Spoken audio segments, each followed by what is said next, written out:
1. This time, I know it. I know it with a certainty that chokes my throat with panic, that grips and twists my heart until it's ripped from its mooring. This time, I'm too late. This time, it's too hot. This time, it's too bright. There's too much smoke. The house alarm is screaming out. Not the early warning beep, but the piercing, "you're totally screwed if you don't move now" squeal. I don't know how long it's been going off, but it's too late for me now. The searing oven blast heat within the four corners of my bedroom. The putrid black smoke that singes my nostril hairs and pollutes my lungs. The orange flames rippling across the ceiling above me, dancing around my bed almost in rhythm, a taunting staccato popping and crackling, like it's not a fire but a collection of flames working together. Collectively, they want me to know as they bob up and down and spit and cackle, as they slowly advance. This time, it's too late, Emmy. The window. Still a chance to jump off the bed to the left and run for the window, the only part of the bedroom still available. The enemy is cornering me, daring me. Go ahead, Emmy. Go for the window, Emmy. This is my last chance, and I know, but don't want to think about what happens if I fail. That I have to start preparing myself for the pain. It will just hurt for a few minutes. It will be teeth-gnashing, gut-twisting agony, but then the heat will shrivel off my nerve endings and I'll feel nothing. Or better yet, I'll pass out from carbon monoxide poisoning. Nothing to lose. No time to waste. The flames hit my flannel comforter as my legs kick over to the floor, as I bounce up off the mattress and race the 1, 2, 3, 4 steps to the window. A girlish, panicky squeal escapes my throat, like when Daddy and I used to play chase in the backyard and he was closing in. I lower my shoulder and lunge against the window, a window that was specifically built to not shatter, and ringing out over the alarm's squeal and the lapping of the flames is a hideous roar, a hungry growl, as I bounce off the window and fall backward into the raging heat. I tell myself, breathe, Emmy. Suck in the toxic pollution. Don't let the flames kill you. Breathe. Breathe. Take a breath. Damn. I say to nobody in my dark, fire-free room. My eyes sting from sweat, and I wipe them with my t-shirt. I know better than to move right away. I remain still until my pulse returns to human levels, until my breathing evens out. I look over at the clock radio, where red fluorescent square numbers tell me it's 2:30. Dreams suck. You think you've conquered something. You work on it over and over and tell yourself you're getting better. You will yourself to get better. You congratulate yourself on getting better. And then you close your eyes at night. You drift off into another world, and suddenly your own brain is tapping you on the shoulder and saying, "Guess what? You're not better." I let out one conclusive exhale and reach for my bedroom light. When I turn it on, the fire is everywhere. It's my wallpaper now. The various photographs and case summaries and inspector's reports adorning the walls of my bedroom. Fires involving deaths in cities throughout the United States. Hawthorne, Florida. Skokie, Illinois. Cedar Rapids, Iowa. Plano, Texas. Piedmont, California. And of course, Peoria, Arizona. 53 of them in all. I move along the wall and quickly review each one. Then I head to my computer and start opening emails. 53 that I know of. There are undoubtedly more. This guy isn't going to stop. 2. I'm here for the dick. That's not what I actually say, but that's what I mean. Emmy Dockery for Mr. Dickinson, please. The woman parked at a wedge of a desk outside Dickinson's office is someone I've never met. Her nameplate says Lydia, and she looks like a Lydia. Cropped brown hair and black horn-rimmed glasses and a prim silk blouse. She probably writes sonnets in her spare time. She probably has 3 cats and likes Indian food, only she would call it cuisine. I shouldn't be so catty, but it annoys me that there's someone new, that something has changed since I left, so I feel like a stranger in an office where I faithfully labored for almost 9 years. Did you have an appointment with the director, Ms. Dockery? Lydia looks up at me with a satisfied smirk. She knows I don't have an appointment. She knows because they called up from the lobby to see if I was authorized to enter. She's just reminding me that I've only gotten this far as some kind of courtesy. The director? I ask with faux confusion. You mean the executive assistant director for the Criminal Cyber Response and Services branch? Okay, I can be a bitch, but she started it. I wait Lydia out because I wouldn't be standing here if the dick hadn't agreed to see me. He makes me wait, which is so like him. But 20 minutes later, I'm in the office of the dick. Dark wood walls and trophy photographs on the walls, diplomas, ego stuff. The dick has a tremendous and entirely undeserved opinion of himself. Julius Dickinson. He of the ever-present tan and comb-over, the extra 10 pounds, the smarmy smile, gestures to a seat for me. Emmy, he says, thick with false pity in his voice, but his eyes bright. Already he's trying to get a rise out of me. You haven't returned any of my emails, I say, taking a seat. That's right, I haven't, he says, making no attempt to justify the stiff arm he's given me. He doesn't have to. He's the boss. I'm just an employee. Hell, I'm not even that at the moment. I'm an employee on unpaid leave whose career is hanging by a string, whose career could be destroyed by the man sitting across from me. Have you at least read them? I ask. Dickinson removes a silk cloth from his drawer and cleans his eyeglasses. I got far enough to see that you're talking about a series of fires, he says. Fires that you think are the work of a criminal genius who has managed to make them appear unrelated. Basically, yes. What I did read in its entirety, he adds with a sour note, was a recent article from the Peoria Times, the local newspaper in a small Arizona town. He lifts up a printout of the article and reads from it. 8 months after her sister's death in a house fire, Emmy Dockery is still on a crusade to convince the Peoria Police Department that Marta Dockery's death was not an accident, but murder. Oh, and this part. Dr. Martin Laserby, a deputy medical examiner with the Maricopa County Medical Examiner's Office, insists that all forensic evidence points to death by an accidental fire. And this is my favorite, a quote from their police chief. She works for the FBI, he said. If she's so sure it's murder, why doesn't she get her own agency to investigate it? I don't respond.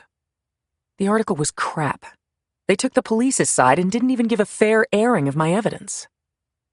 It makes me wonder about you, Emmy. He puts his hands together and collects his thoughts, like he's about to lecture a child. Have you been getting therapy, Emmy? You badly need help. We'd love to have you return, of course, but only after we've seen some progress in your treatment.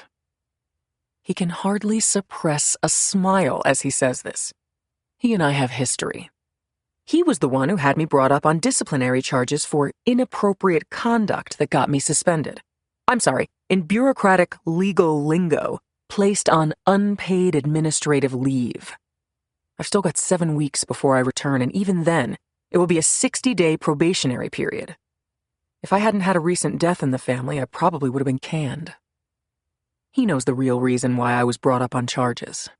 We both do. So he's taunting me here. I can't let him get under my skin. That's what he wants. He wants me to blow up so he can tell the brass that I'm not ready to return. Somebody's running around the country killing people, I say. That should concern you whether I'm in therapy or not. His eyes narrow. He doesn't have to do anything here. I'm the one who wants something. So this is his idea of torture, sitting there tight-lipped and stubborn. Concentrate on your rehabilitation, Emmy. Leave the law enforcement to us. He keeps repeating my name. I'd rather he spit on me and called me names, and he knows that. This is the passive-aggressive version of waterboarding. I wasn't sure he'd see me today unannounced. Now I realize he probably couldn't wait to see me, to shut me down, to laugh directly in my face. He and I have a history, like I said. Here's the short version. He's a pig. This isn't about me, I insist. It's about a guy who... Are you feeling angry right now, Emmy? Do you feel like you're in control of your emotions? He looks me over with mock concern. Because your face is getting red. Your hands are balled up in fists. I'm concerned you still can't contain your emotions. We have counselors on staff, Emmy, if you need someone to talk to. He sounds like a late-night commercial for chemical dependency. We have counselors waiting to talk to you. Call now. There's no point in proceeding further, I realize. It was dumb of me to come, dumb of me to expect he'd listen to me in person. I was screwed before I got here. I get up and turn to leave. Good luck with your therapy, he calls out. We're all rooting for you. I stop at the door and look back at him. This man is killing people all over the country, I say, one hand on his office door. And it's not that we're chasing him and can't catch him. It's that we don't even know there's someone to catch. It's like he doesn't even exist to us. Nothing from the dick but his cupped hand, a tiny wave goodbye. I slam the door behind me. 3. I wait until I leave the building before I blow off any steam. I won't give Dickinson the satisfaction of seeing me angry, and I won't give him fodder to use against me when I try to return to my job in 7 weeks. The truth is, I probably already have. He can point to my emails, and however he chooses to paint the conversation we just had as proof that I'm obsessive, and also committing the greatest sin of a research analyst, acting like an agent, forgetting my place in the hierarchy. When I settle into the return drive on I-95, I give my steering wheel a couple of good hard smacks, which doesn't make me feel any better and, if I'm not careful, could leave me with broken fingers. Asshole! I yell. That makes me feel better. The only thing I might hurt is my vocal cords. Asshole! Asshole! Dickinson owns me now after the disciplinary hearing. I'll be on probation, and if I make one false step, or if the dick even claims I misstepped, I'm done. Ugh, watching him smirk at me back there, pretending that I'm in need of therapy. We both know my only disciplinary problem was that I pushed his hand off my knee every time he put it there. I said no to late dinners and even laughed at the idea of a weekend getaway, just the two of us. It was the laugh, I think, that finally did it. By the next morning, he had concocted some story to the upper brass that I was harassing him and becoming more and more aggressive. Add in words like erratic and volatile, words that are easy to say and hard to disprove, and voila, you are a discipline problem. Asshole. But really, Emmy, get a grip. Solve the problem. I have to do something. I can't give up on this. I know these cases are connected, but I'm stuck. I can't go outside the chain of command, and the dick is shutting me down, not on merit, but out of spite. I'm stuck. What can I do? What else can I possibly... Wait. I let my foot off the pedal for no particular reason other than pissing off the SUV driver behind me. He is following me a little close. While I think it over. No. No. It's the last thing I should do. But, yes, it might be my only way in. So I have to try it. Because if I'm right about this guy, he's getting better and better at killing. And nobody even knows he exists. 4.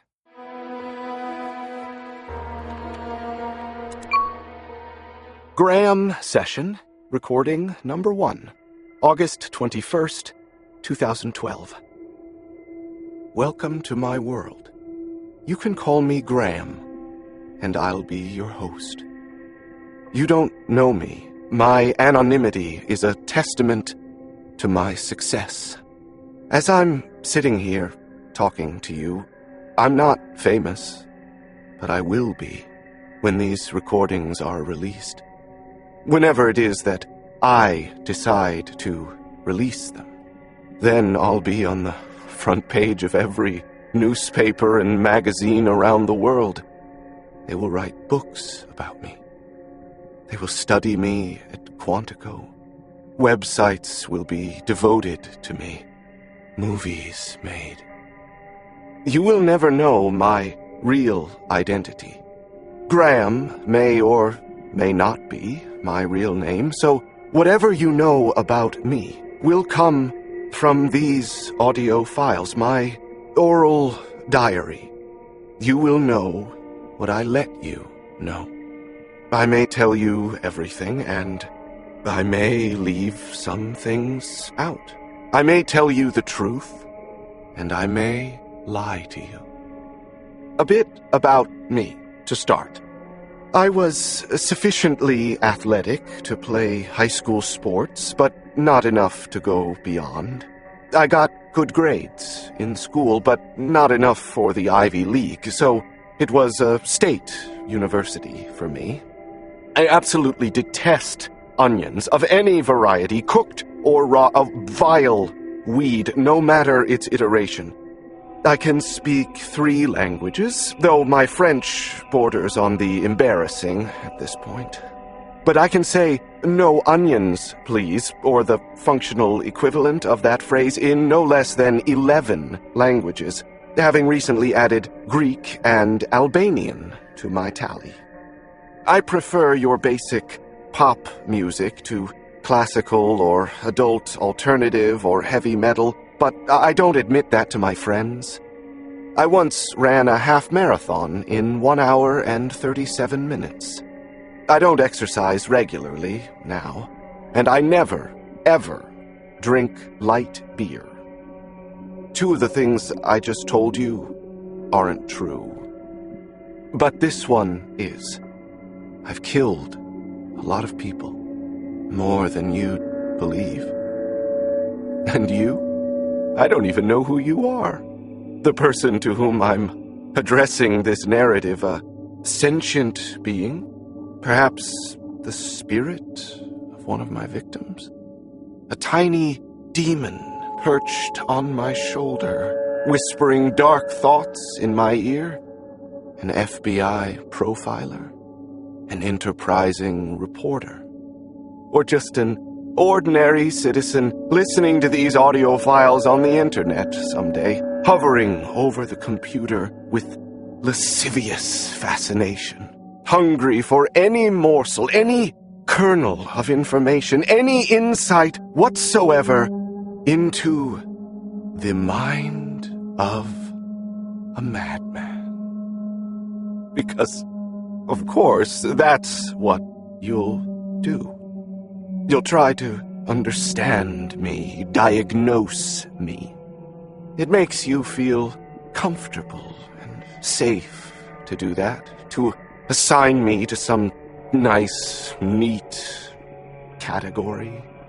You'll ascribe my behavior to a mother who didn't show me love, a traumatic event that redefined me, a mental illness in the DSM-4. But here is what you'll find instead. I could be chatting you up in a neighborhood bar, or trimming the hedges next door, or sitting next to you on a jet from New York to Los Angeles, and you would never even notice me. Oh, in hindsight, sure, you might pick out something about me that seemed off, but in real time, when I'm standing right in front of you, or sharing an armrest, or seated across from you, I would make no impression on you. I would be a set of data collected and immediately discarded. I would seem, in a word, normal. And do you know why? No, you don't know why. But I do. It's why I'm so good at what I do. And why nobody will ever catch me. End. 5. 2 years after it opened, the bookstore in downtown Alexandria still looks fresh and new. Red brick with wood trim painted powder blue. The name The Bookman is stenciled across the front sidewalk window, which is filled with the latest releases, fiction and nonfiction, but focusing more these days on children's and picture books. I take a breath before I enter the store, debating yet again the wisdom of this decision. But I've hardly slept the last 2 nights, and I'm out of other ideas. I push through the door to the ding of a cheerful bell, and I see him before he sees me. He is wearing a plaid, short-sleeved shirt untucked, blue jeans, and moccasins. It gives me a start to see him not wearing a suit and tie. It smells like new books and coffee in here. Sedate. Peaceful. He's behind the counter ringing up a customer when he sees me. He does a double take, then remembers to smile at the customer and throws a bookmark into a plastic bag. When the customer's on her way, he comes around. He wipes his hands on his jeans and stops short of me. "Hello, books." Figure I might as well start. Emmy? Just hearing his voice, deep and commanding but somehow gentle, unleashes so many memories from behind the mental dam I've erected. The gentle part is a tad more so, I notice. Probably because the last time we saw each other 8 months ago, I was burying my sister. He showed up the morning of the visitation to console me. I'm not even sure how he knew about it. Maybe my mother called him. I never asked. But there he was, never pushing, just fading into the woodwork, making himself available if I needed him. He always had the capacity to surprise me. "Thanks for agreeing to see me," I say. I didn't. You just showed up. "Then thanks for not kicking me out." I haven't had the chance to kick you out. I still might. It's the first time I've smiled in weeks. Books looks great. Fit and relaxed, happy. A jerk. Isn't he supposed to be miserable after our breakup? "Are you still a coffee snob?" I ask. Now he smiles, a little, grudgingly. Lots of memories there. Even on a government employee's salary, he always sprang for the good stuff, ordering Italian beans over the internet. Of course, He says. Are you still a neurotic pain in the ass with a big heart? That's a fair assessment. Books knows me better than anybody. Still, the small talk between us is awkward, forced. I might as well cut to the chase. "I need your help," I tell him. 6. No. Books says, shaking his head furiously. No way, Em. I want you to hear me out on this one, Books. No thanks. You've never heard anything like this. As I said, or think I said out loud, no thank. This one gets my vote as the most evil prick in the entire history of the world. I'm not exaggerating for effect, Books. I'm not interested. I'm not, he repeats, as if trying to convince himself. We're in the warehouse next to his store, surrounded by books stacked on tables or sorted on shelves. I found a small space on one of the tables, where I stacked up 53 case files for his review. It's all right there, I say. Just read it. Books runs a hand through his sandy hair. It's longer these days, bangs hanging over his forehead and curls in the back, now that he's a private citizen. He paces in a circle while he collects his thoughts. I don't work for the Bureau anymore, he says. You could come back for this, I answer. They never wanted you to leave.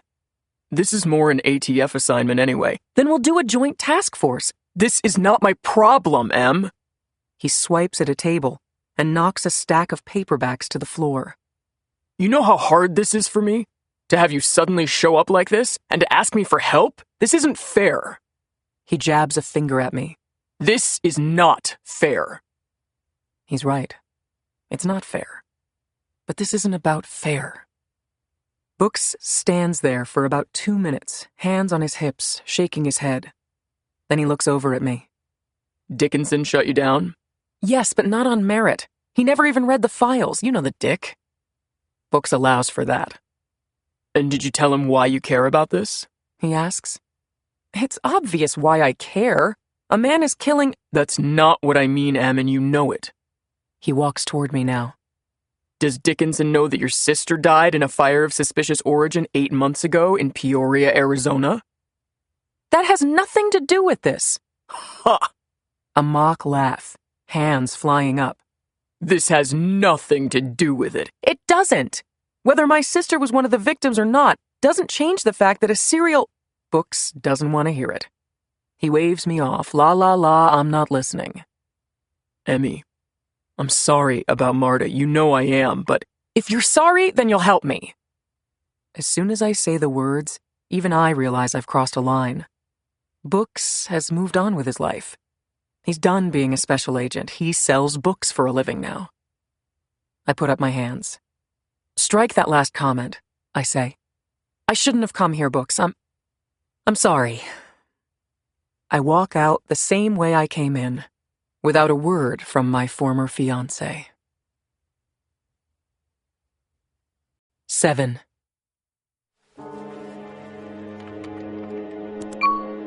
Graham session, recording number 2, August 22nd, 2012.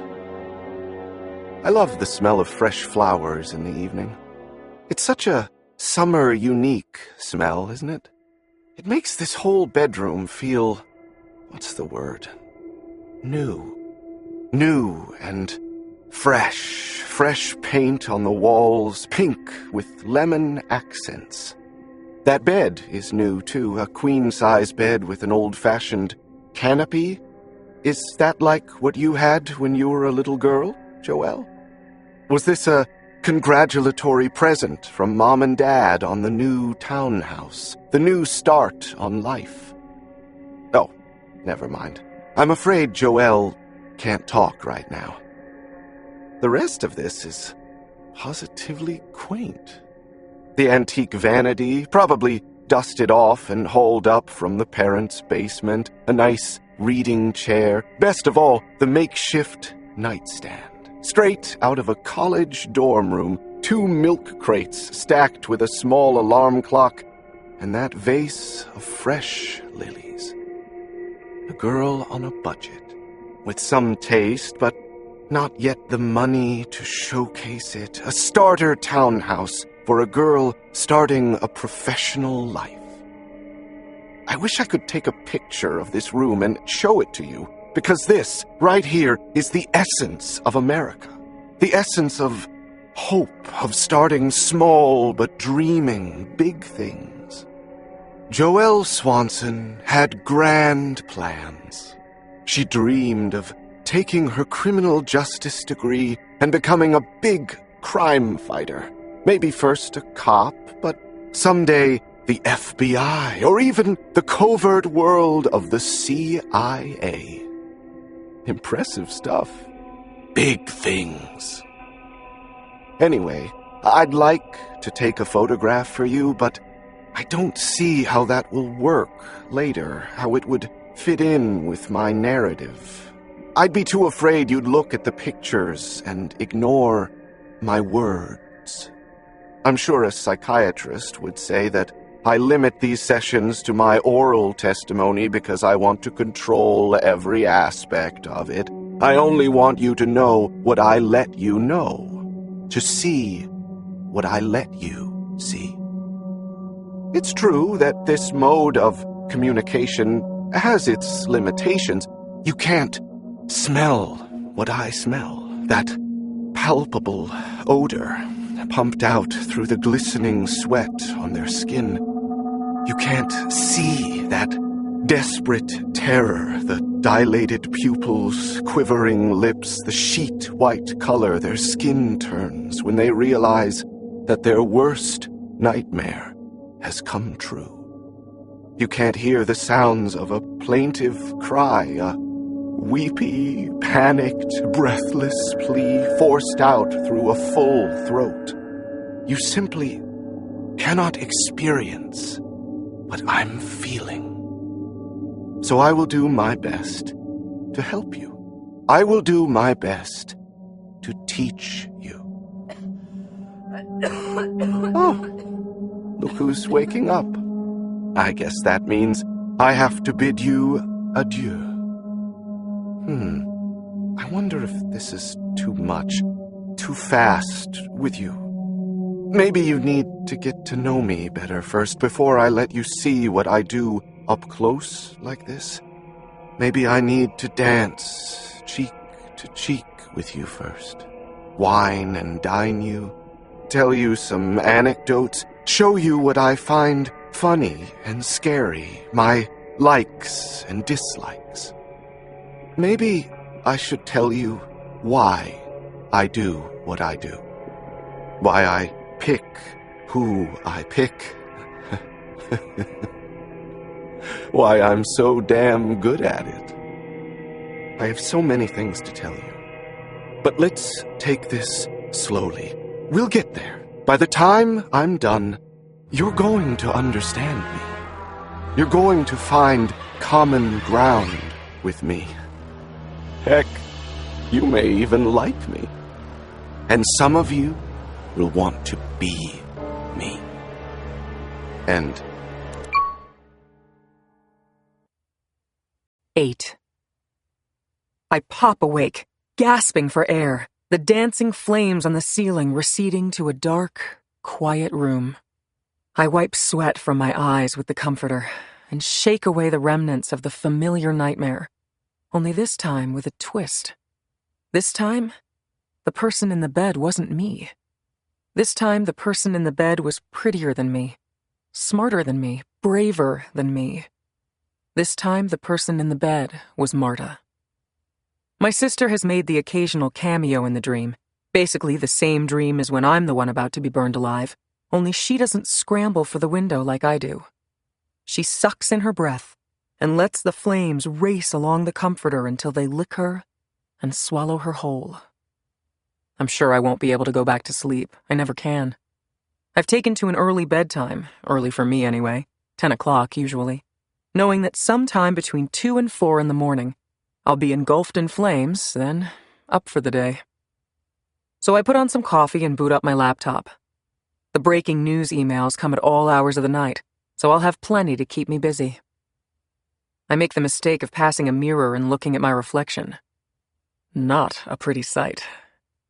The first signs of gray in my locks, and I'm too stubborn to color my hair, too proud to succumb to modern technology's answer to female aging, which is to change yourself in every way possible, to hide your flaws. I put on minimal makeup and shower most days and brush my hair and figure I've done enough. No wrinkle creams or hair coloring or push-up bras for this gal. I'm supposed to be impressing someone with this attitude, aren't I? So far, no line has formed to congratulate me. You're your own worst enemy, Marta always said to me. You don't need anyone to torment you because you do it to yourself. Marta was, in many ways, the polar opposite of me. Fun-loving when I was brooding. Glamorous when I was granola. Waving pom-poms and cheering on the football team while I was joining the PETA protest of the slaughterhouse outside of town. Partying on Friday nights with the popular crowd while I had my nose in one of the classics or some book on statistics. She was 2 inches shorter than me, had darker and silkier hair, and wore a cup size larger than me. How 2 girls born within the space of 8 minutes could be so different was anyone's guess. Damn, I miss you, girl, I say to nobody in the kitchen. I can't even say that line without an acknowledgement to her. It was what she always said to me at the end of our phone calls. Her patented sign-off when we were across the country from each other during college. Or when she went off to grad school in Arizona while I, for some reason nobody could figure out, joined the G, the Federal Bureau of Investigation. I still remember her reaction to the news that I was signing up with the FBI. Her face read stunned, confused, like she'd heard it wrong. A left-wing protester joining the establishment. But her words came out softer. If it makes you happy, it makes me happy. That was the other thing she always harped on with me. Happiness. Just be happy, Em. Are you happy? It's okay to want to be happy. Coffee's done. I carry a mug into the second bedroom and start scrolling through the usual websites and checking email. Nothing I see immediately raises the hair on my neck.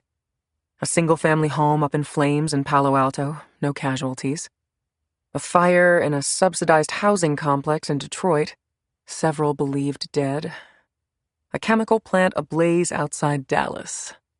No, no, and no.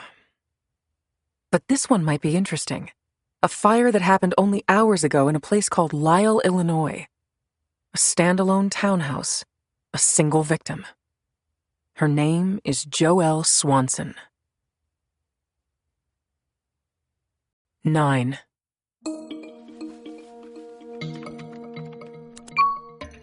Graham session, recording number 3, August 23rd, 2012. The day after. Not unlike a hangover, the come-down after an overly indulgent night. I'm lying in bed, talking to you with this handheld digital voice recorder, staring at the photograph of Joelle Swanson I took last night, after we ended things, and which I printed out on my color printer. She was a fighter, I'll give her that. All that blood, all that pain, and yet she still fought for her life at the end. Sometimes I just don't understand people. I know, I told you I don't take photographs, but I do take one of each victim at the end of the encounter. Can't a fellow keep a souvenir? Anyway, good morning. I try to start each day with the sunrise roundup at 5 in the morning. No better source for car crashes, murders, other incidents of ill tidings. Especially on a day like today, the quote-unquote day after. The news is required viewing. Here, I'm pulling up the video clip on the website right now. Here it is. A house fire claimed the life of a woman in suburban Lisle overnight. 23-year-old Joelle Swanson, a recent graduate of Benedictine University, was killed when a fire erupted in her townhouse bedroom in the early hours of Wednesday morning. Authorities say the cause of the blaze was a lit candle that tipped over by her bedside. They do not suspect foul play. Well, coming up next in sports, the NFL season is just around the corner, but a labor dispute will keep the referees... Enough. Click that right off.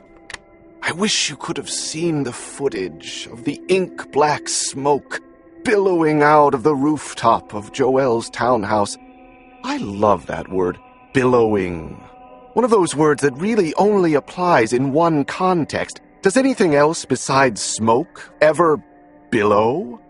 They also had a sanitized photograph of Joelle that must have come from her recent graduation yearbook, posed and airbrushed. I prefer my photo of her. It has more character, more scars, more life.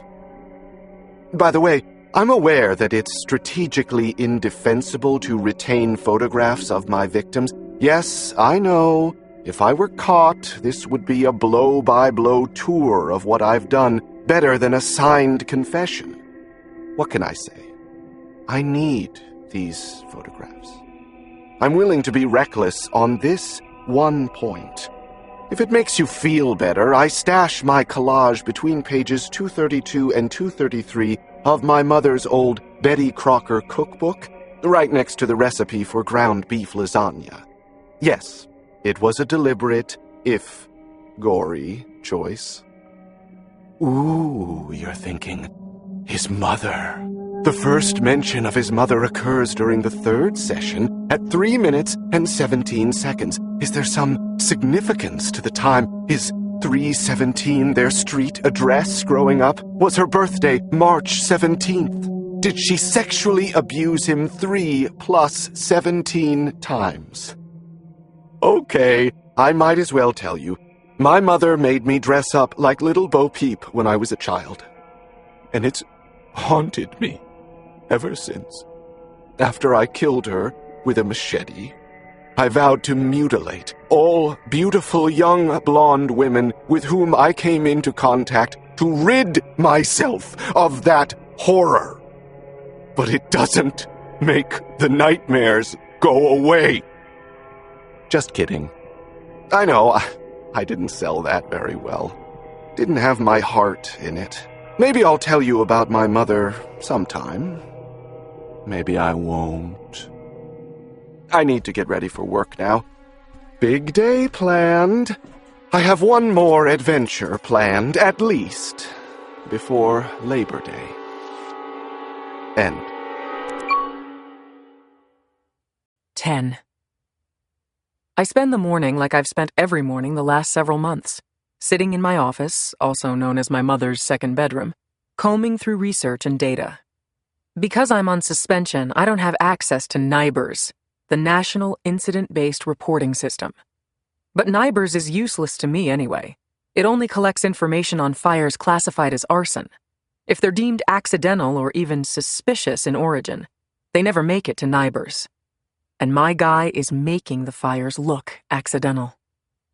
Which means he's staying totally off the radar. The locals aren't reporting these fires to the feds, and they aren't talking to each other. Which leaves me with the utterly unscientific method of setting up alerts on sites like Google and YouTube, then monitoring websites and message boards devoted to firefighting and arson, and getting breaking news reports from local news websites. There are fires involving the loss of human life every day in this country, intentional or accidental, and whether they are reported to federal law enforcement or not, they at least make the local news in that area. So I'm inundated on a daily basis with news of fires, 99% of which is irrelevant, but all of which I have to review to make sure one of them isn't the needle in the haystack. It's late afternoon now. I've spent hours huddled over this laptop and chasing down leads. I made one inquiry about the fire in Lisle, Illinois, but the cop there hasn't called me back yet. My smartphone buzzes. Speak of the devil. I assume it's the cop, but after a day of solitary confinement, I'd happily chat up a telemarketer selling me life insurance. I set my cell to speakerphone and call out a hello. Ms. Dockery, it's Lieutenant Adam Ressler, Lisle PD. Yes, Lieutenant, thanks for the return call. Ms. Dockery, could you clarify for me your status? Are you with the FBI? This is my problem. I'm not. It would be bad enough that I'm a research analyst, not a special agent. Some locals will only talk to agents, but I'm not even a research analyst right now. When they look up my authorization code, they always find mine, so they know I am who I say I am. But the problem is that there's no clearance level next to that code. I'm on temporary leave with the Bureau, I answer, working on a special assignment. A lawyer would call that a technically accurate statement. It just so happens that the FBI has nothing to do with this special assignment, which in fact I have assigned to myself. Basically, I'm a girl on suspension who is doing something completely on her own. But I made it sound a little better than that without lying. Usually this works, to a point. I managed to fall on the spectrum somewhere between a random citizen or nosy reporter and an actual law enforcement officer. So I get answers to generally harmless questions, minimally sufficient for my purposes, but not enough to give me the full picture I would prefer. Well, okay. Why don't we see what you need, he says, meaning he'll answer some questions and not others. You were calling about Joelle Swanson? That's right, Lieutenant. The fire from 3 nights ago. This is all I know so far. Joelle Swanson, age 23, resided at a new townhouse at 2141 Carthage Court in Lisle, Illinois, a suburb roughly 25 miles outside Chicago. She lived alone. She was a recent graduate of Benedictine University and was working in their admissions office. She was single, no kids, not even a boyfriend. She died in the fire overnight in the early hours of August 22nd. No sign of foul play, according to the local fire chief. What was the cause? I asked the lieutenant. A burning candle, he says. Looks like it was on a desk and fell over onto the carpet. Between the carpet and some newspapers lying around and the polyurethane mattress, the whole bedroom went up real fast. The victim was burnt to toast right there on the bed. I remain quiet, hoping he'll keep going. Chief said there was no evidence of an accelerant used. He said it looks like, well, he said, one of those stupid things people do, falling asleep with a lit candle. And with some stray newspapers conveniently lying around. You're sure the fire originated in the bedroom? Yeah, fire chief said no question. No question of cause or origin. What about the candle? I ask. What about it? Any theory as to how it fell over? He doesn't answer. It probably seems like a minor point to him, but really, how likely is it that a candle sitting on a desk would just fall over? It was indoors, after all. It's not like a harsh wind blew it over. If you don't mind me asking, says the lieutenant, why does the FBI care about this? Wish I could answer that, Lieutenant. You know how it goes. Well, okay then. Will there be an autopsy? I don't think so, no. Why not? Well, for one thing, I'm not sure there's a body left to autopsy. And the better question is why? The chief says there's no sign of foul play. We don't know of any reason anyone would want to hurt her, and we don't have any evidence that anyone did hurt her. That's why you perform an autopsy, Lieutenant. To find the evidence. There is a pause in the action. Over the speakerphone, it is dead silence, as if he's hung up. Maybe he did. Cops don't like being told their business by anyone, but especially not by the Phoebes. I know why you perform an autopsy, Ms. Dockery, but you don't autopsy every death. There's nothing at all suspicious about this, according to the experts. You guys have an arson task force out there, don't you? I ask. Can you refer it to the task force? We have a county-wide arson task force, yes ma'am, but we don't refer every fire to the task force or they'd never have time to work on the real arsons. Now, do you have some information to give me about Joelle Swanson that would make us believe that foul play was involved? I don't know the first thing about Joelle Swanson, I concede. Well, then I think we're done, ma'am. I'm busy. I know you are, Lieutenant, and I sure do appreciate your time. Can I ask for one more favor? An audible sigh, loud enough to make sure I hear it. What? The bedroom, I say. What can you tell me about the layout of her bedroom? 11. Lieutenant Ressler promises to send me that information on Joelle Swanson's bedroom as soon as he can. That could mean 10 minutes, and it could mean never. I probably could have managed his ego a little better. It tends to facilitate cooperation. But I'm getting tired of hearing about firefighters who know a lot about suppressing fires but precious little about starting them, closing up files before a thorough investigation has taken place. If this were a warehouse with millions of dollars worth of damage, they'd dig through the ash and investigate the shit out of this. But a relatively small fire, with an obvious cause staring them in the face, is enough to make them shut down the investigation before it started. Needing a break from the computer and having no appetite for microwaved mac and cheese, I start scrubbing the kitchen floor. I'm kind of a neat freak, and it's what the real estate agent wants anyway. He was glad to hear that I was moving into the place after my mom moved to Florida and put it up for sale. It's easier to sell a house that someone is occupying. It was convenient for me, too, when I got suspended from the FBI. My condo in Georgetown was well beyond my financial capacity without a monthly salary.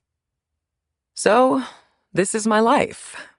I'm living in my mother's house in Urbana, Virginia, for now, while Mom heads for sunnier skies in Naples. Living at home, unemployed, and not in a relationship. Emmy at 35. When the kitchen floor is clean, I sit on my haunches and stretch my arms. I am tired in every way, physically and mentally. I got my hopes up with books, I have to admit. He has the FBI director's ear, and if anyone would believe in me, it would be books. But I can't blame him.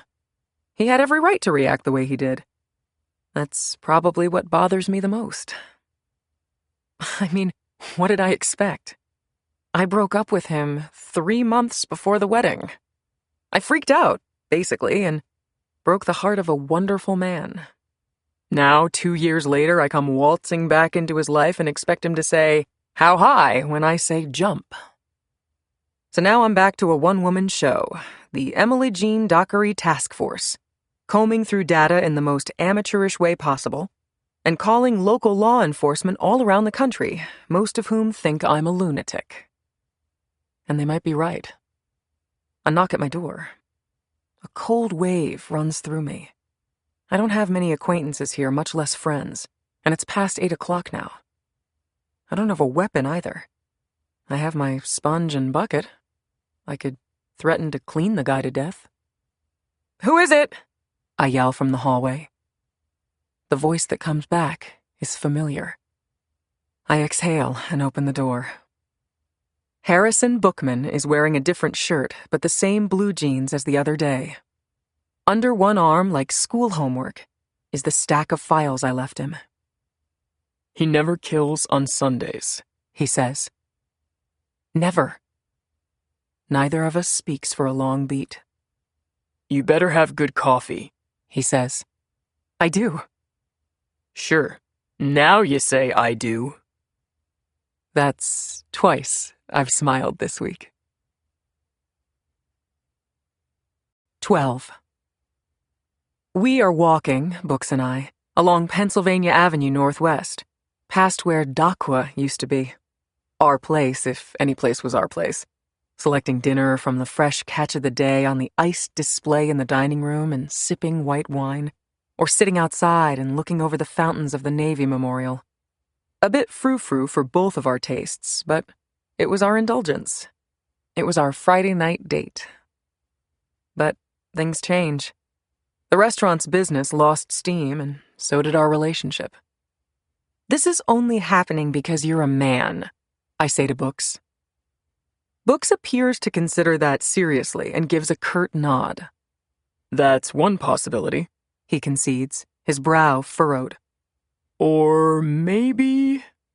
He strokes his chin like he's Sherlock Holmes puzzling over a riddle. "Maybe it's because I'm considered to be sane by a few people in the building, and you aren't." He snaps his fingers like, that sounds right to him. "No, it's a gender thing. It's because I'm a woman." "A woman with sanity issues." "Books," I say, but then he stops cold just outside of FBI headquarters. "You wanted this, not me," he snaps. "I'm trying to get you something you want. Why can't you just be happy about it without analyzing it to death?" Yowza. That's a little more hostility than I would have expected. He brushes past me. We give our names in the lobby. There was a time when each of us could flash a badge and walk on through. Now we're visitors, Books by design and me against my will. "Just a moment," says the woman at reception. Books clasps his hands behind his back. It's always the little things that bring back the memories. He always held himself that way when he was on the job. Always the formality. Get him alone, and he could have me in stitches. But to work with him, you'd think he was a typical humorless agent. Joe Friday, just the facts, ma'am. I used to make fun of him in happier days, clasping my hands like him, walking like a robot and saying, "Yes, ma'am. No, sir." "Remember, Emmy, this is my meeting." Books turns and looks at me. "I'll be good. Pinky promise." "I'm not a girl, so I don't know what the hell that means." "But you do have a pinky, don't you?" He sighs. "It better mean that we do this my way." "That's what it means. I wouldn't have it any other way, Books." He lets out an exasperated grunt that tells me he doesn't believe me. He knows how high maintenance I can be. "You're the big man," I tell him. "I'm the little girl carrying your bag." "You're not carrying my bag." "But I will if you want." We get visitor badges from the receptionist. Our bags are thoroughly checked, and we head to the elevators. "You're full of vinegar today," Books says. He's right. I'm hyped up, anxious, and this is how I'm compensating. This is the most important meeting I've ever had. So much is at stake. And here I am cracking wise. "You understand that even getting this meeting is a favor," Books says. I do. Books shoots me a look before we step into the elevator. He won't speak, not a word, as we rise. It's one of his rules, his super secret spy mindset. No discussing business in front of strangers. But I know what he wants to say. I strung those two words together again. I do. In my defense, I did break it off 3 months in advance. We got back the deposit on the banquet hall, and the invitations hadn't gone out yet.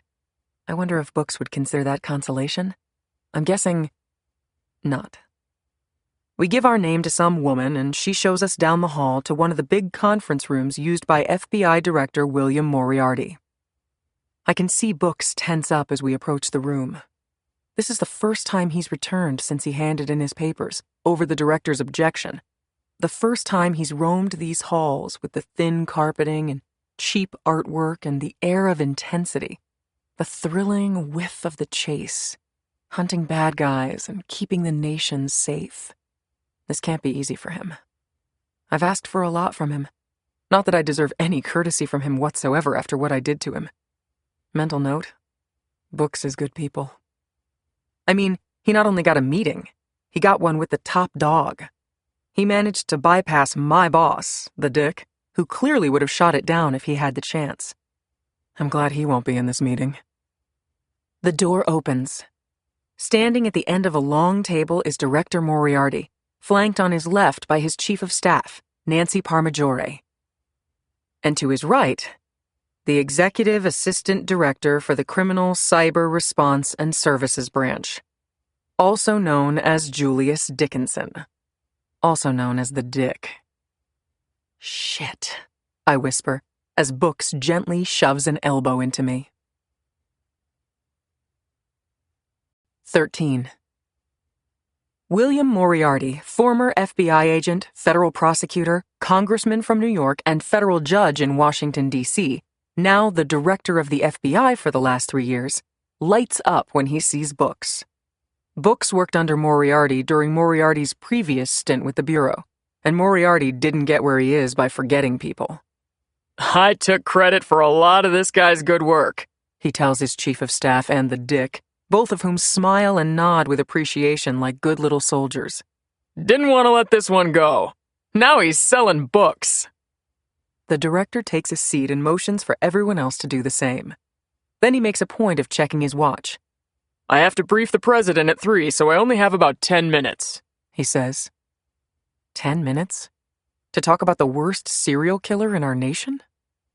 Assistant Director Dickinson has briefed me on the particulars, he says, and I have to agree with him that if this is the work of one man, it is the most incredible story I've ever heard. The Dick nods eagerly. After a moment, his eyes make their way over to mine. The dirty little bastard. But I promised Books I would behave. And anyway, the point is to get the Bureau to investigate whoever gets the credit. But for the record, fuck him. Now, says the director, raising a hand, I don't know the details like Julius does, but from what he's told me, I agree with him on something else, too. That he's a conniving, backstabbing, brown-nosing ass? It's very, very premature to believe that this is one man's work, or that these are even crimes in the first place. Moriarty looks over at the Dick. Julius suggests that we take this slowly before we commit too many of our precious resources to this issue. Julius is recommending that we open a preliminary investigation. Is that what Julius recommends after his careful review of the evidence? How great of Julius! Books, do you want in on the Bureau's team? Yes, Mr. Director, says Books. Sir, the Dick raises a hand. With Agent Bookman retired, we'd have to iron out some details for reinstate. Then iron them out. The director looks at the Dick. You can iron them out, can't you, Julius? Yes, sir. Of course. The director nods in Books' direction. Maybe he'll have so much fun we'll get him back for good. Books clears his throat. Mr. Director, will I be running the team then? Moriarty jabs a finger to his right. Assistant Director Dickinson will run it and report to me. You gotta be kidding, I say before I can stop myself. All eyes turn to me. I've just violated the one rule of behavior laid down by Books before we came in, but really, the Dick is going to run this operation? Are you freaking kidding me? Books puts a hand on my arm. Very good, Mr. Director. But will I have a say in the staffing of the team? Moriarty looks surprised, like he can't understand why something like that would require his attention. I'm sure you and Julius can work that out. Very good, sir, but specifically, Emmy Dockery here, one of your research analysts, the one who put together all of this. Books stops talking because the director is no longer listening. The Dick has leaned in to whisper something to the director, and the chief of staff is now huddling with them as well. While his underlings are chatting in his ear, the director looks up at me. I try to look like a stable and composed research analyst, not someone whose head is about to spontaneously combust. Finally, Director Moriarty waves them both off. Ms. Dockery? Yes, sir, I say. Give us the room, if you would. Give them the room? What the heck does that mean? I look at Books. He wants you to step outside so we can talk about you, says Books. Oh. I get to my feet and don't even look down the table at the big shots, for fear that daggers will spring from my eyes and pin back their ears. Thank you, I say, not sure why I've chosen those words. I close the door behind me, so people more important than I am can decide my fate. 14. A receptionist or some lackey meets me when I step out of the conference room. Nobody's allowed to just wander around up here. And I find myself in a small waiting area reading a Time magazine story about how our nation is getting really fat. No shit. Just discovering that now, are we? Once I've been let in on the shocking revelation that the reason for childhood obesity is that kids are sitting around playing video games and eating lard-filled Happy Meals and sugar-coated chemically enriched sodas and snacks, Books appears and sits across from me. I raise my eyebrows with expectation. He smiles and shakes his head, then claps his hands. Tomorrow at 5 o'clock sharp, we're meeting in Dickinson's office, and he's going to give us our marching orders, he says. And we're going to follow them, Emmy. So that means I'm going to be a part of this team? That's what it means. The director agreed, over Dickinson's objection, of course, that you can assist the team, under my supervision. I don't like how any of that sounds. I don't either, Emmy. I'm questioning whether I should be doing this at all. I can see from his pained expression that he means it.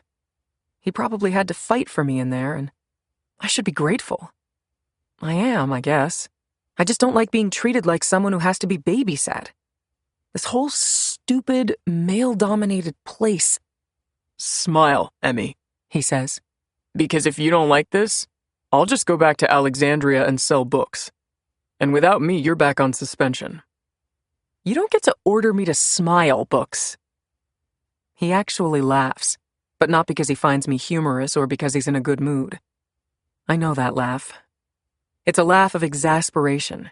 His other emotions, frustration, anger, depleted. You have a personal interest in this investigation, he says. No agent would ever be allowed on a team with a personal interest. No agent would ever be allowed to investigate her own sister's death. I'm not an agent, I say, batting my eyes like a schoolgirl. I'm just a mere research analyst. And lucky for you, he replies, because the only reason you get a pass is that as a technical matter, you're merely assisting in the investigation. You get to be a part of the team. He's right. I know he's right. I'm supposed to be happy right now. I throw my head back, swallow hard, very, very hard, and take a deep breath. You got this meeting with Moriarty, and it worked, I say. And you fought to have me be a part of this team. I appreciate all of that, Harrison. I do. Shit, I said I do again. His index finger waves at me, a tisk-tisk motion. Don't call me Harrison. I came back because it's possible, that we have a serial killer on the warpath, and I don't like serial killers as a rule. And you're the reason we even know about him. If this person is real, if this is a real thing, then he's not like anybody I've ever seen. And we're going to catch him, I add. Yes, if he's real, we're going to catch him, and Julius Dickinson is going to take all the credit. And you're going to be okay with that. I raise my hands in surrender. As long as we catch him, I say. Books eyes me carefully, then pushes himself out of his chair. If he even exists, he says. 15.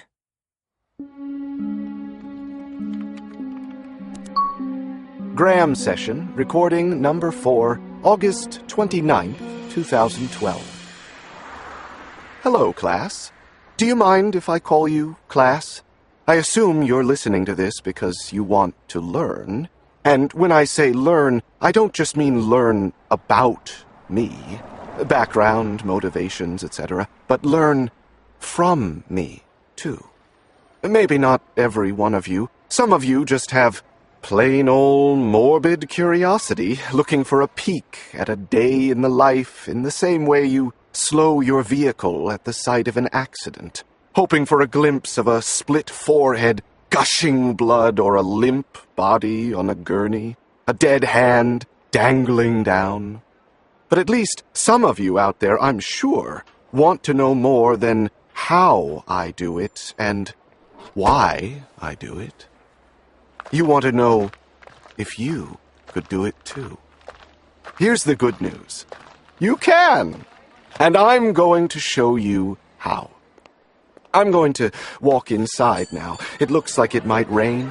I'll talk a little louder inside, and I hope you can hear me over the crowd noise because this place is really starting to fill up. Just for your information, if you're wondering how I'm talking to you while I'm in a crowd of people, my audio recorder looks like a smartphone, so I just hold it up to my ear and talk into the end with the microphone as if I'm on the phone with some friend. As long as I do the necessary things to sell it, pause occasionally while my phantom person on the other end speaks, sprinkle in some interrupted sentences, occasionally throw in a "what?" or "can you hear me now?" or the like, scrunch my face and put my hand over my ear and concentrate now and again.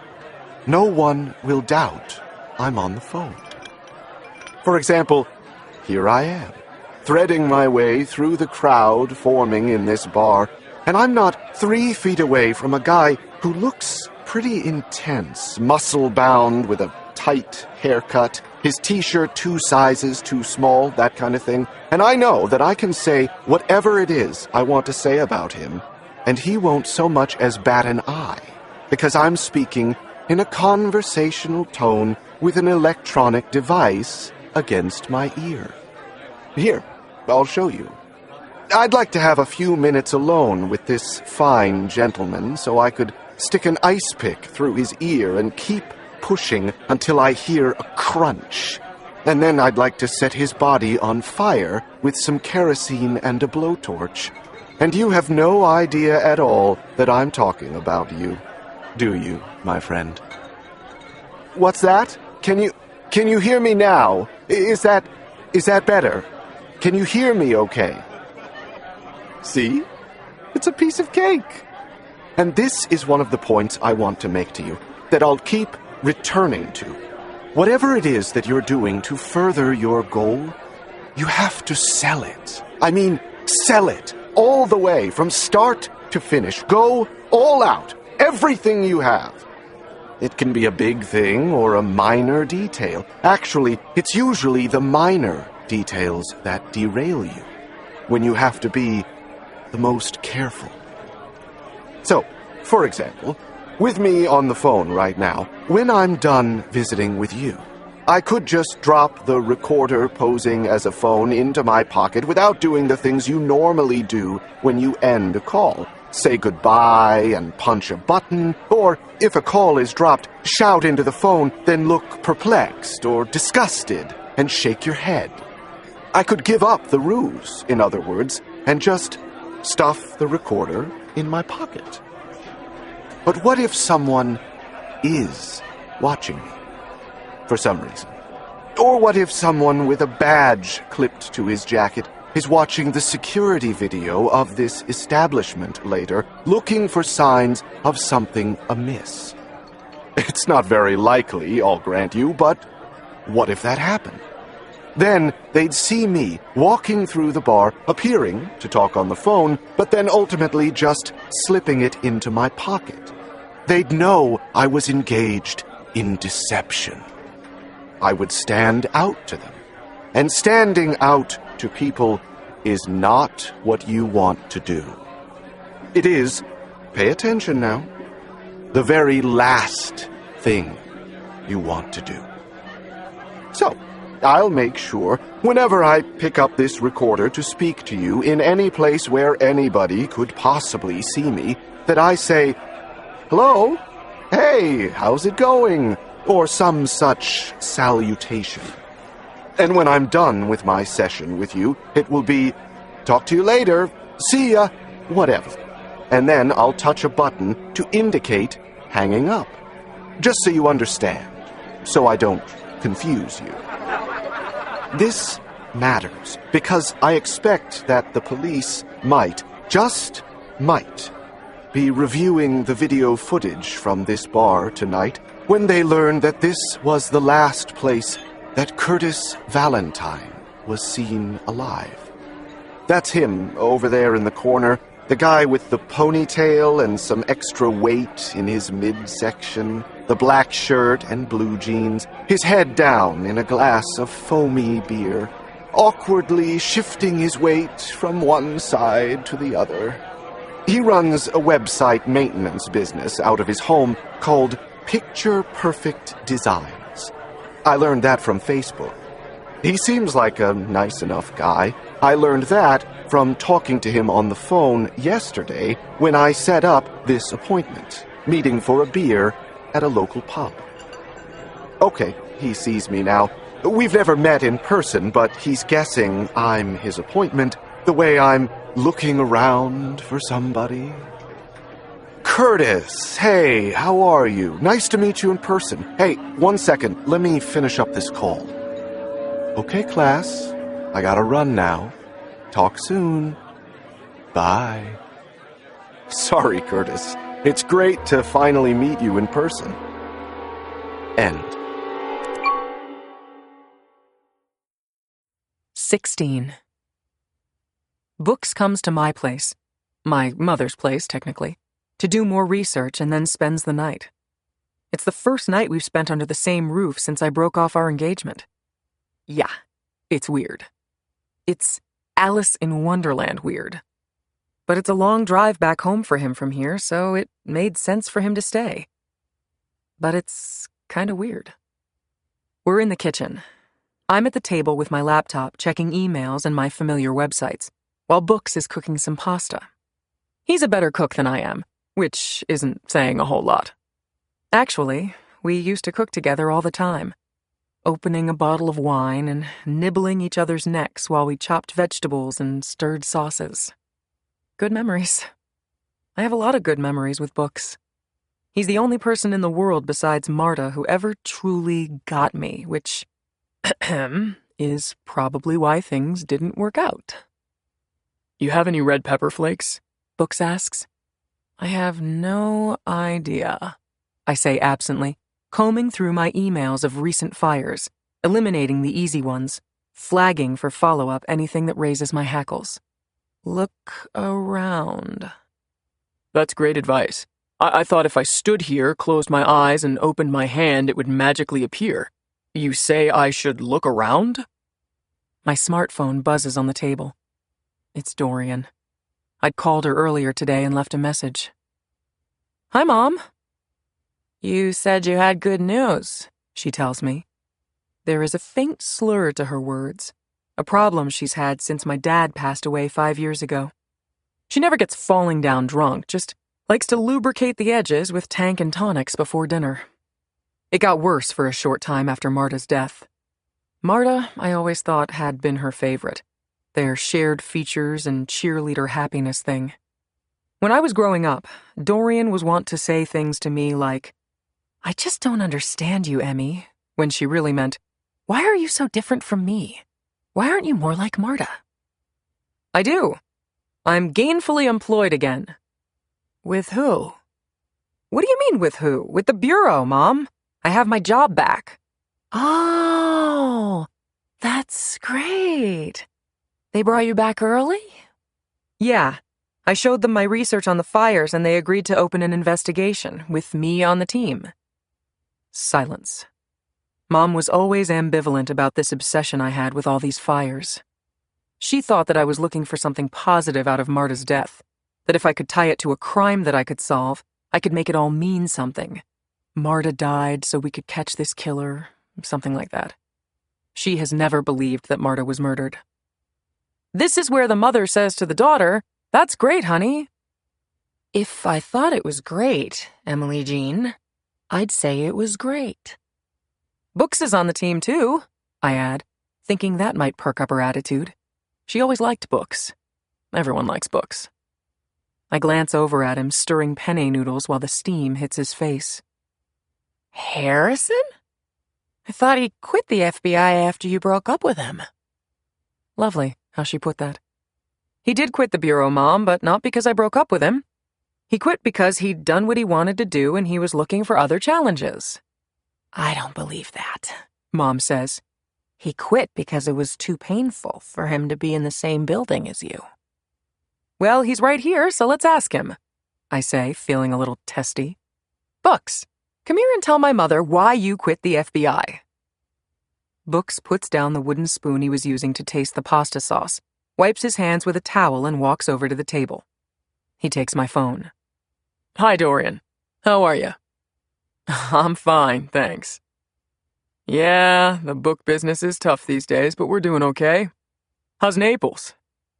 Good to hear. Great. Anyway, the reason I left the FBI was because Emmy broke up with me. He hands me back the phone.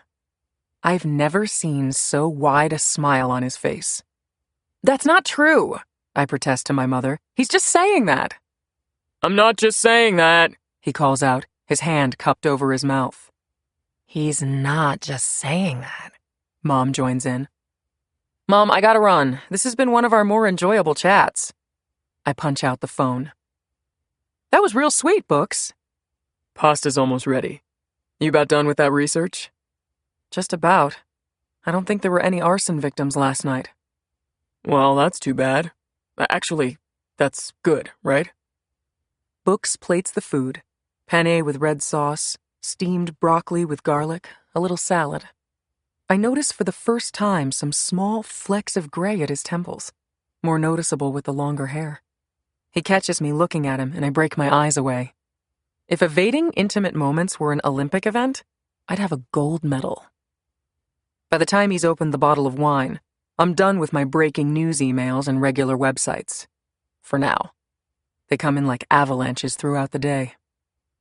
You work too much, he says to me as he sits down. I make a face. Coming from you? The wine, something Books bought in town, has a coppery taste to it. Too pungent. Well, that was something I realized about myself when I left the bureau, he says. Life isn't all about work. No? What are you, taking up mountain climbing all of a sudden? Parcheesi? Don't put down what I'm saying, he says. I'm not putting you down. I would never put you down. Books takes a long drink from the wine, savors it in his mouth, swooshes it, swallows, then lets out a pleasurable sigh. Leaving me at the altar was kind of a put-down. That wasn't a put-down. No? What was it? A compliment? A ringing endorsement? I kind of like books like this. Looser, more sarcastic, more relaxed. It was a life decision, I say. Oh, I feel better already. He winks at me. Forget it, kid. I'm over it. Eat your food now, understand? You have to impress our team tomorrow. 17.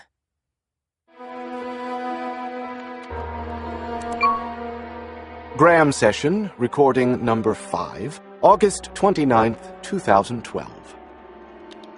Hello? Hey, honey, I'm great. Oh, really? Great. What? It's hard to get reception down here. Oh, I'm in Champaign, Illinois. Remember that website maintenance company I was telling you about? Picture Perfect Designs? Curtis Valentine. Well, I'm in his basement office right now, and I gotta tell you, this place is amazing. No, even better than we thought. Curtis, I'm sorry. I hope you don't mind me taking this call. We've been talking about this appointment all week. Okay, so I'm walking away from Curtis for a moment, and I want to tell you, my audience, something. I said I wasn't going to let you see or hear what I do up close for a while, and I'm not. I'm going to shut this off before I do it, but you have to see how good I am at this. How completely I've gained his trust. That I can just walk up behind him and steal his life away. How effortless it can be if you have discipline and focus. And, yeah, I guess, I also want you to see how exciting this is for me. It's still exciting. It never gets old. I wish you could feel this rush I'm feeling. The joyous pump of my heart and the electricity that fills my veins. This euphoria that overcomes me. I mean, you get it, don't you? This isn't about hate. This is about love. Okay, let's do this. Walking back to Curtis in 3, 2, 1.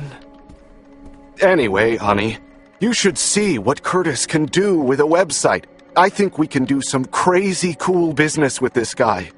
Curtis is sitting at his workstation, and he's got, what is it, Curtis? How many do you have? 4? 4 different computers working together, and he's in this zone, like he's consumed with what he's doing, like he has no idea what I'm about to do to him. End. 18. Books and I show up at the Dick's office at 5 p.m. as instructed, but we are redirected to a conference room down the hall. Scheduling this meeting at the close of the business day is a message in itself. The Dick is not planning on devoting much time to us. But then, he makes matters worse by making us wait for more than 2 hours. Finally, at 7:15, he saunters into the conference room, munching on something — the jerk probably had dinner while we waited — and drops into a chair without acknowledging us. He spends 10 minutes wiping his eyeglasses with that same silk cloth, which is his way of making it clear how important we are to him. Glasses first, investigation second. He has brought 2 people with him, contract consultant and former agent Dennis Sasser, and a research analyst named Sophie Talamus. This, apparently, is our team. Denny Sasser has a forehead of age spots, only wisps of white hair on top, sunken eyes, and narrow, crooked shoulders. He got mandatory at age 57 and, after a couple of waivers from the director, retired. But he was retained as an outside consultant and has worked in several areas since then, the latest of which is asset forfeitures, an assignment that is about as desirable as a goiter. Usually that assignment means, we're not going to be renewing your contract, pal. So he's not exactly climbing the ladder, which is good because I don't think he could climb a ladder if you held your hand under his fanny and pushed. He's been with the Bureau since before the invention of electricity. The Dick tells us that Denny once worked on some arson cases, but I'd wager a mortgage payment that those cases took place back when you created fire by rubbing 2 sticks together so you could cook the stegosaurus you killed with a spear and dragged back to the cave. Sophie Talamus, I don't know. She must be new. She's younger than I am, which, unfortunately, isn't saying a lot, and a lot prettier. Refer to my previous comment. Whether she's good at her job or not, I have no idea, but she's probably still wet behind the ears and will need some grooming, which I don't have time for. So this is not what you'd call the A-team. The Dick made sure of that. We've been set up to fail. All right, Dickinson says, as he wipes the last specks off his eyeglasses. I am not going to waste precious resources on a fishing expedition. He dons his glasses and looks us over with disdain.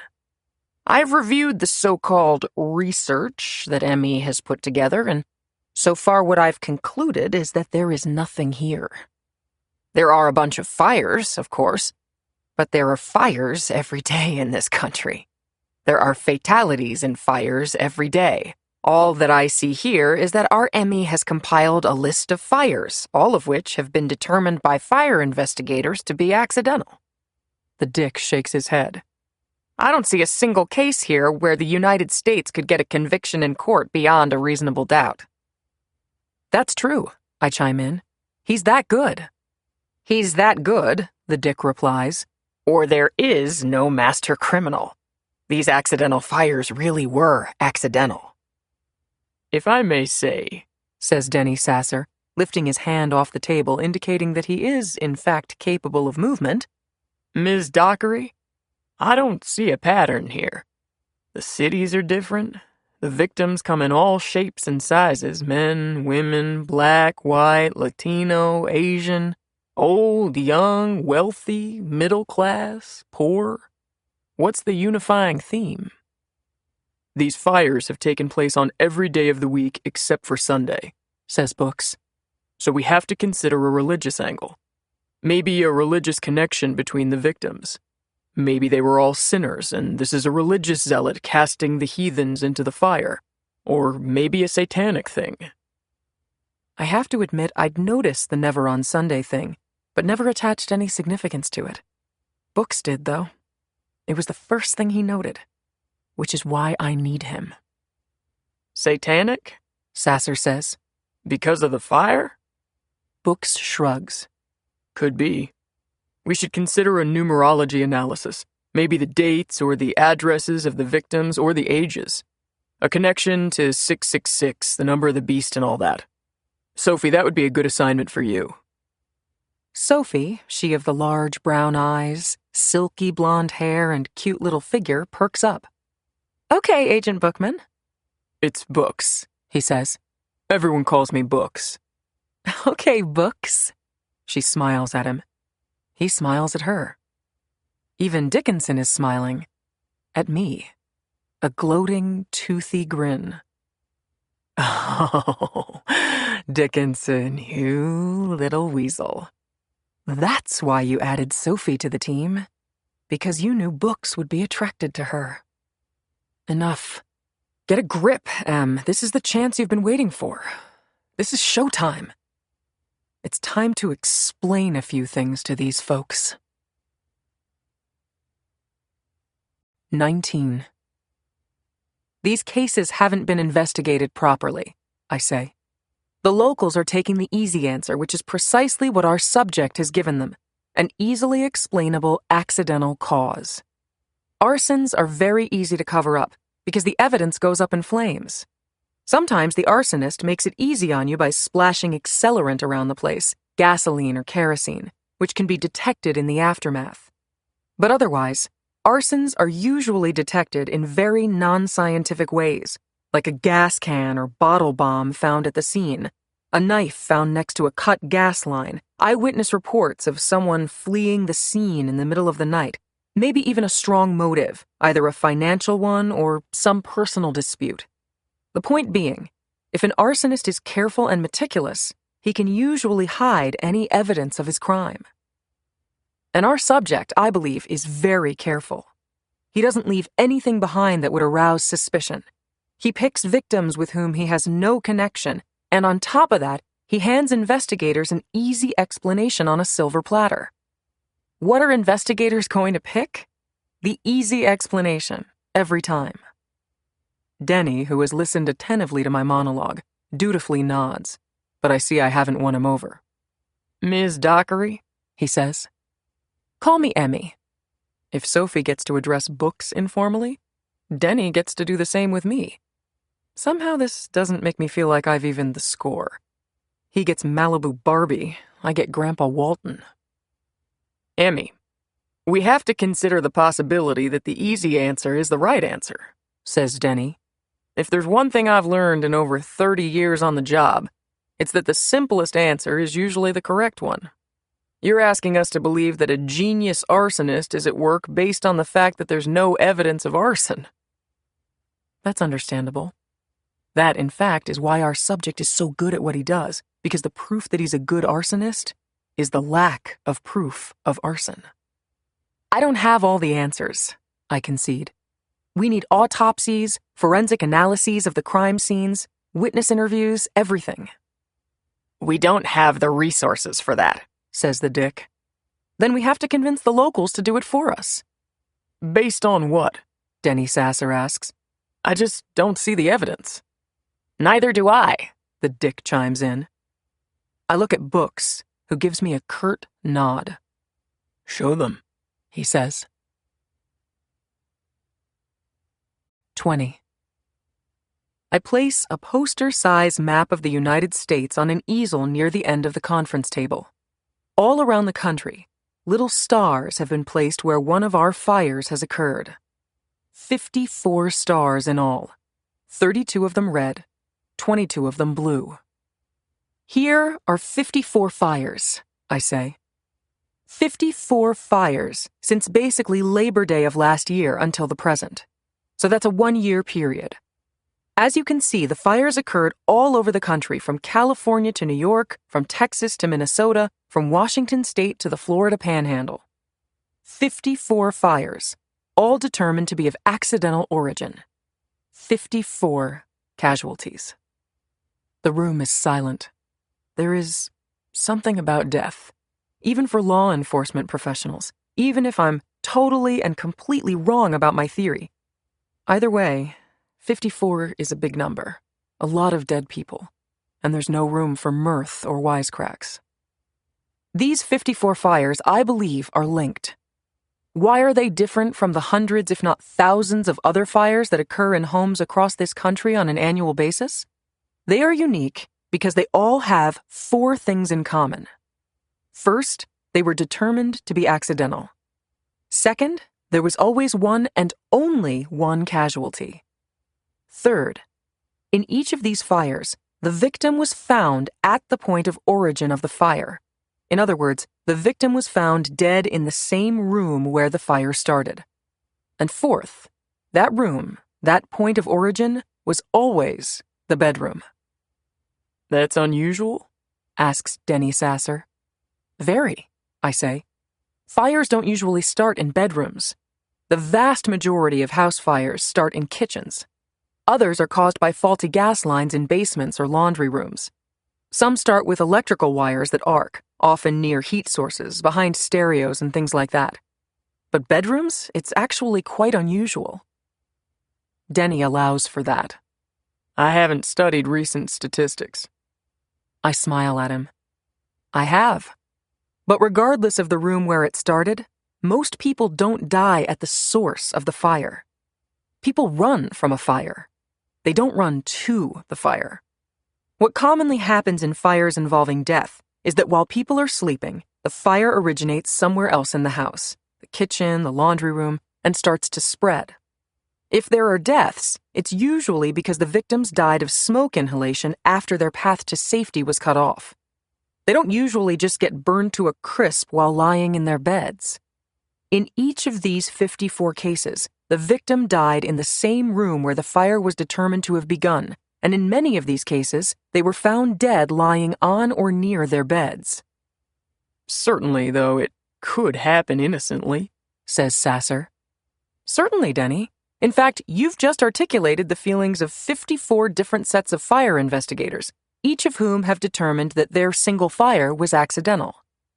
Just looking at a single incident? Sure, it's possible, especially when they find an obvious, so-called accidental cause of the fire which our subject always hands them. They go with the easy answer rather than dreaming up some diabolical plot.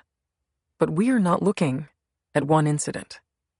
We're looking at this nationally, and we're seeing 54 incidents in a 1-year period. This, I submit, is a pattern. I have the room's attention. I'm not great at reading faces, but I think I've cleared a preliminary hurdle with them. Maybe nobody is convinced yet, but I'm not way out of bounds either. But let's break it down further, I continue. Let's start with a 4-month period beginning a year ago, approximately Labor Day of last year, and continuing until year's end, or January 2nd to be specific. Focus now on the red stars on the map. These represent 32 fires that occurred during that 4-month period. Note the scattered nature of these fires, hitting all corners of the country, but not the Midwest. These 32 fires killed 32 people. The last fire in that period, the January 2nd fire, was Peoria, Arizona. I still remember the phone call from Mom, the panic in her voice, her inability to even get the words out to me. "Marta," she said. "Marta was... your sister was..." It took me over 5 minutes to get her to finish the sentence, though after a few attempts, my own panic had begun to rise, as it became clear that the news she was delivering was the worst possible.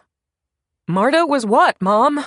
I cried, my voice cracking, my knees buckling, the ground beneath me splitting open. "What happened to Marta?" So that's 32 fires in 4 months, Books says, coaxing me along, helping me, sensing that I'd locked up from the memory. I give him a nod of gratitude and snap back to focus. "That's right," I say. "So that's approximately 2 fires a week. And as you can see from the map, the fires tended to be in clusters of 2. 2 in California, Piedmont, and Novato in the same week in September. 2 in Minnesota, Edina and St. Cloud, in the same week in October. So our subject was a traveler. From Labor Day to basically New Year's Day, our subject traveled. Why? I don't know. Everyone is paying attention, at least. The lovely Sophie is even taking notes, indicating that she does in fact know how to spell. Or at least doodle. But then we get to the second time period, the beginning of this year through the present, I say. And this is when we start to learn more about our subject. 21. The second phase of our subject's crime spree, I say, is the roughly 8-month stretch from January of this year to today. These are the blue stars on the map. During this stretch, we have 22 fires and exactly 22 casualties. Exactly 1 death per fire. Rather meticulous, wouldn't you agree? Denny Sasser and Sophie Talamus nod. Books does so emphatically, though he's already heard my spiel. The Dick sits passively, revealing no sign of his thoughts. With my pointer, I outline a circle around the blue stars. But our subject wasn't such a traveler during this second phase, was he? Books shakes his head. All 22 of those fires took place in the greater Midwest. That's right.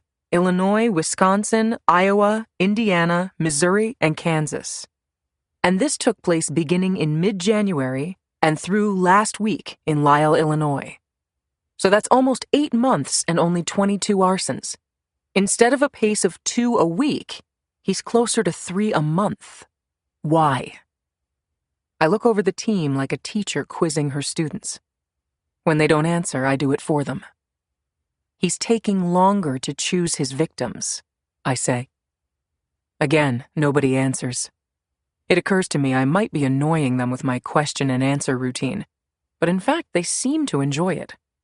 Everyone in this room, at least in part, entered law enforcement because they like solving puzzles. And why is he doing that? Asks the Dick, the first time he's participated at all.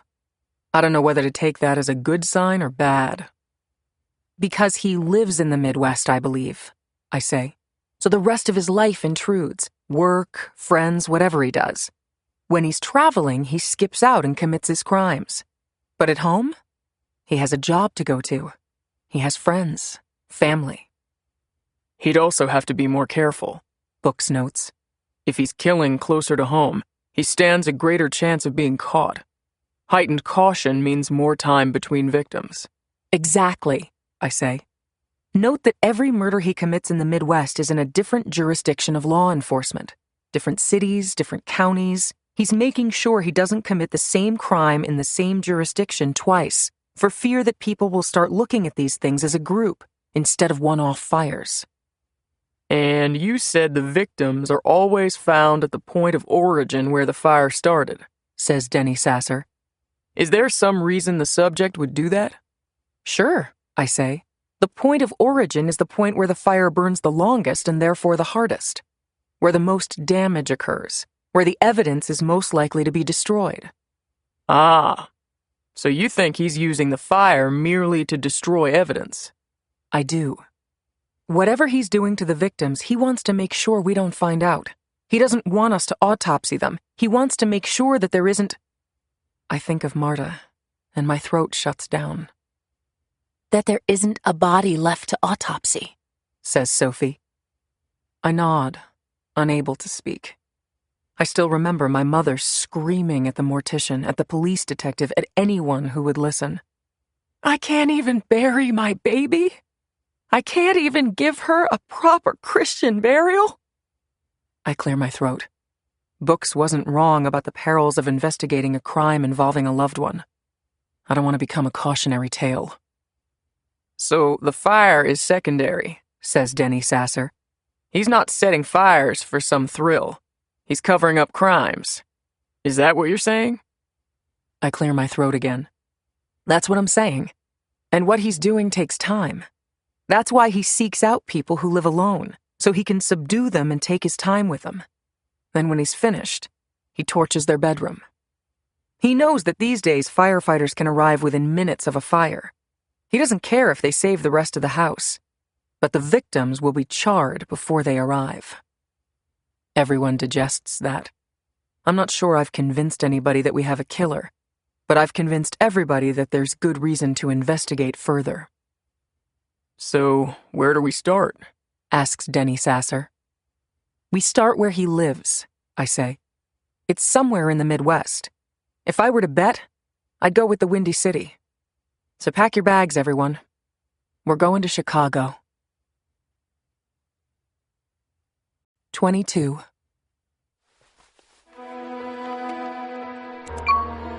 Graham session, recording number 6, August 30th, 2012. Well, I guess this can technically count as a separate session. It's past midnight, officially Thursday now. What a day it's been. Wouldn't you agree? No? Nothing? Well, folks, since I'm in a good mood, I'm going to answer questions from the mailbag. I wish there really was a mailbag, because I'm sure you have lots of questions for me. You'll try to answer as many of them as you can from these recordings, to read between the lines and study my word choices and voice patterns and all that jazz, but it would be nice for you if I just outright answered some FAQs. So, from time to time, I'll just go ahead and guess what those questions might be and answer them for you. Thus, here is episode 1 of Graham's Mailbag. Cue the theme music, please. What's that? I'm being told that we don't have any theme music. Sorry, I'll have to work on that. Question: how do you choose your victims? The simplest answer I can give you is that I go with what inspires me. What inspires me at a given moment will vary, and thus my victims vary as well. You wouldn't expect Beethoven to write the same symphony twice, would you? Or Tolstoy to pen the identical novel a second time? Sometimes I seek them out, and sometimes they come to me.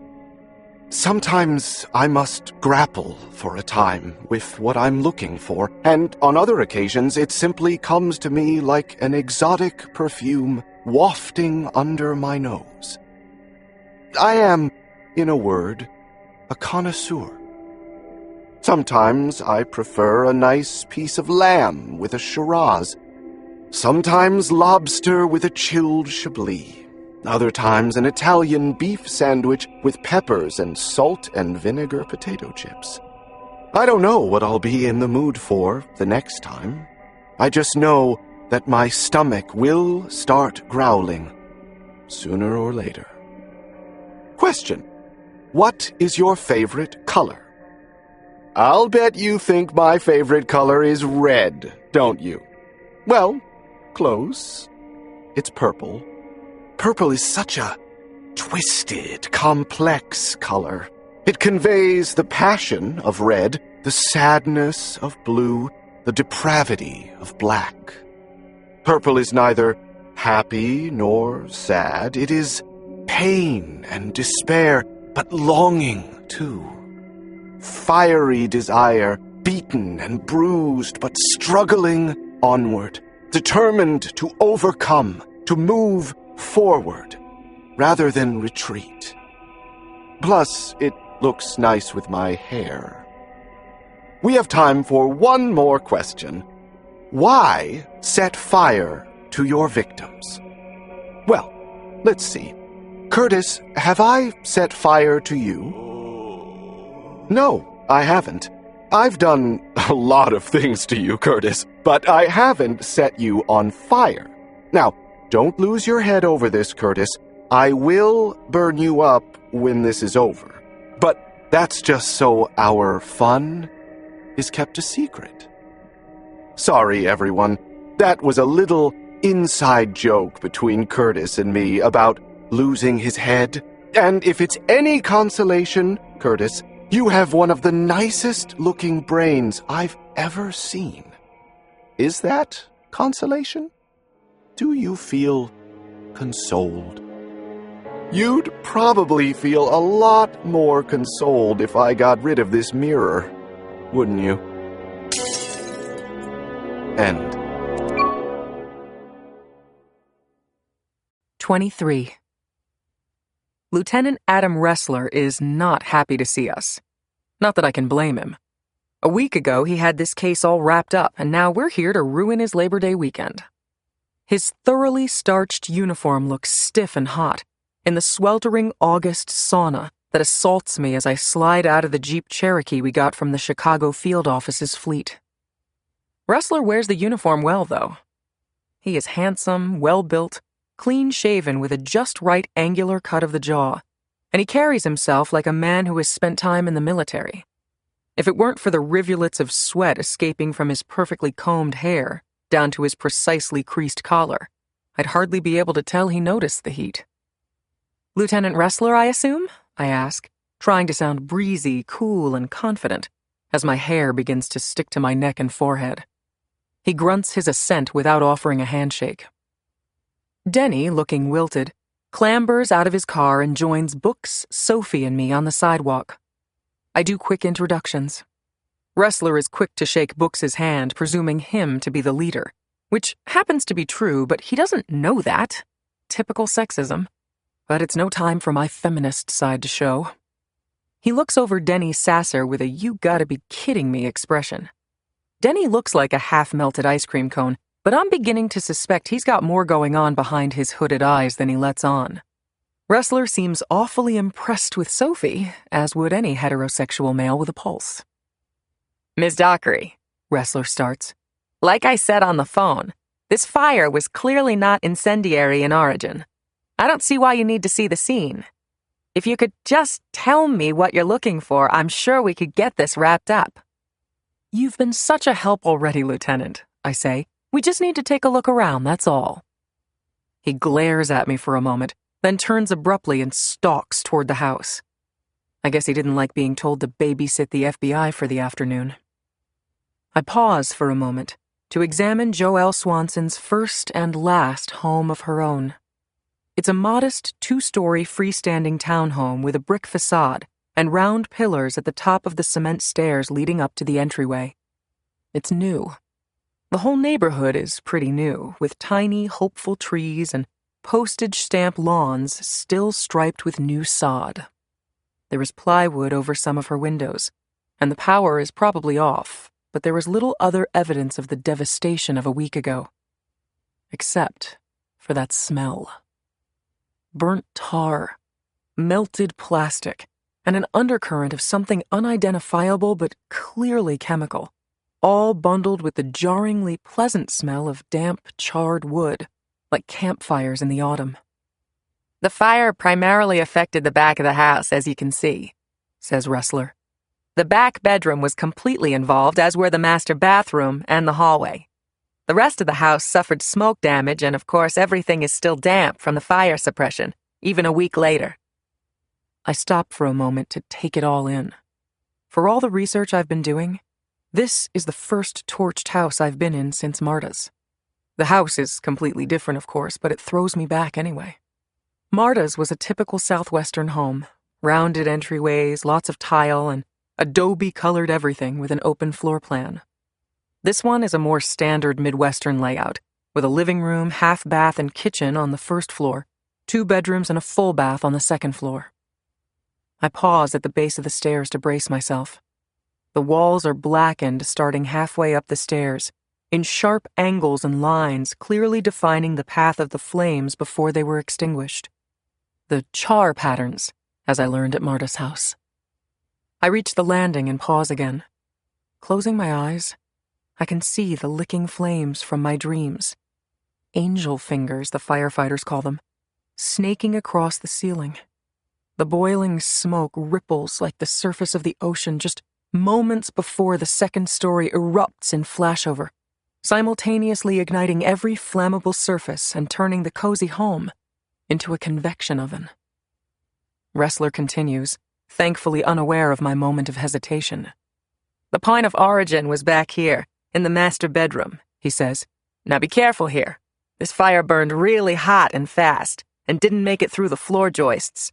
But I don't want to discover structural damage by dropping an FBI agent through the floor. He laughs, rapid fire ha ha ha, to emphasize he's kidding. I'm not sure he is. We get to the bedroom. Joelle's bedroom, not Marta's, I remind myself, and I suck in my breath. The bed, or what remains of it, is positioned directly across from the bedroom door. Not terribly unusual, but not that common either. But it's like she and Marta read the same home design magazine and picked the same bedroom layout. And Marta's room hadn't been laid out that way the last time I'd visited her.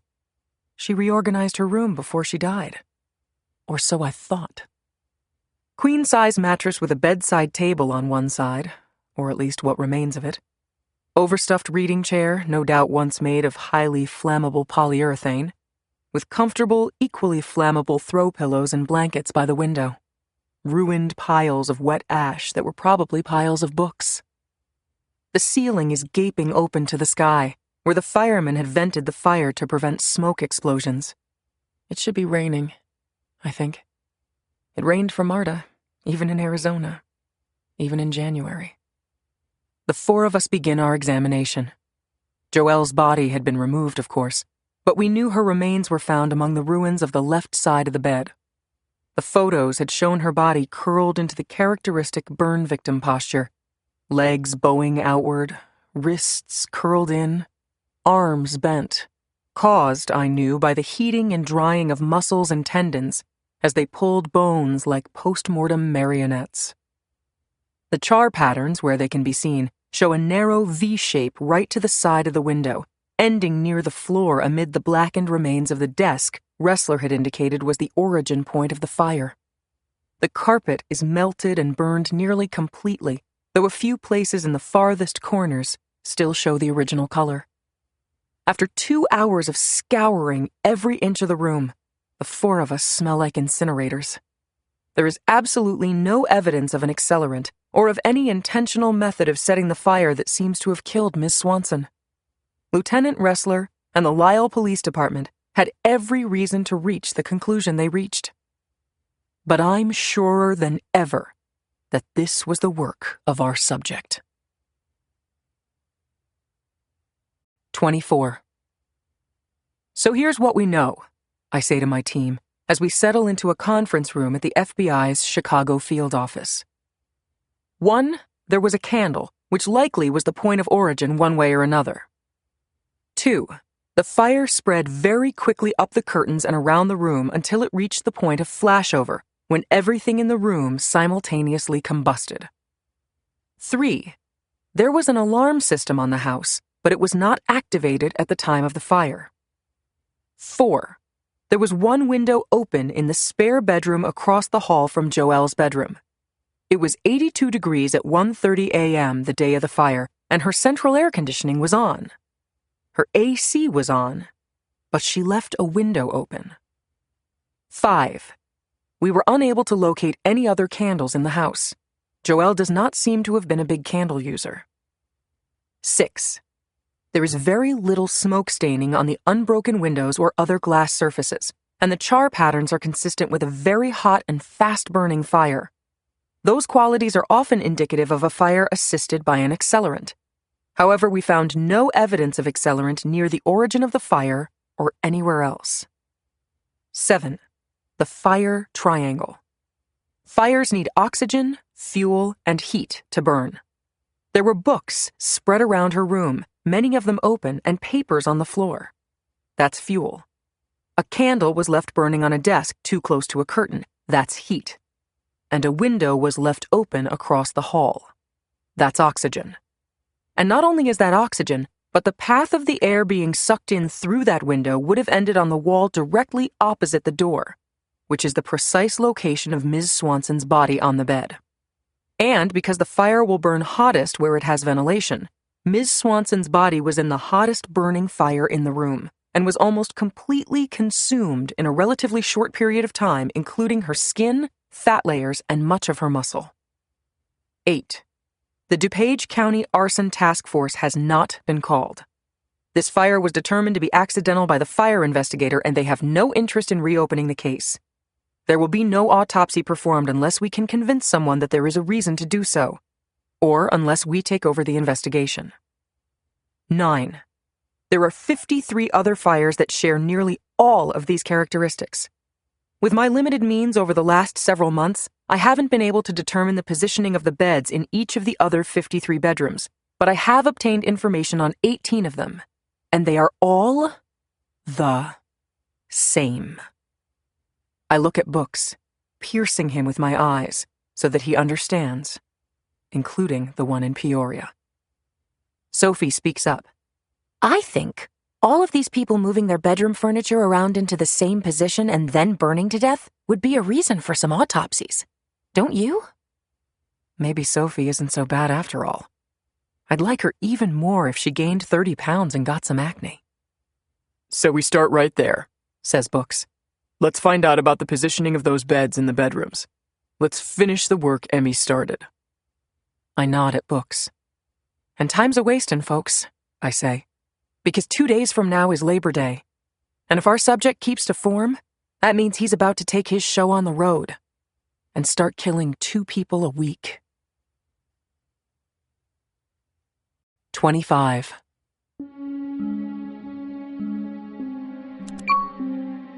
Graham Session, recording number 7, September 1st, 2012. Good evening, class. Tonight, I won't be taking questions from the audience. I want to say a few words about lying. A key ingredient in any respectable artist's portfolio. Lies are fascinating because they expose the paradoxes of our society. What is a lie?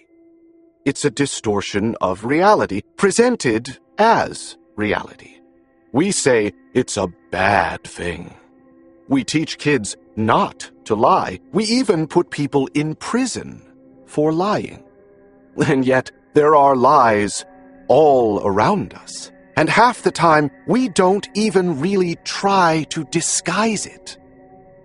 The TV commercial with the bubbly family ecstatically stuffing French fries and burgers in their mouths with the fun-loving clown looking on. We all know those are actors who are paid to play a fun-loving family. They're not having fun. They probably had to reshoot that scene 20 times, and they're tired and nauseated, and the last thing they want to do is stick another French fry in their mouths. And what about those thick, scrumptious burgers in the ad? Are those the ones you get when you go to the restaurant? None of that's real, and we know it, but don't care. Women wear clothes that hide their flaws. Men suck in their guts when those women walk by. Office workers turn the screen away from their game of solitaire when the boss strolls in. Lies, lies, lies. You're taught not to call someone who's fat, fat, or someone who's stupid, stupid. That's wrong, we tell our kids. Don't tell the truth if it's going to hurt someone's feelings. Those lies are okay too. Desirable, in fact. I'm not complaining, mind you, just commenting. It gives me perspective. And that perspective is, embrace it. Because if everyone else is lying, then you better too. Or you'll get caught in the cross current, spinning and flailing. You don't want to spin and flail, do you? As you can imagine, I'm a master liar.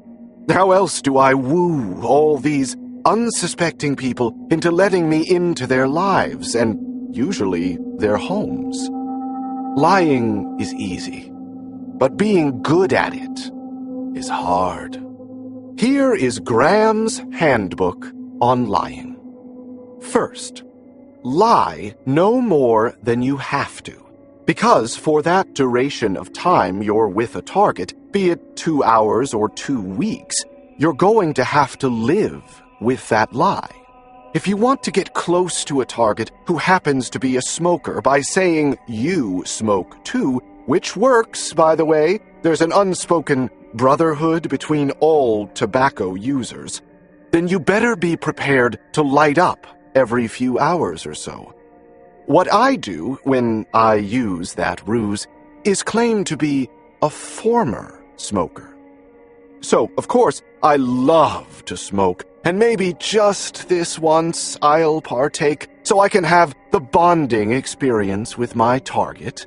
But I have an excuse not to smoke again if I have to spend a longer time with the target. Second, be no more specific in your lie than is absolutely necessary. The vaguer you are, the more rope you give yourself.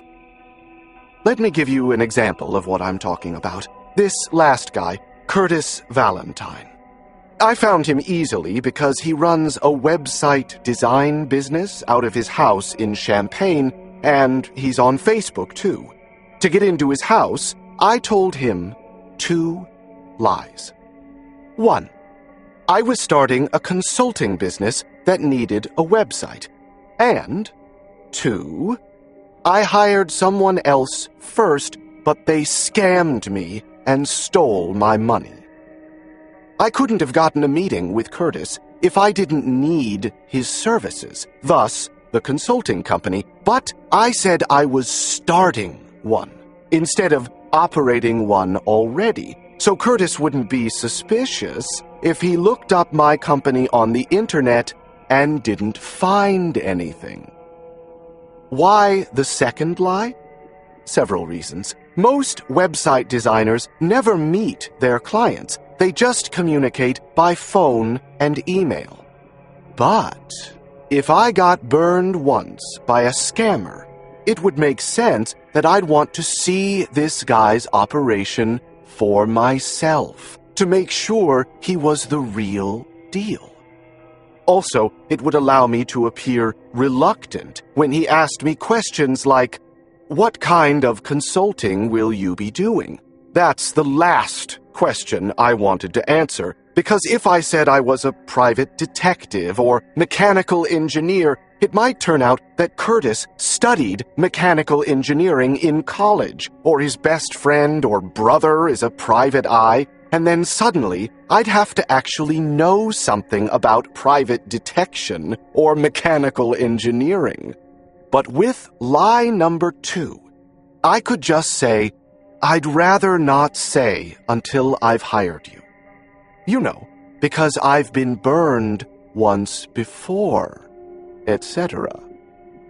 I lied no more than I had to, and I locked myself down as little as possible. A couple beers at a bar, Curtis talking about how he can expand my business's potential, me looking impressed but also gun-shy after being burned once, and next thing I know, it's his idea that we go to his house so I can see his operation firsthand. Any questions? Good. Class dismissed for now. But don't go away. We have a lot of fun right around the corner. End. 26. The FBI building on Roosevelt Road in Chicago never really closes, because the FBI never really does either. But it's Labor Day and after business hours at that, so the building is about as empty as it will ever get. The 8th floor, where our temporary digs are located, is positively barren. Our 4-person team, believing as we do, or at least as I do, that time is of the essence, has been doing its best to make progress, but we arrived on the Saturday of the 3-day weekend and haven't had a regular business day yet. Still, we're trying to do the person-to-person stuff, calling local cops or county sheriffs in all the jurisdictions where our subject is killed, asking them to dust off the files on that accidental fire so they can tell us the position of the bed in the bedroom where the victim was found.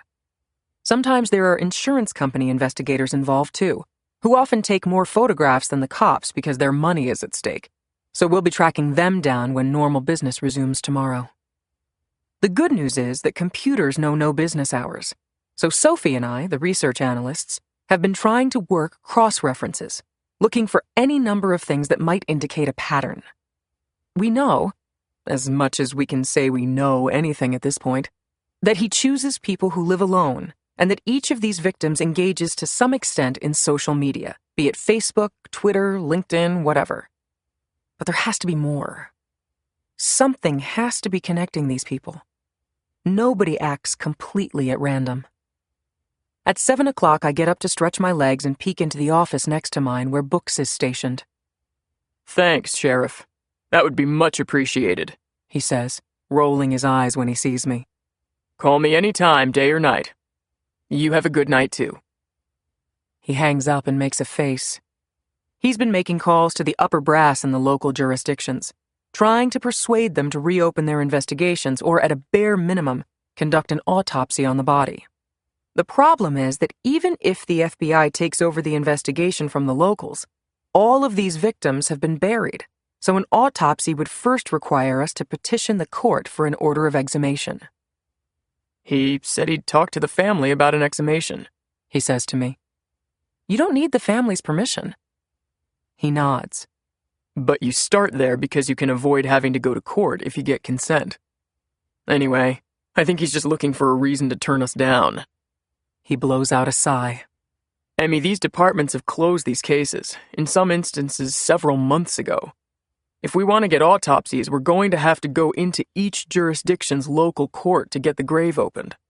And that assumes the local U.S. attorney is even willing to go to bat for us, which is no small thing. Then we'll try. Right, but you know how long that's going to take? A few weeks would be the minimum. Dickinson, he just hasn't given us the manpower. Can you get more agents assigned? That's the catch-22, lady. Right. I agree. We can't get more agents until we show him some hard proof. And we can't get hard proof anytime soon without more agents. And all the while, our subject just keeps on killing. Which is why I'm pinning so much on the 2 most recent deaths, Joelle Swanson in Lisle, Illinois, and the latest one, a man named Curtis Valentine in Champaign, Illinois. We haven't been down to the Champaign site, but a detective down there with Champaign's police department was kind enough to have a video done of the entire house and email it to me. It was a single-family house, not a townhouse, but otherwise the death of Curtis Valentine bore a startling resemblance to that of Joelle Swanson. A fire that started in the bedroom, the victim found in that same bedroom, a candle as the likely source, char patterns and minimal smoke staining indicating a fast-burning fire, yet no evidence of accelerant. The bed, positioned directly opposite the bedroom door. God, our subject is smart. I have to admit, even I would think this looks accidental if I only knew of this one fire. None of these investigators know that this nearly exact same pattern has been taking place all around the country. You look exhausted, Em, he says. I am. Let's get everyone together and get something to eat at the hotel bar, he says. I sigh. I suppose if we get a change of scenery, we get away from phones and computers and just talk, maybe an idea shakes loose. Maybe that's the problem. Maybe we need to take a breath and think big picture, brainstorm. Maybe the trees are blocking us from seeing the forest. I look back at Books, who is smiling at me. What? I ask. The only way you'll join us for dinner is if we agree to talk about the case, isn't it? I raise my hands. Is there anything else to talk about? He shrugs.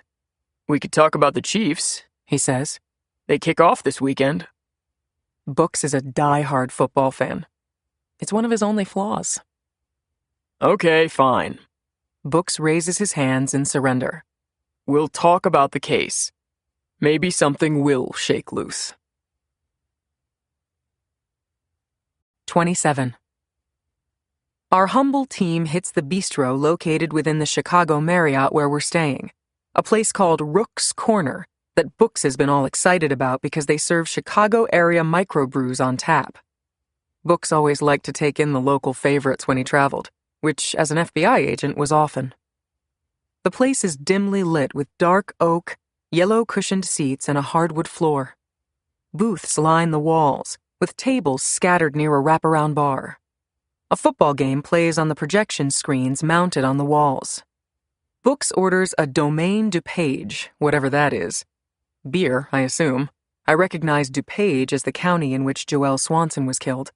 While Denny orders a soft drink and Sophie, a berry mojito. Everyone is happy to have food. For Books, it's a burger. For Denny, a club sandwich. I order some French onion soup, and Sophie chooses a pear and pecan salad. Are pretty young women genetically programmed to order fruit-flavored drinks and nibble on rabbit food like salads with low-fat vinaigrette dressing? I mean, couldn't Sophie just break from type this one time and guzzle a Guinness while devouring some nachos with cheese sauce dripping down her chin? The aforementioned Sophie, I note, has the seat next to Books at our square table and has scooted her chair closer. She is hanging on his every word as he regales everyone with some war story. Special agents have lots of tantalizing tales about their exploits. Quirky witnesses, silly miscues, charismatic criminals they've captured. I've heard most of those stories by now.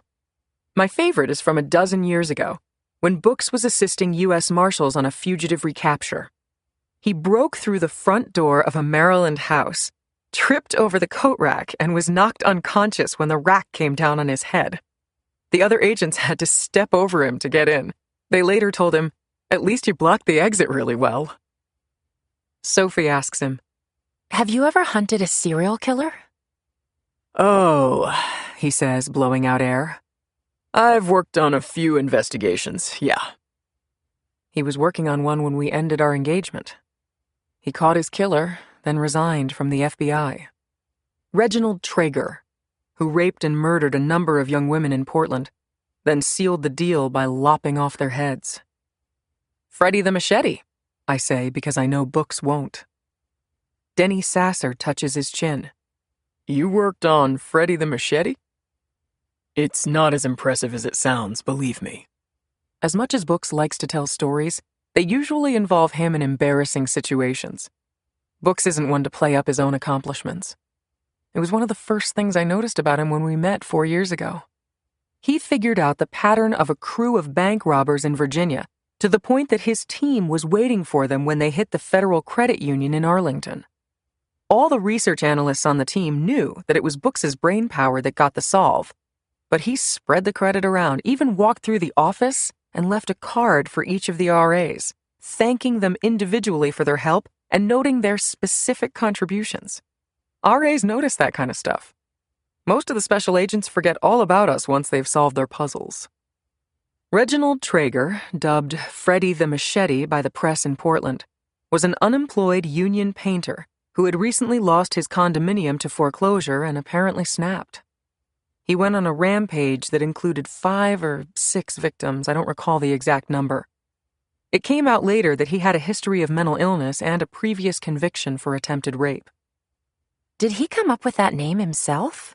Sophie asks. Did he, leave notes or anything? Did he want to be famous?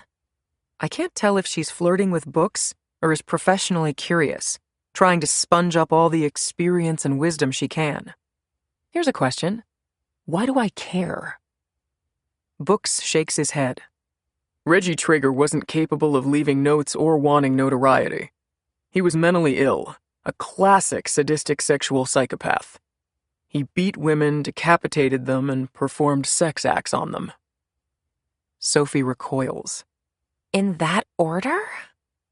Oh, yeah. He performed sex acts on headless corpses. Yeah, this guy was a real monster.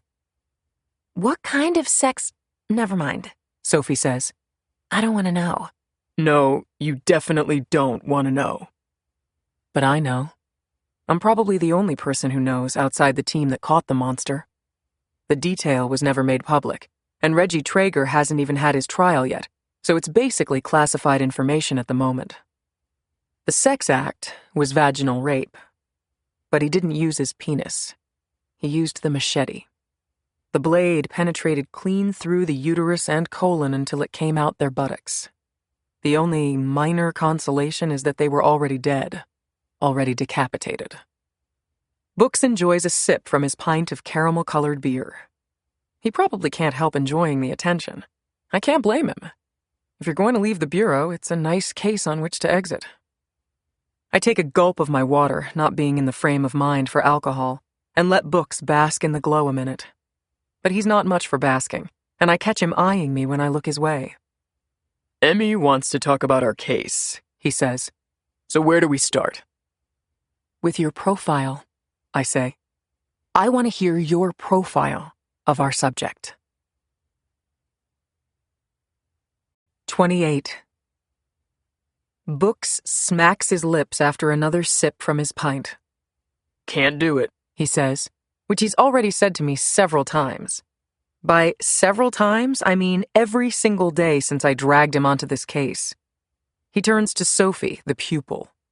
Before you can work up any kind of a meaningful profile, you first obviously have to establish the commission of a crime, I interrupt. But Books, let's assume these are murders. Murders covered up by arsons. What's your profile? I know you have one. He allows for that and gestures to Sophie again. Profiles are an art, not a science, he says. It's not like you can plug facts into a machine and crank out your profile. You have to thoroughly evaluate the crime scene, interview victims if you can, all things we haven't done here. And even then, you can be pretty far off. Were you far off in your profile of Reggie Traeger? Freddy the Machete? Sophie asks, practically cooing.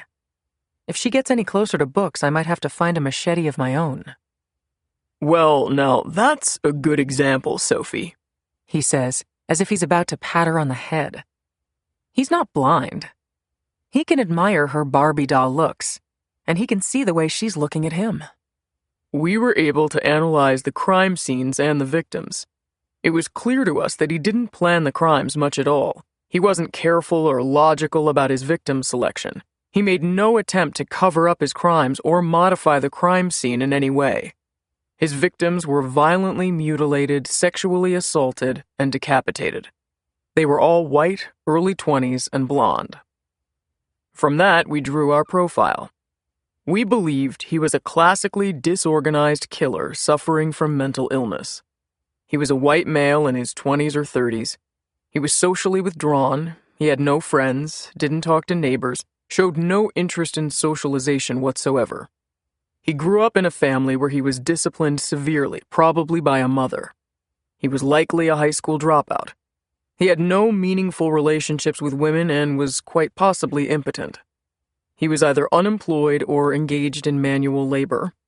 He had recently experienced something rather stressful, something like being fired from a job or a breakup with a woman. He had violent fantasies against women and was unable to control them. He lived somewhere within a 1-mile radius of the victims, and his first name was probably not Freddy. Sophie gives him a full wattage smile. Oh, that Books.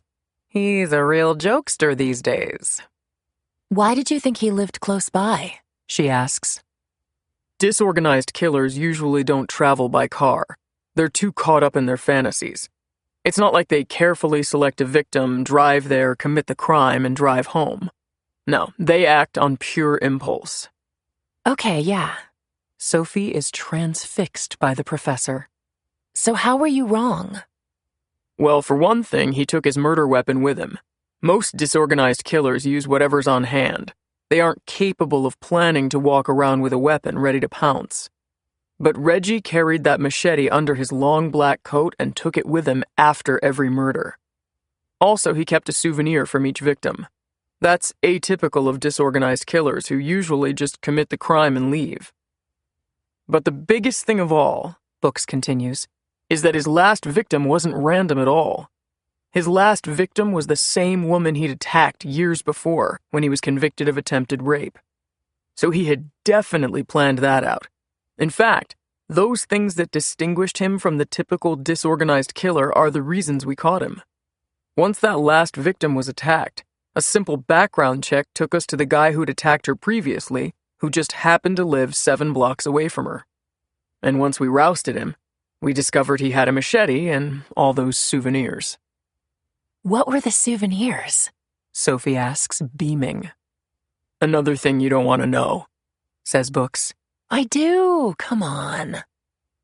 He took their tongues, I say.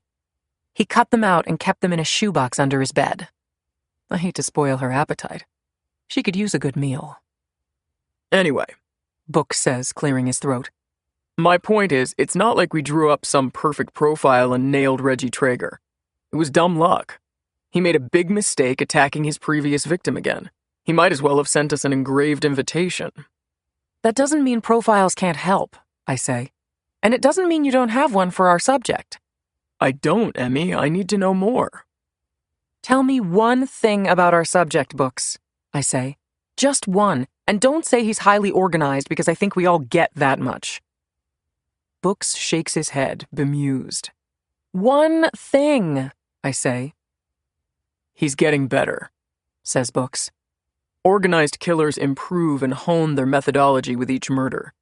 Our subject was probably pretty good all along, but if he's real, if there really is a man going around murdering people and torching the scenes and making it look accidental, then he's turned this hobby of his into a well-oiled machine. Books blows out air. He's not going to hand himself over like Reggie Traeger did, he says. We're going to need good police work, yes, but we're also going to need all kinds of luck. Oh my God, I say, pushing my chair away from the table. That's it, Books. What's it? You found inspiration in we're going to need all kinds of luck?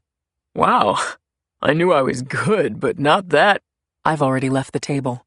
I move from a brisk walk to a jog until I've jumped into the first taxi I can find. 29. I'm back at the office on Roosevelt, banging on my keyboard, poring over data, when Books pops his head into the office. Emmy, always with the flair for the dramatic, he says. You mind telling me what bee got into your bonnet? It can't be anything I said. All I said was our subject was getting better. That's all you needed to say. My eyes move to the large map of the United States, the stars now numbering 55, indicating the various sites of the fires. 32 are red, showing the fires that began about a year ago and ended at the beginning of January with Marta's fire. Where was the first fire? I ask. The first? I'm not sure I remember, he admits. He doesn't have the data burned into his brain like I do. Atlantic Beach, Florida, I say. September 8th, 2011.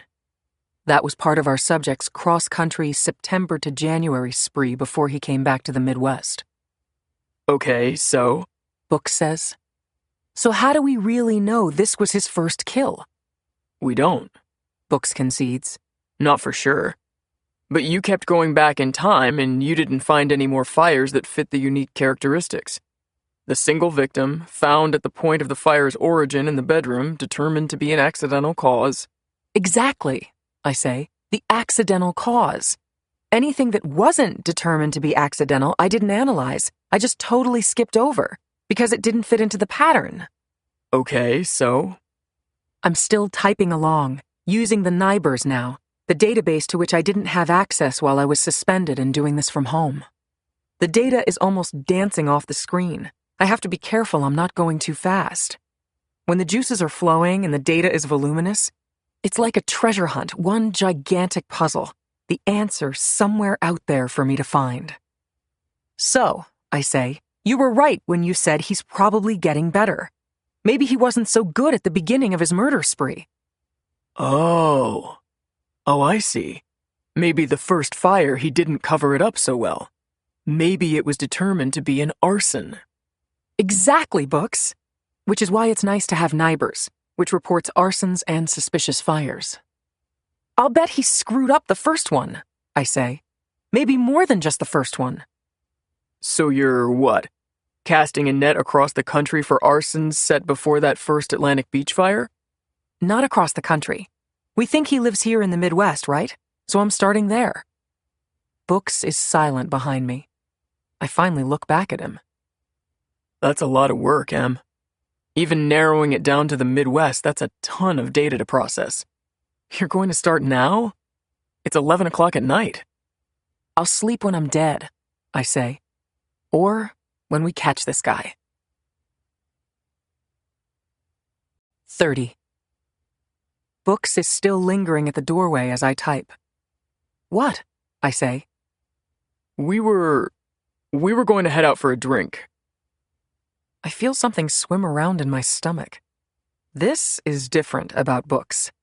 Back when he was full-time with the Bureau, when he was hot on a chase, a time-sensitive, lives-at-risk chase, the last thing you'd ever catch him doing was drinking alcohol. He was constantly on edge, always rethinking the evidence. There would be times when we were together that he would be sitting next to me or across the table at dinner, but I could tell he was miles away, trying to find his way inside a monster's head, challenging assumptions, re-examining angles, closing this eye, then that eye, wondering if it changed the picture at all. I recall being in a movie theater with Books once when, for some reason, I turned to him in the middle of the show, the light playing on his face as the scene on the screen changed, his eyes open wide and glossy, and I could tell that if you saw behind those eyes, they wouldn't be looking at the movie screen at all. They would be replaying some crime scene in Alameda or New Orleans or Terre Haute. And now, we're in the middle of a chase, and he wants to go out for a drink. It's not hard to see what's changed. We are heading out for a drink, he said. We. But we doesn't include me. And as much as I've come to like Denny Sasser, I don't think he's up for painting the town at 11 o'clock at night. Books has every right to do this, I remind myself. He's a single man and Sophie's a single woman. You dumped him. You're the last person on earth who has the right to comment. And don't you have a job to do? Aren't you here to stop a killer, even if you're the only one who really believes that this killer exists? You should go out then, I say, not breaking stride in my typing. I'm going to keep at this. You sure you don't want to come along? Or I could join you here. No, I'm fine, I say. Sometimes I'm better when I'm just alone, focusing on this stuff anyway. If ever I uttered a true statement, it is that one. I'm better alone. I'm more comfortable alone. I'm supposed to be alone. These numbers and statistics, these patterns and cross-references and data, this hunt is all the company I need. I turn and listen to Books' footfalls along the carpeted hallway until he's out of earshot. Then I get back to work. 31.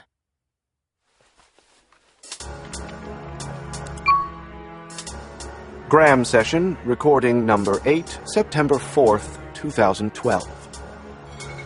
Good day, all. I'm enjoying a burger, rare, of course, and a plate of fries while I watch an old football game on ESPN Classic. I'm using my recorder as a fake cell phone, as I always do in public places like this tavern.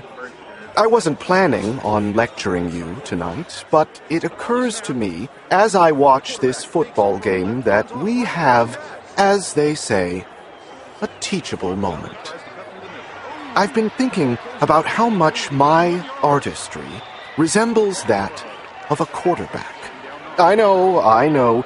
You're picturing one of these steel-jawed poster boys like Peyton Manning or Tom Brady and thinking, what the hell do they have in common with a homicidal artist like Graham? Anyone can play quarterback badly, just like anyone can stick a knife into a couple of people or pull a trigger or hold someone down underwater. But to be the best, to reach the pinnacle, requires self-denial, sacrifice, discipline, humility, and preparation. You have to hurt yourself, scold yourself, analyze yourself, recognize your weaknesses at the same time you try to eliminate them. And those weaknesses you can't eliminate must be minimized. You must create a plan that highlights your strengths and hides your flaws. You have to do more than simply want to win. Everybody wants to win, for goodness sake, but precious few of us are willing to prepare to win. You must do things that are difficult, unpleasant, painful. You must do today what nobody else will do, so tomorrow you can accomplish what others can't. And then, of course, there is the ultimate test of the quarterback, the audible, going off plan, looking over the landscape and making an on-the-spot decision to change up what you're doing. That's what I'm about to do. Because I've just had the pleasure of meeting Luther. Luther Feigley, seated just 2 stools down from me at the bar with a lovely gal named Tammy. Luther isn't going to win any prizes for intelligence or class, or for his wardrobe, which consists of a gray t-shirt that says, "Don't fuck with the Huskers," and baggy shorts. But, oh, he's full of talk with his lady friend Tammy about the fundamentals of football, and she seems not to know very much about the sport, which means she is taking everything he says as gospel, even when discerning lads like myself know that Luther is falling short in his discussion. Mind you, my only goal tonight was to enjoy a burger and a ball game while on the road to my next project. I had no designs on Luther or Tammy or anyone else in this bar. But a good quarterback calls an audible when the opportunity presents itself. When the cornerbacks are creeping up and there's no deep safety, the quarterback calls a fly pattern and goes for the touchdown. Does he not? Of course he does. And Luther and Tammy may be too good for me to pass up. Luther, because he won't shut the hell up about stuff he doesn't understand nearly as well as he thinks he does. And he has nice big kneecaps that are probably very sensitive to the touch. And Tammy, because underneath those red locks, she has a nice round head. And she has a big, throaty voice that is going to sound nothing short of delicious when she starts begging. Yes, an audible then. Gotta run, folks. Time to be sociable. End. 32. The kitchen in which I'm sitting in Aurora, Illinois, is so quiet you can hear the refrigerator humming, the water dripping from the sink. Gretchen Swanson is a petite woman, with a slump to her shoulders and a lined face, a thick head of curly hair, Santa Claus white, combed neatly. Her eyes are scanning something off in the distance, out a window and over a quarter-acre backyard. I don't know if she is pondering everything I've said to her, or if she's thinking about her daughter, who probably played back there on that now dilapidated swing set, or swung in the tire that still hangs from the big oak tree. The kitchen is lit brightly, but a dark pall hangs over everything here, as if something rotten has infested this once vibrant house, coloring the egg-yellow walls a dingy beige, turning Gretchen's warm radiance into a despairing reserve. I recall experiencing that sensation after Marta died. How obscene any object of beauty seemed. How dare something be luminous and pretty, I would think, in the midst of such pain and suffering.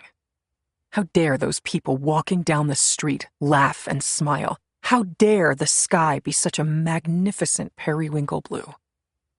I look back down at the kitchen table and jump at the sight of a large cockroach. It's only after I've scooted back my chair that I realize it isn't real. It's just an ornamental piece, a porcelain figurine. Who would have a porcelain cockroach? Sorry, says Gretchen. We've had that thing for years. Joelle loved it. Gretchen looks off into space again. When she was a child, she heard that song, La Cucaracha. You know that song? La cucaracha, la cucaracha.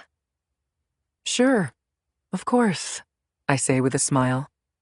Oh, she heard that on the radio one time when she was just a little one, maybe 3 or 4 years old. She started dancing and trying to snap her fingers along with the music. Her little blonde curls were bouncing everywhere. Gretchen allows a smile at the memory.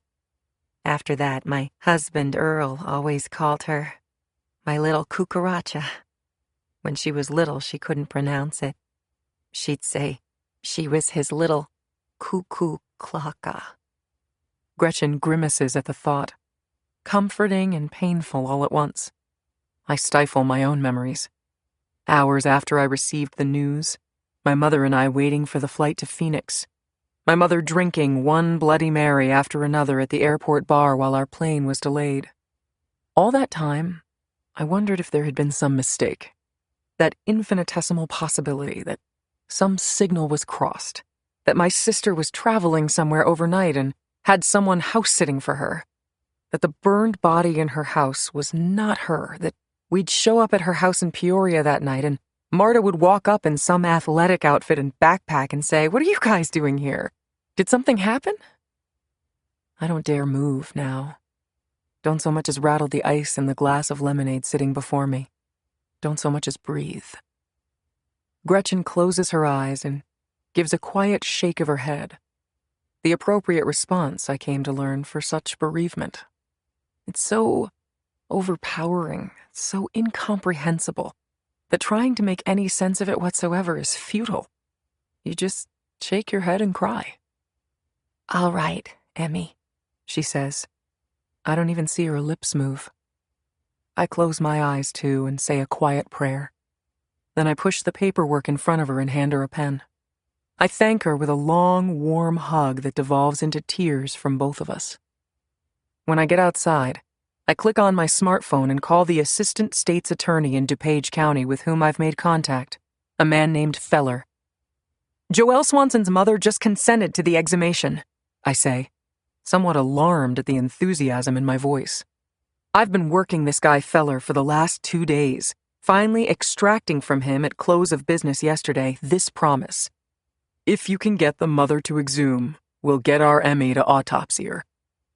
As soon as I end that call, I make another one to a prosecutor in Champaign County, a woman named Lois Rose, who welcomes my call like she'd welcome a kidney stone.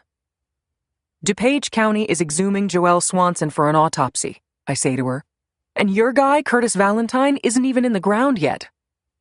"Thanks to you, Emmy," she reminds me. The Valentine family held a memorial service for Curtis in Champaign yesterday. Closed casket, obviously, but at my urging agreed to hold off on the actual burial for a few days. Come on, Lois. If they're convinced enough in DuPage to unearth a body, why can't you guys just move a body from a funeral home to a morgue? I pause, alarmed at my callous reference to a body. My sister was a body, too. Lois Rose makes a noise on her end of the phone, a harsh exhale of air. "Did anyone ever tell you you're persistent?" "Once or twice, yes." If I get RME to do this autopsy, will you stop calling me? I actually laugh. And when the call is over, I pause at my rental car and squeeze my fists so tight I fear I might break a bone in my fingers. Finally, I whisper. Finally, an autopsy. 2, in fact, to get the proof we need for the boys at the Hoover Building to give us a team, an army, to hunt this monster. 33.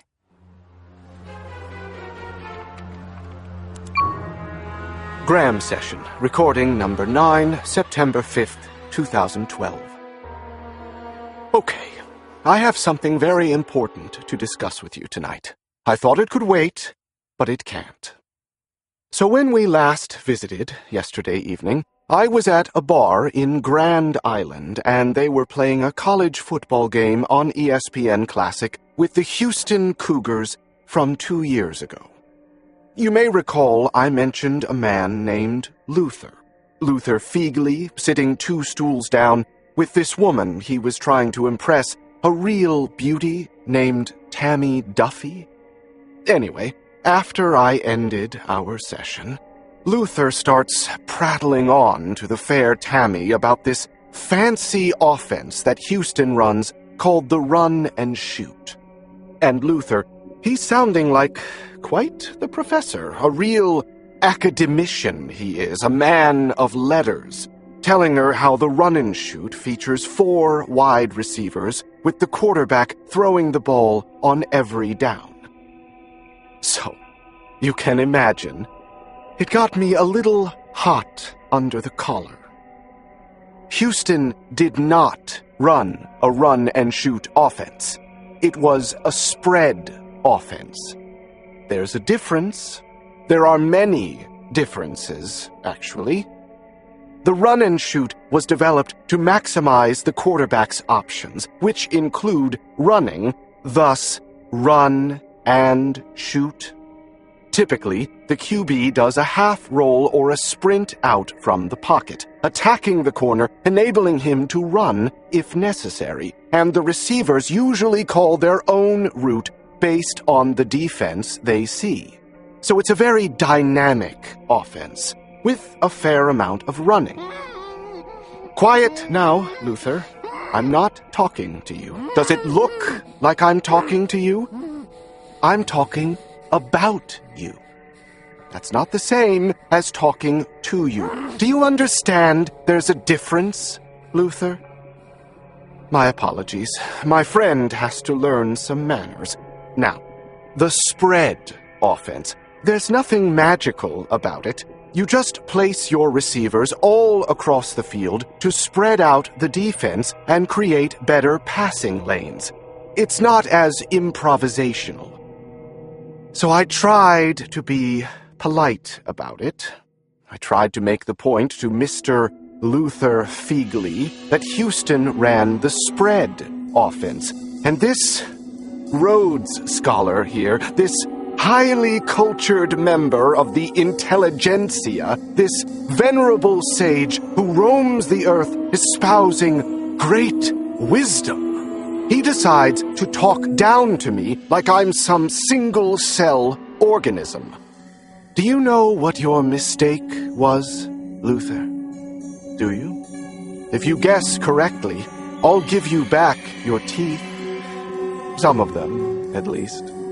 The top ones. No? Flustered, are we? Your mistake was insulting someone you don't know. I looked like a nice, normal, harmless guy, didn't I? I'm going to have to put down the recorder. No, wait, I'll clip it to my windbreaker. Okay, good. You can still hear me. Come here now, my love. You're heavier than I thought. There. Phew. Okay, Miss Tammy Duffy, we're going to have some fun. Let me get you more comfortable first. Come on now, don't fight me. making this any easier. I wasn't expecting this detour. I can tell you that, Luther. I was going to have a burger at the bar last night and watch some classic football and be on my merry way. But I called an audible because you're such a horse's ass. And I'm going to give you a choice. Professor Run and Shoot.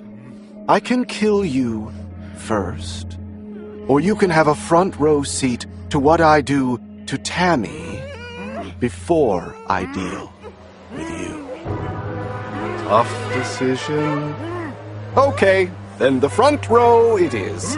I suppose on the plus side for you, it will be an extra 30 minutes of life. That's what you guys all desperately cling to, right?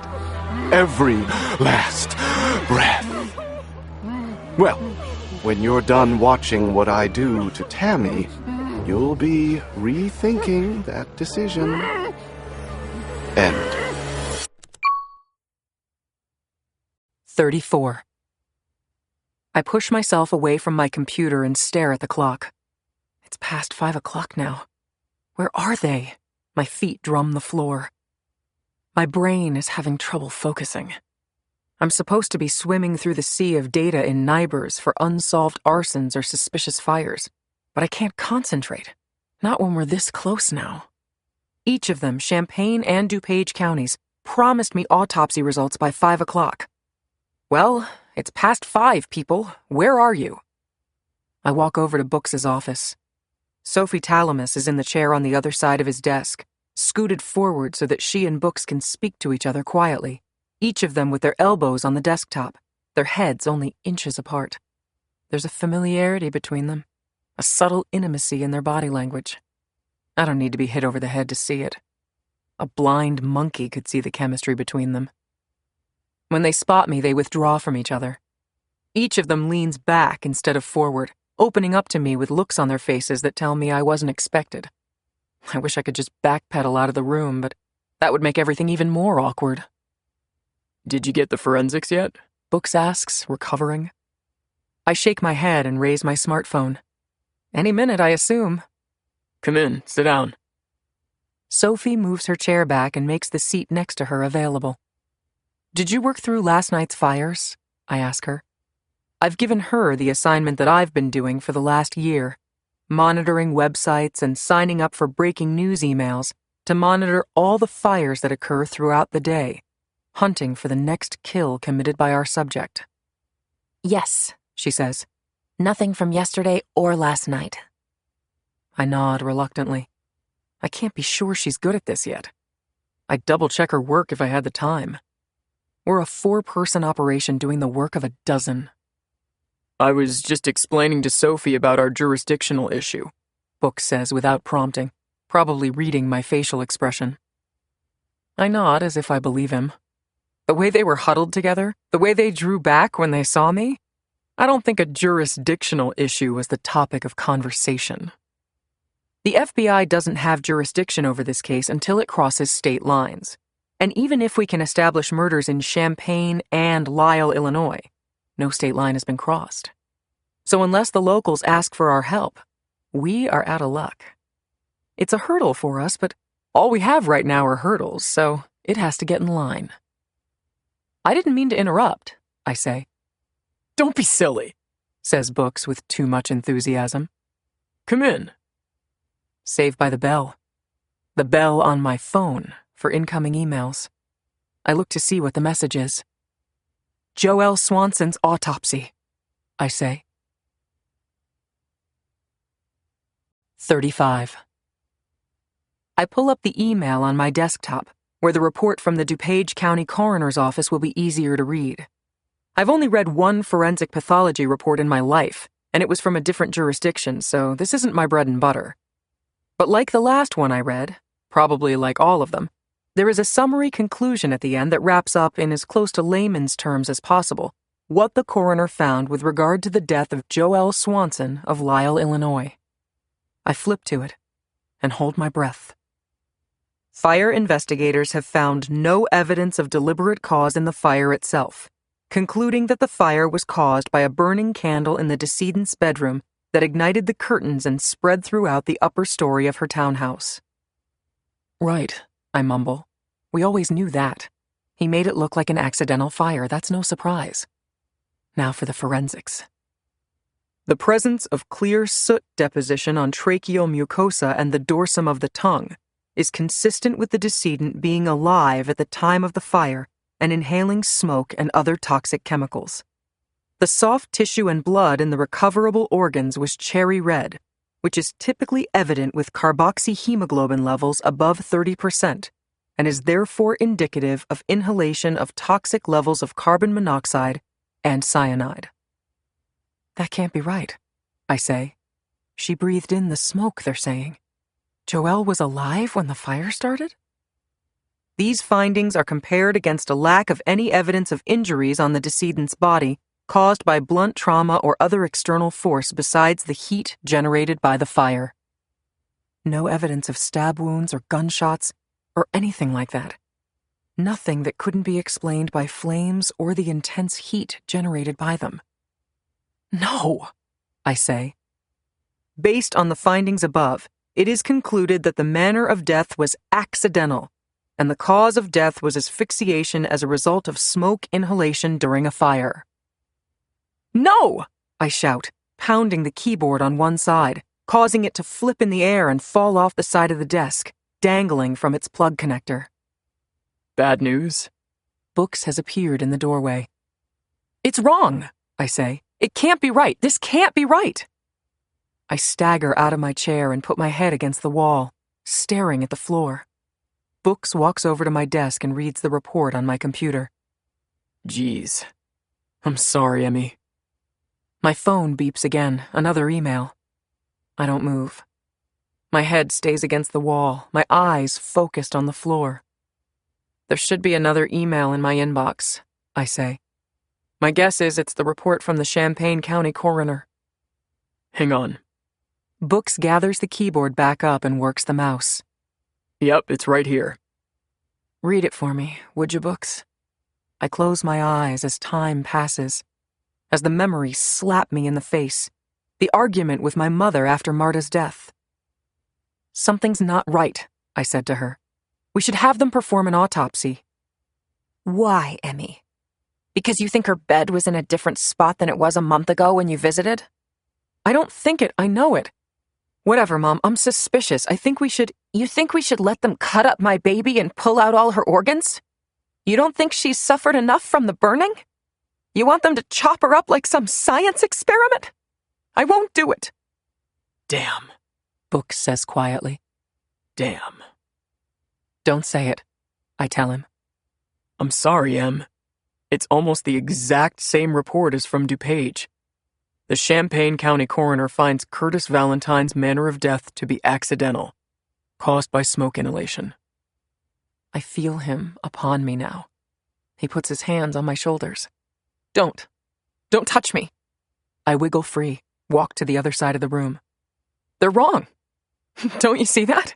They're both wrong. Books breaks eye contact with me, stuffs his hands in the pockets of his suit pants. He doesn't see that, of course. What he sees is a woman stubbornly clinging to a truth that isn't true at all. A little girl insisting that the tooth fairy is real. I'm sorry, he says again. I'm really sorry. 36.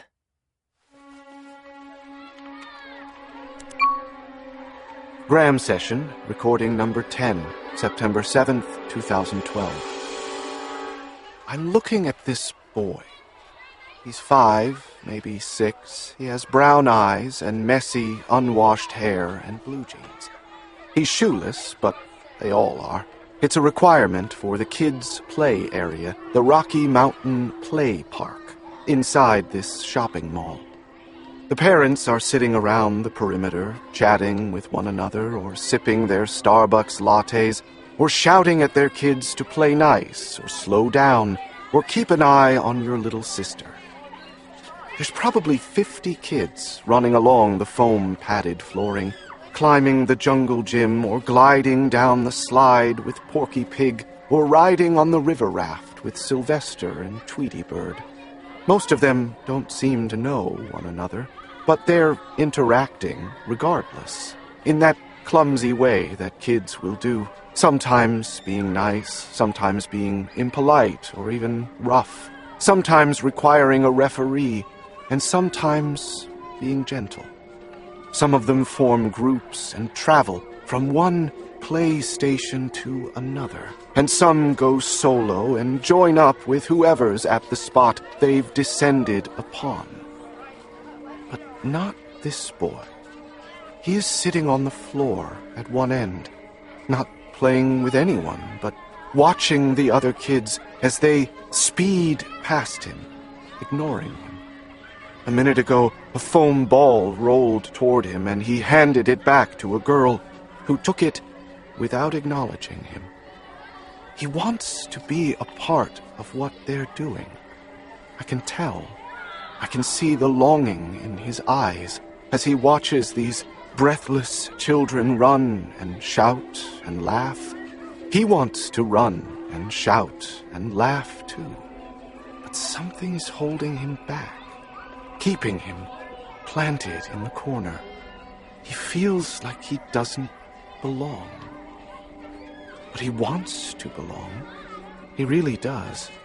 If only they'd give him a chance, they'd see that he's just like them. A kid who just wants to feel secure, to understand his place, to be part of a community. He wants the same things they want. He's afraid of the same things they fear. Get up, little boy. Don't be afraid. They'll like you. They really will. Someone, please, give him a chance. Extend a hand or call out to him. It won't take much. Just one small act of kindness and he'll happily join in. He doesn't need much. I promise you. He doesn't need much. He just needs one person, just one single person, to show him the slightest bit of kindness before it's too... Get up, little boy. Get up and go play. End. 37. Books holds the door open for me, gentleman that he is, so that I am the first to see the smug expression of the man sitting in the leather chair, none other than Assistant Director Julius A. Dickinson. The A is for asshole.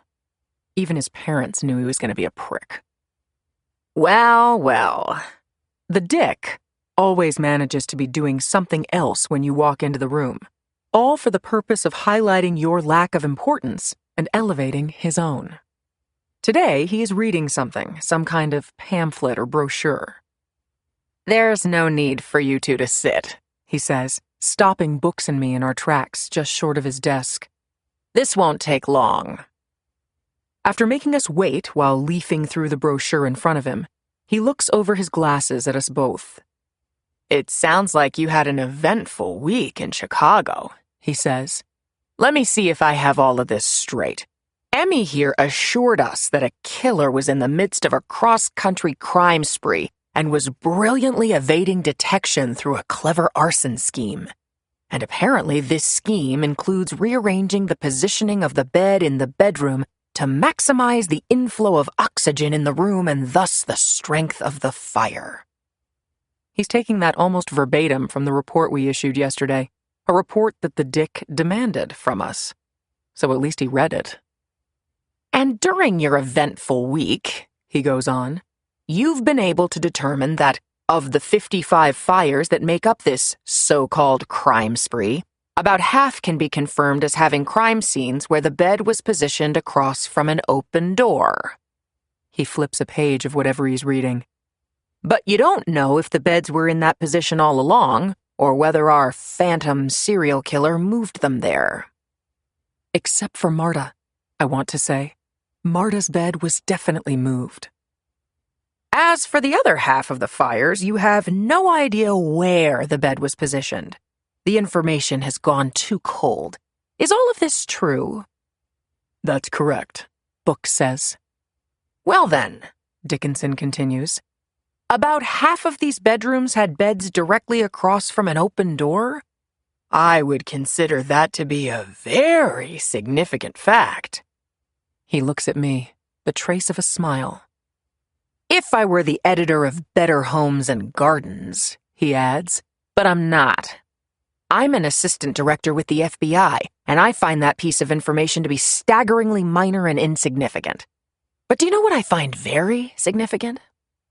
I bite my lower lip, fuming. What I find exceedingly significant are the findings of 2 independent forensic pathologists studying 2 different victims in your subset who have concluded that these victims' deaths were accidental, not homicides. He picks up his phone and raises the brochure in front of him. It's only then that I realize it's a menu. This jerk is picking out his lunch. Lydia, he says into the phone, I'll have the roast pork sandwich and some potato salad.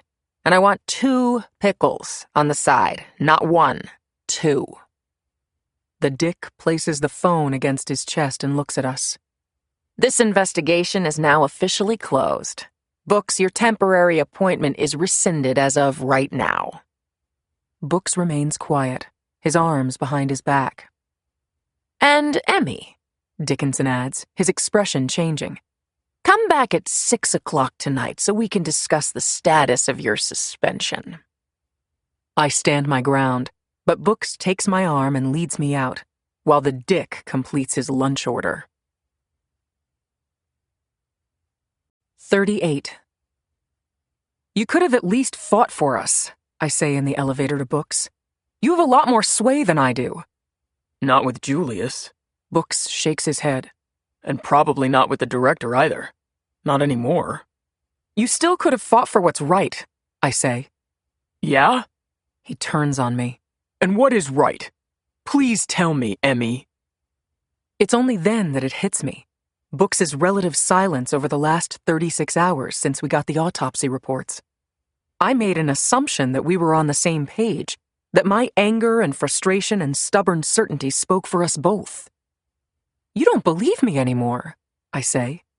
You don't think these are murders. Well, he coughs, raising his hands. Emmy, there are certain facts we have to face here. I step back from him. I don't believe this. Hey, he says, reaching for me. Don't hey me, Books. Just say what you're going to say. He takes a breath. Emmy, it's not a question of whether I believe you. You don't know these are murders any more than I do. It's a question of believing the data. And the data says there are no crimes here. No, I counter. The data says our subject is brilliant at covering them up. Oh, I'm sorry. Books throws up his hands. That's right. First, the complete lack of any proof of arson means he's a brilliant arsonist. And now, the complete lack of any evidence of murder proves that he's a brilliant murderer, too. What's next? The complete lack of evidence that he's an assassin from the planet Mars proves that he's a brilliant Martian assassin? The lack of proof that he's the Easter Bunny proves that the Easter Bunny is the most brilliant homicidal arsonist the world has ever seen? Fine, I yell. You're just like Dickinson, you know that? I'm really sorry I wasted your time, Books. Books swats his hand against the elevator panel, smacking the emergency stop button and halting the elevator so abruptly that I almost lose my balance. His neck is a dark crimson, his eyebrows twitching wildly. Don't you put me in the same category with Julius, he says, pointing a finger at me. I gave you every benefit of the doubt. I wanted you to be right. I know how important this is to you, but you're not right, Emmy, and it's time you let this go. Remember Marta for the great person she was and do what everyone else does when they lose someone they love. Mourn. And then slowly get over it. This crusade of yours is threatening your sanity, and it's going to be the end of your career here if you're not careful. Speaking of which... He hits the button, resetting the elevator in motion. He pushes a button for the next floor, though it isn't ours. You better be very nice to Dickinson at 6 o'clock, he says, or you'll never work here again. 39. I walk without purpose, killing time until my fateful 6 o'clock meeting with the Dick. On Pennsylvania Avenue Northwest, I pass the National Archives buildings. I remember coming here as a kid, a summer vacation. My father was most excited about the tour of the FBI building. Cops and robbers stuff from his own childhood. Relics from famous cases involving Machine Gun Kelly and Pretty Boy Floyd and Babyface Nelson. Machine gun umbrellas, John Dillinger's Colt, the numerous ransom notes from the Lindbergh kidnapping. Marta and my mother enjoyed the Smithsonian's many offerings. The Air and Space Museum was their favorite. Me? I liked it here best. The archives, the records dating back centuries. The idea of recreating the past to better understand and even predict the future. The sense of an intertwined history, a community between present and past. When I was a kid, my father predicted I'd be an archaeologist, but I didn't want to dig back that far. I was never interested in hieroglyphics or pyramids or dinosaur bones. It was numbers I craved. Numbers and facts easily categorized. Run the numbers, divine a formula, and predict an outcome. Mathematics was my first love. I used to play with numbers in my head. A teacher once told me that if you add any number's digits and get a sum that is divisible by 3, then that original number is divisible by 3 too. Never again did I look at a number without running that equation in my head. The address 1535 Linscott became 1 plus 5 plus 3 plus 5 equals 14, which is not divisible by 3. Thus, 1535 is not either. License plate KLT 438 became 4 plus 3 plus 8 equals 15, which is divisible by 3, and thus, so was 438. Life's not just numbers and formulas, Marta used to say to me, her bookish twin sister. You have to live, Emmy.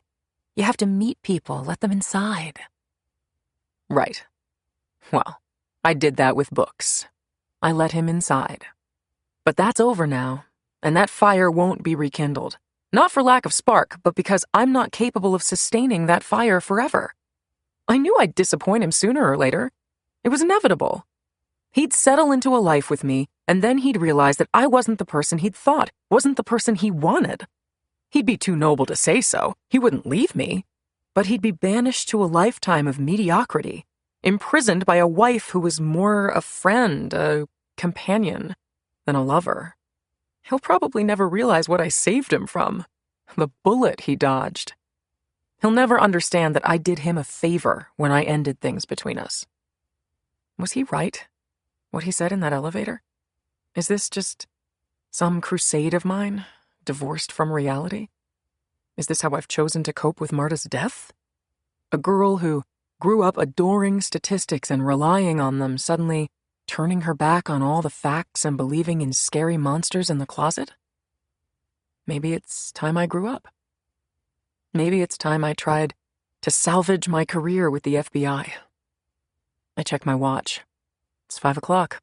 I better head back. Don't want to be late for my meeting. Time to swallow my pride and see if I can keep my job. Before I reach the Hoover building, my cell phone rings. Caller ID says it's Sophie Talamus. You were right, Emmy, she says to me, breathless. You were totally right. 40. I stop in the shade of some trees along Pennsylvania Avenue Northwest, the breeze tickling my hair, tourists lazily strolling the sidewalks while workers knife through them on their way home. I stick a knuckle against my right ear to better listen with my left to the words of Sophie Talamus as she races through her discovery. It happened on Friday, she says. The victim's name is Charles Daly. He was a shoe salesman who lived in a suburb of Denver called Lakewood. He was found dead in his bedroom, which was the origin of the fire. I know you're going to ask me where the bed was located in the room, but I don't have that yet. I nod along with her, though she can't see me. That sounds like our subject, I agree. But what? But usually he kills 2 people in each place he travels, I say. You have just the one in Lakewood? Well, here's the thing, she says. The short answer is yes, just the one.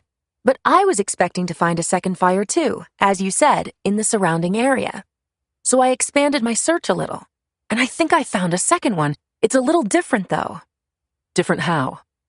There were 2 victims in the fire, not one, says Sophie. Everything else is the same. Fire in the bedroom, accidental cause, but 2 victims. Luther Fegley and Tammy Duffy. They lived together in a house in Grand Island, Nebraska. Nebraska? How far away is that from Lakewood, Colorado? About 400 miles, a 6-hour car ride. But it makes sense, Emmy. Luther and Tammy were found dead in Nebraska 2 days before the Denver murder, Wednesday, September 5th. If your hypothesis is correct that our subject lives in the Midwest, well then, he could have taken Interstate 80 west to Denver. Grand Island, Nebraska is right on the way, off I-80. I work it through. So he drove from, say, Illinois or wherever he lives, along I-80. On Wednesday, he stops at Grand Island, Nebraska and kills those 2 people, Luther and Tammy. That gives him plenty of time to hit Denver by Friday and kill the shoe salesman. Exactly. You were right, Emmy. He's taken his show on the road after Labor Day. You were totally right. Maybe so, but nobody in a position of authority believes me. I've just been told by 2 independent forensic pathologists and an assistant director of the FBI that I'm dead wrong. My entire search has just been kiboshed, my authority revoked. How did it go with Dickinson today? She asks. I try to think of the right words. It's still a work in progress. Well, we can't stop now, Emmy. We have to catch this guy. From her lips to God's ears. Or Dickinson's ears. She's right, of course. I can't stop now. Because he isn't stopping. But how do I do it? How am I going to keep this investigation alive? 41. I stop at my work cubicle before I go up for my meeting with Dickinson. I see books in the office down the hall, the one they gave him when he came on board for his temporary assignment. That's the Bureau's strict hierarchy for you. A man who isn't even a full-time employee gets an office just because he used to have the title of special agent. The few items that Books brought with him to make himself feel at home, a photo of his parents, a football signed by the 1995 Kansas City Chiefs, his bureau certificate, are in a box now, ready to be transported back to Alexandria. Books looks washed out. His eyes are tired and heavy. His tie is pulled down. Maybe he's glad to be done with this brief stint. Maybe he's excited to return to his bookshop. I walk down to his office. I was a little rough on you before, I tell him. I know you did a lot to even get me this far. He gives a half smile and waves off the issue. There have been 2 more murders, I say. One in Nebraska, one in Colorado within a 2-day period. He's on the road now. Same profile, same MO. Books shakes his head. Same autopsy findings too, I'll bet, if it ever got that far. Death from smoke inhalation caused by accidental fire. He's probably right about that. You can't solve a crime if nobody is willing to say it's a crime in the first place. He nods at me. You know, they say you haven't really earned your scars around here until you have one of those. One of what? One that gets away. An unsolved case. Right. Books has one of those. He used to talk about it all the time. The cowgirl killer, I say. He tucks his lips inside his mouth and nods. 7 murders over a 6-year period in the Southwest, Texas, New Mexico, and Arizona. Each of the victims was an attractive woman that hailed from a ranching family. The killer cut off their arms and legs before raping them. The lurid details were all over the press down there. But this detail wasn't. He cut off their toes and stuffed them in their mouths. Books came into the investigation late, but as he's related it to me, the case consumed him. He worked it for years with no result. Informally among the FBI, which likes to give names to its operations, they called the subject the cowgirl killer. The last murder was like 5 years ago or something. Books has been holding his breath ever since. You hope he got picked up on some other crime, or maybe died, says Books. Every day you ask yourself, is he still alive and well, free to continue his spree? Will today be the day he kills someone else, another person dead because you couldn't do your job well enough? And that, in a nutshell, is exactly what I don't want. I don't want our subject to be my cautionary tale. I don't want him to become my cowgirl killer. Books pushes himself out of his chair and walks over to me. Whatever happens in there with Dickinson, keep your job, Emmy. He's going to insult you and demean you and have himself a grand time. Just eat it, okay? Just take his shit, if that's what it takes to stay with the Bureau. Because you can be more effective from the inside. More effective? He puts his hand on my shoulder. More effective finding your arsonist murderer, kiddo. If you really think this guy exists and these things are happening, then don't listen to what anyone else says. Not me, not Dickinson, and not some county coroner. Even if you have to do it all by yourself, don't give up. Our eyes meet for just one small, meaningful moment before each of us breaks eye contact. He's right, of course. And that's always been my plan. I have absolutely no intention of giving up this investigation. The only question is what I'll have to sacrifice to keep going. 42. Emmy, do come in, says Dickinson. His assistant, Lydia, has left for the day. This floor where the executives work is half empty and very quiet. The room, Dickinson's office, feels smaller to me now. For the first time, Dickinson is not pretending to be doing something else, to make me wait while he reviews a report or scans a lunch menu or chats on the phone to highlight my insignificance. This time, Dickinson has been eager to see me, eyeing me with that feral expression, a predator smelling blood in the water. He owns me now. I'm his. We both know it. I've lost, he's won. I walk up to the chair by his desk but remain standing. You can sit if you like, he says. I'll stand. He clucks his tongue. Emmy, Emmy, Emmy. Always choosing the more difficult path when an easier path is available. We both know what he means by the easier path. I knew it more than a year ago, the first time he put his hand on the small of my back in a familiar way. How he used to hover over my shoulder under the guise of reviewing something on my computer screen. Then the roundabout references to a drink or dinner after work, and then finally that day he asked me to go away with him for a weekend in Manhattan. I remember that it didn't click with me at first. I was so far from considering a romantic relationship with this guy that it didn't occur to me he was talking about a lover's getaway. I assumed it was business related. "Why are we going to Manhattan?" I asked. He double blinked his eyes, stared at me as if the answer were obvious. "To have some privacy," he said. That's when I laughed. It was a small hiccup, a chuckle, nothing more.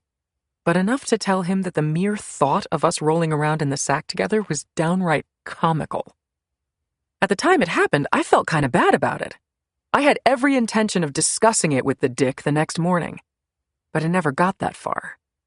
Because the next morning, I was told that I had been written up by Assistant Director Julius Dickinson for sexual harassment and erratic behavior.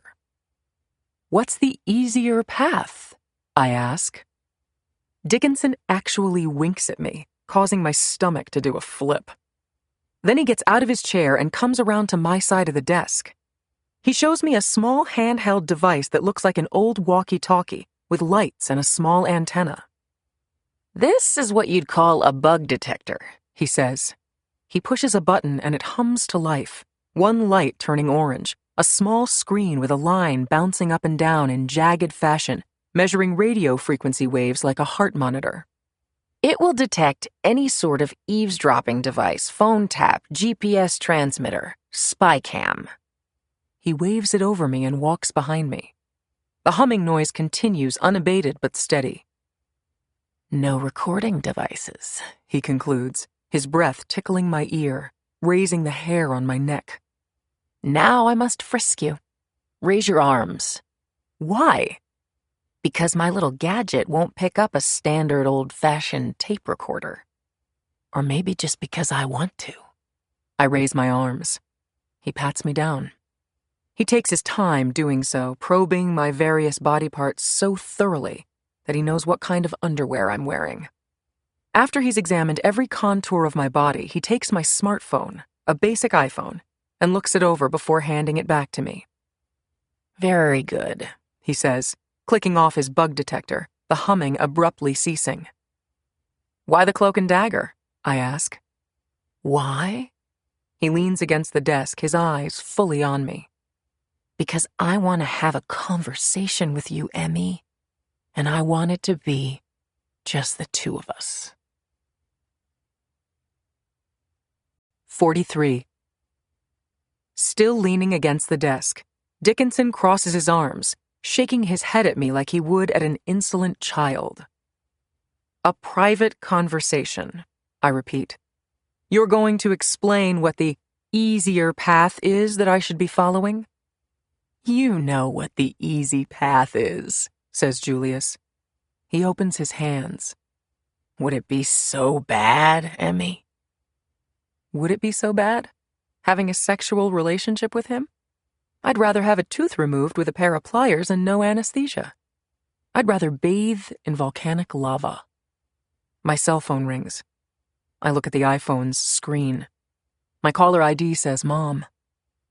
Oh, Mommy's calling, says Dickinson, glancing down at my phone. This is about the time of day my mother likes to call after happy hour has ended, offering slurry words of love to her only remaining child.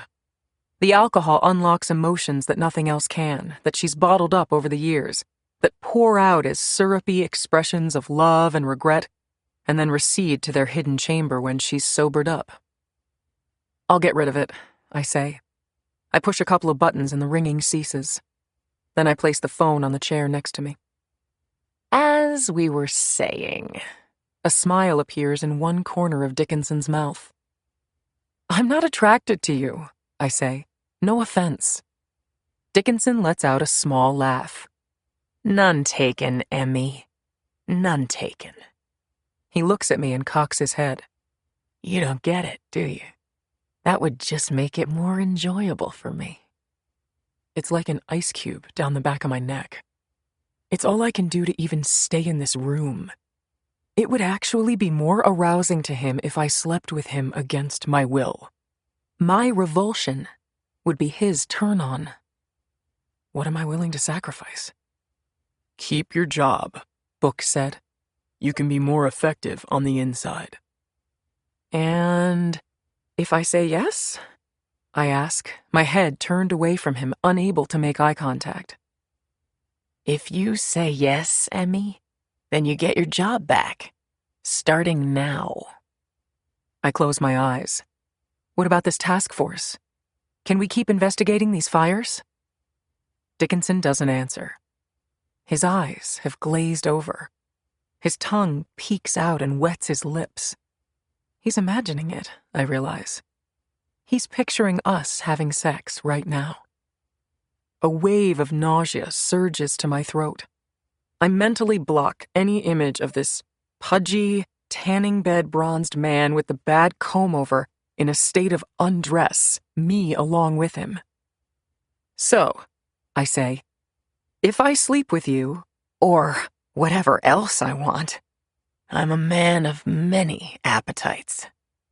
I drop my head, pinch the bridge of my nose, and let silence hang between us. Then I look up and say, no, I can't do it. Dickinson, he with the upper hand that he so cherishes, tries not to give me the pleasure of seeing his disappointment. Instead, he just shrugs. Then you've just worked your last day with the Bureau. You can't fire me because I won't sleep with you. I'm not. I'm firing you because I still consider you mentally unstable. What is this you're saying about my demanding sex? He leans into me. That sounds like something that would be your word against mine, doesn't it, Emmy? Maybe so, I say. Maybe not. I think I heard it the same way as Emmy, says Books, booming through the speakerphone. Dickinson jumps from his spot on the desk, his face ashen, like he just spotted a rat scurrying across the floor. What is this? That's Books, I say. I guess instead of shutting off my phone, I must have answered it. He must have been listening this whole time. Still stricken from this turn of events, the blood draining from his face and presumably his scrotum too, Dickinson says, "The call from your mother?" "Oh, maybe I changed the caller ID for Books on my phone to Mom. That could have happened in, say, the last 30 minutes or so before I came up here." "You look unwell, Julius," I say. "Maybe you should have a seat." Dickinson staggers backward, away from the phone and me until he hits the wall. His mind is working overtime, trying to replay our conversation, recalling what he said that Books would have overheard, whether he can spin it a certain way, whether he can get away with an outright denial. Finally, with a slump to his shoulders, he seems to recognize that he's lost this round. He said plenty to incriminate himself. And while he could get away with a denial when it was his word against a lowly research analyst, he knows that Books is a favorite of the director. All things considered, he seems to have decided it's not a fight worth waging. "You can't do this," he mumbles, but his heart isn't in it. "We just did," I say. "Now sit down, Julius, while I explain to you what's going to happen next." 44. Books and I leave the Hoover building together, a light mist spraying us. We head for his car in silence, still buzzing from our little escapade. Books was not completely at ease with it, the surreptitious eavesdropping of an assistant director's conversation, but I prevailed on him that if Dickinson was going to make a move on me, and I was pretty sure he was, calling me in for a meeting after the close of business, then the only recourse was to fight fire with fire. Pardon the pun. "What an asshole," he says, once we are far removed from Hoover. "I mean, I knew the guy was a jerk, but wow." "We probably should have asked for more," I say. "We probably could have gotten more." We turn into the parking garage on 10th Street Northwest, happy to be out of the escalating rainfall. Books doesn't like rain, never has. Snow, no problem. Blistering heat or teeth-chattering cold he can handle. But he hates getting rained on. He doesn't like wet clothes and damp hair, the messiness of it all. I, on the other hand, love the smell and feel and taste of rain on my face, the musty odor afterward, the feel of slick grass between my toes. Maybe Mother Nature was trying to tell us something about our compatibility. "We're the good guys, remember?" he says. "What we asked for is what we deserve at this stage. Nothing more. I don't want to waste the Bureau's resources any more than Dickinson does, Emmy. Your investigation's going to have to stand on its own 2 feet, and if it can't, then we can't force Dickinson to keep supporting it." He's right. Still, it was kind of fun to place the noose around Dickinson's neck and watch him squirm. There was a part of me that wanted to demand all kinds of things from him, a new office, a higher salary, a stipend. But I had Books, the voice of reason, tempering my excesses. He's always done that, I remind myself. He's always smoothed over your rough edges. He was the anchor in the water while you rocked up and down on the waves. "It's probably your last chance," Books says to me. "So let's hope it works." We reach his car, a new Honda sedan, and drive to Reagan National for our flight back to Chicago. 45.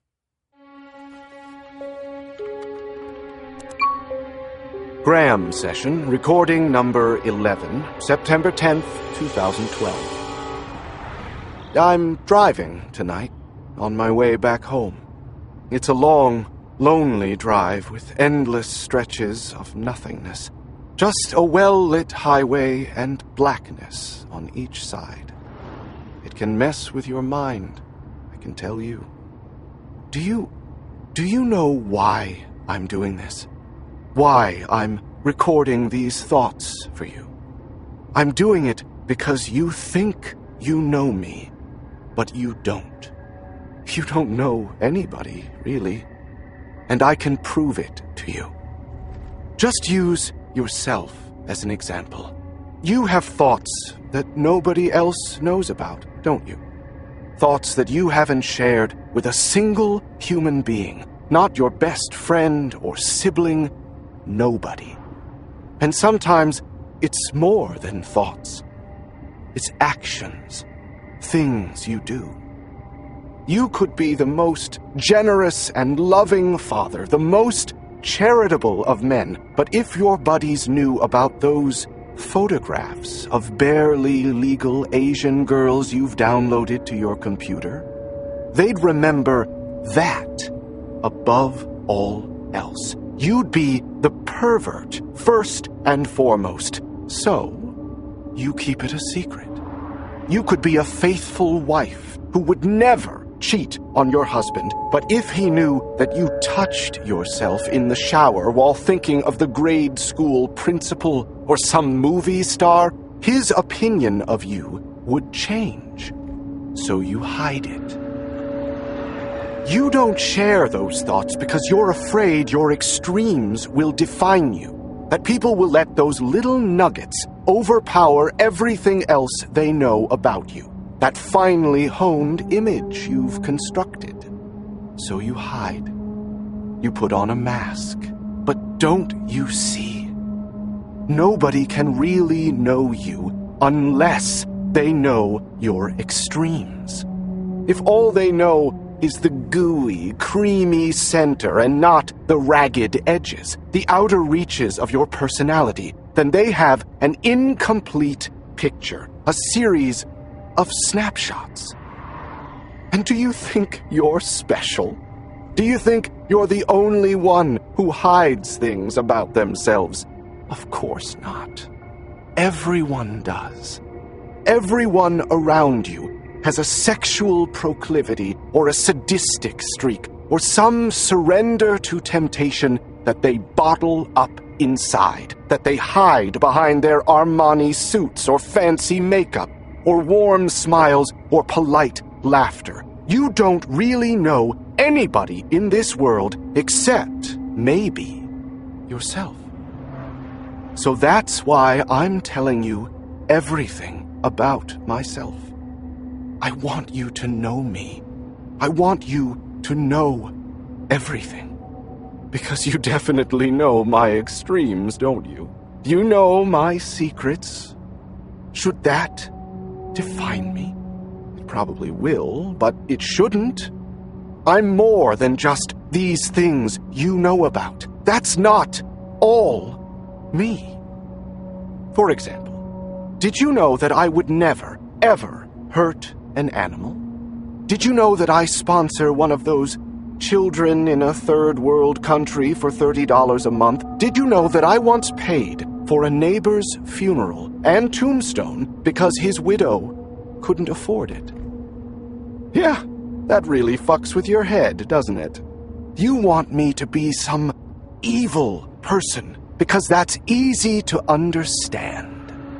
You don't want to know that I can be generous and compassionate.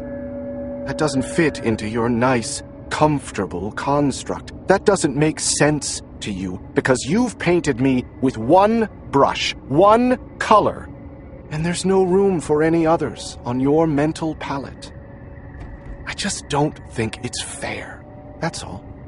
I don't expect anyone to canonize me, but at least recognize that I'm a complex person like anyone else. I mean, at least I've taken off my mask for you. That's more than you can say, isn't it? End. 46. The Cook County Medical Examiner's Office is a great beige cement block with windows that some architect tried to pretty up with an angle or two at the edges. The blast of cold air as we enter is downright delightful. I never thought I'd be this happy to arrive at a morgue. The rental car's air conditioning had coughed tepid air at the four of us on the short drive from the FBI's Chicago office. While Sophie Talamus may be dewy and rosy-cheeked, Denny Sasser, Books, and I just look like blotchy, irritable suits. The harried-looking receptionist shows us to a tiny, windowless conference room. We all sink into the somewhat battered chairs, and I pick up a Vogue magazine, as if there's any chance I'll read it. So he killed a couple in Nebraska, says Books. and then a shoe salesman in Denver. Right. Where's he going this week, Emmy? Like I know. Seattle? Austin, Texas? Burlington, Vermont? Dr. Olympia Janis finally enters the conference room.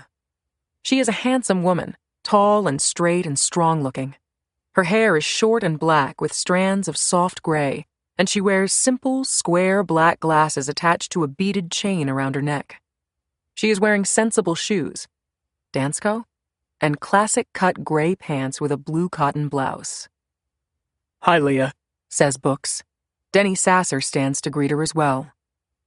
Books and Denny. Nice to see both of you. Introductions all around, everyone shaking hands with her. Dr. Olympia Janis is an FBI special agent and forensic pathologist. The Bureau doesn't often conduct its own autopsies, but when it does, it's usually Leah Janis who performs them. She was at the Twin Towers, she was at the Waco and Ruby Ridge standoffs, she's been everywhere that mattered to the Bureau.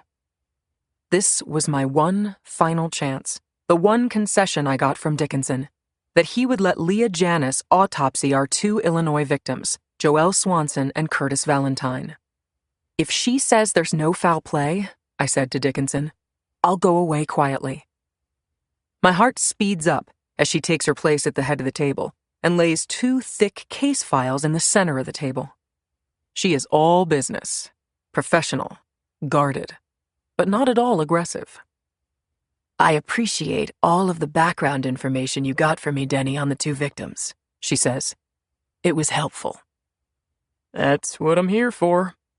Denny has been doing the field work, gathering whatever information he could about Curtis Valentine and Joelle Swanson, while delicately tiptoeing around the local authorities. Leah Janis looks around the room and releases a heavy sigh. Well, she says, you have certainly gone and confused things for some perfectly good coroners. Is that good or bad? It sounds good, right? I've conducted more than 1,000 autopsies in my career, she says. I've seen people maimed and butchered and tortured, crushed and beaten and cut and burned. I've seen everything, guys. It's impossible to surprise me. And? After examining the bodies of Joelle Swanson and Curtis Valentine, you can put me down as surprised, she says. They didn't die of smoke inhalation? I ask, jumping the gun, unable to help myself. Actually, they did, she says, turning to me. That's the last thing I wanted to hear, of course. But there is something in her tone, something to the glint in her eyes that tells me I'm still in the game. But their deaths were no accident, she says. These were homicides. And these were the most ingenious, meticulous, and cold-blooded murders I have ever seen. 47. I want to make sure I'm on record telling you this, says Dr. Janis. If I'd received these bodies in a routine fashion without having spoken with you about them first, I likely would have come to the same conclusion as these local MEs did, that the manner of death was accidental. She opens the first file and passes around copies of photos and forms. We have Curtis Valentine of Champaign, Illinois, male, age 39, and Joelle Swanson of Lisle, Illinois, female, age 23. Dr. Janis continues in a dry, raspy voice, as if she is reading something she's read 1,000 times before. In each decedent, there is clear soot deposition on tracheal mucosa and the dorsum of the tongue. The soft tissue and blood in the organs was cherry red, which is usually evident with carboxyhemoglobin levels above 30%, and is therefore indicative of inhalation of toxic levels of carbon monoxide and cyanide. All of this evidence, as you know, is consistent with the decedents being alive at the time of the fire and inhaling smoke and other toxic chemicals, which is exactly the conclusion reached by the medical examiners in Champaign and DuPage counties. We all nod in agreement. She pauses, looking at each of us for just a beat longer than is comfortable. It's pretty hard to make the four of us uncomfortable after the week we've had. It seems as though she's assessing us. But you told me to dig deeper, she says.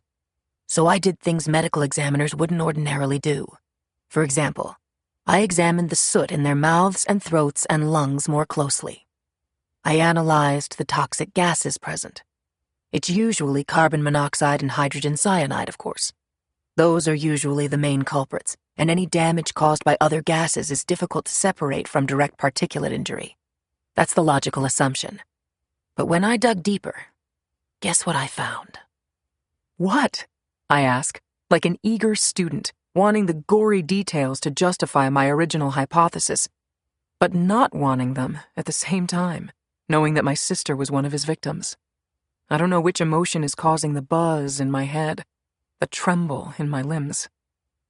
The chemical residue in their lungs and throat. It's not what I would have expected based on someone lying in their bed, surrounded by fabric and polyurethane and carpeting and books. What I found was an unusually high presence of sulfur dioxide, she says. Much higher than you'd ever expect from a normal house fire. It's like, well, she laughs as if apologizing. It's like what? I ask. She shakes her head. It's like they inhaled the smoke coming off a tire fire.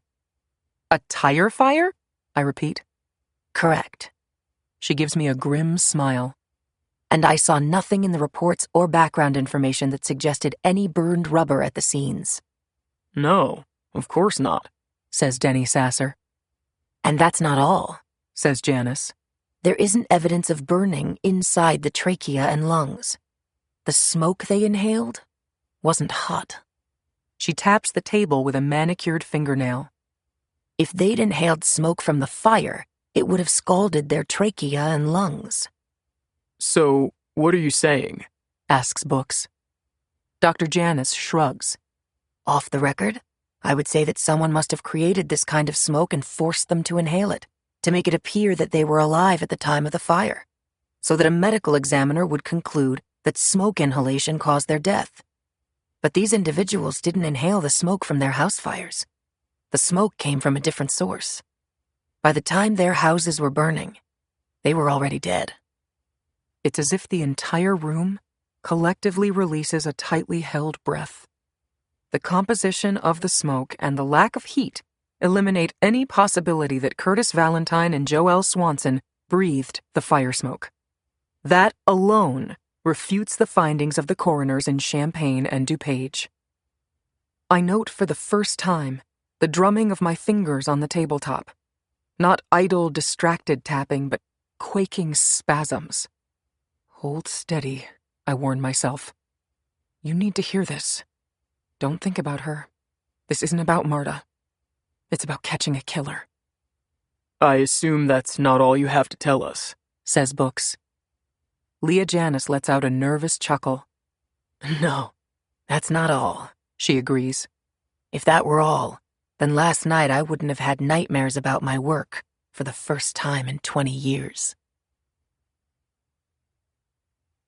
48. We listen with anticipation to the next phase of Dr. Olympia Janice's findings. But make no mistake, we have already scored a major victory. The conclusions reached by the local coroners have been tossed out the window. So why don't I feel like celebrating? Because under the category of careful what you wish for, Dr. Janice is about to give us some very specific details about how Curtis Valentine and Joelle Swanson died, and thus how my sister was murdered too. Each of the 4 members of our team, in his or her own way, eyes downcast, shoulders closed in, feet tapping, is reacting the same way right now, even without the personal connection I have. We already know the heights of his brilliance. Now we're going to learn about the depths of his depravity. Janice passes around glossy photographs that, she explains, are close-up photos of the upper thigh of Curtis Valentine and of the areas immediately surrounding the elbows and knees of Joelle Swanson. Look here at the splits in the tissue, she says. Splits in and of themselves are normal in a death like this. Heat from a fire will cause splits in the skin as the flames cause the outer layers to fry and peel off. After that, the thicker dermal layer begins to dehydrate, shrink, and split. This splitting occurs parallel to the muscle fibers. Do you see that? I guess I do. It's hard for someone like me to make sense of these photos, but it looks like the skin has split open vertically to reveal muscle in the same direction, like the husk stripped down to reveal the corn. That's the key, Janice continues. The skin splits caused from a fire's heat will be parallel to the muscle fibers. When the splits are caused by lacerations, a knife, some kind of slashing wound, what have you, the lacerations will typically be across muscle fibers.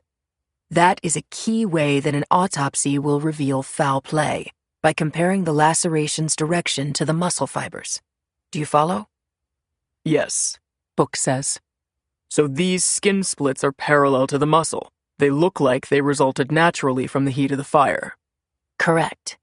But upon closer scrutiny, these lacerations are quite precise. And by precise, I mean of surgical quality. They are even and symmetrical. They are simply too perfect to be natural. And he was clever, She adds. He chose his spots wisely.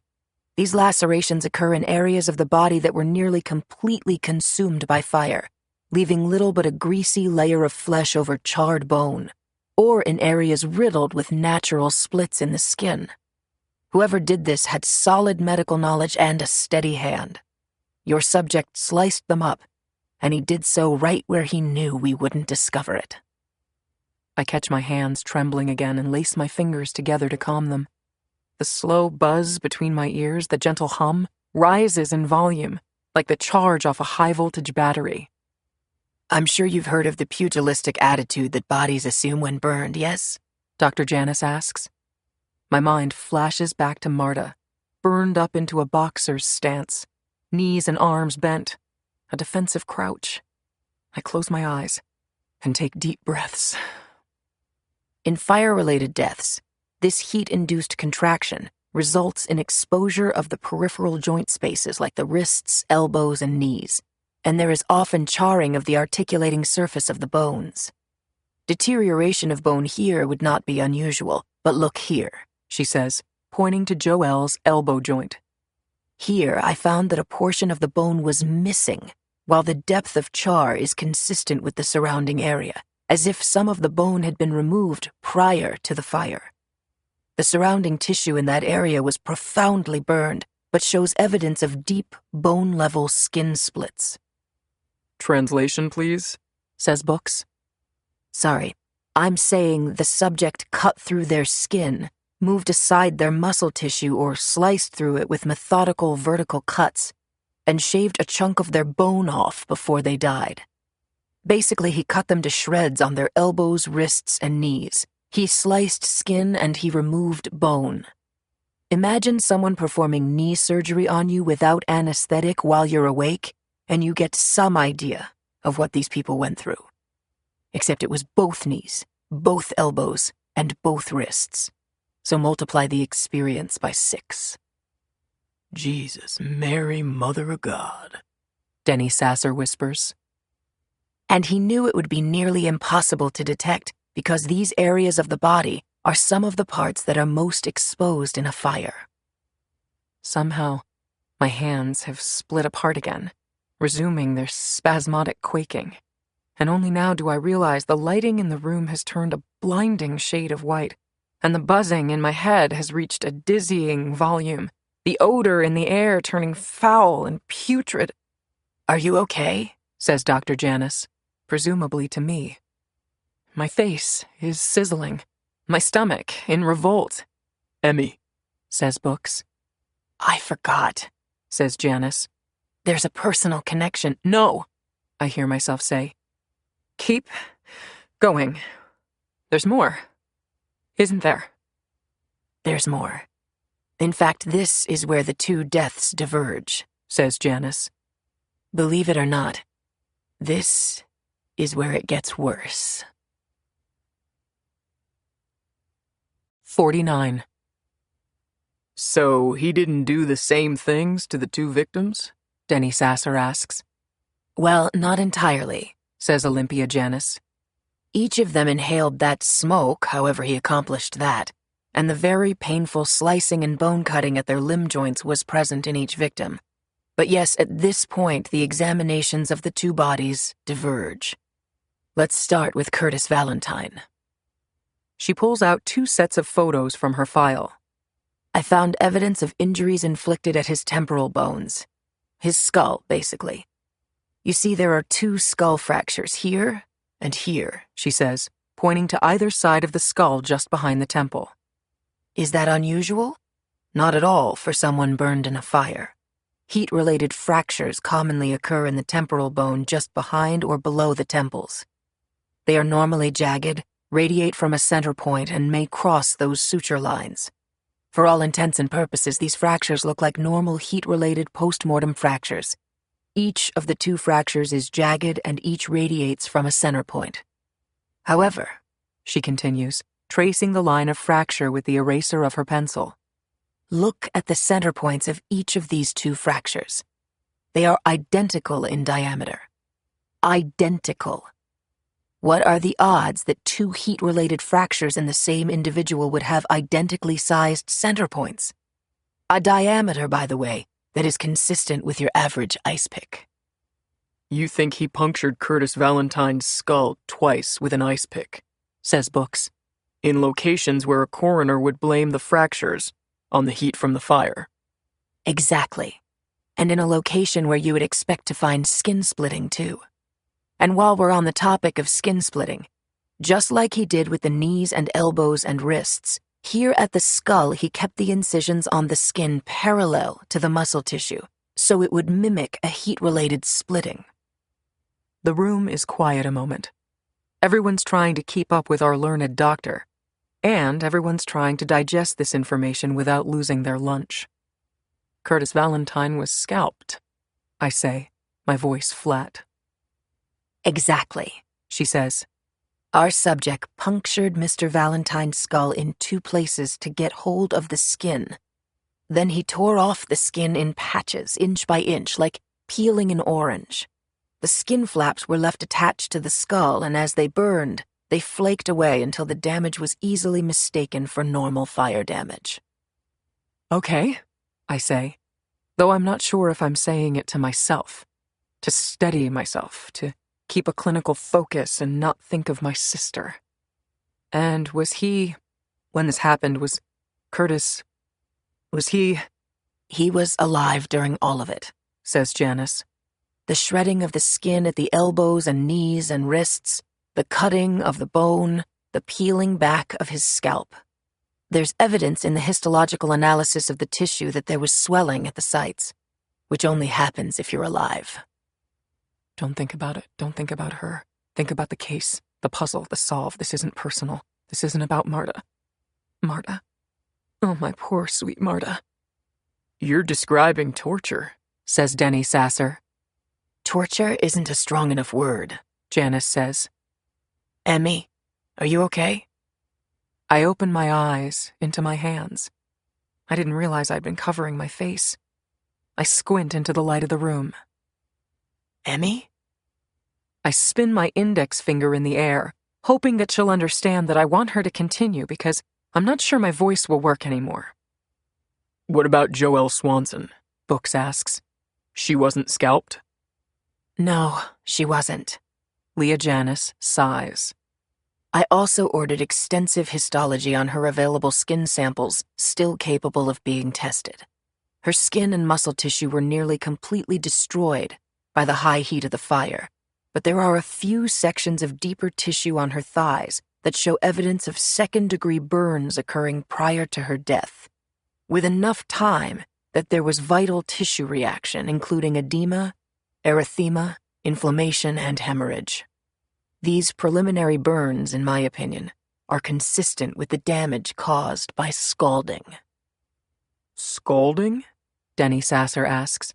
As in boiling liquid? Correct.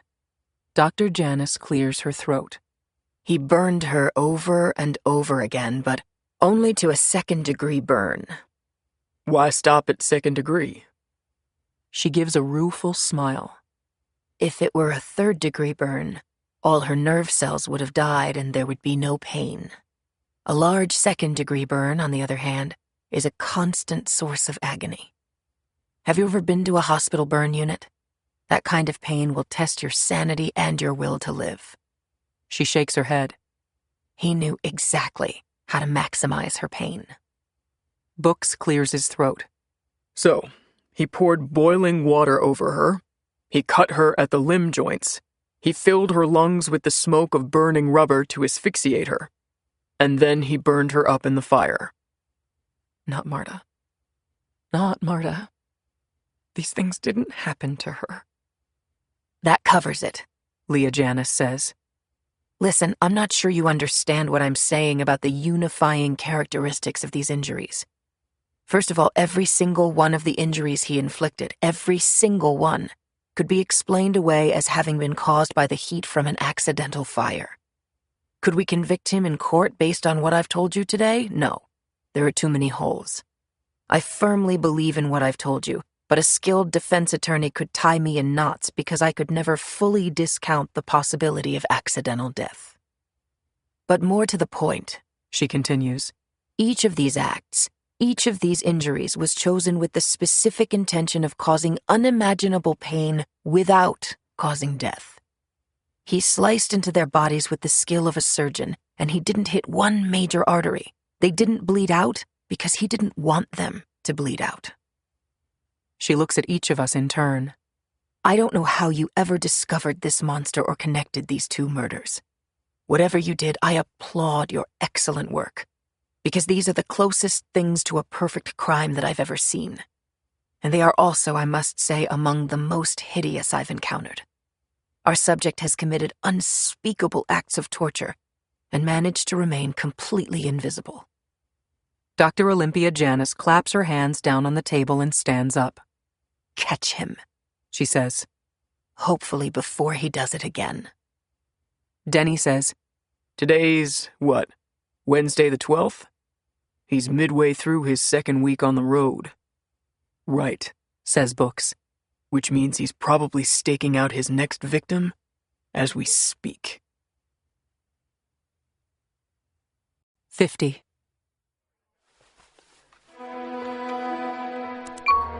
Graham session, recording number 12, September 12th, 2012. Hello. Hey, how are you? I'm good.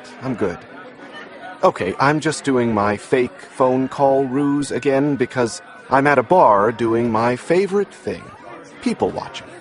Do you like to do that? I think everyone does, don't they? Isn't it strange that almost everyone seems weird to you? But you imagine that if the shoe were on the other foot, you would seem normal to them. Anyway, I'm traveling again tomorrow, so I'm not really on the job tonight, but I'm going to show you an example of how I do what I do, how I draw people in, how I gain their trust, because... Are you a writer? I'm sorry. Hey, can you hang on a second? Someone's talking to me. Hang on a second. I'm sorry, what did you say to me? I said, are you a writer? Am I a writer? Why would you ask me that? Because you seem like you're observing people and taking notes, even though you're pretending to be on the phone. I'm not pretending to be on the phone, I'm really on the phone. Okay, sorry I bothered you. Hey, can I call you back? Okay, thanks. Bye. Sorry, that was rude of me. You don't think I was talking on the phone? It's kind of a weird-looking phone, but these days, I can't really tell anymore. I should mind my own business, really. No, you're fine. I'm Graham, by the way. I'm Mary. Mary, quite contrary. I can be. What is Graham, an English name? Yes, it is. What are you drinking, Mary? Club soda. So, are you a writer? No, I'm not. You want to try another guess? Are you a cop? Nope. Why, do I look like a cop? Not really. but the way you observe people, I was thinking maybe an undercover one, like you're following someone. Maybe I'm following you, Mary. Have you done something wrong I should know about? That's an interesting question. Oh, well, color me intrigued. Do tell. I was just kidding. What have you got to lose, Mary? You don't know me. I'm just a guy at a bar. I might as well be a priest. Confess your sins. I'll take the 5th, if you don't mind. Oh, you're no fun. Would it help if I confessed my sins first? Sure. I'm a serial killer. I'm recording my thoughts in my fake telephone for posterity. You know, so they can study me someday at the FBI. How many people have you killed? Hundreds, Mary. You don't look the part. You have a harmless quality about you. That's why I'm so good at what I do. I suck people in. Like you, for example. So you're playing me? Trying to win my trust? Exactly.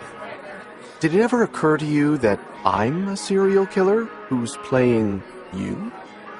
I guess I better be careful. Tell me, Mary, what are you doing here? A nice girl like me in a place like this? That's exactly what I mean, yes.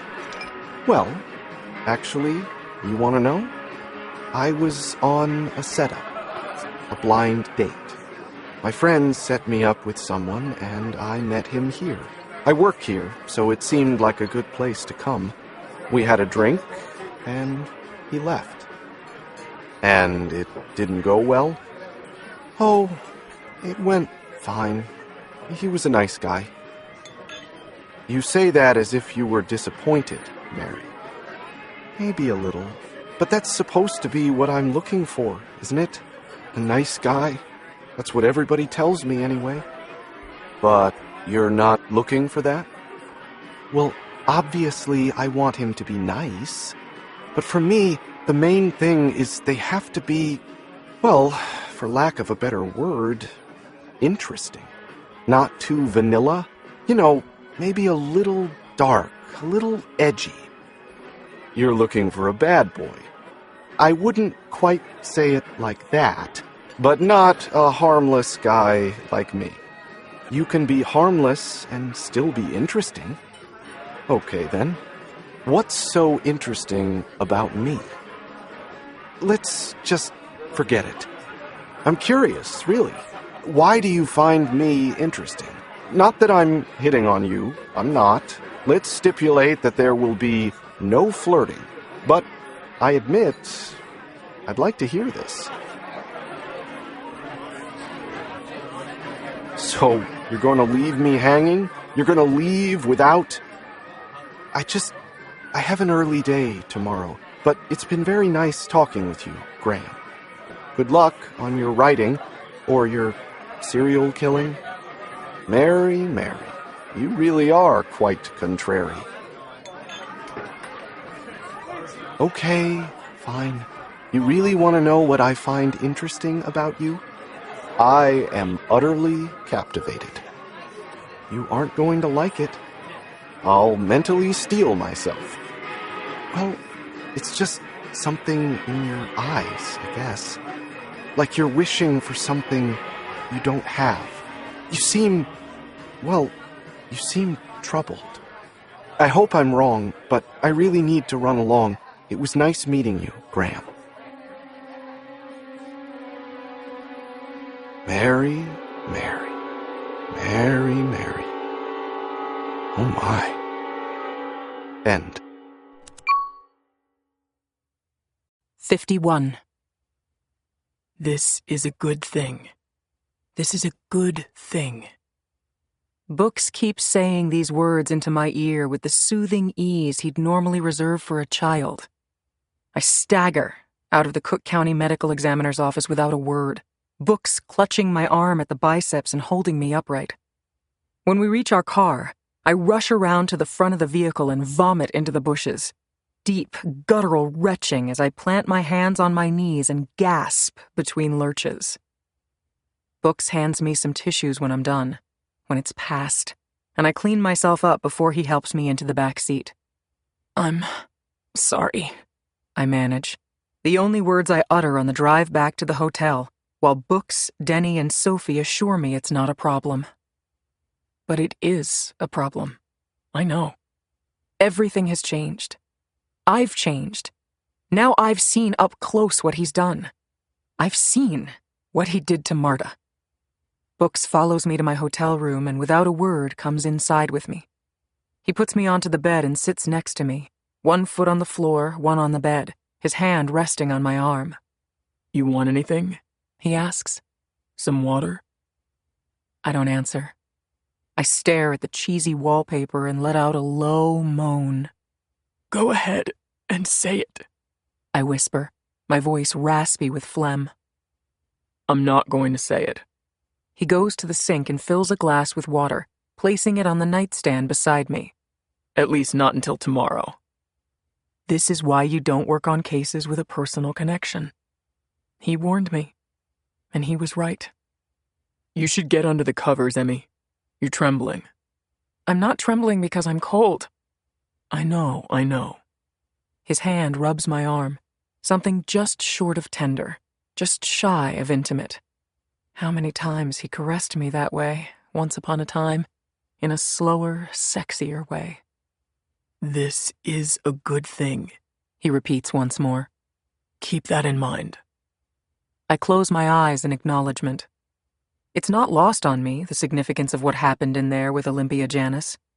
Our investigation has just been given the stamp of approval. What Leah said in there was right, Emmy. The work you did to uncover these crimes was nothing short of brilliant. You did it all by yourself. You fought against the tide. You fought against the entire ocean. Even I doubted you. But you were right all along. And now we can commit our full resources to catching this guy. We're going to catch him, Em. I sit up on the bed, feeling woozy, unsteady. Where's my laptop? Books holds out his hand. Not tonight, Emmy. You need rest. No, listen to me, Emily Jean. You're only human. You've been motoring on a few hours of sleep a night for weeks, months probably, and now you've experienced some real trauma this evening. Give yourself a break. For the sake of the investigation, give yourself tonight to sleep. I'm flying in 12 agents tomorrow. We have the full resources of the Bureau behind us now. If you really want to catch our subject, you'll have to take care of yourself first. As usual, Books understands me better than I understand myself. I drop my head back down on the pillow, staring at the ceiling. Books dims the lights. I'll sleep here in this chair, he says. I'll be here all night with you, okay? Thank you, I say. He doesn't answer immediately. I feel myself start to drift, my eyes swimming beneath heavy lids. I know that sleep will be fitful tonight, and I know what I'm going to dream about. We're going to catch him, Em. Just remember that. And it's Marta, returning to me. The images I've struggled to stifle since Leah Janis gave her detailed recitation. Images I won't be able to avoid when I surrender to sleep. A knife to her kneecap. An ice pick to her scalp. Boiling water from a kettle pouring over her. I don't want to catch him, I mumble. I want to kill him. 52.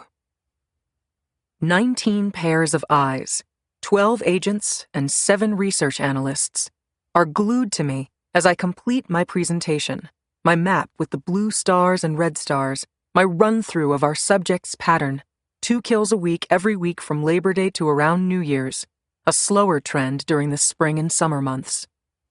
Questions? I ask. Comments? I look over the room. I know only a handful of these agents, some of whom come from Hoover and some from Chicago's field office. Books doesn't even know all of them, and he was an agent for more than a decade. Books, who is running the investigation, has organized the agents into teams, with a team leader for each one who will report to Books every night. One team is for new incidents, rapid response, for new fires that we discover on the theory that the quicker we deploy to a scene, the more effective our investigation will be.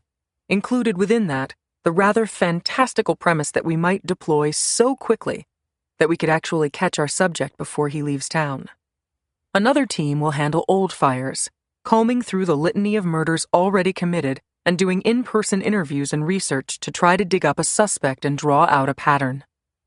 And then we have 2 teams devoted to the most recent fires, where the bodies are still warm, so to speak, and the evidence the freshest.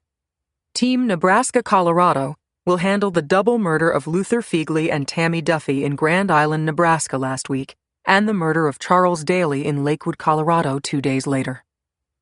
And Team Illinois will investigate the murders of Curtis Valentine in Champaign and Joelle Swanson in Lisle.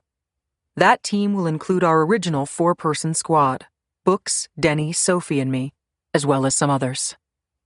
A hand goes up in the back of the room, a man with sand-colored hair in a charcoal suit. Even as my eyes move in his direction, I grimace in pain. Either tiny gnomes are operating jackhammers behind my eyes, or I have the worst headache I can remember. I am hungover from a night of sporadic sleep, breathtaking nightmares, and ever-present nausea. So, we presume he lives here in the Midwest and he's traveling in the fall. That's right. What kind of a job allows you to stay home in the spring and summer but requires travel literally every week during the fall to a different locale? I shrug. I'm not convinced that he's traveling because of a job. In fact, I don't think that's the case. Why not? The agent challenges me. That's the most logical assumption. He's a trucker or a traveling salesman or something like that. He has an airtight excuse for traveling around the country. Why isn't that the most logical hypothesis? That's what I'd do. If the police questioned me, I'd want to be able to show that I had a valid reason for being in those places. He wouldn't do that, I say. Oh, really? He wouldn't do that. And why is that exactly? The agent folds in his lips as if suppressing a smile and looks around him. The typical special agent bravado. Looky here at this little research analyst trying to play special agent. Go ahead, little lady, teach us all your wisdom. Think about how meticulous our subject is, I answer. Look at the medical evidence Leah Janis found. Look at the surgical detail with which he carried out his torture so that nobody would even see it as murder. That's not a guy who wants to be tied to a paper trail where you could trace his movements week by week just by looking at job orders or some dispatch report. I shake my head and begin to pace as I continue. We know from last year's data, from the patterns of the murders from Labor Day 2011 until that year's end, that he traveled each week to an area, killed 2 people, and then returned to his hub somewhere in the Midwest before heading out again the next week. He clearly seems to have traveled by car, and that makes sense because he wouldn't want to leave a trail by purchasing an airline ticket. He could take a train, but that's slower, less precise, and also leaves a trail. And I'd be willing to bet that he drives his own car, not a rental, again to avoid a record. I'd go so far as to surmise that he pays cash for everything when he travels, gas, food, even lodging. A man who is willing to go to so much trouble to torture people without making it look like torture? To somehow fill their lungs with smoke from burnt rubber, for example? Or to inflict unspeakable pain in such a way as to mimic injuries from a fire? Is not a guy who's going to be so careless as to tie himself down by a job. No, I say with a sigh. Even if we find this subject, I'd be willing to bet that we wouldn't be able to prove he was in any of those cities at the relevant time, or that he even left home at all. The agent with the smirk isn't smirking any longer, but he's also not willing to give up. You're suggesting we shouldn't even pursue that angle? No, please do pursue it. I'm just telling you what I think. But let's start with Emmy's premise, Books joins in, that our subject goes to incredible lengths to avoid leaving a paper trail. No credit cards, no rental cars, etc. That doesn't mean he didn't still leave a trail, right? Books points around the room. For the murders last fall, he says, for each week, each area he visited where he committed a pair of murders, check all the surrounding hotels for people who paid cash during that time period. They'd probably still have to show ID, right? Check for parking tickets issued during that window of time for out-of-state plates. And he would have had to have a large wad of cash on him, right? So before he left town each week, Maybe he withdrew a large sum of money from a bank or an ATM. Let's look for that, for each week last fall, a midweek withdrawal of large amounts of cash, probably over $1,000. I feel a surge of momentum. Good. This is so good. So many smart and talented people putting their heads together. Surely we can think of something. Finally, we're no longer spending our time looking backward, proving a crime was committed. Now we're looking forward, trying to solve it. We're hoping to have a profile worked up soon, says Books. Until then, every night, team leaders, 6 o'clock Central Time, we video conference. He claps his hands. Let's catch a bad guy. 53. The tavern is about 3/4 full at 3:57 p.m. There is a standard full-length wraparound bar in one corner, then an open area with some cocktail tables in the middle, with dining tables at the other end. The crowd is a youthful mix, many of them just at the legal drinking age of 21, some a bit older, possibly grad students. Waitresses weave through the crowd holding platters with beers and shots. There is probably loud, lively music playing, but we don't have audio. Just the grainy black and white video from a standard security camera mounted in the corner, which has since been downloaded to a disk now spinning inside Sophie Talamus's laptop computer. The four of us, Books, Denny, Sophie, and I, are huddled around the computer screen. With his pen, Denny Sasser points to a man walking through the crowd toward the dining tables. From the view of the immobile camera perched high up at the back of the bar, the man is walking through the middle of the screen toward the bottom right corner. The man is short and bottom-heavy, wearing a black shirt and black jeans and a ponytail. The aging hippie. This is Curtis Valentine, says Denny. My heart flutters. There is something stirring about watching this man move with such unremarkable ease, a casual gait as he holds his beer carefully and heads to a table, unaware that he has only hours to live. Hours which will be excruciating. The footage comes from Benny's Tavern in Urbana, Illinois, from August 29th, the day that Curtis Valentine was murdered. Valentine continues to walk toward the bottom right corner of the screen until he disappears out of view. He is heading for a corner table, a sensible decision for someone coming here for a meeting. Unfortunately, the security camera isn't focused on that corner. Its focus is the front of the establishment, the entrance, and the wraparound bar where the cashier is located. The owners want to keep an eye on the bartenders and, more important, on the money. Goodbye, Mr. Valentine, says Denny, as Valentine disappears from our view.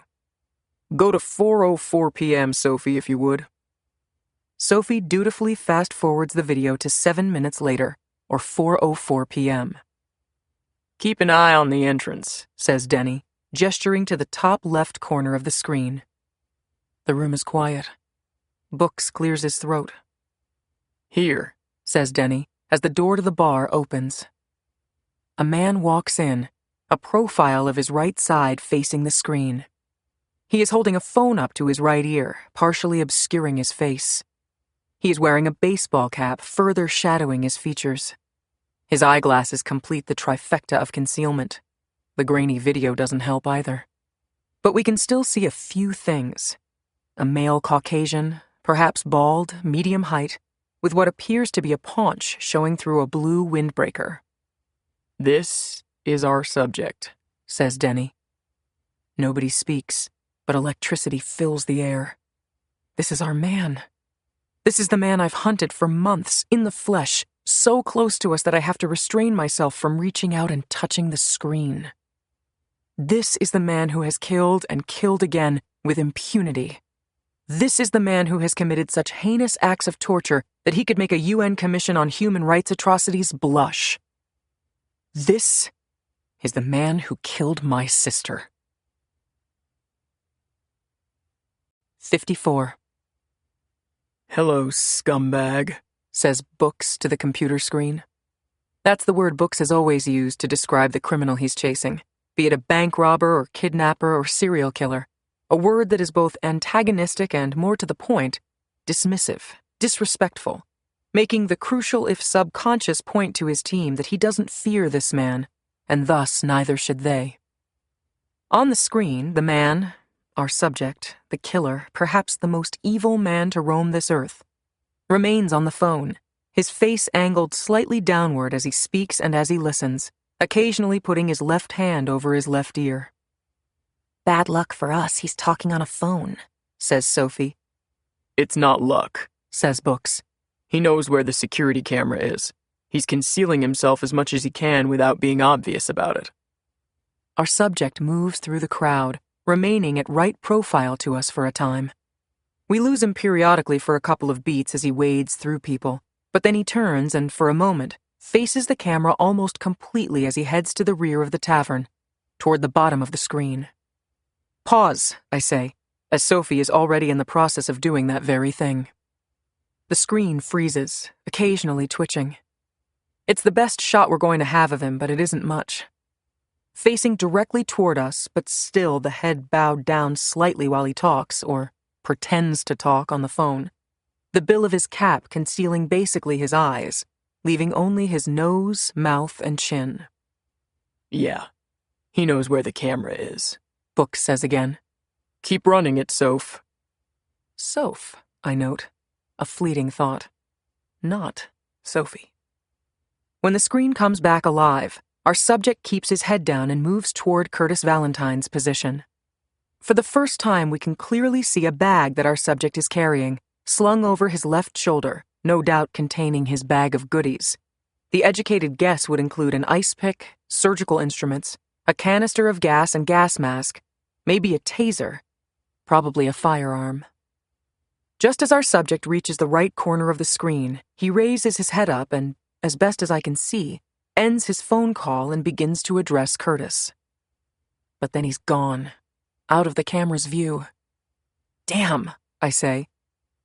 You can keep watching if you like, says Denny. But he doesn't reappear until they leave at 5:03 p.m. And don't get your hopes up. Sophie fast-forwards the video to that time. When Curtis Valentine leaves with our subject, Curtis is on the right. Our subject is now walking away from us and, for good measure, has turned to his right to talk to Curtis, leaving us to look at the back of his head and his baseball cap and windbreaker. As the two men move through the bar toward the front door, the top left of the screen, our subject manages to keep his face turned away from the camera's eye and looks quite natural while doing so. He's good, says Books. We already knew that. Sophie, can you go back to the frontal shot we had? The screen scrambles, everyone moving backward at rapid-fire speed. It brings back memories of old video footage from my infancy, of my father teaching Marta and me how to walk when we were a year old, a video we watched 10 years later at Christmas. There was my dad, coaxing us along, then letting go of our hands to leave us on our own, twins flailing forward with heavy, awkward steps like drunken sailors, before each of us fell backward on our fannies.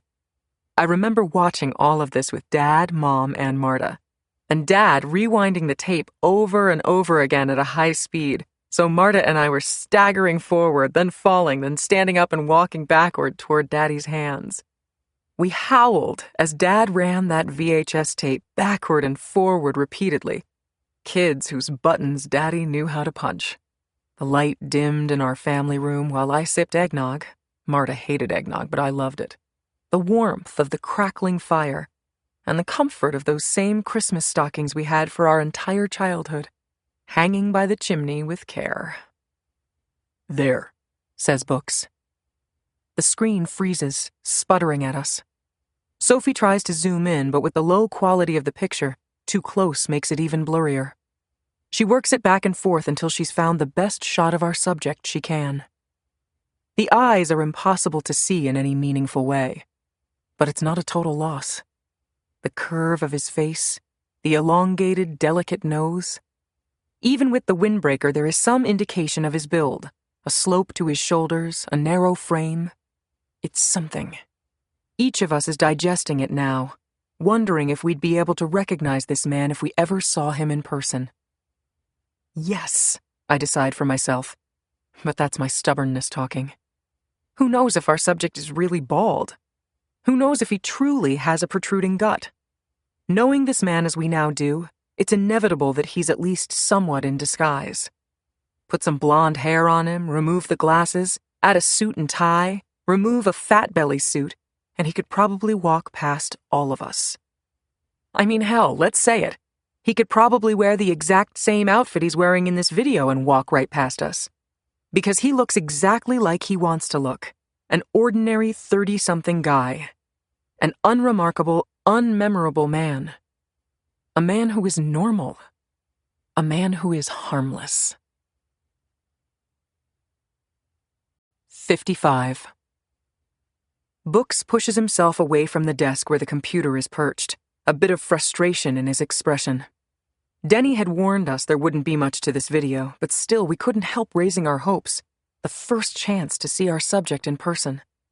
The adrenaline now begins its slow, disappointed drain. We'll have the techies get on this right now. See if we can upgrade the picture quality, he says, breathing out a sigh, letting his nerves settle. But I don't think this will be good enough for facial recognition. He's right. I don't have great familiarity with facial recognition technology. The IAs, or intelligence analysts, who do Homeland Security work have far more experience.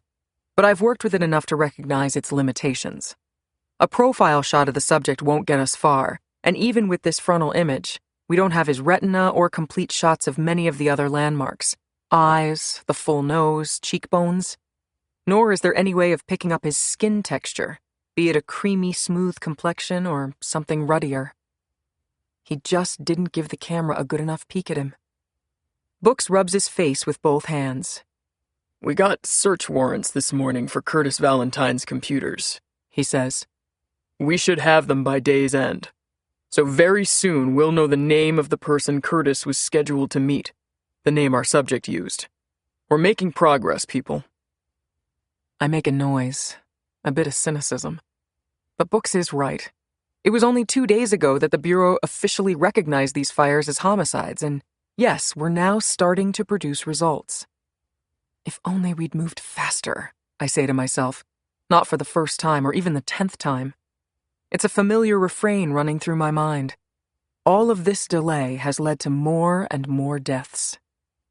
I look back at the frozen screen, to the blurry black and white snapshot of our man.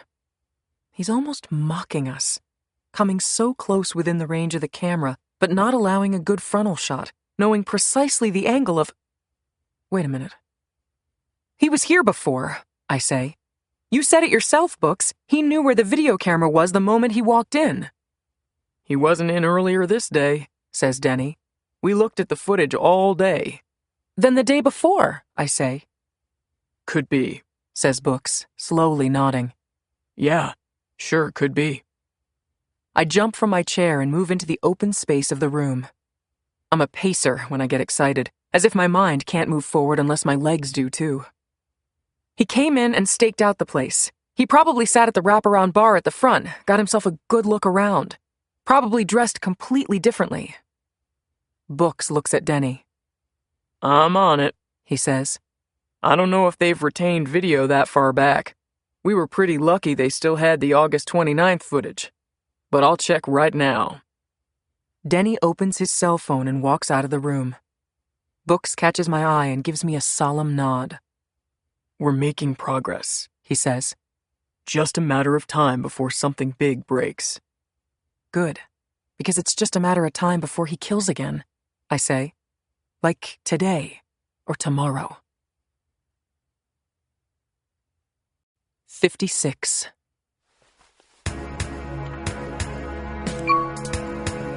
Graham session, recording number 13, September 14th, 2012. Say it, Nancy.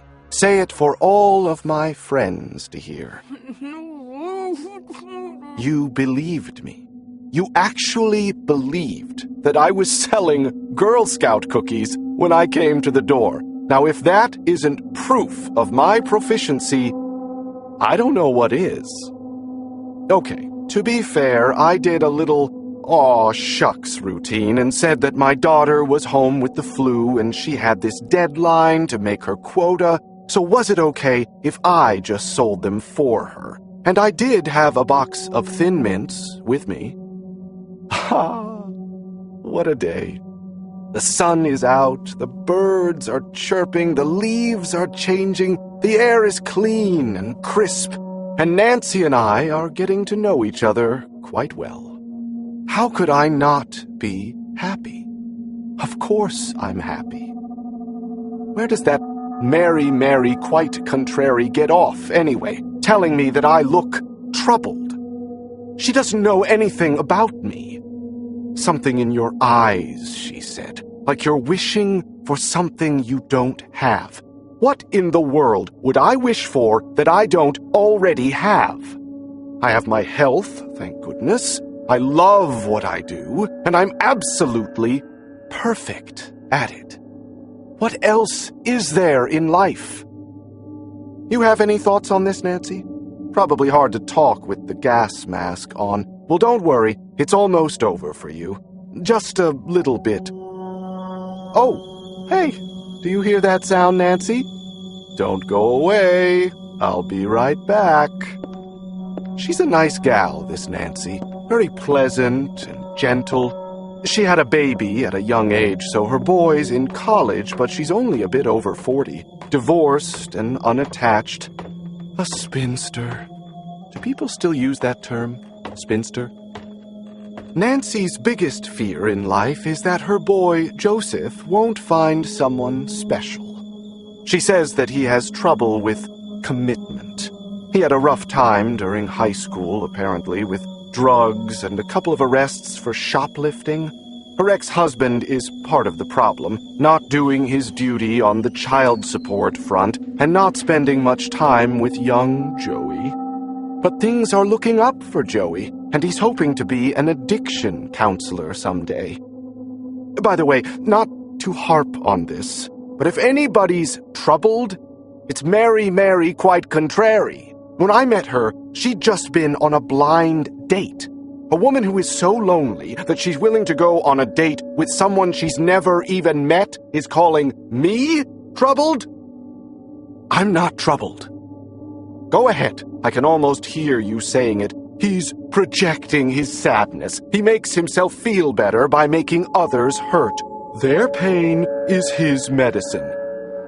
Sorry, no. But thanks for playing. What do we have for the losers, Johnny? First, a copy of the DSM-4, courtesy of our sponsor, the American Psychiatric Association. At the APA, remember, if you have a problem, we'll invent a word for it.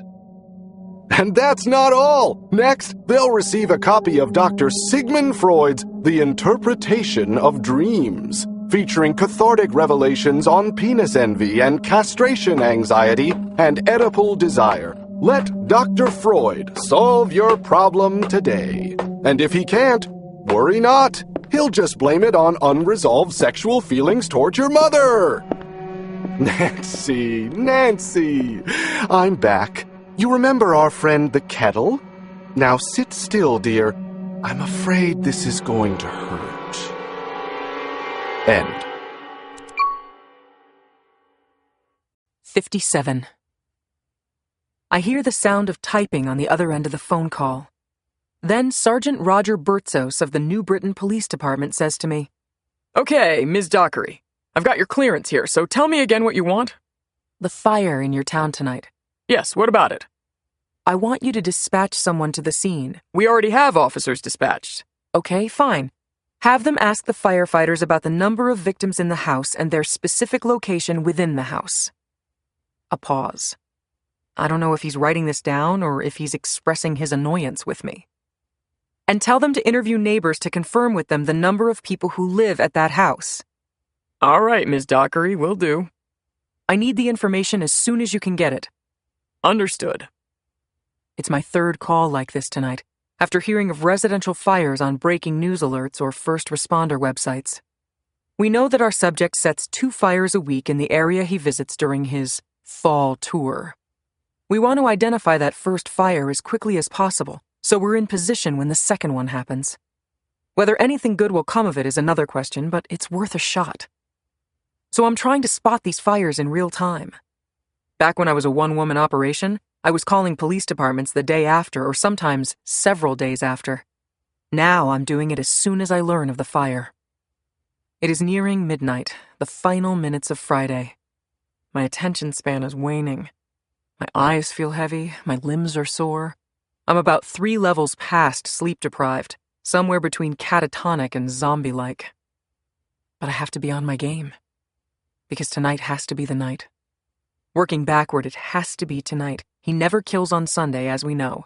Usually his second kill in the given week is Saturday, which means the first one is earlier in the week, usually Thursday, sometimes Wednesday, like Luther Feigley and Tammy Duffy in Nebraska, but no later than Friday. So it has to be tonight. I push myself away from my desk on the 8th floor of the FBI field office in Chicago. I stretch my back and shake out my hands. In the next office over, Books has just returned from Joel Swanson's former townhouse in suburban Lisle. "Anything good?" I ask. He shrugs. "There was no forced entry," he says. "So he somehow conned his way into her house, just like he did with Curtis Valentine. This guy must be a charmer." I shudder at the thought, but Books is probably right. My cell phone rings.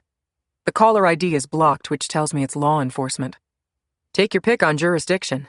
I've called thus far tonight police departments in New Britain, Connecticut, Fergus Falls, Minnesota, and Cambria, California. "Ms. Dockery, it's Sergeant Bertzos from the New Britain PD. Wow, that was fast. Yes, Sergeant?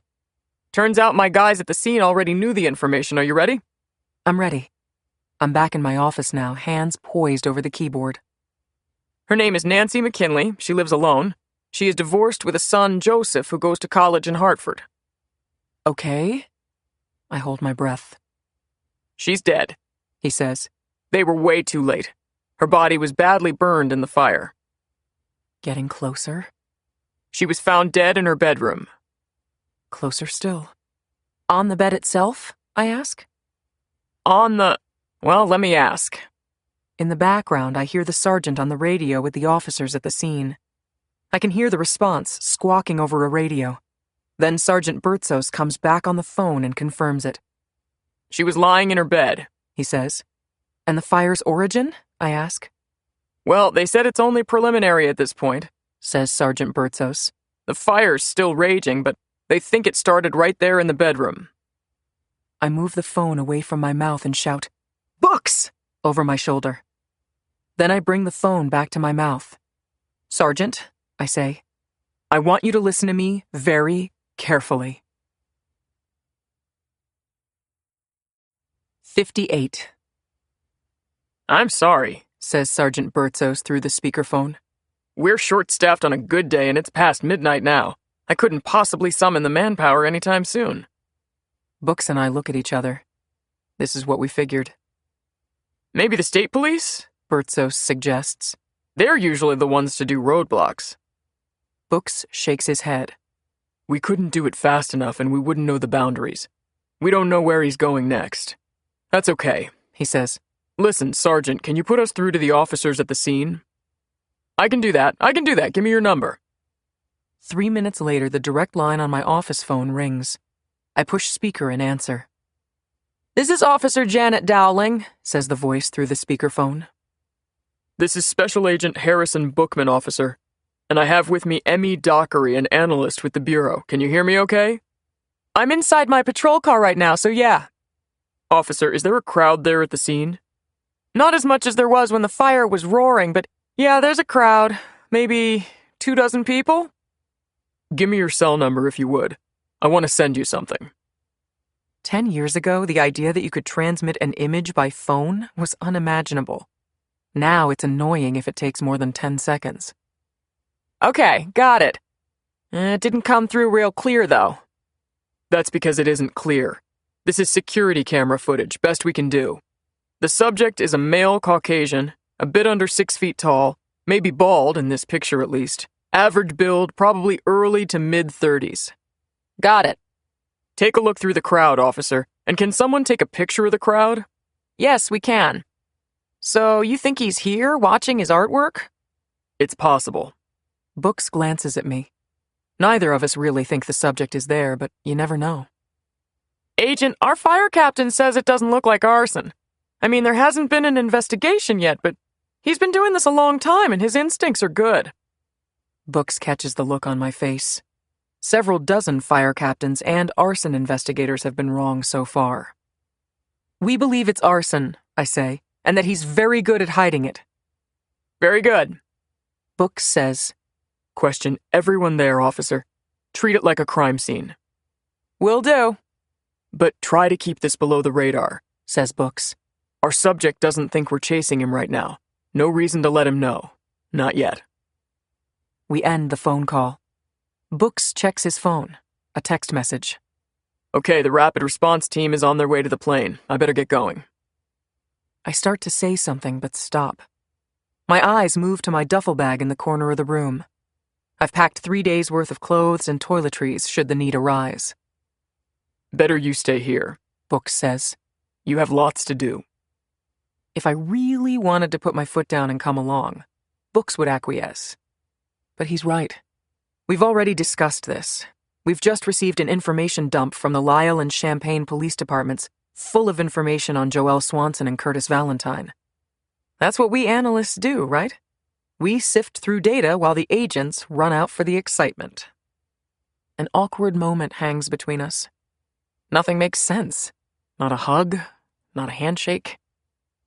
Be careful, I say to him, and keep in touch. 59. Books' image appears on the laptop, his words coming a beat after his lips move. You got me okay? We got you, I say, with Sophie and Denny seated next to me. Nothing major to report, sorry to say, says Books. New Britain is a sleepy little town. The victim, Nancy McKinley, is an accountant who works in Hartford. She left for the day at 5:15, stopped at a grocery store just outside New Britain, then went home. That's the last anyone heard from her. We didn't see anything on the video from the grocery store, says Denny. Nothing that jumped out at us, but we're going to keep looking. He wouldn't have been dumb enough to put down a credit card at the store, I say. He probably didn't enter the store at all, he just waited for her to leave. Her son, Joseph, said she wasn't dating anybody and didn't have any plans for this weekend, says Books. So maybe our subject just rang her doorbell and forced his way in. I turn to Sophie. This is her assignment, checking emails and any social media that the victim would have used that might tip us off. I'm still looking at it, she says, but so far nothing. We have the state police on standby in Rhode Island, Connecticut, Massachusetts, and New York, Books says. Okay, so tell me what you've learned. I take a quick look over my notes, a summary of the work of several people on our team. On the day he died, Curtis Valentine had an appointment on his calendar at 4 p.m. to meet a man named Joe Swanson from Lisle, Illinois, I say. You're shitting me. I'm not. Our subject used a male version of Joelle Swanson's name to set up an appointment with the next person he was going to kill, Curtis Valentine. We've traced a cell phone call, a burner cell, of course, untraceable, from Lisle, Illinois to Curtis Valentine's office phone on August 22nd. That's the same day he killed Joelle Swanson. So he killed Joelle in Lisle, and while there, he set up his next murder a week later. Yes. I glance at my notes. Apparently this Joe Swanson said that he was starting up a new business but wouldn't say what, and he'd been burned by his last website designer, so he wanted to meet Curtis face to face. Smart, says Books. Very smart. Curtis probably invited him to his home to show off his equipment. And what about Joelle Swanson? Nothing, I say. She had nothing on her computer, or from anything we're hearing anecdotally, to indicate she was planning on meeting anybody. Books doesn't respond to that. It's not hard to see how this is playing out. Our subject feels comfortable confronting women at their homes, but not so much the men. From what we can tell, he somehow forced his way into the homes of Joelle Swanson and Nancy McKinley, but set up an appointment with Curtis Valentine so he'd be invited in. Is that how it happened with Marta? Did she just answer the door, thinking that our subject was a door-to-door salesman, a guy looking for directions, a meter reader with the electric company? She would have done that. Marta would have opened the door to anybody. She never saw the dark side of anything, only the light. Okay, says Books. On the screen, he looks down at his watch. It's just after 4 o'clock Central Standard Time, an hour later where Books is in Connecticut. Today is Saturday, meaning today will be the second murder, the second fire. If we could issue a warning. But what can we tell people? A murky photograph, no name attached to it, no area of vulnerability, not even an MO to point to with any specificity. Hey, everyone who lives in the northeastern United States, be on the lookout for a white guy of average height. He might force his way into your house and torture you and burn your house down.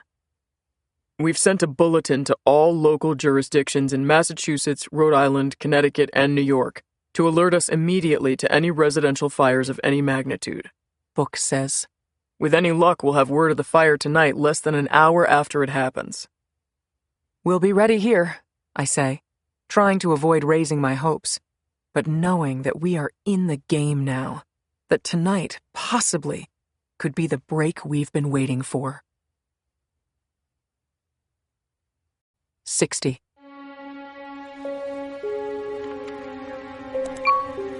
Graham Session, recording number 14, September 15th, 2012. I'll say this for the northeastern part of the country, you sure do change seasons well.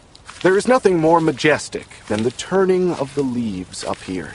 Granted, it's a bit on the early side, so I'll have to come back this way in October to see the full blooming of fall. But you can see the beginnings of it, like a beautiful woman's coming of age, so full of mystery and promise, so vibrant and invigorating. Puts a real spring in a man's step, does it not? Well, I get like this sometimes, after I'm done with a session, kind of sentimental and, I might admit, giddy, even euphoric. There is so much to love about what I do, especially the ways I do it nowadays. Do you see what I see in its beauty, in its raw honesty? There's an old saying that people are at their most honest at birth and at death. Do you know who said that? It was me.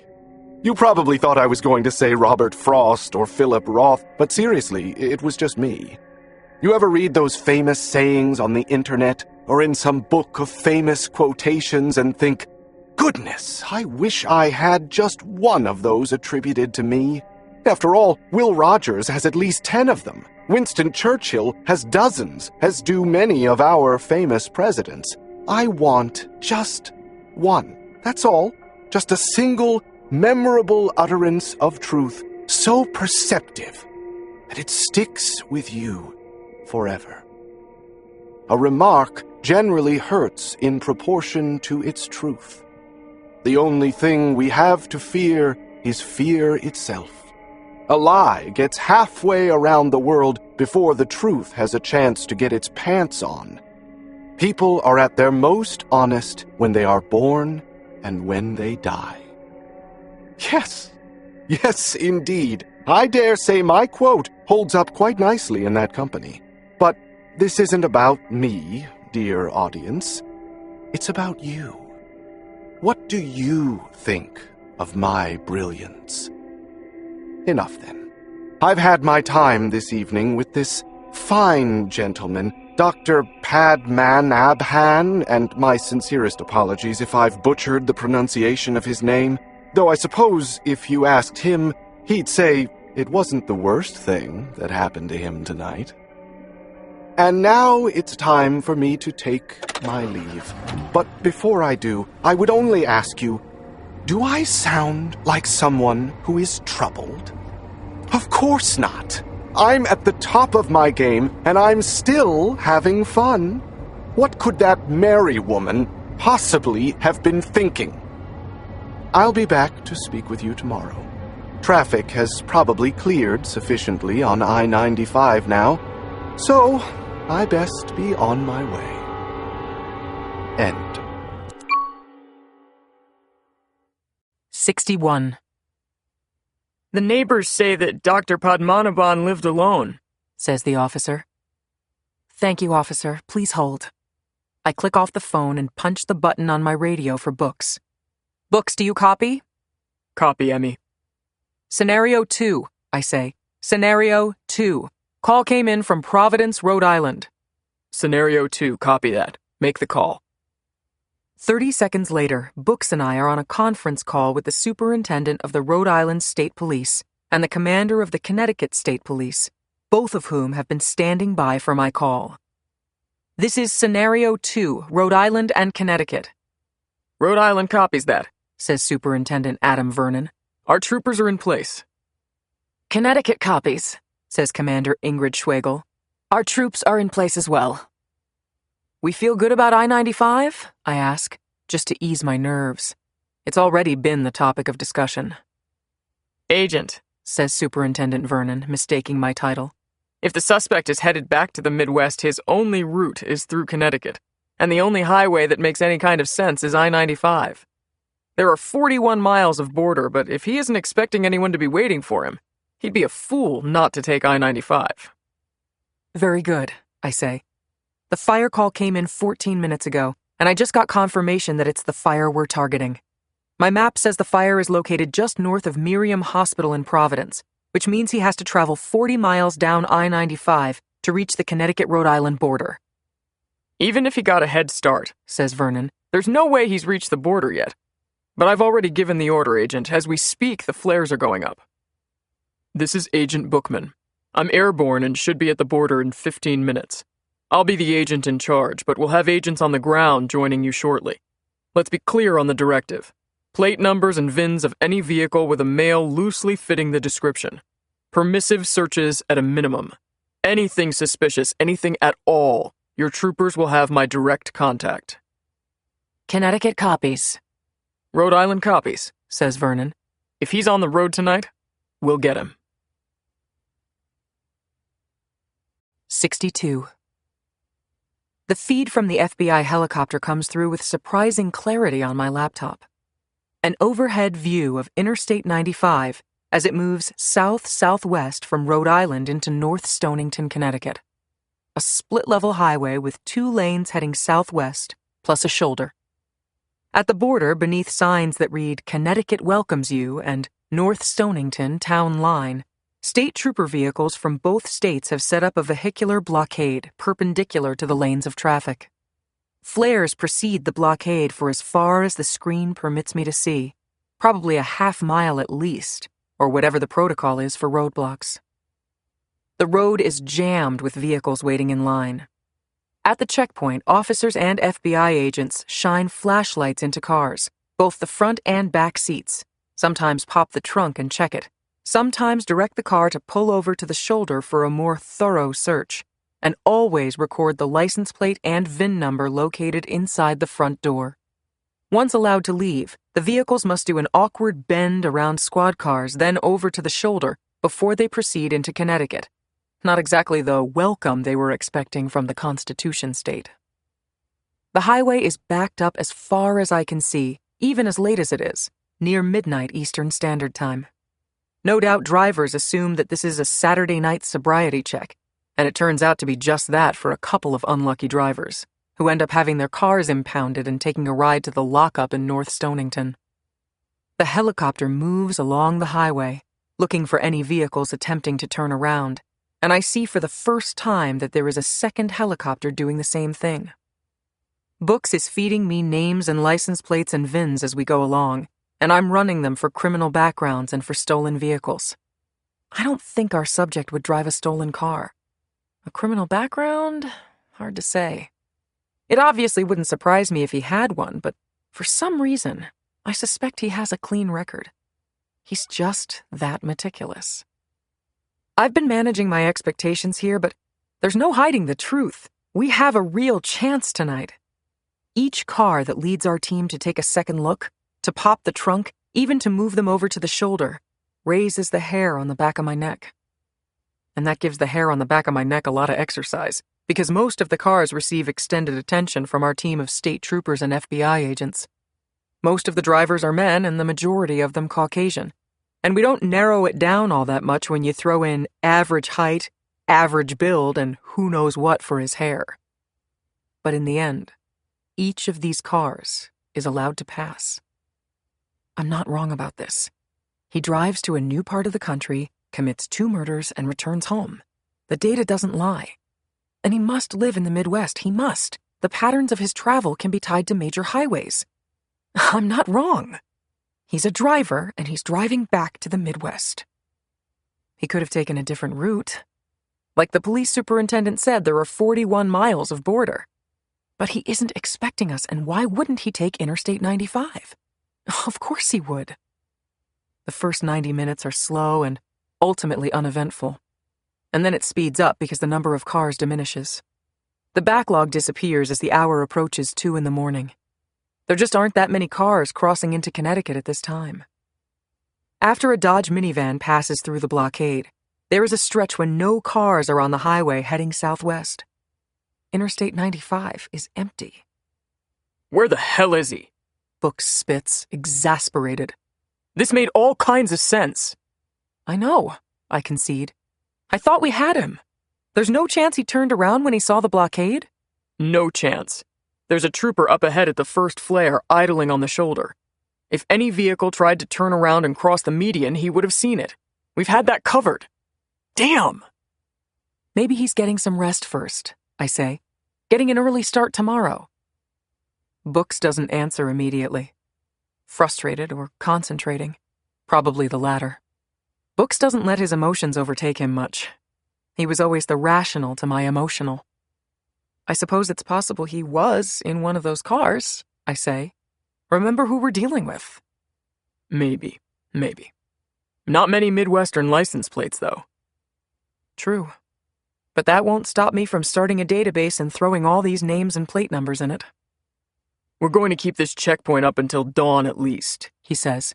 We can't do this forever, but let's give it until sunlight and revisit it then. Sound good? I'm not going anywhere, I say, keeping up a brave front. But somewhere inside me, I can't help feeling that we've missed him. We set up a spider web, but he somehow sidestepped it. Somewhere along the way, I fell too in love with my own analysis, sure that he would behave according to the model I created from the data.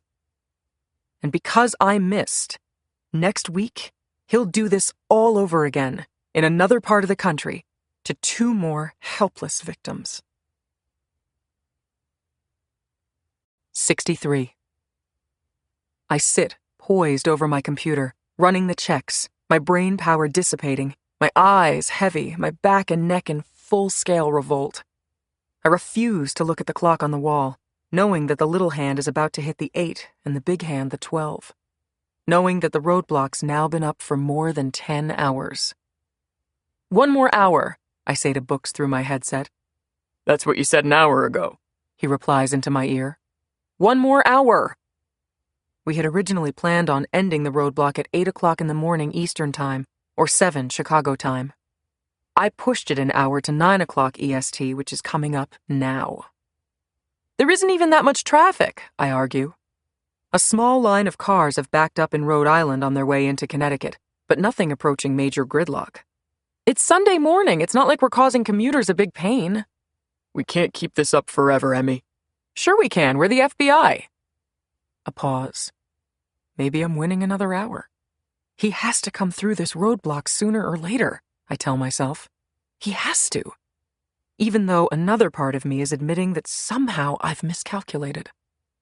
No, I'm calling it, says Books, as if he's recording a time of death. No, please, just 1 more. Negative. I'll call you soon. Books! I yell, but there's no feedback. Books has disconnected the line. He knows what it's like arguing with me. He's correctly decided that it's better to just cut me off. Shit! I rip off my headset and throw it down on my desk. I get to my feet and a hot, slicing pain shoots up my back. My vision is blurred from staring at a computer screen all night. My brain, let's face it, is fried.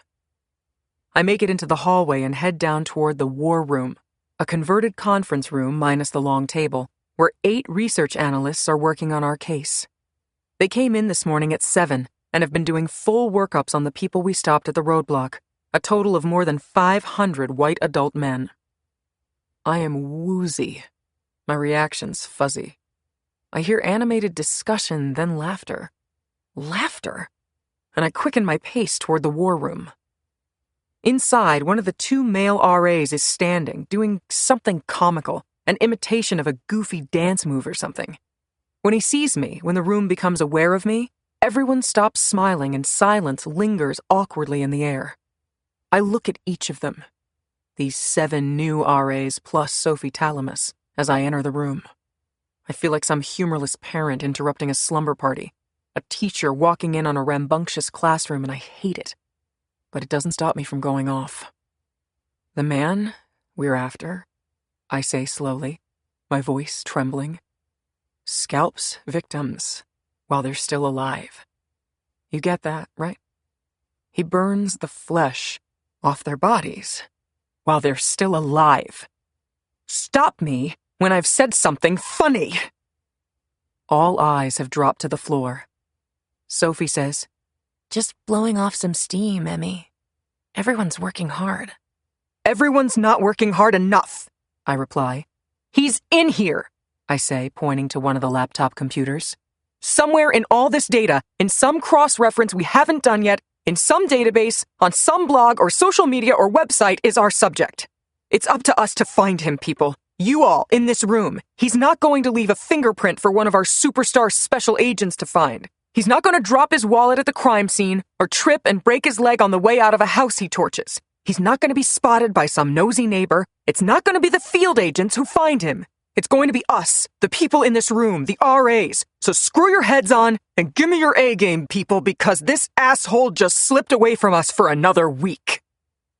I storm out of the room and head for the elevator, needing a shower and something to eat before I continue. It isn't until I'm out in the fresh air that I realize my car keys are back up in my office. 64. When I return to my office, Sophie Talamus is in there holding my keys. I think you forgot these, she says. I snatch them from her. You had no right to say that to us, Emmy. These people are killing themselves for you. They're the most underpaid people in the entire bureau, yet they're working 15-hour days. They're here at 7 in the morning on a Sunday. Hey, you know what, Sophie? I throw up my hands. You want a 9-to-5 job? Go work at 7-Eleven or something. We're trying to catch a monster. It sometimes requires a little extra effort. I think we're clear on that. Are you? That's great. I head for the door. We're not finished, Sophie says. I stop and turn. What did you say? Sophie, with her silky hair pulled up fashionably casual, her skinny jeans and pretty knit blouse, her perfectly etched features, is fuming. When someone this attractive gets mad, her face doesn't turn ugly exactly. It's more like her features become highlighted, her eyes a little shinier and her cheeks glowing more prominently. We have a problem, don't we, Emmy? You and I. I take a breath and hold out my hand. Just do your job, Sophie, and I'm doing my job. I'm working as hard as anyone, but what's our problem? You've given me nothing but dirty looks since the day I arrived. I need you focused, I say. I need you to focus on this case and nothing else. I'm not sleeping with him, Emmy. I draw back, knocked on my heels by the comment. Sophie folds her arms and doesn't speak, letting those words linger between us. There is so much to say and think about what she's just said. None of it good. The fact that she acknowledges the issue at all means I've done something, body language, facial expression, something, to make it an issue, at least in her eyes. The fact that she is comfortable enough with books that she feels entitled to make such an announcement. The fact that she thinks I need to hear this from her, that we're even talking about this when there's a vicious sociopath at large. I'm not, she says again. Books has been very good to me, very supportive. We're friends for sure. But that's all it is. And then, I can't deny the small pang of relief that I feel, that I instantly sequester, because that's what I'm best at, right? Steeling myself, shutting down. My feelings for books, to the extent they exist, some residual feeling, some primitive sexual attraction, nothing more, don't matter, because I can put them aside to focus on this investigation. My sense of loss for Marta doesn't matter, because I can put that aside too. I click on any such feelings and drag them into my mental trash bin where they belong. I'm a girl standing in a tornado pretending like it isn't even windy. Like I can compartmentalize every emotion, switch off my heart and divert every ounce of my energy into my brain. That I can be the girl who's all about the data, all about the clues, all about the puzzle, and forget about anything that makes me human. I'll have time to be human later. Later is one of my favorite words. Do your job, I whisper to Sophie. That's all I care about. 65. I spend most of the afternoon in the war room, watching over the other RAs, checking their work, flagging anything that looks promising, though little of it does. There is some residual tension from my blow-up earlier in the day, but it gradually subsides as we focus on the work at hand. At 6 o'clock, somebody mentions dinner and we put in for some pizzas. I wander down to Books' office where our fearless leader has been taking calls from the various agents in the field since he returned from the Northeast a couple of hours ago. Shit, he says as I walk in, shaking his head. There is background noise, video from some source, maybe his smartphone. Books looks like hell, having spent all night in a helicopter over the Rhode Island-Connecticut border. His eyes are red and unfocused, his hair matted. His face is drawn and unshaven. What's up? I ask. Oh, nothing. He waves a hand. My Chiefs got spanked for the second week in a row. CJ Spiller, the Bills' backup receiver for Christ's sake, ran through our line like we're a bunch of high schoolers. He lets out a sigh. And Romeo's a defensive coach. I drop into a chair opposite him. Books, you do understand that I have no idea who CJ Spillman or Romeo are. Spiller, he corrects me. CJ Spiller is the backup. And you also realize that I don't care. Books shakes his smartphone. We're 0-2 now, and it feels like we're light years from the division title we won. Books, what is it with men in football? I mean, it's like an addiction with you. Me and millions of others. I know, I agree. My dad was like that too. He'd sit in front of the television all day on Sunday and watch games. We had to work church around it, because we all knew what his real religion was. And then something happens. The clouds separate. My heart begins to race. Football is the ultimate. Books is waxing philosophical, but I'm no longer listening. I pop to my feet, which in my current state is not a good idea, and nearly fall over as I rush out of Books' office and into my own. I jump on my computer and bang out a solid hour of research, my body overheated, my pulse reeling, my hands trembling so hard that I can barely type. When I'm done, I have a U.S. map with a lot of markers. Books is on the phone with an agent when I walk back in. He shakes his head quizzically and finishes his conversation before he looks carefully over the paper I've given him. Those are the kill sites, I say with a child's overblown pride. The different cities during his autumn travels, Labor Day to year's end last year. Okay, those are the orange stars, 2 kills a week, each week a different part of the country. But what are the black stars between the 2 orange ones in each location? The black stars, I say, are professional football stadiums. Books looks at the map another moment. Then his head pops up, and he looks at me like I've just discovered another planet. He never kills on Sunday, I say. Oh, Jesus. Books brings a hand to his mouth. Labor Day to New Year's. That's the NFL season. He's not traveling on business, I say. He's going to pro football games. 66. Last year's autumn kill spree, I begin. September 8th, 2011, the first known kill in Atlantic Beach, Florida. September 9th, the second kill in Lakeside, Florida. And what's right between them? Everbank Field, the home of the Jacksonville Jaguars, where the Jags hosted the Tennessee Titans that Sunday, September 11th. I look over at Books, the one who told me to refer to Jacksonville's football team as the Jags, to give me street cred with the rest of the predominantly male team. We're video conferencing with the entire task force. Who won the game? Someone asks. There's always a comedian in every bunch. The Jags, 16-14, I answer. Another nod from Books. The following week, 2 more kill sites. September 16 in Rock Hill, South Carolina, and September 17 in Monroe, North Carolina. And the next day, he took in the Carolina-Green Bay game at Bank of America Stadium in Charlotte. A different stadium every week, Says Books. and no patterns to the teams either. It's not like he followed the Colts or the Bears or anyone around the country. There's no pattern we've discerned from the locations he selected. Good teams, bad teams, evenly matched games versus lopsided ones, there's no pattern to them. Except that he stayed away from the Midwest, I add, because the Midwest is his stomping ground for the off-season. He never went to the same stadium twice? Someone asks. Not last year, no. This year, the season's just begun.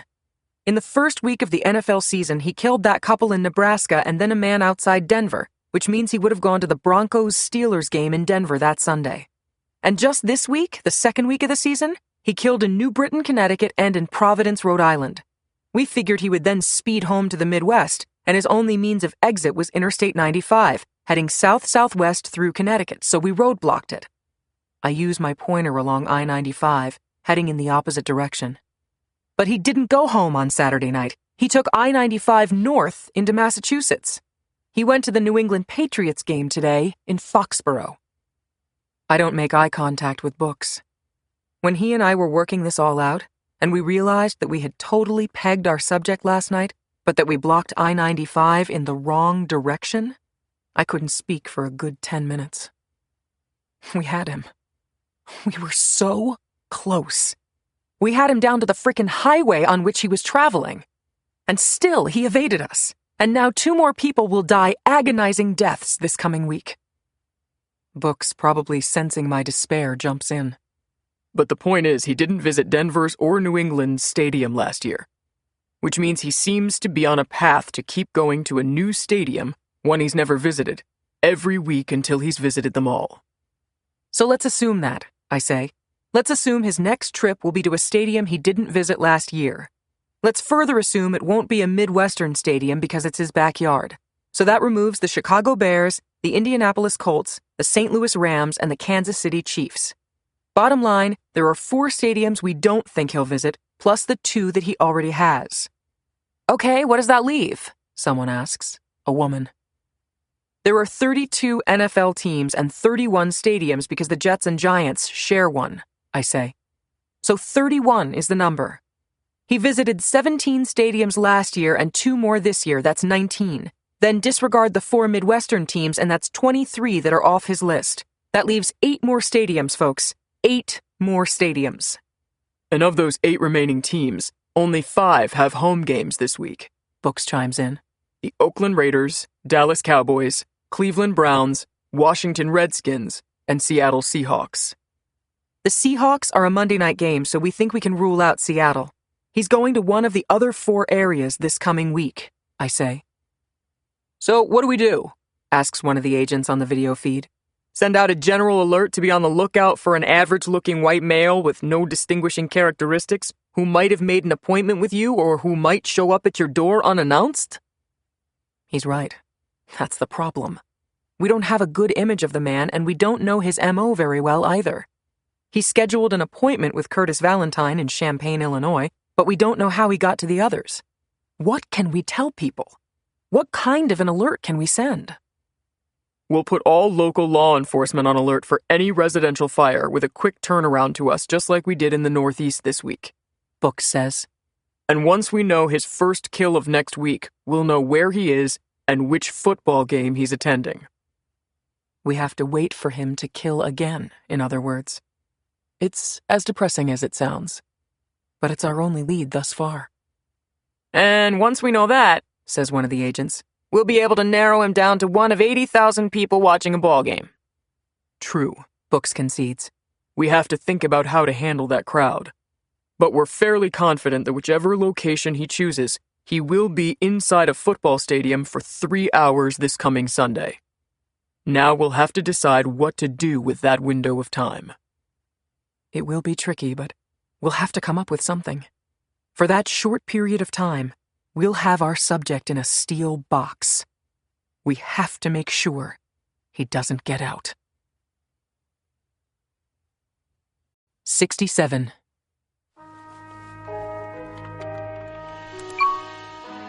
Graham session, recording number 15, September 17th, 2012. I started by watching her tonight.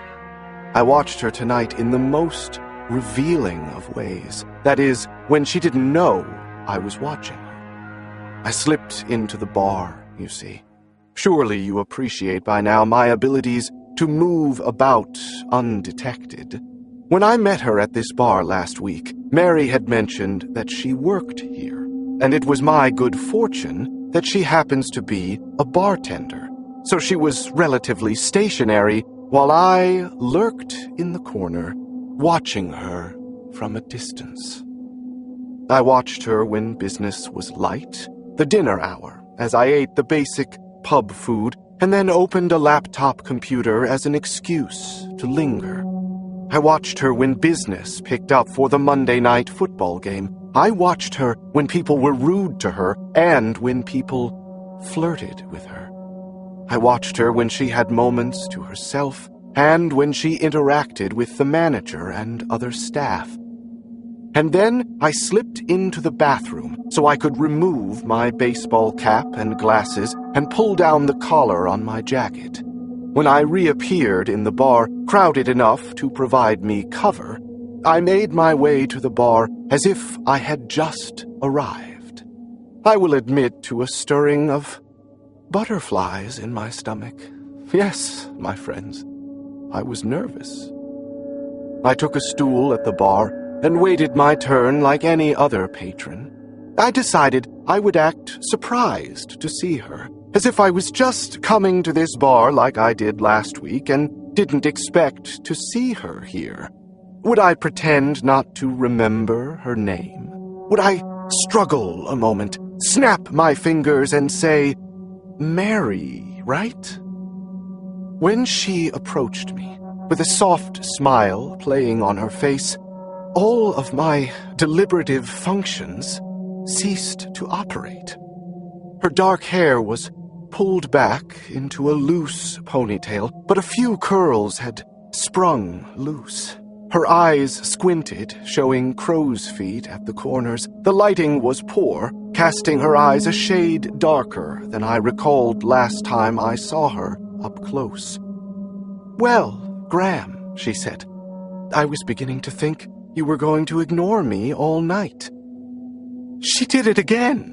She put me on my heels before I even said hello. Last time she caught me recording my thoughts while pretending it was a phone.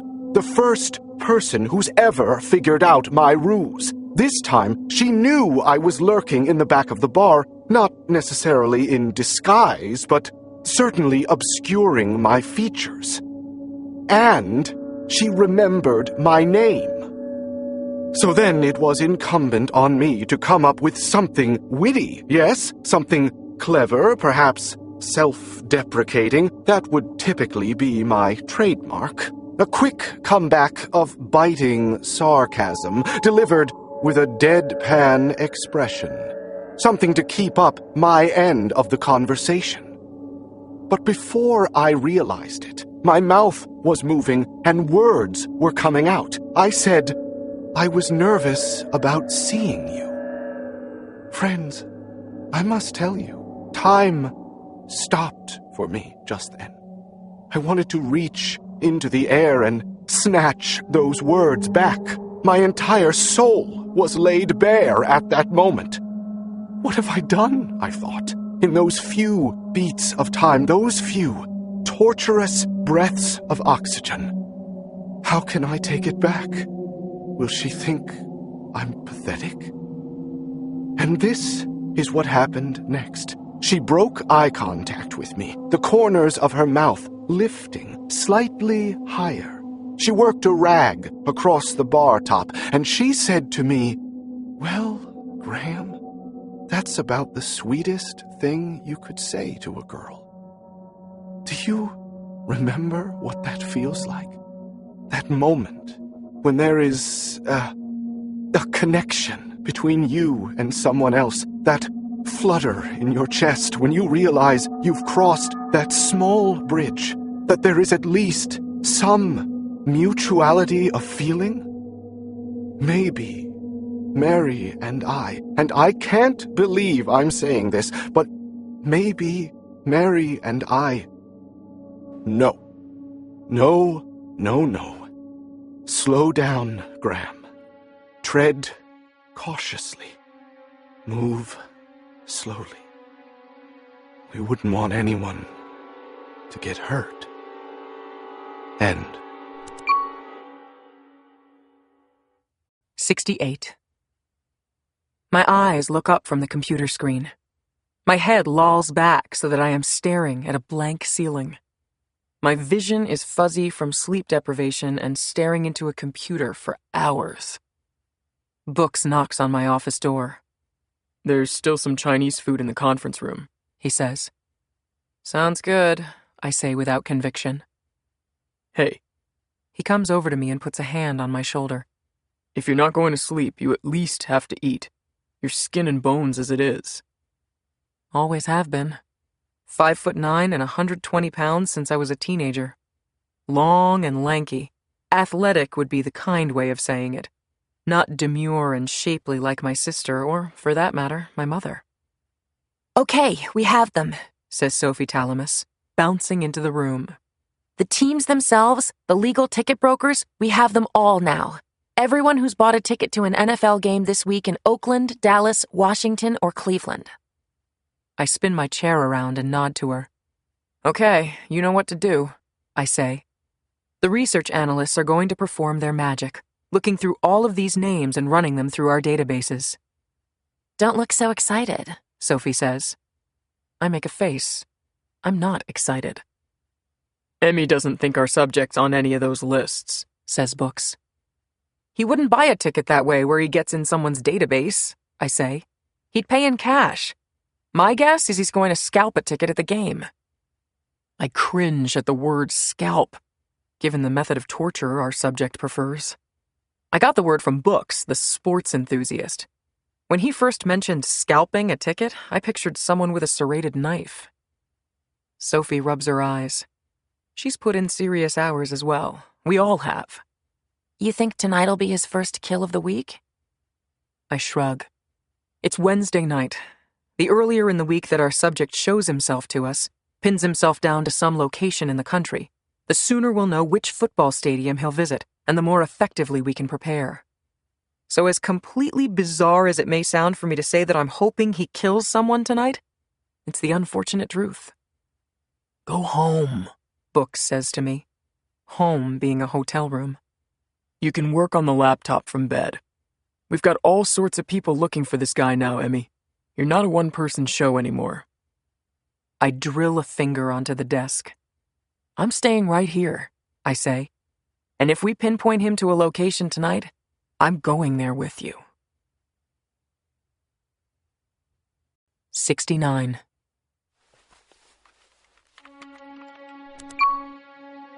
Graham session, recording number 16, September 19th, 2012. I want you to listen to this. This is from tonight, from Mary and me. I met her after she got off work. Me. Can I ask you something, Mary? Why did you agree to see me tonight? Mary. You mean, why did I agree to go out with you after I caught you spying on me in the back of the bar on Monday? Me. I might have chosen a more charitable account of events, but yes. Why? I might have thought you'd find me odd. Mary, laughing. I do find you odd, Graham. Me. Glad we have that settled. Mary, I told you before, I like a little quirkiness in men. It was, I don't know, it was kind of endearing. Flattering, too. I'm not used to somebody getting nervous over me. Me. I find that hard to believe. Mary, you think there's a big market demand out there for a 37-year-old bartender who's a recovering alcoholic? Mary. Oops, I spooked you. That's a heck of a way to introduce that piece of information. But yes, I'm an alcoholic. I've been sober for over 10 years, if that's any consolation. Me. No, I think that's rather extraordinary. Mary. Oh, I don't know about that. I'm just facing down my demons like everyone else. Me. But you're building a new life. You're taking college courses during the day and working at night. That's very impressive, I think. Mary. That's nice of you to say. Me. Mary, why would you work at a bar if you're a recovering alcoholic? Mary. I know. It doesn't make a lot of sense, right?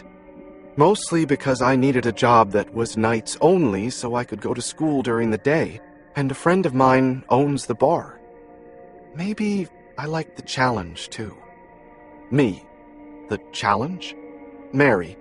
Yeah, knowing I can stare it in the face and beat it every day. It's like every day I look at those bottles of booze and say, I don't need you anymore. I beat you. It's empowering. Me. Facing down your demons. Mary. Yeah, exactly. Don't you have demons, Graham? I thought that whole exchange was remarkable. The way she so easily opened herself up to me. The way she looked me in the eye and said, "This is who I am." People don't do that.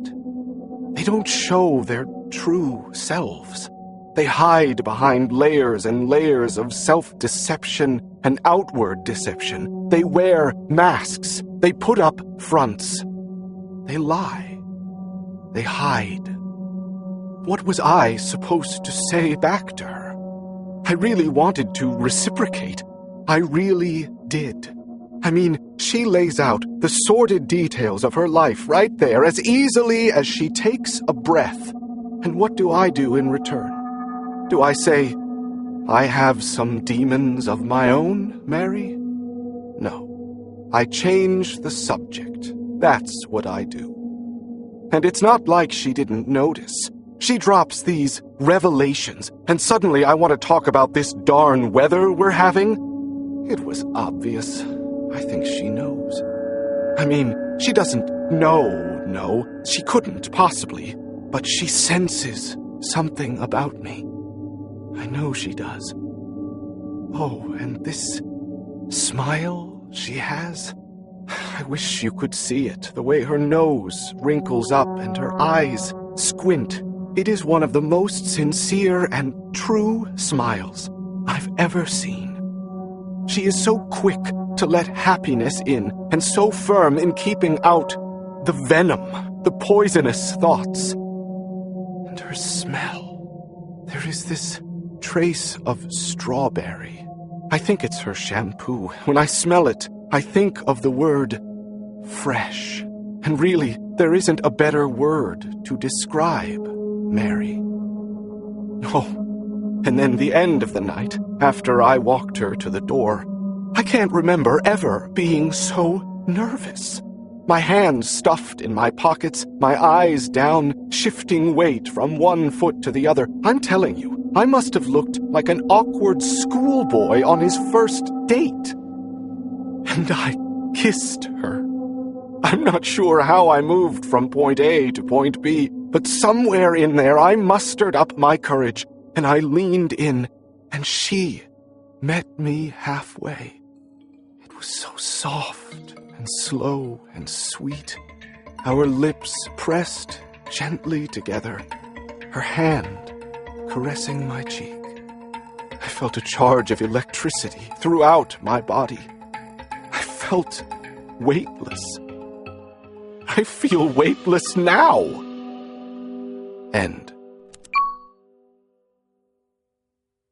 70. Shit. I push myself away from my desk, rolling in my chair halfway across my office. I get to my feet and get a nice dose of vertigo. The walls turning sideways, the floor angling up toward me. I grip my chair to reclaim my equilibrium.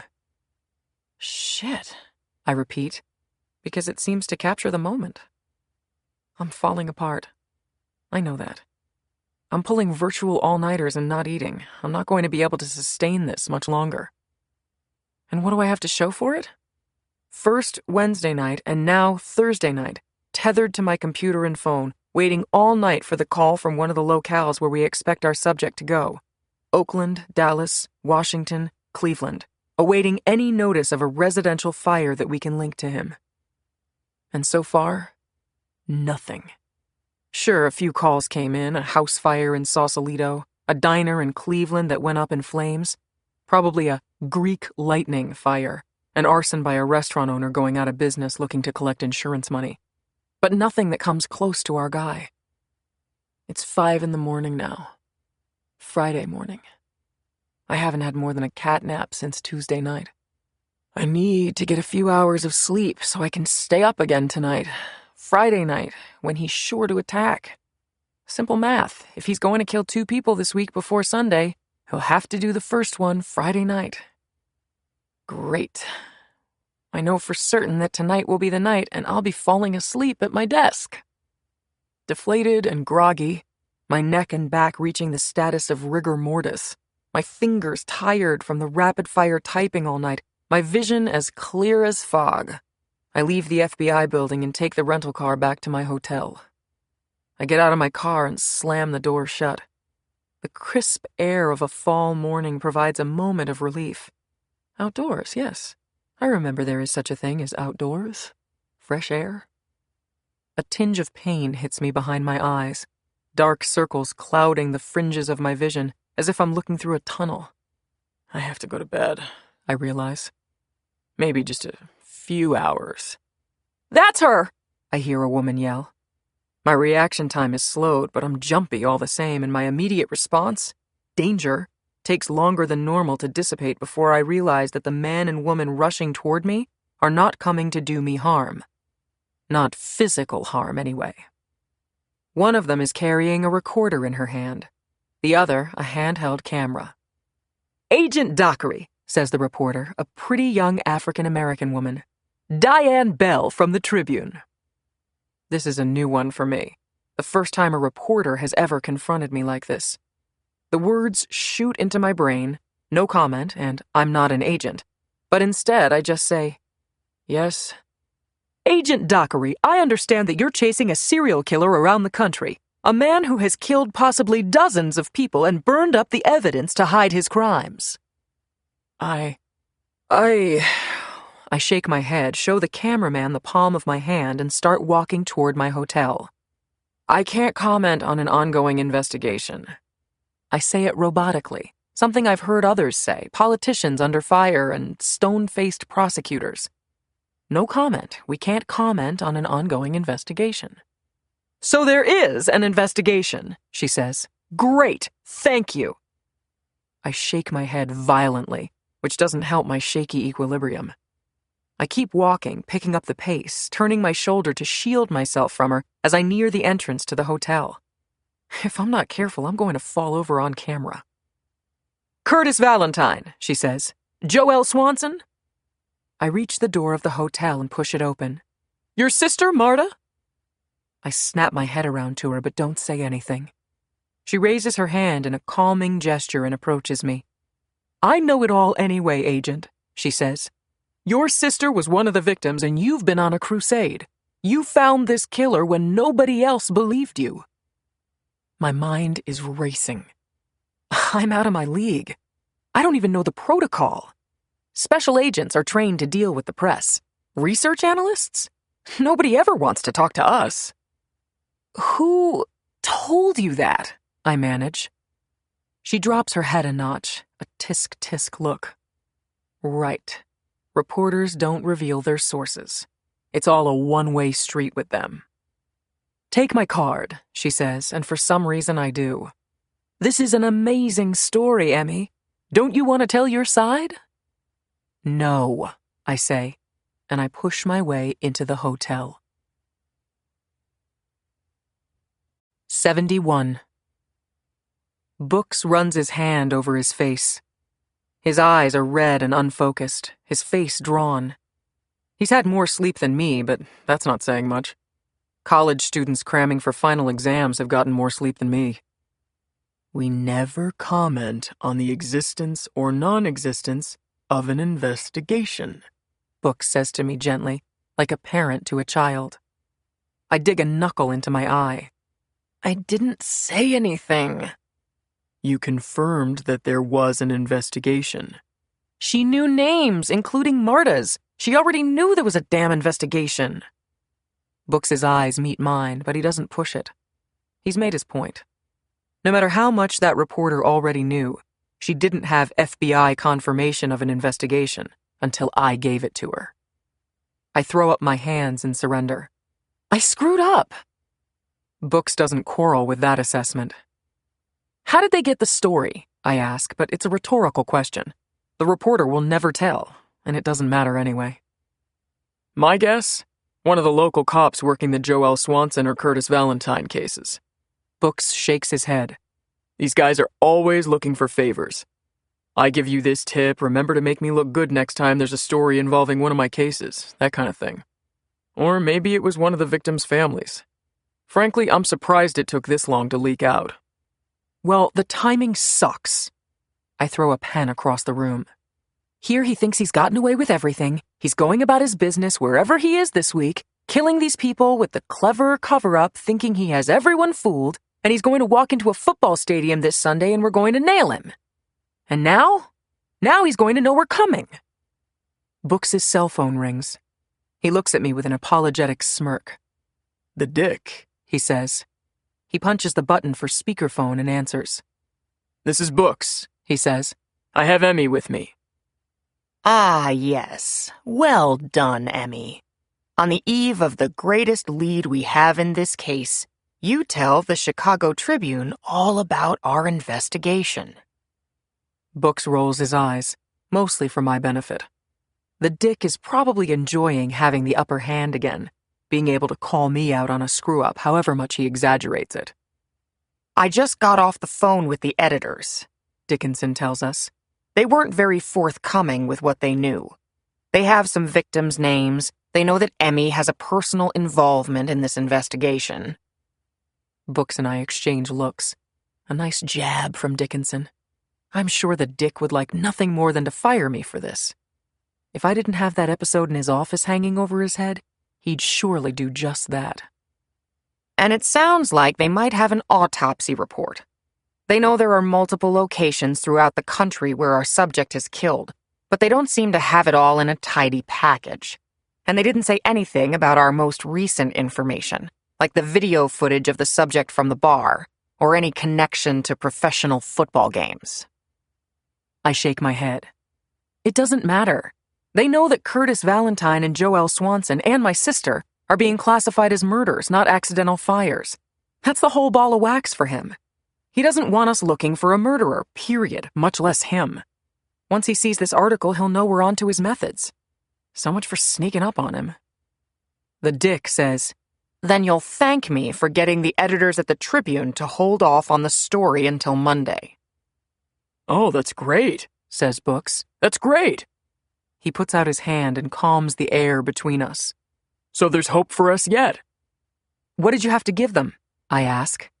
First access if and when the case breaks. Books gives a who cares shrug. So you have this weekend, this one chance to isolate the subject in whatever football stadium he visits, says Dickinson.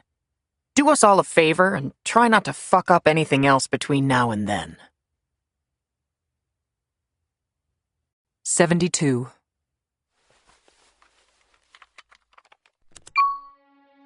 Graham session, recording number 17, September 22nd, 2012.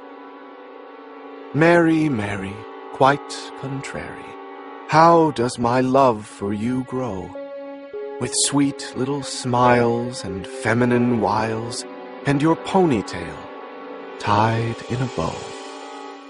I think we can all agree that needs a little work. Mother Goose, I am not. But In a good mood, I am. Oh, listen to me, I'm starting to sound like Yoda from Star Wars. As opposed to Yoda the Supreme Court Justice, or Yoda the Union Carpenter. There's only one Yoda! I don't need to qualify it. Silly, I am. Oh God, I do feel silly. I'm giddy, changing my clothes twice before tonight's date, fixing my hair, brushing my teeth twice. I even did some push-ups so that if she touches my arm or puts her hands on me, she'll feel some hard muscle. Is that normal? To primp like that? What do I care? If this is abnormal, then I'll take abnormal. Okay, take a deep breath. I don't want to spook her. I don't want to push her away by seeming too eager. You can be too eager, can't you? I mean, maybe she just enjoys my company, but isn't ready for some big commitment. God, look at all my instruments. The forceps are a mess. The chisel will need to be replaced soon. I think I'm going to switch from the 10mm to the 8 when I get a new one. Harder to sharpen and probably harder to clean, but greater precision, too. It's all about precision. And the bone curettes have seen better days, too. What's happening to me? Once upon a time, I'd clean the instruments meticulously the moment I returned home. This is what you're doing to me, Mary. You're distracting me. But I don't mind being distracted. Am I ready for a commitment? Oh, see, I'm doing it again. I'm making this too big, too fast. She's a nice girl, Graham, a very sweet woman. Maybe there's something there long-term, but you don't have to make that decision right now or tonight. Take it slow. Isn't that what people say? Take it slow? Okay. Yes, that's just it. If I seem too eager, she'll pull back. Just be yourself. Be relaxed and let it happen. Oh, here's the bad news about Mary. She works Mondays through Wednesdays, which leaves her best nights to socialize Thursday through Sunday. What rotten luck! Those are the nights that I take my little road trips. The nights I'm away are the nights she's free. Is that a sign that we're not meant to be? Okay. See, this is what I can't do. I can't put too much pressure on this. Let's just have a nice Saturday night date and take it slow. God, I'm speaking in cliches, but they're cliches because they're true, I guess. Just take it slow, relax, let the relationship breathe, like a young Cabernet Sauvignon. But don't overthink it the other way either. Don't spend so much time trying to look disinterested that you give off the wrong vibe. Don't try too hard. Be yourself. Be myself? How can I be myself? I'm making myself crazy. Just go and have fun and don't have any expectations. Good. Yes. That's the ticket. Just go have fun and don't think beyond tonight. And don't forget to change the blade on the amputating knife. Just in case. End. 73. My eyes so heavy I can hardly raise them. I watch the clock in my office hit 4 o'clock. 4 in the morning.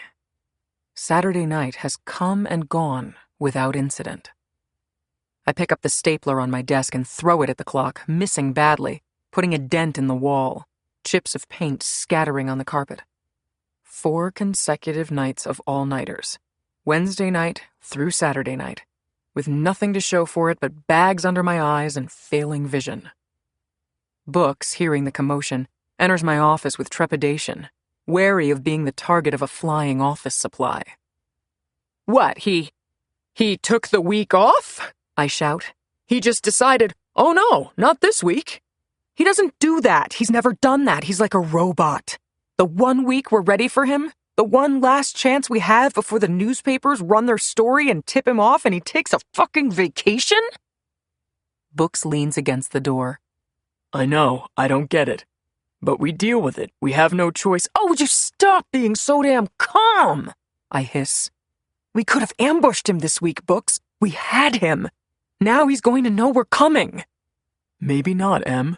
We don't even know what the Tribune article's going to say. Let's just do our best to control what we can control. I shake my head, my vision blurring in the process. When my eyes come back into focus, I am looking at the article from Marta's hometown paper, the Peoria Times, the one written last month about how I was demanding that the Peoria Police Department treat Marta's death as a murder, not an accidental fire. We understand Ms. Dockery is distraught, the police chief was quoted as saying. But we can't allocate our resources based on the whims of a grieving sister. The police detectives, fire chief, and forensic pathologist all agree that Marta Dockery died of smoke inhalation from an accidental fire. Books follows my line of vision and sees the article, stuck to the cushion board on the wall by my computer with a blue tack. Look how far you've come. What's the date of that article? August 7th of this year? That article made you look like a quack, like an irrational sister who believed in Santa Claus. And now look at you, Emmy. 6 weeks later, you've not only convinced the Bureau that you were right, but also put into motion an intensive manhunt, and we're getting close. Look how close we are, Emmy. Before he threw us this curveball, we were ready to throw a net over a football stadium and catch this asshole today. We'll have another chance. I promise you we will. We're inside his head now. We have his pattern down, no matter that he took this week off. Hey, look at me. Suddenly he's right next to me, hovering over me without my noticing. Maybe that's because his invasion of my personal space never used to be an invasion. It was his space, too. That was a simpler time. It was easier with him than it was without. It felt more natural. It felt right. Like we were just jagged puzzle pieces that made no sense alone, but together, we fit perfectly. That's what life's supposed to be about for normal people, right? You find that other piece that matches yours, that completes yours, and you make the jags and the crevices fit, even if they don't go in perfectly smooth, even if they require a few adjustments. You don't demand perfection. You make it work and appreciate the parts that fit instead of obsessing over the small angles that don't. I look up into his eyes. I've seen the longing in his eyes before. I've returned that longing, but I know that I'm too broken right now for any meaningful response. Books knows it too. As I've said before, he knows me better than I know myself. We're going to catch him, he says, and we're going to do it soon. 74.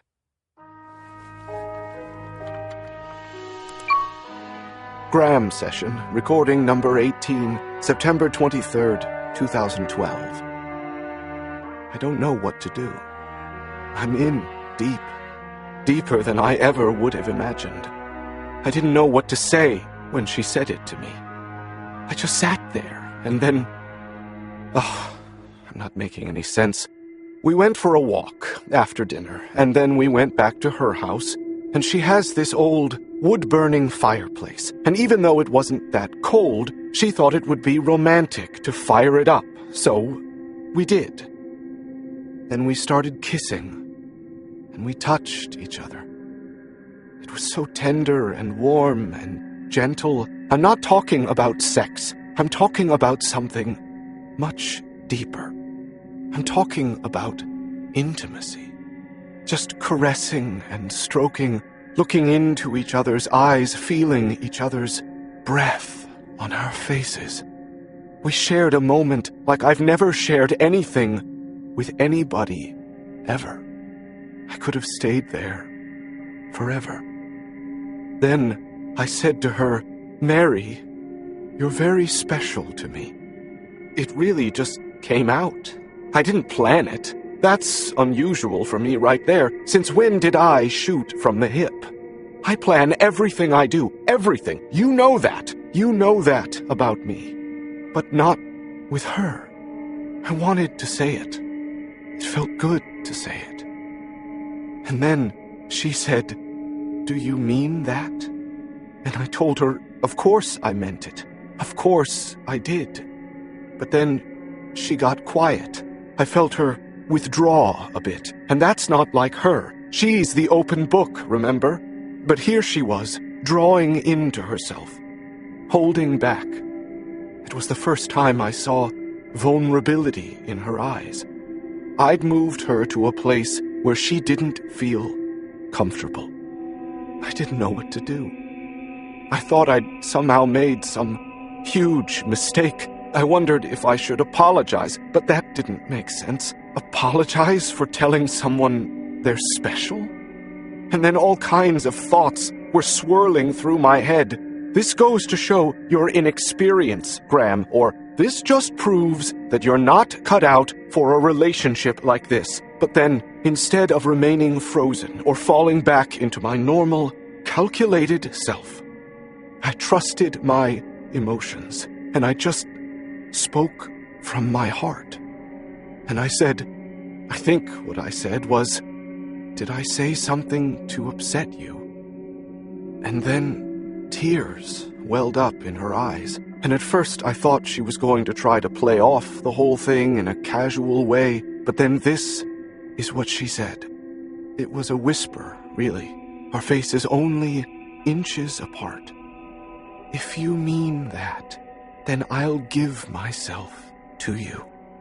I will.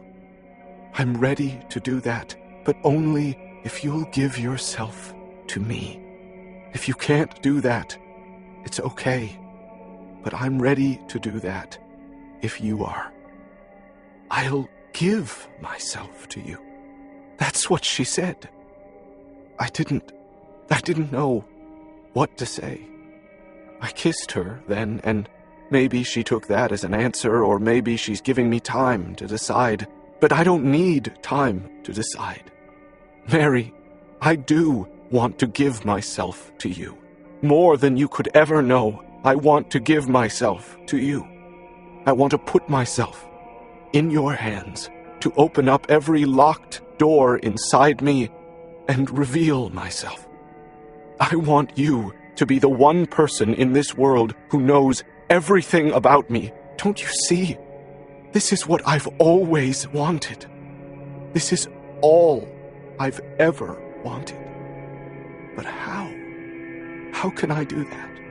How can I expect you to accept me? I think she could be the one, though. She knows what it's like to overcome a past, to move forward as a new person and not look back. Granted, my history is a bit more complicated than a bout with alcoholism, but in the end, isn't the point the same? Looking ahead. Putting your past where it belongs, in the past. Becoming someone better. That's what I want, Mary. I want to move forward with you. I can do that. I think I can do that. I want to try. Isn't that what matters? That I want to try? But I have to be able to trust you, Mary. Can I trust you, Mary? End. 75. I take a long breath before I turn to the front page of Monday's print edition of the Chicago Tribune. Feds probe series of fires as work of serial killer. Cross-country spree of criminal genius includes fires in Champaign. Lyle. Chicago. Federal agents in Chicago and elsewhere are probing a series of residential fires previously believed to be accidental as the work of a criminal genius who has repeatedly fooled investigators and forensic experts across the country over the last year, sources close to the investigation say. The fires, which are now being reclassified as homicides, include the recent deaths of Curtis Valentine, 39, of Champaign, and Joelle Swanson, 23, of suburban Lyle. Authorities would not comment on the number of deaths involved, but estimated they number several dozen, if not 100, deaths across the country. He makes the fire look accidental, said one source, and the deaths look natural. New forensic procedures and updated police work, according to sources, have uncovered brutal torture murders that were largely concealed by the intense burning of the fire. Most of the evidence went up in flames, said one investigator. I get a mention in the 6th paragraph, referring to me as an FBI staff analyst whose sister, Marta, perished in a house fire outside Phoenix, Arizona last January, and who had been lobbying for a federal probe of several seemingly similar fires. Emmy's persistence was the catalyst, said one source. And the lone photo accompanying the article, where the article continues on page 5, is of me hustling away from the reporter in front of my hotel. But here's the most interesting paragraph of all. Sources familiar with the investigation say that forensic evidence and fieldwork have allowed investigators to pinpoint the general location of the perpetrator, though that information was not disclosed to the Tribune. We know generally where he lives, said the source. It's only a matter of time. Where do they get this stuff? We know generally where he lives? Yes, if by generally you mean somewhere in the Midwest. Well, on the bright side, you're famous, says Denny Sasser, putting his hand gently on my shoulder. This could have been a lot worse, he adds with less levity. It's true. There is no mention in the article about the patterns of his cross-country travel, or about NFL football games, or any indication that we have moved beyond a very preliminary investigation. Nothing about football stadiums, Book says, rushing into my office. No mention of football games, says Sophie, entering the room as well. So that's good, right? It's good, everyone, I say, patting the air with my hands. Yes, it's good. We are all silent as we reread the article. For me, it's the 4th time. The leak was local, says Denny. Whoever spilled it doesn't know much about what we're doing. Probably true.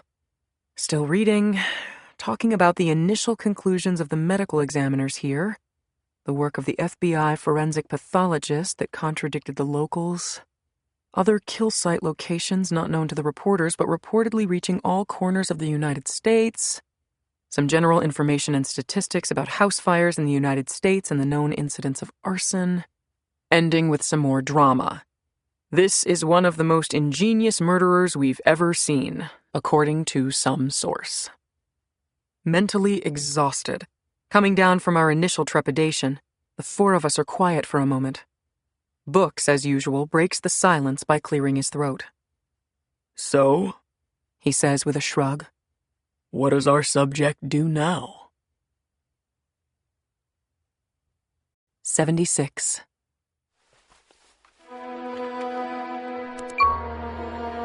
Graham session, recording number 19, September 24th, 2012. No. This can't be happening. Not now. Not now! I don't understand. How did this happen? How could they have possibly figured this out? I did everything right.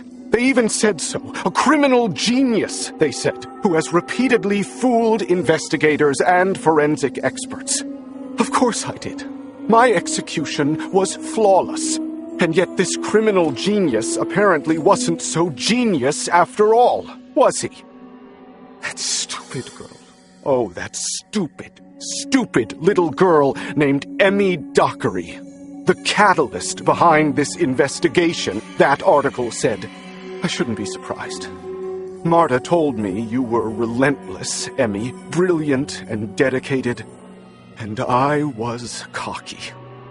Who cares if her sister works for the FBI, I told myself. Nobody could possibly figure this out.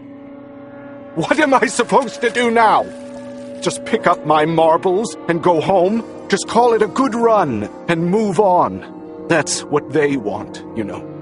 They leaked this story just for me to see it. Don't you see that? There's hardly any detail in there. They don't know what I'm doing, or how, or why. If they did, they wouldn't have leaked the story to the press. No. They've somehow managed to figure out what I've done, but they have no idea who I am or where I am. I'm as invisible to them as I've always been. So they're trying to scare me off. Yes, of course. They're trying to spook me into believing that they're close. But I know they're not close. No, that's right. They aren't close. They couldn't be close. They're not close. They're not close. No, no, no. No, no, no. How did they figure this out? I just don't see how. I was so careful. I was so disciplined.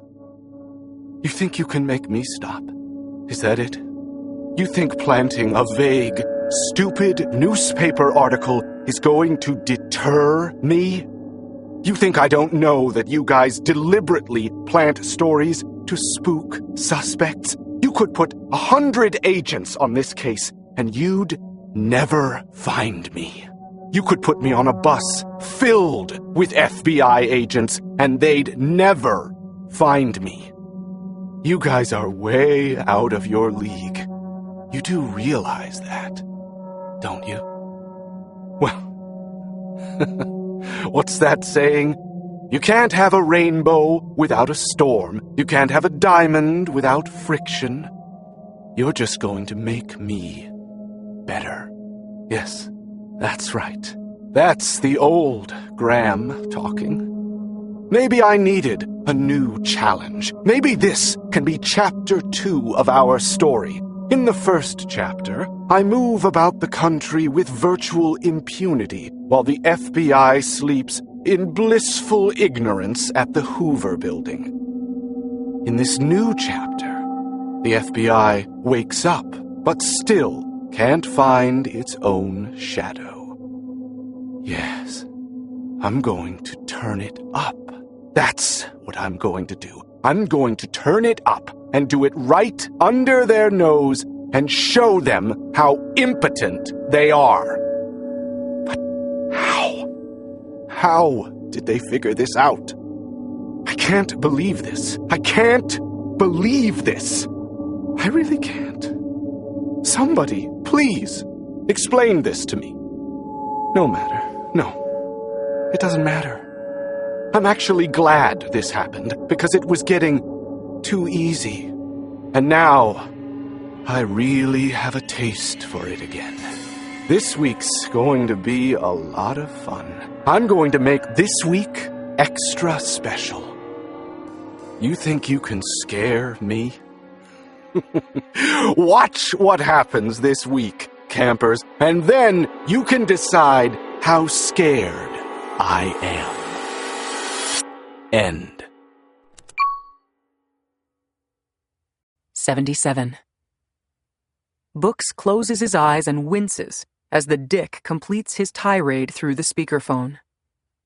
So instead of spending our resources chasing down a predator, we are spending it addressing media inquiries. Well, technically, Dickinson is working with the media inquiries, not any of us in Chicago. And it's not like he was doing any work on the case anyway, unless you count stealing all the credit as work. What happens now? He asks. I look over at Books, slumped in his chair, who nods to me to answer. Just moving my focus from one side of the room to the other causes a lightning strike behind my eyes. This is week 4 of the NFL season, I say. Of the 8 stadiums our subject has yet to visit that are outside the Midwest, only 3 of them have home games this week: Detroit, Philadelphia, and Dallas. Dallas is playing on Monday Night Football, so he won't go to Dallas. He doesn't do Monday nights. He doesn't, huh? You know him that well. Then maybe you can explain why he decided to take last week off. I respond to the substantive point, not the jab.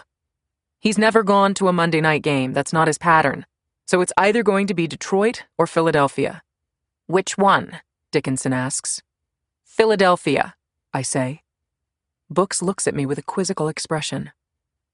Our subject likes to spread himself out geographically, I explain. He never wants to go back to the same general area within a close window of time. That's why when he's gone to the different stadiums in Florida, for example, Miami, Jacksonville, Tampa Bay, he spreads out his visits so they're not too close together. When he's gone to the New York area for Buffalo, the New York Jets, the New York Giants, same thing. He's always careful not to do it too close together in time. He's trying to avoid anyone detecting a pattern. You still haven't explained why you're sure he'll go to Philadelphia this weekend, says Dickinson. Because there are 2 stadiums in Pennsylvania, for the Steelers and Eagles, I answer, and he hasn't gone to either one yet. He only has 8 weeks left to complete his tour of these stadiums, and he's got 2 trips to Pennsylvania to fit in. If I wanted to spread out my visits, I'd hit Philadelphia this week and do Pittsburgh at the end of my tour. A pause. Makes sense to me, says Books. Given your track record, Emmy, I'm not so sure, Dickinson scoffs. Books starts to object on my behalf, but I wave him off. Let Dickinson get his licks in. I don't need his approval. I don't need anyone's approval. Marta used to say that about me, that I was militantly independent, that I made a point of alienating those close to me. Strong, independent Emmy, she used to say, with her usual combination of scolding and love. Always trying to prove you can go it alone. The question, says Books, is whether our subject has read that Tribune article, and if so, what effect it has on him. Do you have an answer for that too, Miss Dockery? I don't. Not grounded in data, at least, which is typically how I form my opinions.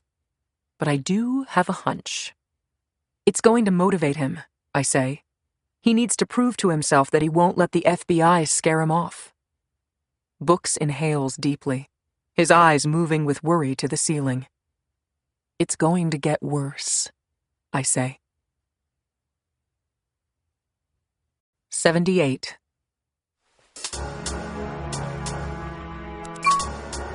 Graham session, recording number 20, September 27th, 2012.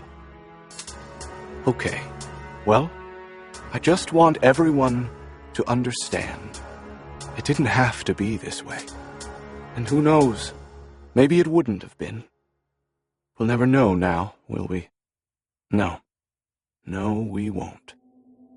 But meeting Mary, meeting her has changed me. Or it could have changed me. If you'd just given me a chance to find out.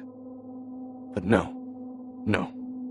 You pick now to discover what I've been doing. Not a year ago, or even 6 months ago. No, you wait until I've met this perfect woman, and then you suddenly grow a brain and figure out what I've been doing and blab about it to the newspaper and turn my whole life upside down. So now I'll say it like this. I'd like to express my displeasure to you. I'd like to show you what happens when you mess with my life. No more Mr. Nice Guy. End. 79. That doesn't sound right, I say into my phone as I pace in my office. My eyes drift to the wall clock, which says it's nearly midnight Thursday night. Officer Glenn Hall responds breathlessly. I'm just reporting what I was supposed to report, ma'am. I was told if there was a residential fire, I had to immediately call it in. And then our dispatch forwarded my call to you. No, I understand. You did the right thing. Officer Hall did what he was told. We'd put out a blanket advisory to the 2 possible areas where our subject might strike this week, Detroit and Philadelphia, to alert us of any residential fires immediately. He responded to a residential fire, and he immediately called it in. I was certain that our subject's next stop would be Philadelphia. But Officer Glenn Hall works for the police department in Allen Park, Michigan, a suburb of Detroit. I pinch the bridge of my nose. How many victims did you say? Ma'am, there are... His voice breaks off. I don't know if it's a bad connection or, more likely, emotion. There are 6 bodies, he says. Okay, officer, and they were found in a single bedroom? That's correct. I'm sorry to ask, officer, but can you describe the position of the bodies? It looks...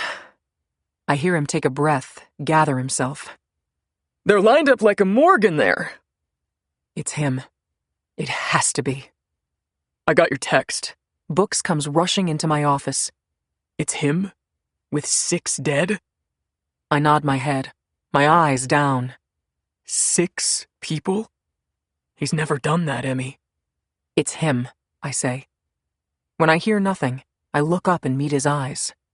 It's him. Books opens his cell phone. This is Bookman, He says. Mobilize the rapid response team. We're going to Detroit. 80. 90 minutes after getting the call from Allen Park, Michigan, I'm in a small 10-seat plane with Books and 6 members of our rapid response team. Books is on the phone, talking with the special agent in charge in the Detroit field office, barking out directions. I'm looking out the window, my mind spiraling in countless directions, when the man sitting across from me, to whom I've just been introduced but whose name already escapes me, interrupts my thoughts. So, there's no pattern to his victims? No pattern, I say. Men and women, white, black, Hispanic, Asian. No children, but otherwise all ages from 20 to 77. All socioeconomic backgrounds. Accountant and lawyer and doctor and shoe salesman and janitor and grocery clerk. The only things these victims have in common is they live alone. They don't have anything else in common? I shake my head. Nothing we can figure. And we've tried everything. We've cross-referenced them down to the towns they grew up in, the schools they attended, clubs they've joined, religious affiliations, social media they use, everything. No, I say, blowing out a sigh. They're all normal, regular people with no unifying characteristic. Books hangs up his phone and looks at me. The victims tonight were all women, He says. 6 women. 4 have been identified and they're working on the other 2. Looks like there are severed limbs and stab wounds and possibly GSWs, but that won't be clear until the autopsy. That's different from his MO, right? Says one of the agents on the plane. It's different, I say. 6 victims at a time is different. The methods of killing are different. The fact that they're able to discern as much as they have from the crime scene, that the fire hasn't totally obscured matters, also different. It's all different. He's losing his discipline, Says Books. He's coming unglued. He doesn't need the same discipline, I say, because now he knows that we know what he's doing. He doesn't need these obscure methods of killing that look like natural causes because he knows we won't buy it. Frankly, I'm not sure why he even bothered setting a fire at all. He wants to be sure we know it's him. Books thinks about that and nods. He's sending us a message. He's saying, I'm not afraid of the FBI. In fact, you ain't seen nothing yet. I shudder at the thought, as if it hasn't been my fear since the moment the media got hold of the story and published it. He'll make a mistake now, says another agent. If he starts lashing out, he'll do something wrong. Maybe. This is their area of expertise, not mine. I'm not sure I buy it. And I'm not sure at the moment that I care. Right now, I only want one thing. I want our subject to attend the Vikings-Lions football game this Sunday. 81.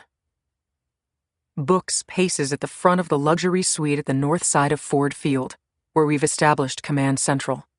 He is on fire, focused, completely in his element up there, debriefing our crew of state, local, and federal law enforcement employees, all 150 or so of them in plain clothes, undercover, looking like men and women who are taking in a football game.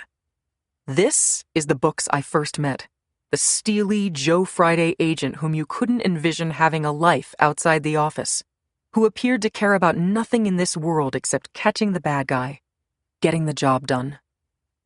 Okay, everyone, quiet down, He says, and within seconds, the posh luxury suite is totally silent.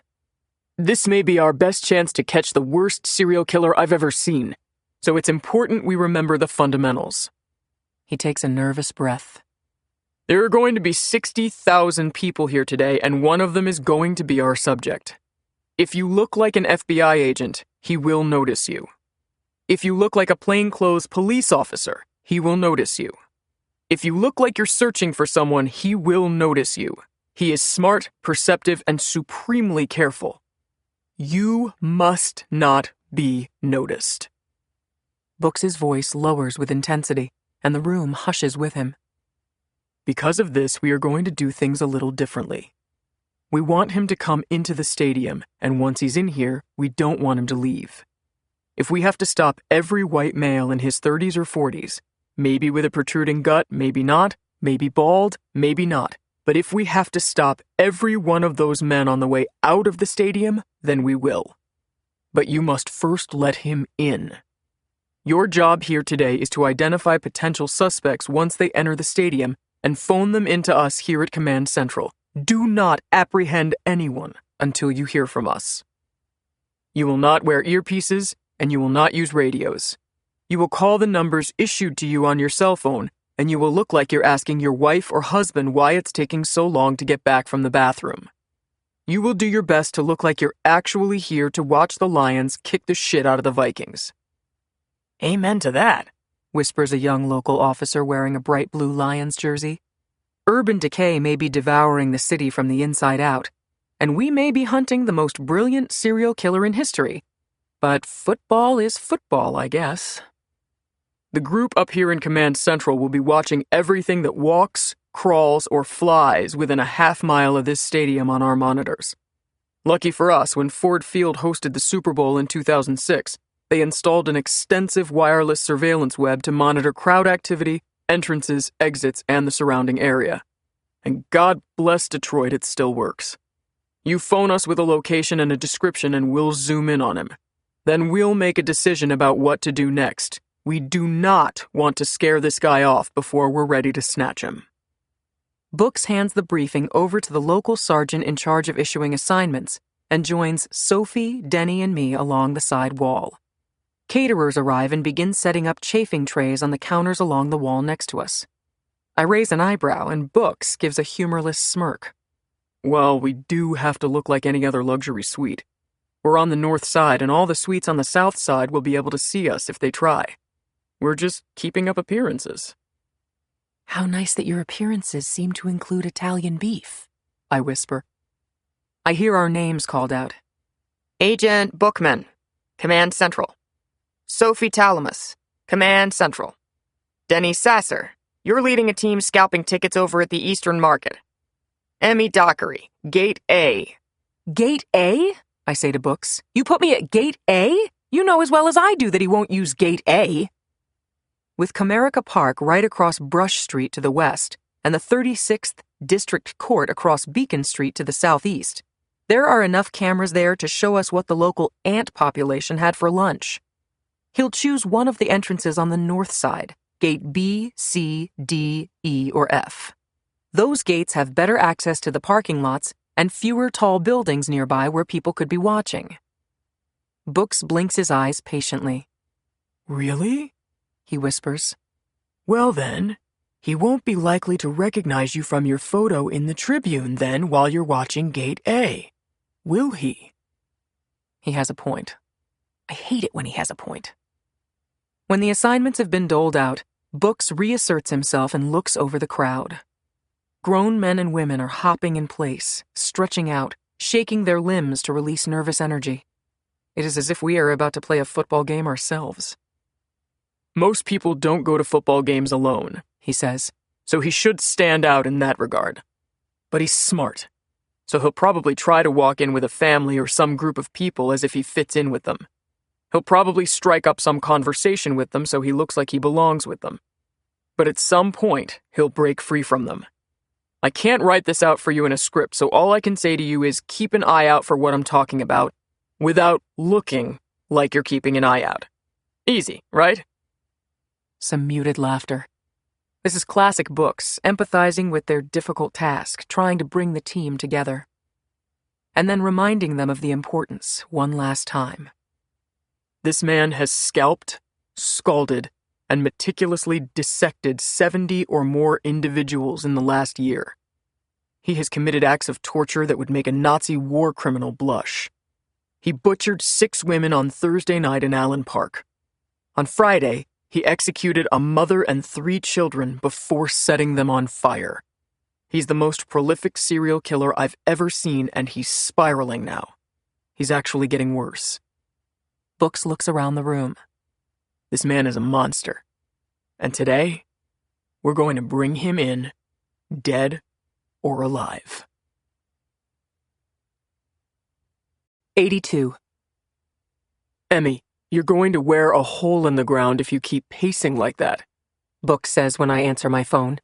And you couldn't look any less like you're actually going to a football game. Just stand still and look bored, like you're waiting for your boyfriend to show up with your tickets. It's hard for me to pretend, I counter. I never had a boyfriend who took me to a football game. That's cold. You never showed the slightest interest in football.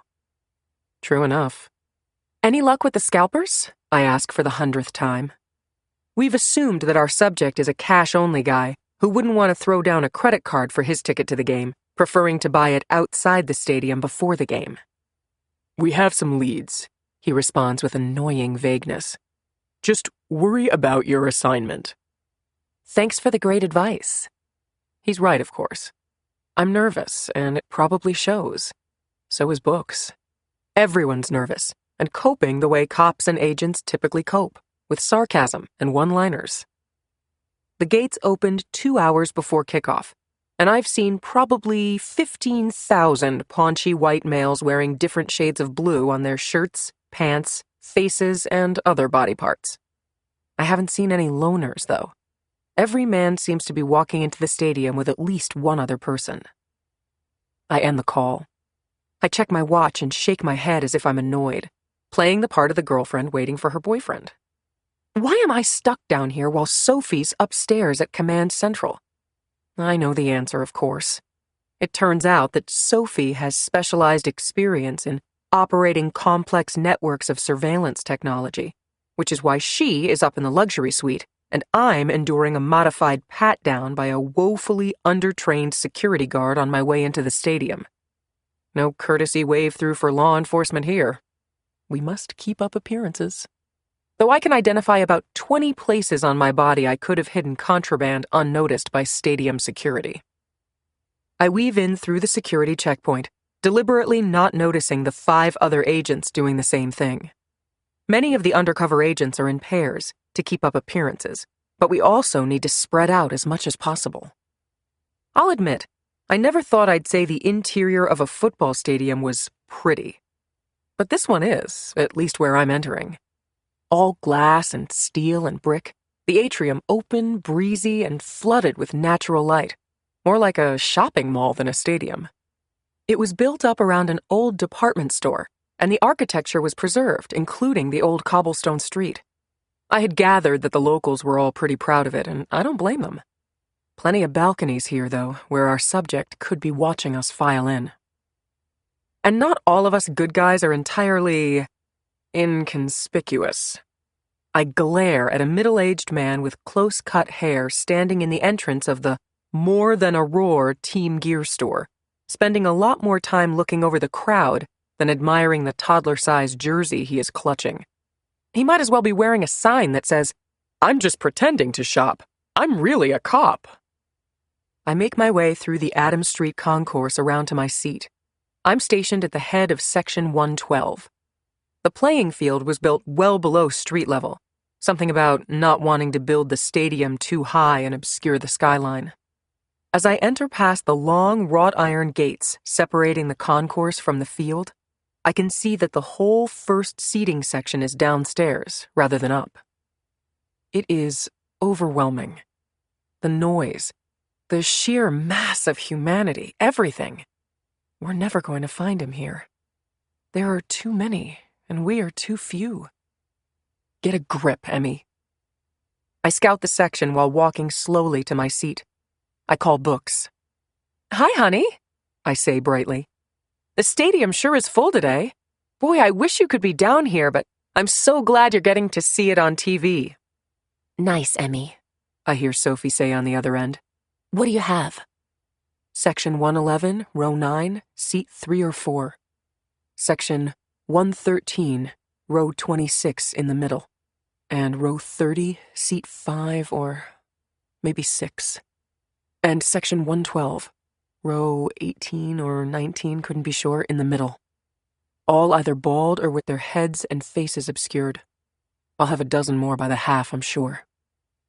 I sit down to at least pretend like I'm watching the game, and the Vikings return the kickoff for a touchdown.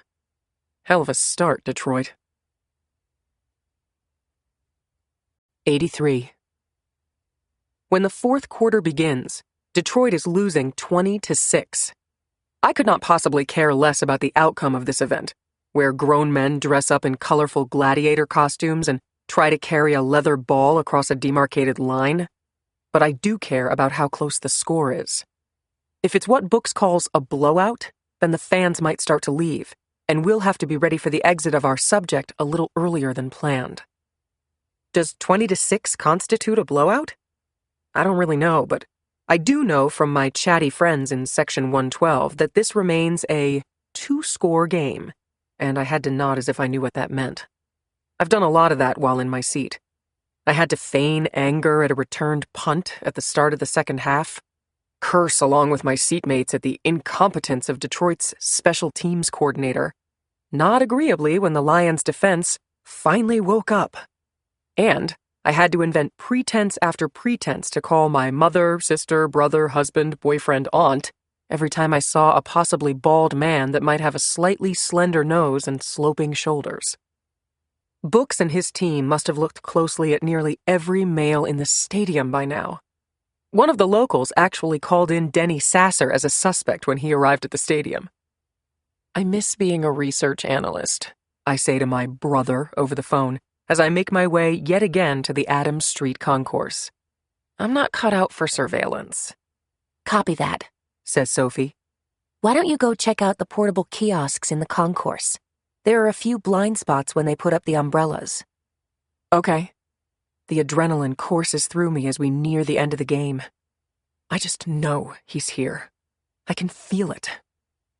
I find myself strolling through the concourse, people watching, the way Marta and I used to do in the summers at the mall.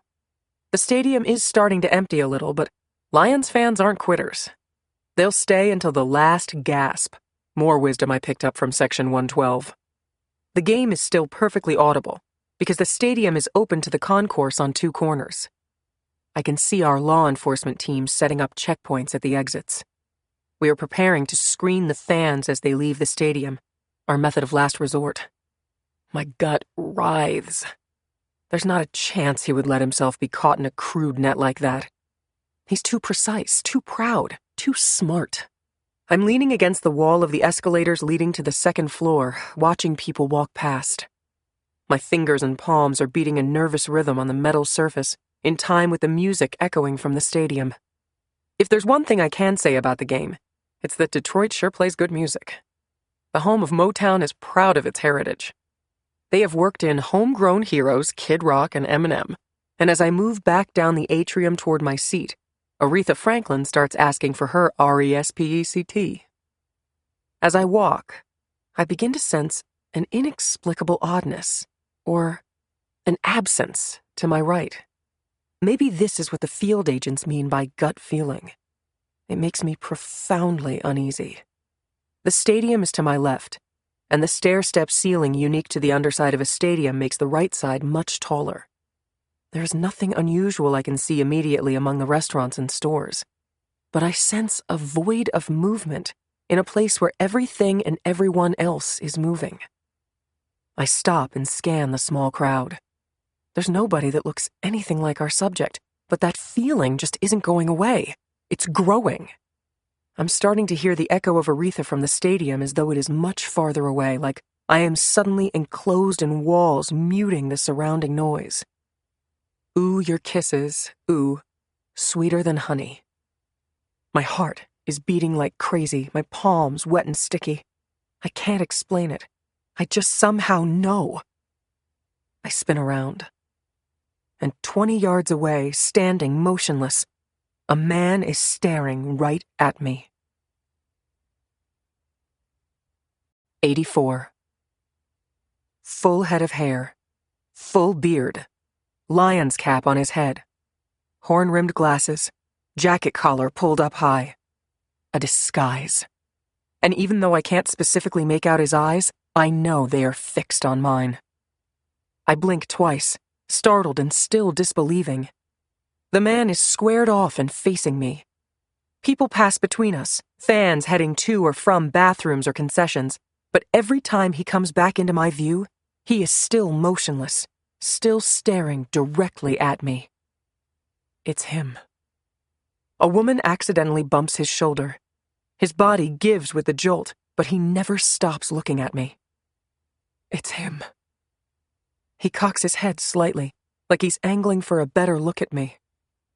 In those few moments that pass, I am frozen, breathless, paralyzed. But I want him to see me. Here I am, I want to say to him. I found you. In those timeless beats of my heart, I hear Aretha Franklin crooning, the crowd noise cresting and falling, while we stare at each other. 2 seconds? 10? I don't know how long it takes before I remember why I've held the cell phone in my hand all along, so I wouldn't have to fumble in my pocket for it if the moment presented itself. The moment has presented itself. My heart pounding in my throat, I look down at my phone as my thumb poises over the speed dial button, instant access to Command Central. Instead, I look back at our subject, whose facial expression has changed from a poker face to some kind of sympathetic smirk. And now, in his hand, is a small black device of his own, probably his cell phone. But why would he need a cell phone, right? And then an explosion, a pop so deafening that I barely notice something ricocheting off my face, cutting me, a blast so jarring that I know I've cried out but I can't hear my own voice, and suddenly the floor has risen up to smack me in the cheek. In my temporary stupor, nothing makes sense. Not the sticky floor, or the sight of my own blood, not the strobe light effect of the sirens flashing. And even though I cannot hear a thing, I sense it. I feel it while I lie on the floor. The sudden change in the vibration of the stadium, which is now a constant thumping, a stampede. I lift my head in the direction of the subject, the man I've hunted for more than a year, but instead I see a silent horror movie. No sound, but the agonizing images of a mad rush of bodies, panicking, fighting through the narrow aisle and once freed from the logjam, bursting toward the exit. I move like a terrified dog on my hands and knees toward a pillar on the interior wall of the stadium and embrace it like a loved one as the throng rushes past, stepping on my legs and ankles, tripping over me, until I pull in my legs against the swimming tide and ball into the fetal position. I hold on for dear life to the pillar as people push and trip and climb over one another in a desperate attempt to escape. I lift my head upward to compete for oxygen with the stampede, gasping for air and struggling with my failing limbs to keep hold of my anchor. If I let go of this, I know I'll be crushed. My head ringing viciously, my oxygen short, I struggle to fight the rising nausea and my rising dread. How many will die here today? I don't know. I can't think about that now, because I'll be among the dead if I lose my grip on this pillar. He did it again, I think. Our subject once again has escaped. He has buried himself within the crush of 60,000 people racing for the exits, soon flooding the streets outside Ford Field after this unidentified explosion that has blown out my eardrum. He outsmarted us, once more. He was ready for us. Of course he was. He's been ready for us all along. Every time we think we're close, we realize that he's anticipated our move and countered it. He's never going to stop, and we're never going to catch him. 85. Sit still, says the paramedic. I'm fine. It was just a scratch. You have a concussion and you need stitches on your cheek. The sun has fallen, and darkness begins to color the sky. It's been 4 hours since the explosions. The paramedics long ago took the most seriously injured to trauma units. There are very few civilians still around in the parking lot outside Ford Field, which is now filled with vehicles from Homeland Security, the FBI, and state troopers, as well as media trucks and newscopters flying overhead. An explosion in the middle of an NFL football game isn't going to go unnoticed for long. Apparently there were 8 explosions in all, each occurring within seconds of the other, at various points on the south end of the stadium. They weren't bombs, per se, I'm told, but rather very powerful fireworks, placed strategically in overflowing garbage cans at locations where the acoustics would maximize the sound of their blasts within both the concourse and the stadium, including Gate A where I was stationed. The fans at Ford Field didn't wait for an explanation when they heard the blasts. They didn't explore the distinction between a massive pyrotechnic and a terrorist's bomb. When the explosions went off, one after another, it was a frenzied race to the exits that nobody, not even the FBI, could stop. And even if our agents had been able to hold up the throng, protocol wouldn't allow it. Evacuation procedures required that all doors be flung wide open to allow people to, well, evacuate. We literally had to let everyone leave. For all anyone knew in those critical first minutes, it was a terrorist attack. Books and the team did everything they could to contain the pandemonium, but it was too much. People were jumping into their cars and speeding away before we even knew which way was up. Books walks over to me and puts a hand on my shoulder. "You're lucky your eardrum wasn't blown out," he says, which was what I thought had happened initially. "You were right next to one of the garbage cans where the M80s detonated." I gingerly touch the gauze on my cheek. The M what? "They were M80s, he says. They were originally military explosives. They were outlawed for consumer purchase in the 60s, but people still buy them illegally. Hell, I think I used to set them off when I was a kid. Loud as hell. Like 40 or 50 times as strong as the fireworks you can purchase legally." I jump off the back of the ambulance and take a moment to steady myself. How did he get explosives into the stadium? I ask. "Oh, it's easy, Em." Books makes a 1-inch space between his thumb and index finger. "They're each about this big, and they don't contain metal." And the detonator? "He must have used a remote detonator. Could buy it at any fireworks store." Great. Just great. He was expecting us, I say. Books purses his lips. "The media reports didn't say anything about us linking him to football games. But he's smart, we know that. So this was just a precaution on his part, I'd guess. When he saw you, he knew he needed a route to escape, and he used it." I sigh. As always, we were playing checkers, but our subject was playing chess. Nobody dead? I ask. I pray. "Not so far, no. Some people were seriously wounded in the rush for the exits. I've never seen so many people so scared." His eyes drift away. Then he shakes himself free of the memory. "The blasts themselves didn't hurt anybody other than people standing near the garbage cans like you. It was the panic afterward. They tell me there are hundreds of people with broken bones, crushed ribs, all kinds of bruises and abrasions, but so far nobody has died." Thank God for that. The first good news of the day. Books holds up a police artist's sketch of the subject, taken from my description. Thick dark hair, full beard, thick glasses, lion's cap, army jacket pulled up high. An obvious disguise, I say, but that basically looks like him. "Okay. Then let's see if we can find him on the video monitors entering the stadium today," he says. "And then we can see where he sat, and we can work backward." Okay, let's do it, I say. I should be there. I'm the one who saw him. Books takes my arm. "You need to go to the hospital, Em."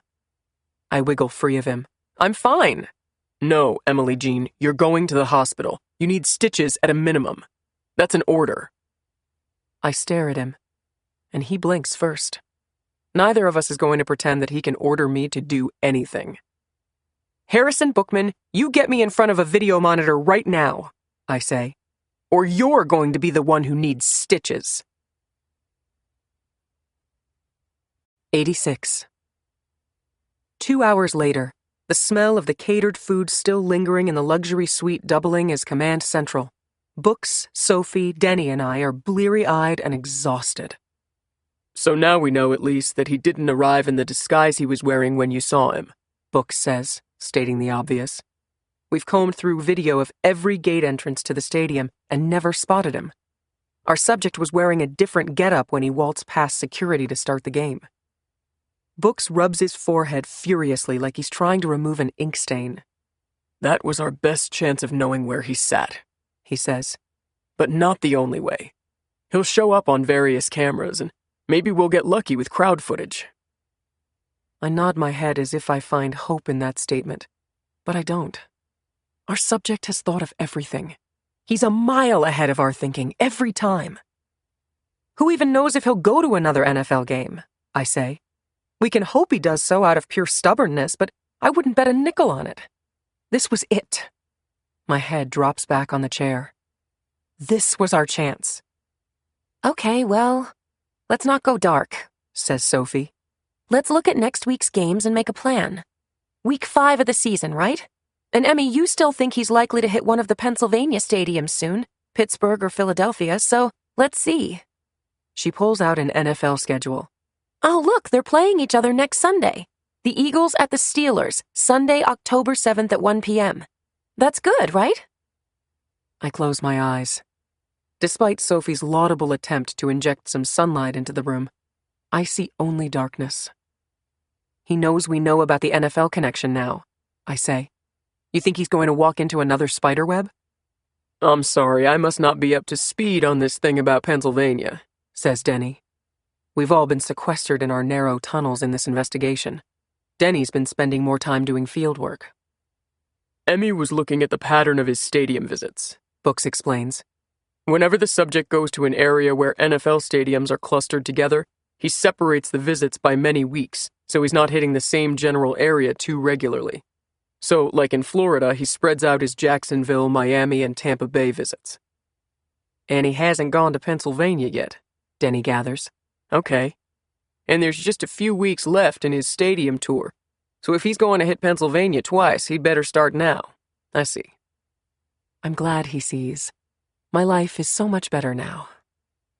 I have a concussion, so I can be rude as long as I keep it to myself. Might an old, retired agent like me raise a suggestion? Denny says. Shoot, says Books. Might we consider the possibility that he isn't going to visit Pennsylvania? Why wouldn't he? I ask. Well, isn't the answer obvious? Not to me it isn't, I say, growing impatient. The concussion again. Maybe he lives in Pennsylvania, says Denny. And he doesn't want us looking there. I sit forward in my chair. We think he lives in the Midwest, says Books. Remember? I remember that you said that, yes. That doesn't mean I agree. I point to Denny and wag my finger. The pattern of his kills during the off-season in the NFL are all centered around the Midwestern states, I say. So the pattern shows that during the part of the year that he's not touring NFL stadiums, he kills close to home. I understand that's the theory, says Denny. But your point, Denny, I say, standing up now, is why couldn't our subject be screwing with us on that part of the case, just like he's screwing with us on every other part? In a nutshell, yes, says Denny. Books looks at me, color returning to his cheeks. He created a pattern to make it look like he was a Midwestern guy, in case we started figuring out what he's doing. Is he really that forward-thinking? I actually laugh out loud at that question. He's a galaxy forward compared to us, Books. Books gets out of his chair, nodding. He lives in Pennsylvania? If someone has a better lead right now, let's hear it, says Denny.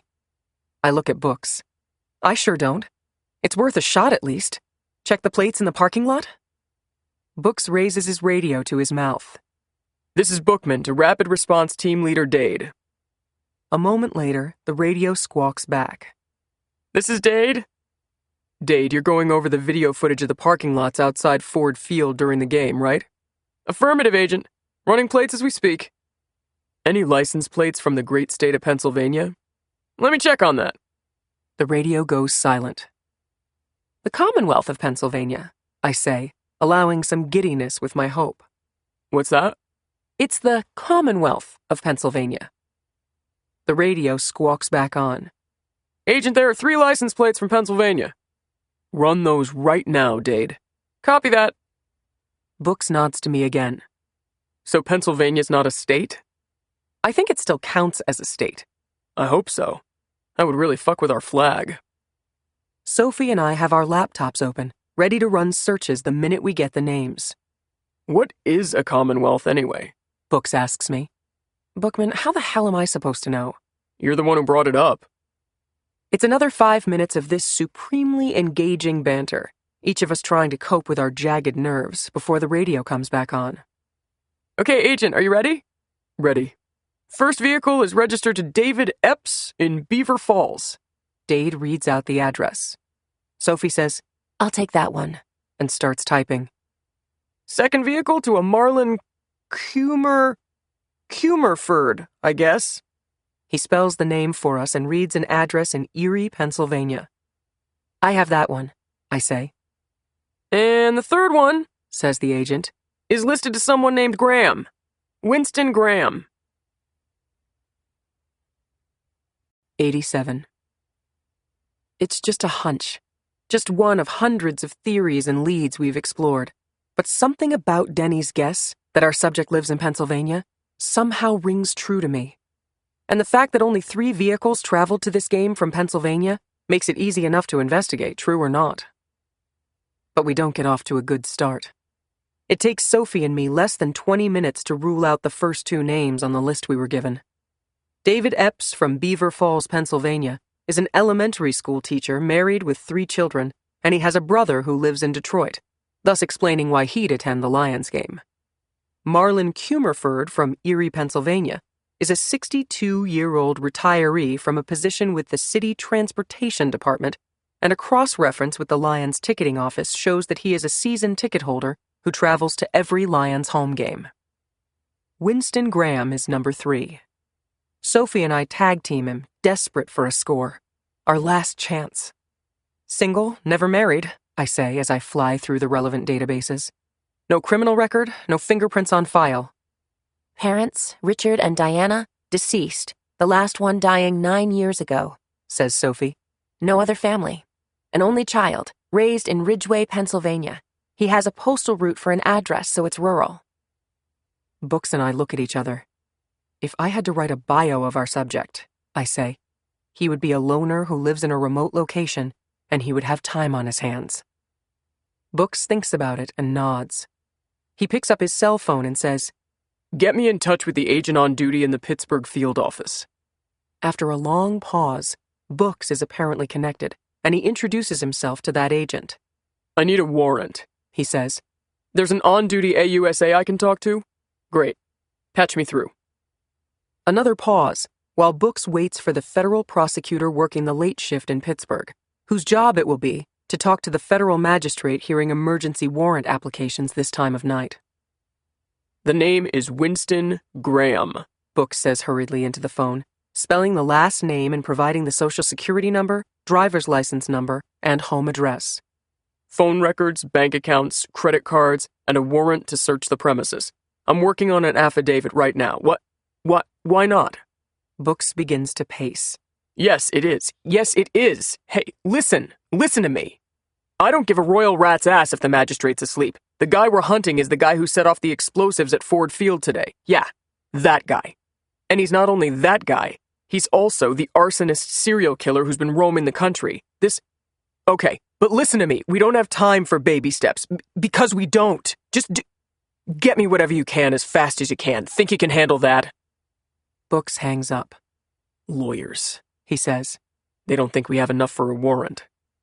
They may be right, says Denny. We think our subject might live in Pennsylvania, and Graham lives in Pennsylvania like 13 million other people. We think our subject was at the game today, and so was Graham, along with 60,000 others. And he lives alone.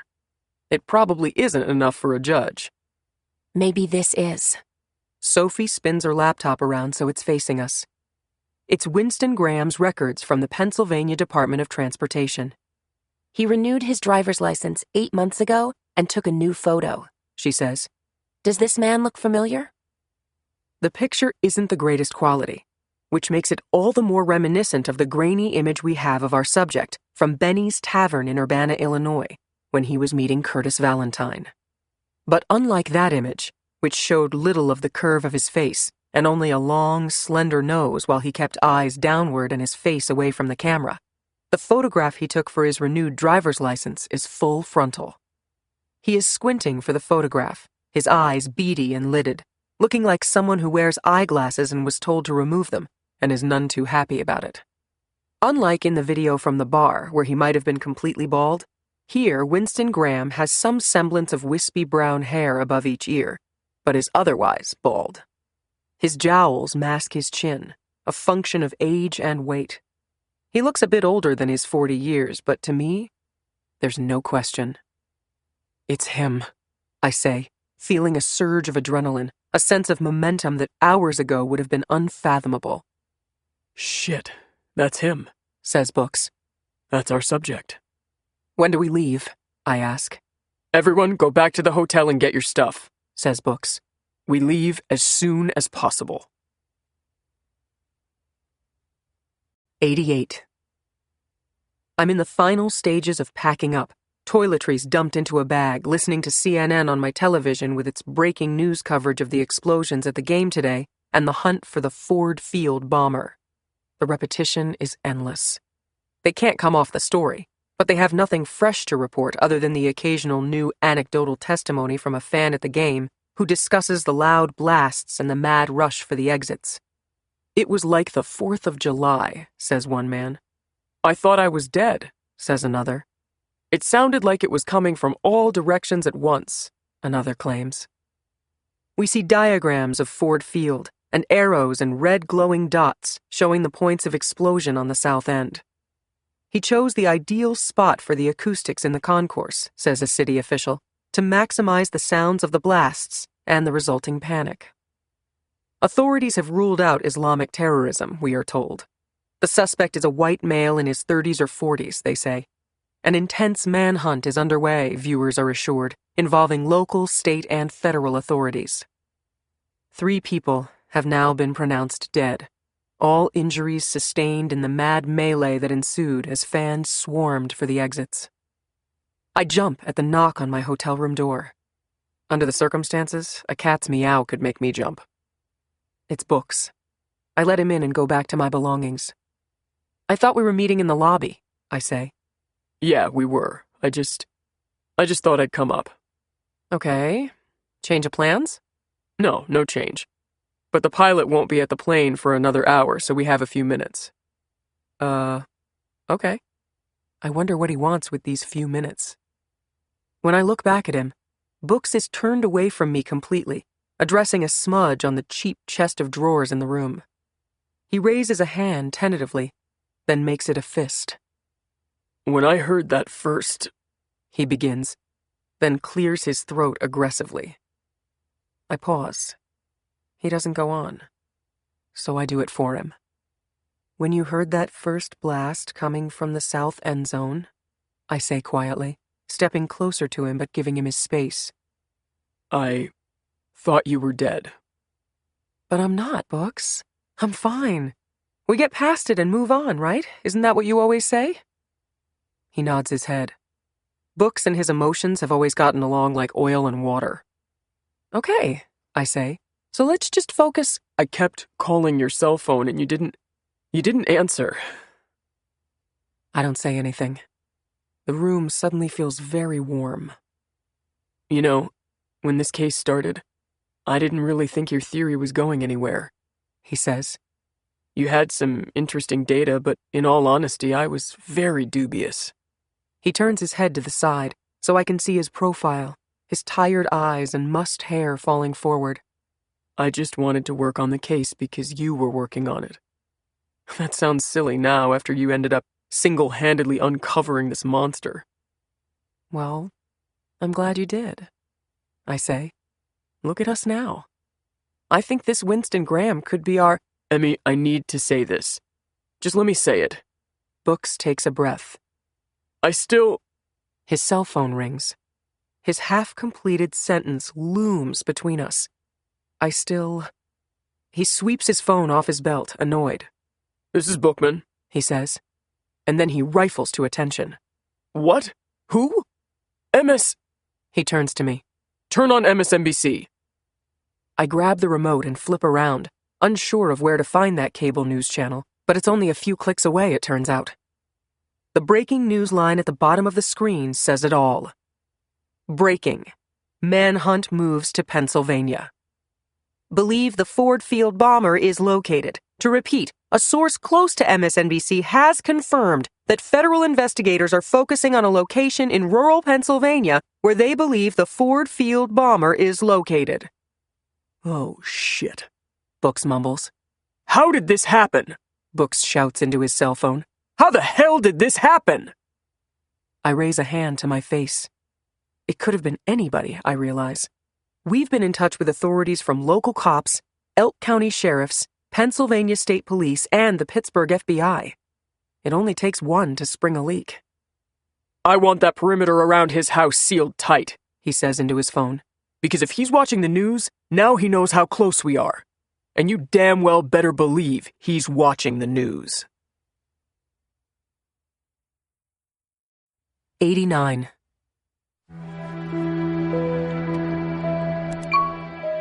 Graham session, recording number 21, September 30th, 2012. They're coming to take me away. They're coming to take me away. Oh, this is great. This is just great, great, great. You're out there somewhere, aren't you? Ladies and gentlemen of the FBI. What did it? I really want to know. I really do. What did it? How did you pin me down to that football game? Oh, shit. Fuck. How the... What the... You think you're going to take me alive? Is that what you think, you miserable, stupid fuck shit? Fuck. You're going to lock me up and study me like a caged rat and strap me down and analyze my brainwaves so you can stop the next one like me? Oh, that's rich. That's the plum jewel of the whole thing right there, thinking that you can ever stop someone like me. You can't. Don't you see that? Don't you understand? You can't prevent the next one like me, because the next me is you. I'm inside all of you. The only difference is I don't hide behind some mask, driving my SUV and sipping Starbucks at my kid's soccer game. You're just like me, and you don't even know it. You hear me? Do you fucking hear me? Why should I let you take me alive, huh? Why should I? Why should you know anything about me? You don't deserve it. I was trying to help you. I was... Fuck. I was trying to get you to understand. But why the hell should I care if any of you understand me? Why should I care about anything anymore? You've done nothing to deserve it. You and the miserable little sheep that follow you haven't done a single thing in life to deserve what I can teach you, what I tried to teach you. So just go on with your little sheep, miserable lives, doing what everyone says and telling yourself that your life is normal and good and happy, and never mind who's pulling all the levers, and never mind what's really going on in the world, or who the real people are hiding behind those smiley faces and blow-dried hair and whatever. You know what? I'm done with this. But you won't get me alive. You could have learned so much from me, but now it's too late. Why should I give a shit about you when you don't give a shit about me? About me? Why don't I matter? You think you'll stop people like me? You can never do that. Do you hear me? FBI boys and girls, you won't ever stop people like me. Oh, I can't. I don't believe this.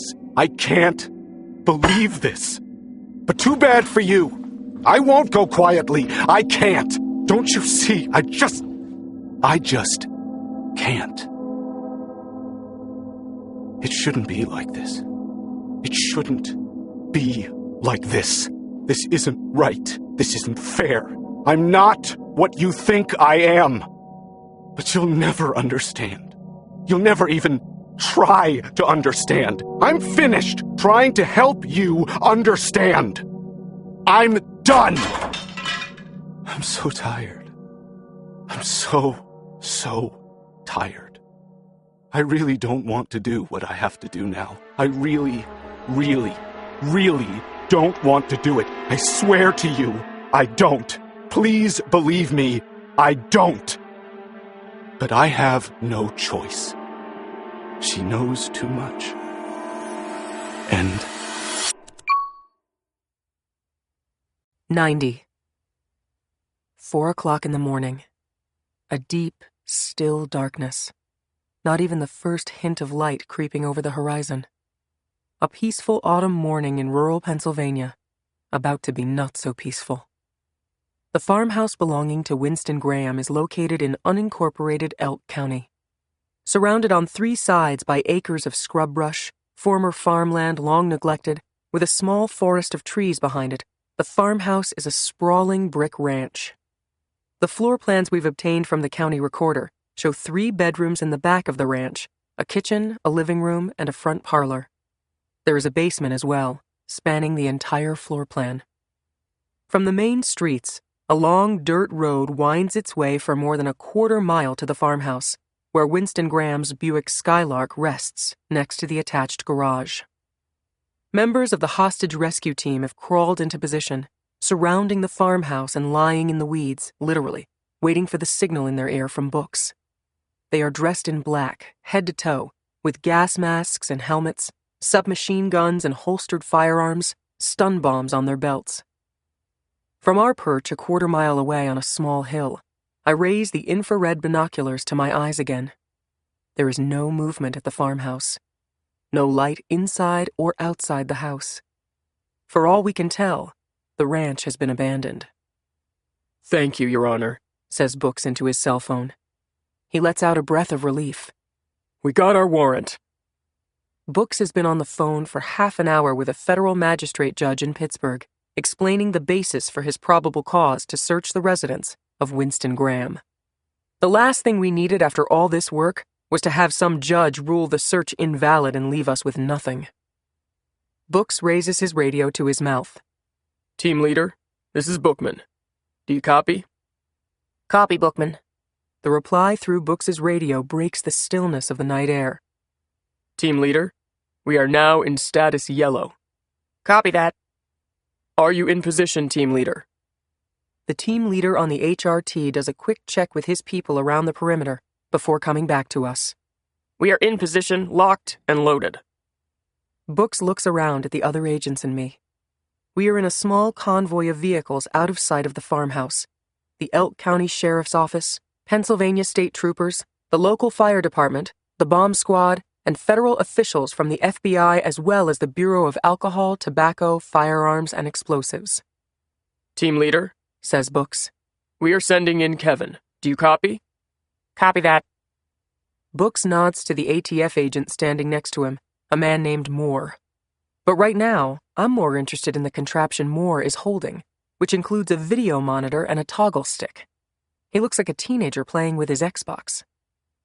But Kevin is no video game I've ever seen. Kevin is an explosives detection device, operating like a little remote-control truck with tractor wheels and a 360-degree pivot capacity. And we can see what Kevin sees from this remote device. A member of the hostage rescue team approaches an open window. That's odd. Winston Graham is inviting us in. The HRT member lowers Kevin into the living room and scrambles for cover a few yards away. The screen in Moore's hands comes alive. We are now looking inside Winston Graham's house, seeing what Kevin is seeing on a small screen. The living room is filled with antique furniture and a rather small open kitchen. Dated but lived in, no doubt. A bottle of beer rests on the breakfast counter. Newspapers are strewn about the floor everywhere, almost covering up the hardwood floor. Newspapers. Fires need 3 things to burn: oxygen, fuel, and heat. The open window is oxygen. The newspapers are fuel. The light on Moore's remote device begins to blink red, a mini siren. Kevin is telling us something. He's telling us that he detects a heat source. It's gonna blow, I say. Team leader, retreat. Books calls into his radio. Retreat, team! And then the explosion, a muted blast that interrupts the dark night with a flash of bright orange cascading across the living room, engulfing the room with the snap of a finger, like one fiery dragon's breath. Fire team, go! Go! Books shouts to his right. The fire truck blasts into action, followed by SWAT officers in fire coats and the bomb squad, tires squealing on the paved road. He doesn't want to be taken alive, says Denny Sasser. I throw on my thick coat and helmet and carry my gas mask in my hand. All agents! Books cries out as he starts running toward the inferno. You keep that perimeter secured! Every inch of that perimeter secured! This could be a diversion! I run along with Books, each of us ignoring the available car and just racing with all our speed toward the house, the beacon of blazing orange and thick smoke blowing through the roof now. The basement! I call out between breaths. He's in the basement! 91. Stay back! Books calls out to me, a hand extended as he stands a few yards from the house. You aren't authorized to enter, Emmy. That's an order! Tactical agents covered in firefighting gear move in along with the firefighters, acting as armed escorts, their submachine guns drawn and blast shields raised, ready for anything or anyone. Moments later, high-powered hoses do their work on the flames, blowing out the windows in the process, inky black smoke snorting out of every orifice of the ranch. I keep my distance behind a bulletproof shield, awaiting another blast or gunfire or something else, something unexpected, for Mr. Winston Graham has become the expert of the unexpected. Before long, any semblance of fiery orange radiating from the house has disappeared, leaving a drenched, drooping structure still coughing polluted smoke. The fire was precisely planned and well executed, but the fire department was, after all, only a quarter-mile away when it started. Clear! A voice yells into my earpiece. Main floor is clear! Clear of human beings, they mean, dead or alive, and clear of threats. The basement. The fire didn't reach the basement, I'd bet. Stay here, Book says to me through his gas mask, turning to me. I take a step back in compliance. He disappears into the black smoke engulfing the house, no longer burning but radiating a heat so fierce I can feel it through my shield and helmet. Remember your place, I tell myself. Not your place to run in there. You could do more harm than good. You could fall through the floor, and they'd end up spending valuable time saving you. Not your place. I put on the fire boots that go with the rest of my costume, the helmet and shield and gas mask with oxygen tank, the heavy coat and pants. Why did they give me these things if they didn't expect me to go in? I wait 5 minutes, and then I head inside. It's almost impossible to see through the smoke, but I know the layout of the house just as all the agents do from the floor plans. I suck in clean oxygen off my gas mask while the dirty smog surrounds me.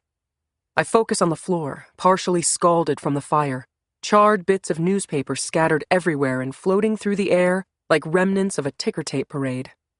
This floor is unsafe to traverse, but I'm not the first or the 10th person to cross it, and I'm not good at patience. I know that if I keep walking straight down the main hallway, past the kitchen and past the bedrooms, the door to the basement will be there.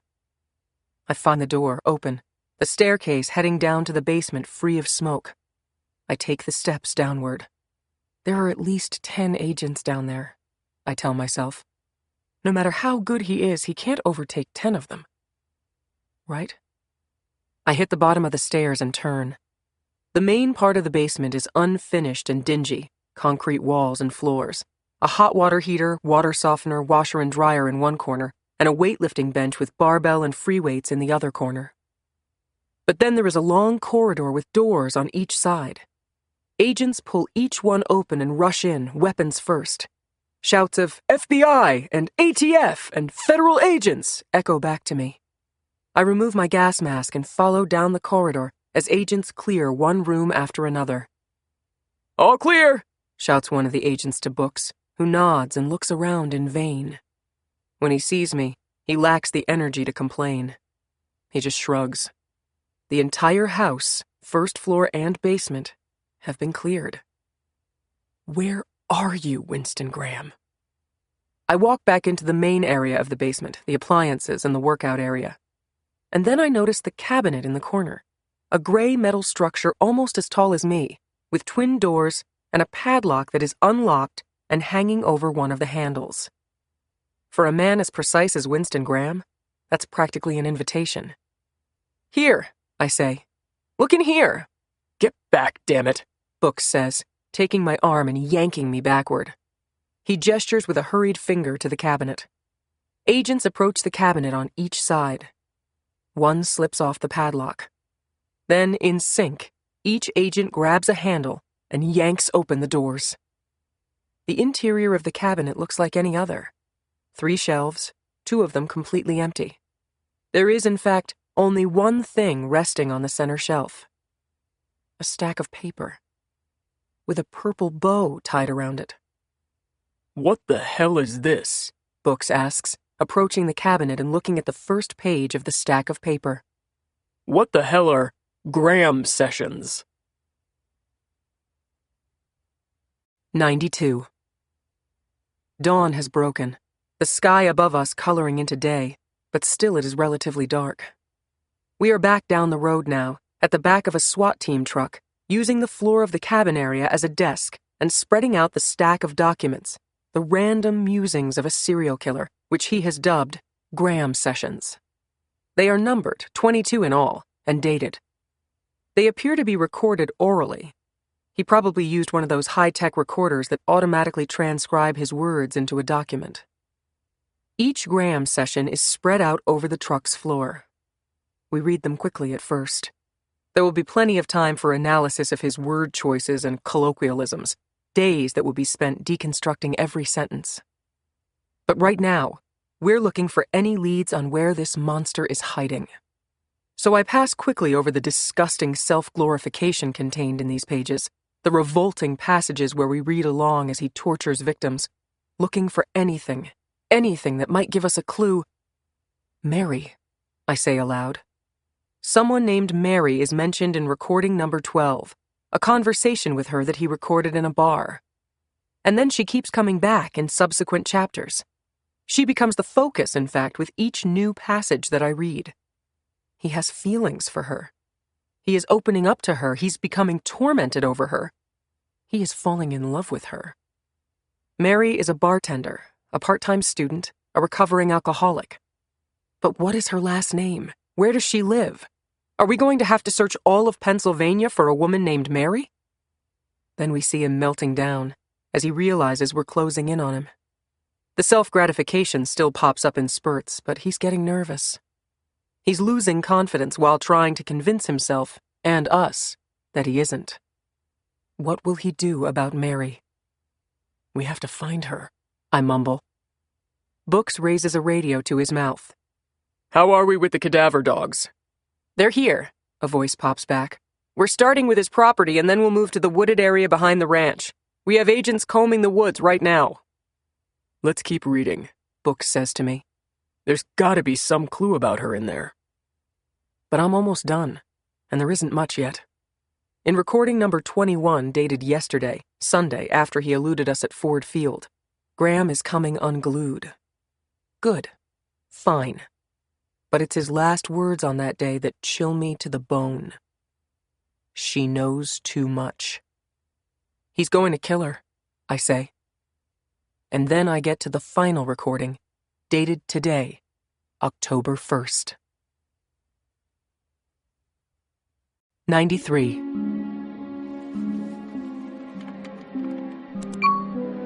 Graham session, recording number 22, October 1st, 2012. I didn't want this for you, Mary. I didn't want this for us. You have to believe me. Please tell me that much. Tell me that you believe what I'm saying. I've been lying to you. I've been lying to myself, convincing myself that I could be different with you, that everything could be different. But please believe me now. Please believe that if I'd met you earlier, things would have been different. I would have changed. I know I would have. I would have changed for you, Mary. But now it's too late. And I can't let you... No, Mary, I can't. I'm sorry. I'm sorrier than I've ever been in my life. I've never been sorry before. Actually, never. But I am now. Because you've opened up things inside me. And I wanted to let them out and explore them together with you. I know we could have done that, and everything would have been okay. Please, understand, Mary. Please, that I have no choice. I have no choice but to do this, because no matter how much you might love me back, they'll turn you and make you tell them things about me, and I can't let them do that to you. If I could leave you here, I would. But I can't. I don't have a choice. You see that, don't you? I don't have a choice. It's outside my control. They're coming for me now, Mary. And they're going to tell you all kinds of things about me, and I can't let you hear them because they'll make them sound so much worse than the truth. That's what they do, and I can't let them. I'd rather you remember me as the person who loves you, because I do love you, Mary. I swear to you that I do love you, and I'm capable of love because of you. You won't love me if you hear what they say. You won't love me if you know the truth. You never would have, I guess. No, I guess not. Nobody would love me. How could they? How could anyone? Now, hush, Mary. Hush now. You're my special Mary, my dear, dear Mary Laney, and I'll always love you and always remember you, and that will have to be enough. Please understand, my sweet Mary, please understand that I'm doing this out of love, and I wish it could be different. I wish it could be different. Oh, why can't it be different? Why can't they just leave me alone and give us a chance to be different and be better? There's nothing left for us now, and I can't let them hurt you or turn you against me. I won't let them destroy what we had. I won't. Now sleep, my dear, sweet princess.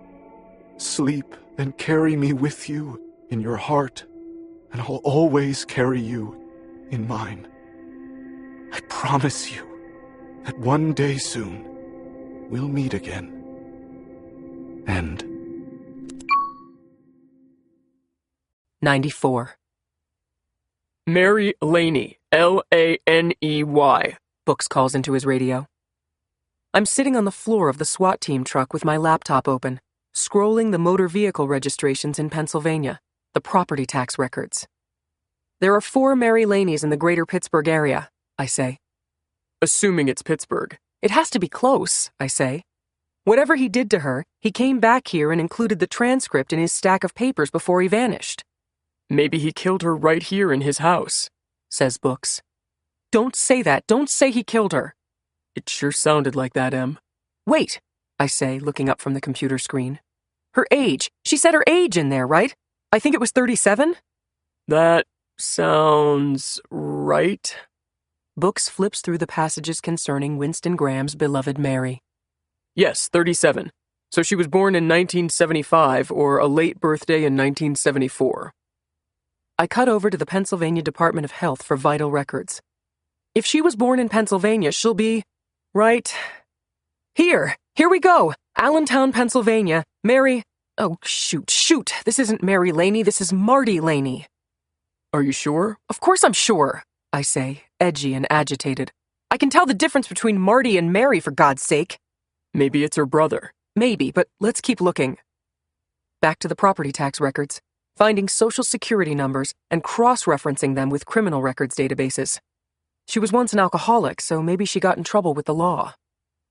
Nothing. The 4 Mary Laneys in the greater Pittsburgh area were all law-abiding citizens. Okay, let's do taxes, I say. Department of Revenue. Tax records are chock full of information. All I need is date of birth for starters. She may not have been born in Pennsylvania, but she pays her taxes here. 4 Mary Laneys with 4 dates of birth pop onto my screen. DOB 6/22/94, I say. DOB 5/13/82, DOB 5/27/69, DOB...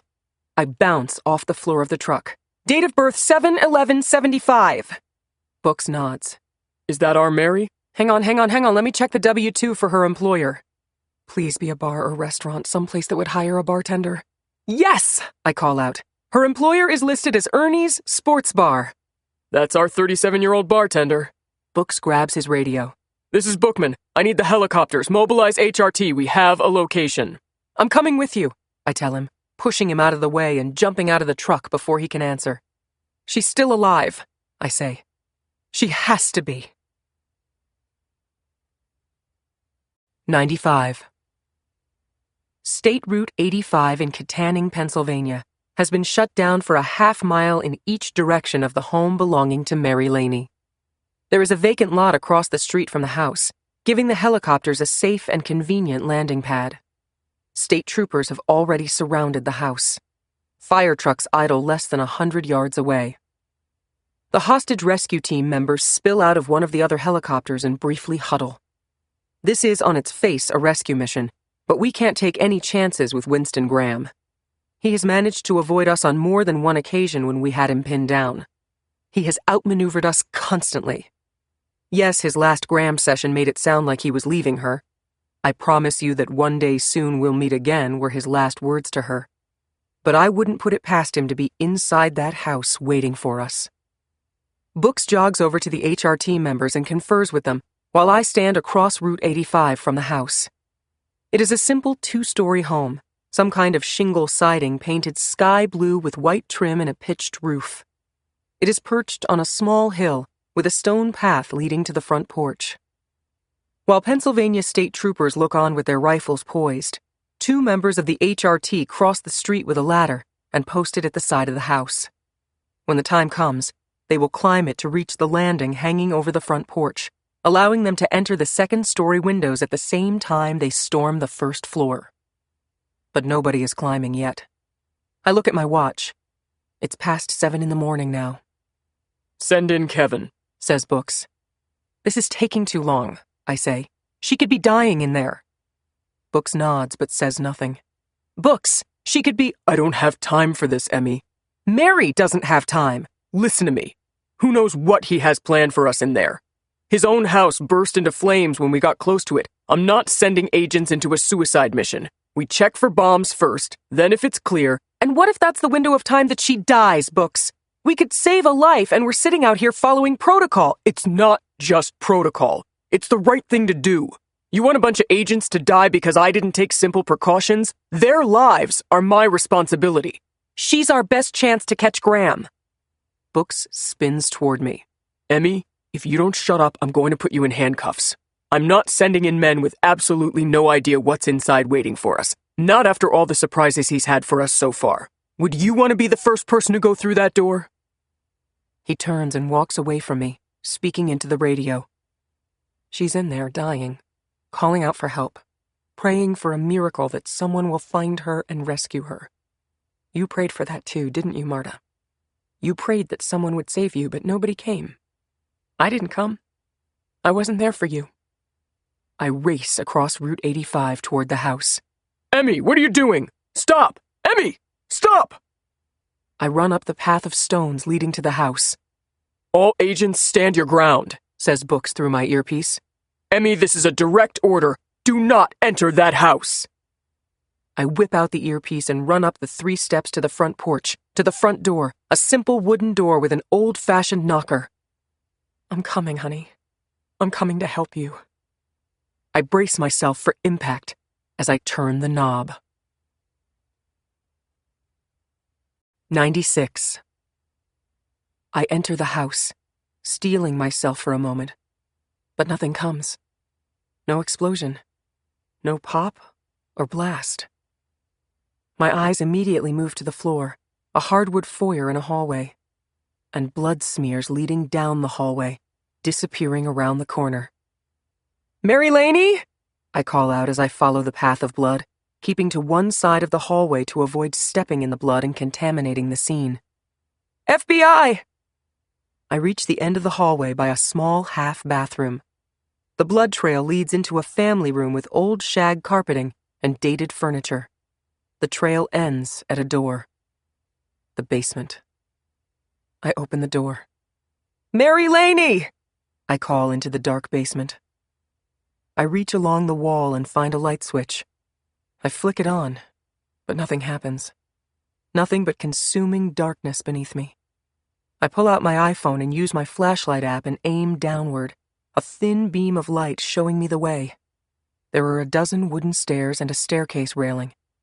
At the bottom, there is nothing but a landing that I can see. "Mary Laney!" I call out. I take the stairs down as quickly as I can, knowing that they could be booby-trapped or set up to undermine my footing or trip me, but having no other choice. "I'm coming, Marta. I'm here and I'm going to help you. Just give me that chance. Just hang on. Please don't die. Please come back to me." I sweep my small scope of light back and forth, listening for any sounds. "Mary?"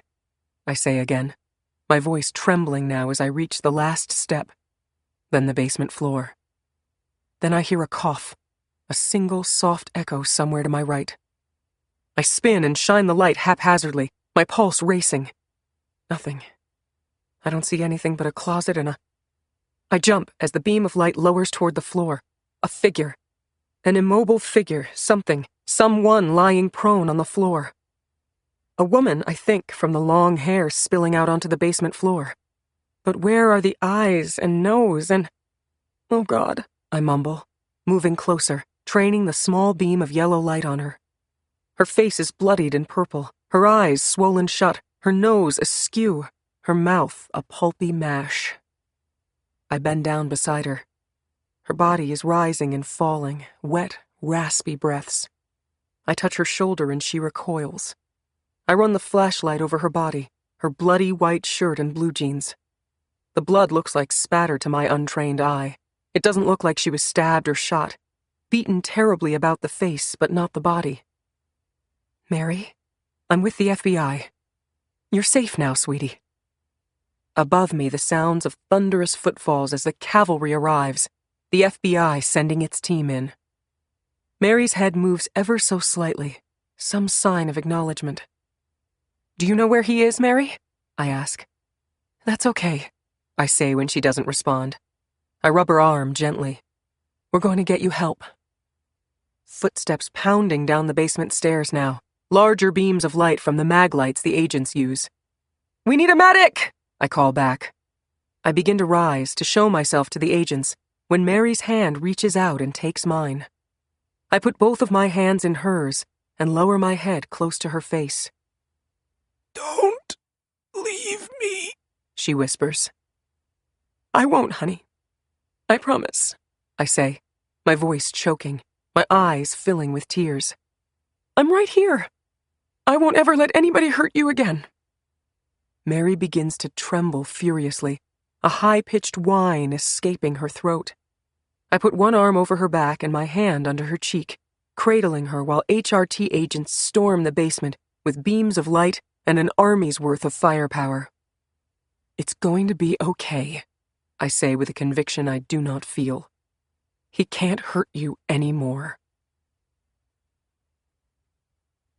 97. I open my eyes with a start, the noisy explosion vaporizing the moment I'm awake.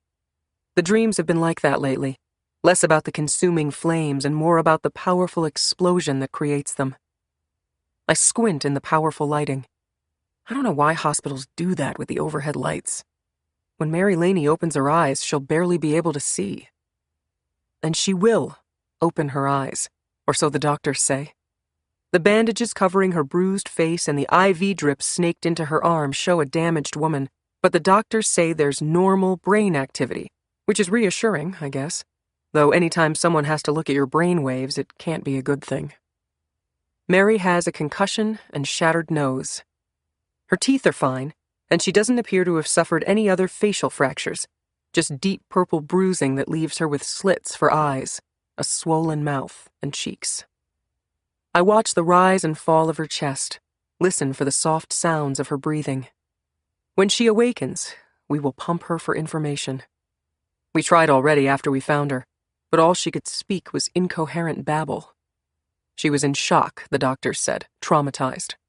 They treated her bruises and did a few tests, and then ordered at least 2 hours' sleep before we could talk to her again. Meanwhile, agents are scouring Graham's house.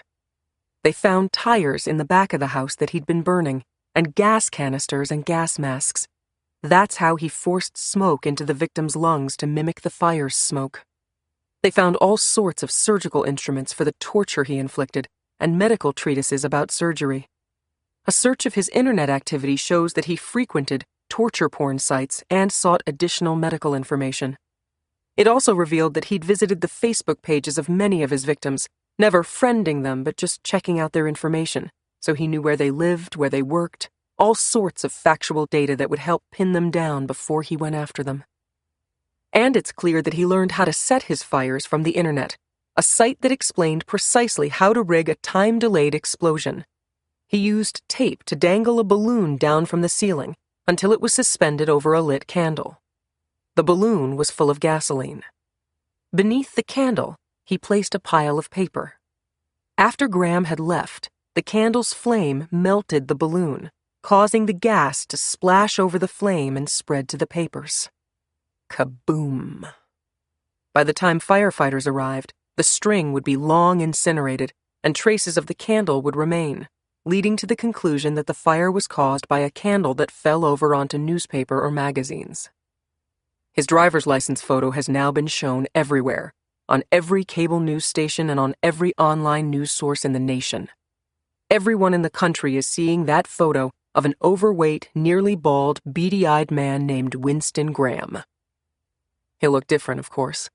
He'll have hair and probably a mustache, change the eyebrows, wear glasses, whatever. He won't make himself obvious to anyone. But where did he go? Where can he go? We have no idea. All we know is that he withdrew more than $200,000 from his bank account, so he's got the cash to do a lot of things. The door opens, and Books walks in. He nods at me with an icy glare and looks at Mary. It's not 2 hours yet, I say. I thought maybe she woke up on her own. I told you I'd call you as soon as she did. You told me a lot of things, he says, an introductory sentence to a speech that something tells me he's rehearsed. You told me if I took this case you'd follow my directions, and you didn't. I don't want to talk about that, I say. Emmy, I gave you a direct order and you disobeyed it. You could have gotten yourself killed. You could have gotten Mary killed. You could have set off an explosion that got all of us. But I didn't, okay, Harrison? I didn't, so shut up already. Books, still standing, lets the silence work for him. We both know what's coming next. I don't care, I say. Kick me off the case. Fire me. Whatever. I'm not going to stop looking for him. Oh, I am taking you off this case, Books says. I can't fire you, but I assume Dickinson will take care of that. He's already asked for a full report about your actions. There were only about 200 sworn law enforcement officers as witnesses, and I'm not going to stand in his way. You deserve to be fired. I put my forehead against the rail of Mary's bed, the same position I'd been in when I dozed off a moment ago. So? Books says. So what? So you're off this case. I heard you the first time. So you have to leave. I look up at him. I'm not leaving. I promised her I wouldn't leave her. Books gives me that look he always gives me when I'm being stubborn. You held her hand all the way into the ambulance and to the hospital. You held her hand when the doctors were treating her, which I still can't believe they let you do. But then trying to talk you out of something is like trying to reason with a brick wall. When she wakes up, she's going to see me standing here, Books. I'm not leaving. Get used to it. Get used to it. Get used to it. Same old Emmy, doing whatever you want, whenever you want, however you want. Books's eyebrows start their familiar twitch. His neck glows crimson. He'd like to drag me out of the room by my hair. And he might do just that. But he doesn't. Because at that moment, a sharp intake of air comes from Mary Laney. 98. Mary Laney leans forward in bed as she expels a violent cough, thick with phlegm and dried blood. I use the automated buttons to angle her bed upwards so she's at about 60 degrees, and then I hit the button for the nurse. "We're here, Mary," I say, taking her hand and caressing it. "You're in a hospital, and you're safe." Once her coughing attack abates, Mary holds completely still. Her eyes, mere slits through purple-black bruising, stare forward. She is remembering everything now. And then she lets out a low moan. Her shoulders begin to tremble and tears find their way down her swollen cheeks. "He can't hurt you anymore," I say. Is he? Did you? She spits out words through halting breaths, through her gentle sobs. "We haven't caught him yet," says Books, "but we will. We need your help to do that, Mary." Still weeping, Mary inspects herself, looking at her arms and legs, patting her hands down her torso as if searching herself for a weapon. Then she gently brings her fingers to her face, her horribly bruised and puffy face. "I'm Special Agent Bookman, and this is Emmy Dockery, a research analyst with the FBI. I'm sorry, but we really need to talk to you right now." After a while, Mary nods, and her body stops heaving with sobs. I hand her a tissue and she blots her face gently. Then she looks at me. You found me, she says. "It was you. You didn't leave me." I take her hand and give her a soft smile. "You're going to be okay." What did Winston do? Did he kill? I look at Books, who nods. "He's wanted for murder. A string of murders." She takes that news badly. Judging from the last Graham session we read, where Graham talked to her while he bloodied her face, she must have had some hint that he'd done evil things. "Okay, everyone back off," says a doctor, pushing his way into the room. "Real quick, Mary," says Books. "This is important. Did he give any clue as to where he was going, or what he was doing next, anything at all?" Books holds off the doctor with a stiff arm. Mary clears her throat. He said... "I have to insist on treating my patient," says the doctor. "This is important," says Books. "Go ahead, Mary, what did he say?" Mary swallows with some effort.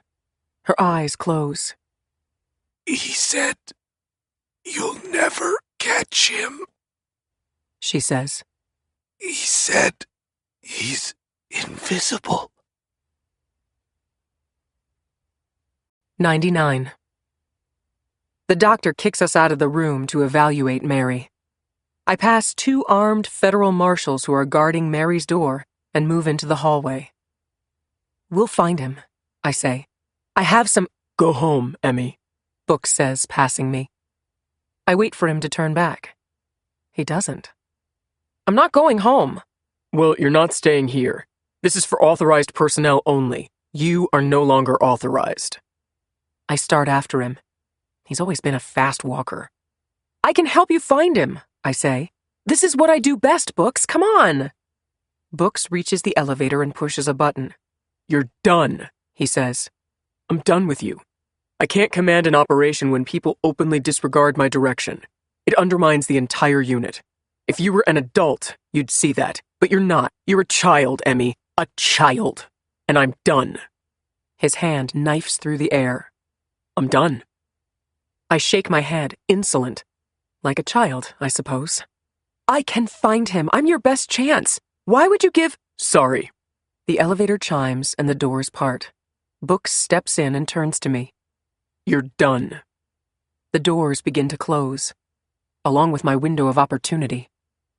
Books blocks the doors from closing and steps back out, getting so close to me that I find myself backpedaling.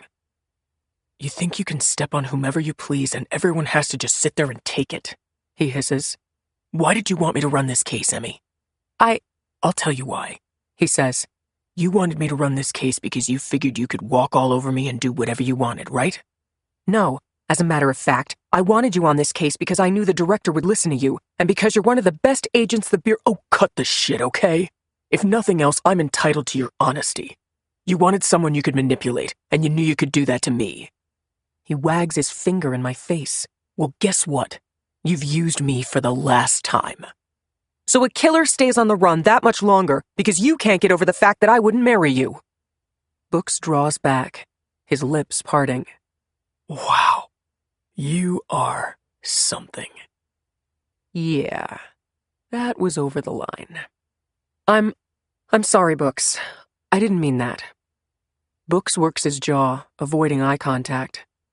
If you don't leave this hospital in the next 5 minutes, I'll have you arrested. Agent! One of the federal marshals jogs down the hallway toward us. Ms. Laney said she's ready to talk some more.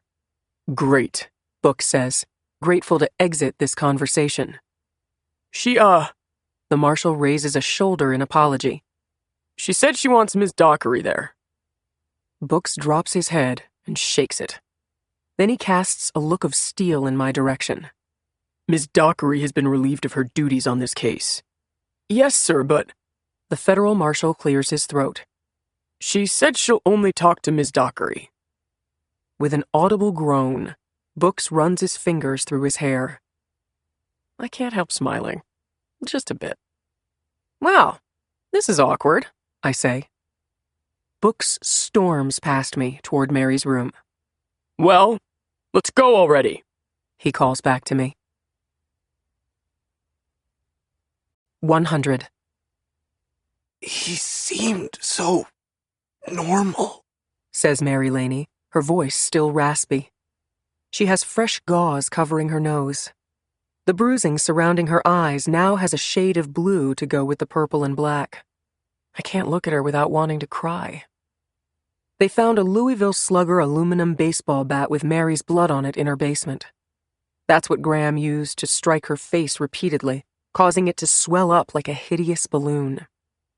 An interesting choice Graham made there, the baseball bat. Is there a significance? I wouldn't have expected him to torture Mary like he did his other victims. He wouldn't burn her or scalp her or chisel away at the nerve centers at her knees and elbows and wrists. But why use a baseball bat? Why not just use a gun and do it quickly with one pull of the trigger? I mean, he was kind of odd and insecure, Mary continues. But he seemed totally harmless. Maybe not comfortable with himself, but he lightened up the more we got to know each other. He was gentle and sweet. She looks at us with those words. At least, I think she does, based on the turning of her head. Her eyes are so buried behind the swelling that it's hard to see them move. I know that sounds crazy now, she says. Not at all, Mary, I say. Winston Graham fooled a lot of people. He was masterful.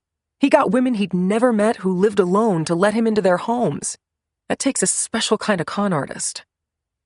Mary scoops some ice chips into her mouth from a styrofoam cup and sucks on them. The first time I met him, he told me he was a serial killer. Really? I say. She doesn't know that we read about their first exchange in one of the Graham session transcripts. She doesn't know those transcripts even exist. Books said he wants to wait before telling her. That was at the bar I work at, she says. Mary raises a hand to her ear as if talking on the phone. He looked like he was recording his words on this contraption. He held it up to his ear like a cell phone. I made a comment to him about it, and he seemed really interested in me after that. He told me he had killed a bunch of people. I just assumed he was kidding. Like anybody would have, I say. Mary takes us through her several dates with Graham. Dates that we already know about, but we play dumb. She doesn't hit every detail that was recounted in the Graham sessions, but generally covers the same ground. The night he skulked into the bar to observe her while in disguise. I guess that should have been the first tip-off, she concedes before adding. But it was flattering. Men don't usually pay much attention to me. Next, they met for drinks after she got off work one night. Then their Saturday night date, the week that Graham took off from his murder spree. And then lying by the fireplace, kissing and nestling together, where they first broached the topic of having a serious relationship. The conversation lasts for nearly 3 hours.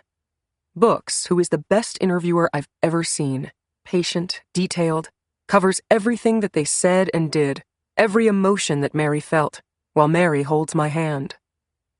This is incredibly embarrassing, Mary says when it's over. You must think I'm an idiot. I think you're special, I say, and so did he. I think you got to him, Mary. I mean, he didn't kill you, did he? He killed everyone else, and not just killed, Mary. He tortured them, brutalized them.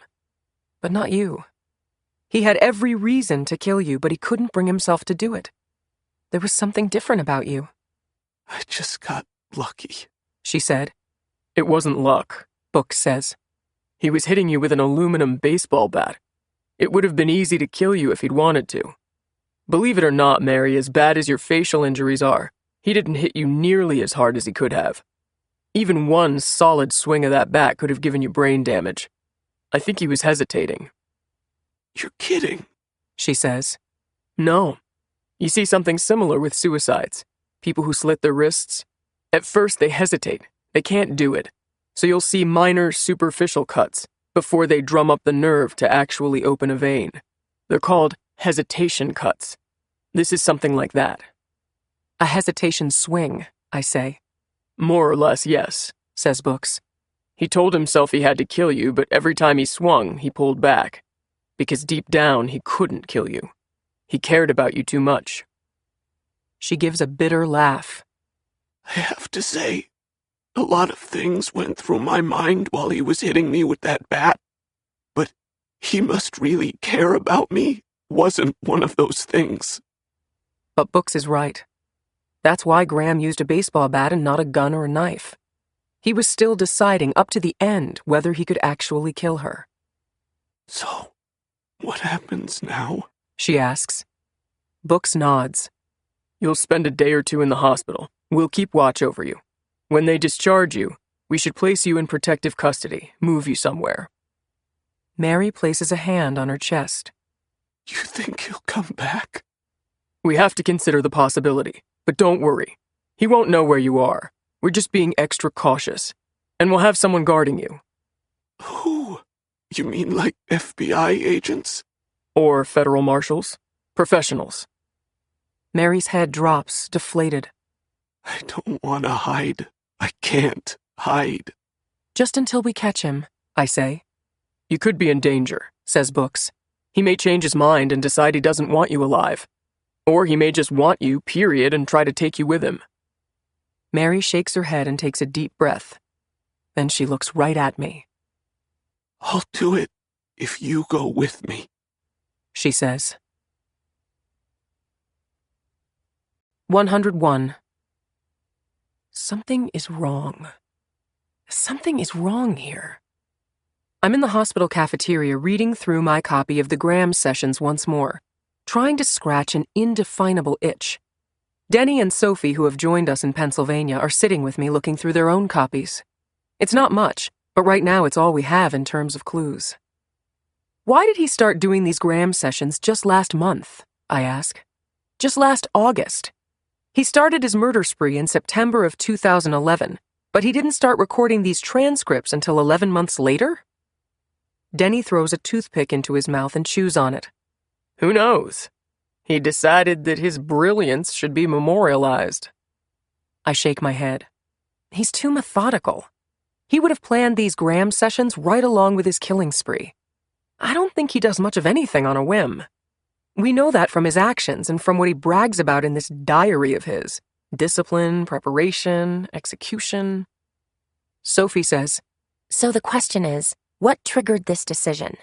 What happened in August of this year, 2012, that was different from when he began the killing spree in September 2011? We don't know of anything traumatic in his personal life, says Denny. Graham's parents died a decade ago. He didn't have any siblings. No wife or children, no girlfriend that we know of, at least until Mary, of course. No loved ones, no relationships, not even a pet. I think back to last August. Nothing particular stands out about his methods of killing during that time period. For my part, I was just conducting my research and sending emails to Dickinson and arguing with the Peoria Police Department in Arizona. Wait, I say, jumping in my chair, spilling coffee from Denny's styrofoam cup. Wait a second. August. That was when my dispute with the police in Arizona went public. That's when the Peoria newspaper ran that article about how I was claiming Marta's death was a homicide. And they made a point of mentioning that I worked for the FBI. He might have read that, says Denny. Of course he read it, I say. He kept tabs on everything, absolutely. So he reads that and he's thinking that the FBI is going to start breathing down his neck. In truth, my own agency had cast me out at that point, had rejected my theories until Books came in and helped persuade the director. But Graham wouldn't have known that. For all he knew, the FBI was about to start a nationwide investigation. It was the first time that Graham felt threatened, I say. And he responded by writing a diary? Asks Sophie. Why?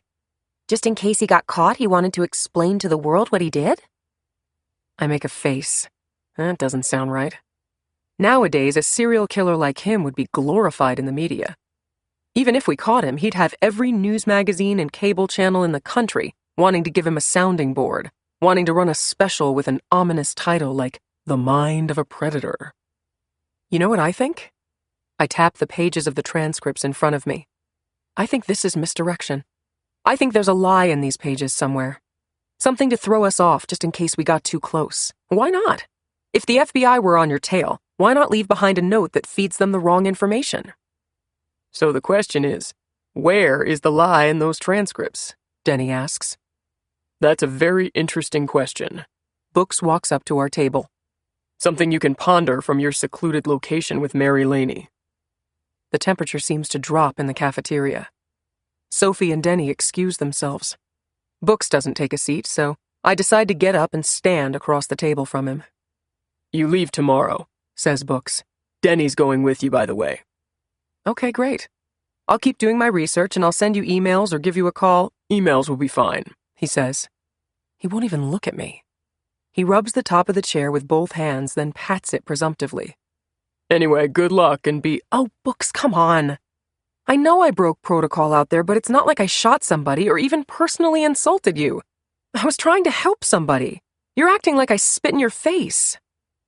Still not making eye contact with me, Books shakes his head in bemusement. I'm just done with you, Emmy. In every way. Go ahead and send an email if you think of anything. I'm not going to stop you from doing your research. But I don't consider you part of this investigation anymore, and I don't consider you part of anything else having to do with me. Honestly, I don't ever want to speak to you or see you again. I draw back. I didn't realize how badly I had embarrassed him, and how raw that nerve was already. Is that clear enough, Emmy? Do we understand each other? I wave my hand. Fine, okay, sure. Books nods and walks away. Books, I say. For what it's worth, I really am sorry.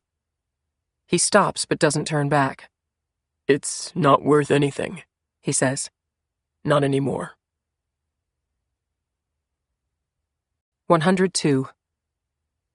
When I see Mary Laney the next evening, for the first time she is wearing her own clothes, not a hospital gown. And she seems the better for it, however beaten and bruised her face may be, now complete with a gigantic splint covering her nose. All set? I ask. They're picking us up in a few minutes. I'd feel better if I didn't look like the Elephant Man. At least she has a sense of humor about this. I leave the room. Down at the end of the hallway, Denny Sasser is talking to another man. Oh, Emmy, he says, pointing to the other guy. Want you to meet Jim Demetrio. Jim, this is Emmy Dockery. Jim Demetrio is just a bit taller than me, which makes him about 5'10", a middle-aged man with a stocky frame. He's wearing a polo shirt and a baseball cap. So this is the infamous Emmy Dockery, he says. The one who cracked the case. I shake his hand. I wouldn't go that far.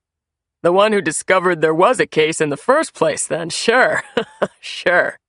He smiles at me. You've made quite a name for yourself. Jim's retired FBI, says Denny. He worked in the Pittsburgh field office until about a year and a half ago. One of the best profilers of serial killers I know. But he decided to turn to the private sector to make a killing doing security consulting. Nice for him. I'm still wondering why I'm shaking his hand. He's been volunteering for the canvas. Oh, great, thanks very much, I say. There are several square miles of thick woods in Elk County near Winston Graham's ranch, and we are tracking every inch of it looking for burial sites, hidden weapons caches, anything. We'll take volunteers if we can get them. My pleasure, says Demetrio. Nice to get my hands dirty again. Jim's letting us use his place in Oregon, says Denny. Ah, okay. They're sending Mary Laney to a cabin on the coast of Oregon, a town called Cannon Beach. Apparently, it's Demetrio's place. It's perfect, says Demetrio. I wired it for security myself. Perched on top of a hill, impossible to access except by a paved driveway with a gate. Your witness will be completely secure. He draws a horizontal line through the air. Completely. Well, thank you very much, I say. Can I ask, he says, leaning into me. How'd you do it? What made you put this together? I shrug. I don't really have time for this. But I guess this guy's loaning us his cabin and he's volunteering to boot. A little professional goodwill may be in order. The data, I answer. The patterns of the crimes. Individually, they were brilliantly disguised, but collectively, they showed a pattern. Brilliant, he repeats. You think he's brilliant? I think he's a monster, but a very smart one. Demetrio's eyes narrow. Probably best you not think of him as a monster. He's a human being with his own reasons, however misguided you may think those reasons. He's a monster, I say again. Demetrio blanches at my rebuke. If you say so. I look over at Denny. She's ready to go.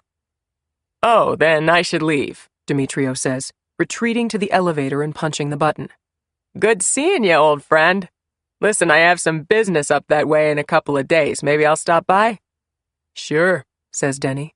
Thanks again, Jimmy. Demetrio looks at me for a long moment. What will this monster do next, Emmy? What's your prediction? I wipe my right hand on my jeans as the elevator door chimes. My prediction is we're going to put him in the ground, I say.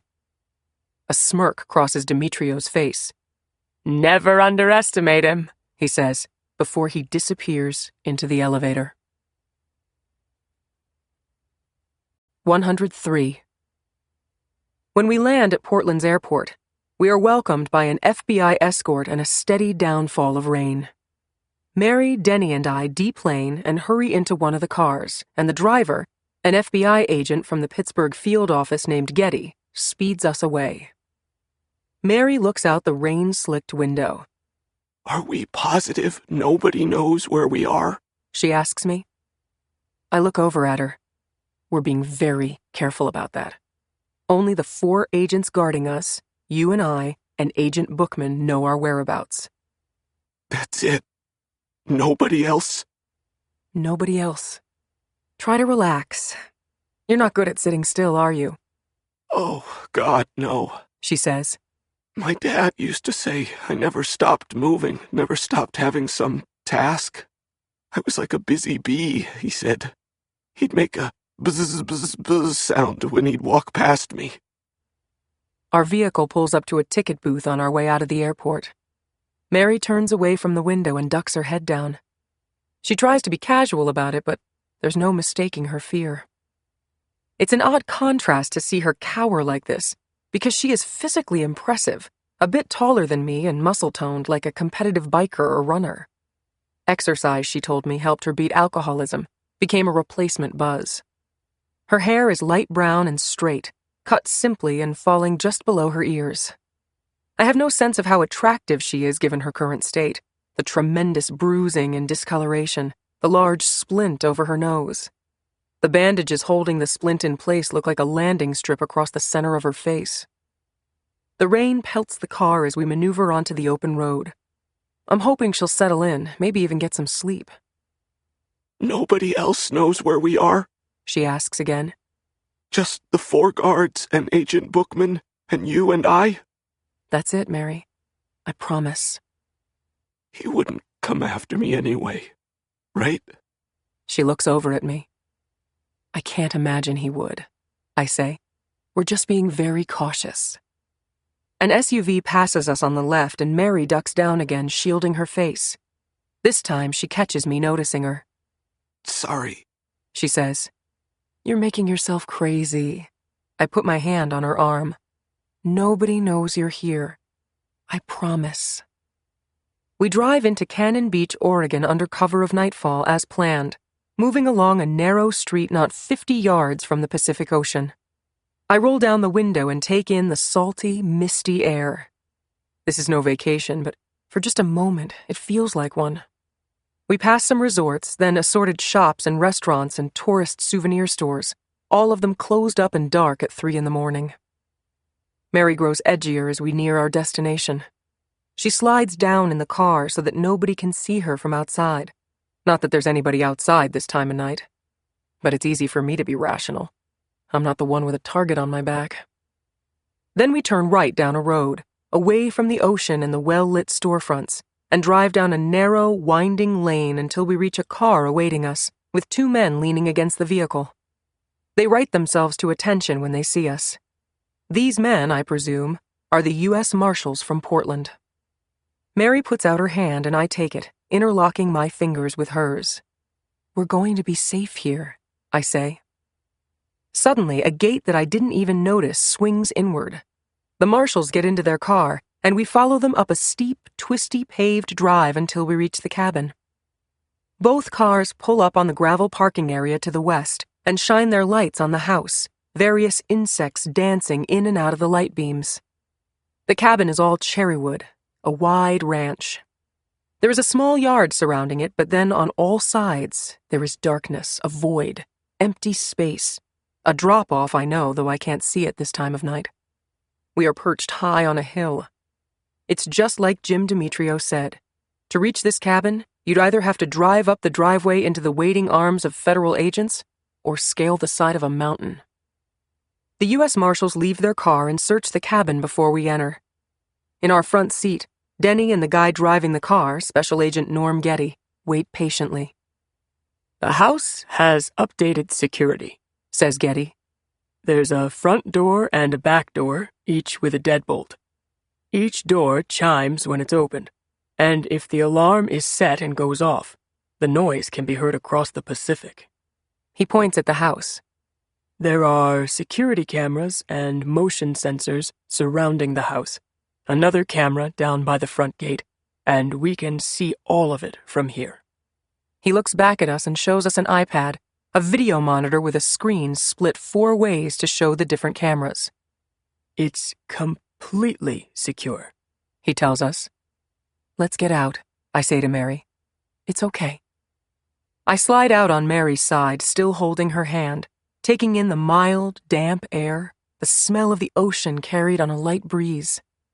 We are indeed high up on a hill, but it feels more like an island than a mountain. The property on which we are standing is maybe a 1/4 acre, maybe less, most of it occupied by the cabin or the gravel parking lot. The grass surrounding the cabin is minimal, and then the drop on each side, all fenced in.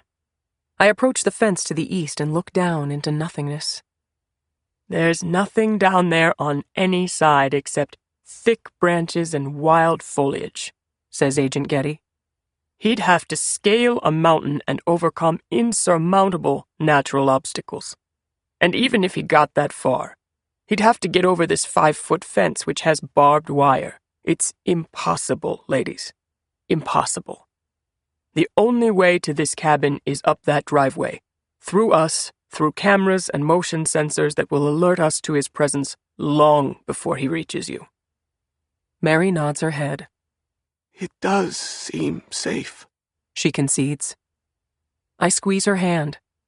Absolutely, I say, hoping to convince both of us. 104. The cabin is roomy and updated inside. There is a large living room with hardwood floors, a half bath off that room, a decent-sized kitchen with a laminated countertop, and 2 bedrooms in the back with a Jack and Jill bathroom between them. The room I'm in has 2 twin beds, for Jim Demetrio's 2 daughters, I assume. I don't know anything about his life, but the framed photos on the bureau show Jim at a younger age with his wife and 2 preteen girls, waving to the camera on a boat somewhere, and in another shot, the 4 of them dressed formally at some event. I'm sleeping in a room that belongs to someone else, which always makes me uneasy, unwelcome. We all meet back in the living room, which is decorated like a hunting lodge, a deer's head mounted on the wall, a bearskin rug covering the center of the room, antlers on the countertop from which coffee cups hang by their handles. This should work, says Denny. The other federal officers, Getty and the 2 U.S. Marshals, work out their plan for the night and going forward. 2 agents will be stationed in their vehicle in the gravel parking lot, one of them sleeping and one of them awake. The other vehicle will be located at the base of the driveway, again with the partners trading off sleep. Each team will have an iPad that will have all of the security cameras and motion sensors accessible. Denny hands both Mary and me a small device that looks like your basic key fob for a car remote, only it contains a single red button. "Push the button for an emergency," he says. "We'll all get it immediately." An emergency. The gesture is intended to reassure us, but the implication does just the opposite. We'll only need the emergency button if Winston Graham has somehow, some way, against all odds, managed to call on us. A hush falls over the room. And then a chime goes off, a loud rattle, a shifting of mechanical gears. Denny spins around. Agent Getty draws his weapon. My heart leaping, I rush for Mary and embrace her. Meanwhile, perched on the wall, a door opens on a small clock. A bird pops out and says, "Cuckoo," before disappearing again inside. It is 4 a.m. "Jesus," says Getty, holstering his weapon. Everyone takes a breath. The bird is no threat. Presumably, it has an alibi for the murders. But it's a reminder of how jangled our nerves are, that no matter how much we reassure ourselves of our safety, nobody is completely convinced. 105. I wake from the dream, from the nightmare plunge toward the window to escape the flames rippling across my bed. I wipe the thick lather of sweat from my forehead and sit up in bed. Coffee. I smell good coffee. I walk out of my room and pass Mary's door. The door is closed most of the way, but not shut completely. I see a glimpse of her sitting up, so I knock on her door, pushing the door open in the process. On the nightstand beside her bed, a number of pill bottles are lined up, medication prescribed by her doctor. Understanding that she might be forced into seclusion for a considerable amount of time, the doctors gave her extra medication to last her a few months. She has pills for pain, pills for anxiety, and pills for sleep. She is seated on the bed against her propped-up pillows, on top of her covers, with her legs out in front of her and something resting between them. Something she is bent over, staring at least until she sees me. She straightens up when she sees me. Her face is at least as swollen as yesterday, perhaps more so, and still discolored. I didn't mean to My eyes move to the object, and then I see what it is, long and cylindrical. It isn't any of the pills prescribed to her. It's alcohol. Specifically a bottle of Grey Goose vodka. I didn't drink it, she says quickly. But you're thinking about it. She doesn't answer for a long time, looking away from me. After a time, I think she's just going to wait for me to leave. I just don't know if I can do this, she says. I don't even want to open my eyes and face the day. I've overcome so much, and I've been so proud of myself for doing it. But this... She shakes her head absently. I really cared about him, she says. I know that sounds ridiculous, but... It's not ridiculous, Mary. So now I lose the first guy I thought was decent and honorable, and on top of that, I have to live in fear of being maimed and tortured, and with the knowledge that I'm so stupid that I actually let this guy into my life and didn't see him for what... Mary, don't. You know what? She shows me the bottle. I drank this bottle, and I don't have to think about any of that. Not any of it. I come over and sit across from her on the bed. I'm such a freak, She cries. How do you fall in love with a serial killer? She covers her face with her hands. I put my hand on her arm and let her get it out. After a short time, she takes a deep breath and lets out a moan. You know, my whole life, I've kind of felt like a freak, I say. My sister, Marta, she was my twin. But she was so much prettier than I was. She looked like my mother. Prettier, more fun, popular. I was the tall, gangly bookworm who memorized square roots and took up causes like the environment and animal cruelty, while she was on the cheerleading squad and making the homecoming court. I always thought of myself as a mistake, like a piece of bad fruit you toss out. Mary peeks at me, then drops her hands. You don't seem like a freak to me. And I don't think Agent Bookman thinks you're a freak either. Well, I throw up my hands. I'm fine. I learned to deal with it. But I was always so damn jealous of Marta. And she was so nice to me. That's the real insane part. She loved me like crazy. She'd do anything for me. All I did back was resent her. And now I'd do anything. I shake my head and take a breath. My point is, freak is in the eye of the beholder, Mary. You're no freak. You've overcome incredible obstacles. You'll overcome this one, too. She looks at me, a hint of gratitude on her face. Behind that athletic body she has honed over years of exercise is a lonely woman who overcame adversity with her head held high, but hasn't been able to find love. She thought she'd found it with Winston Graham, only to learn the absolute worst about him. Can she recover from that, like she overcame alcoholism? Come with me. I put out my hand. Let's get some coffee and go out on the porch. It looks like a beautiful day. That bottle will still be there, if you want it, afterward. She takes my hand and we get off the bed. As she gets up, a white teddy bear falls off the bed.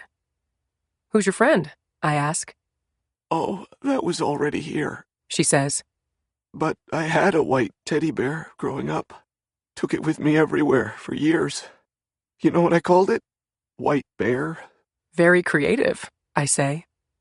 She laughs, which is nice. A start. Then I left it at the grocery store one day in a shopping cart. Never saw it again. I was inconsolable for days. For years afterward, every time I'd go to a supermarket, I'd look for White Bear. I'd make my dad ask the store manager if anybody had found it. I made up a whole story in my mind that some nice little girl found it and gave it a good home.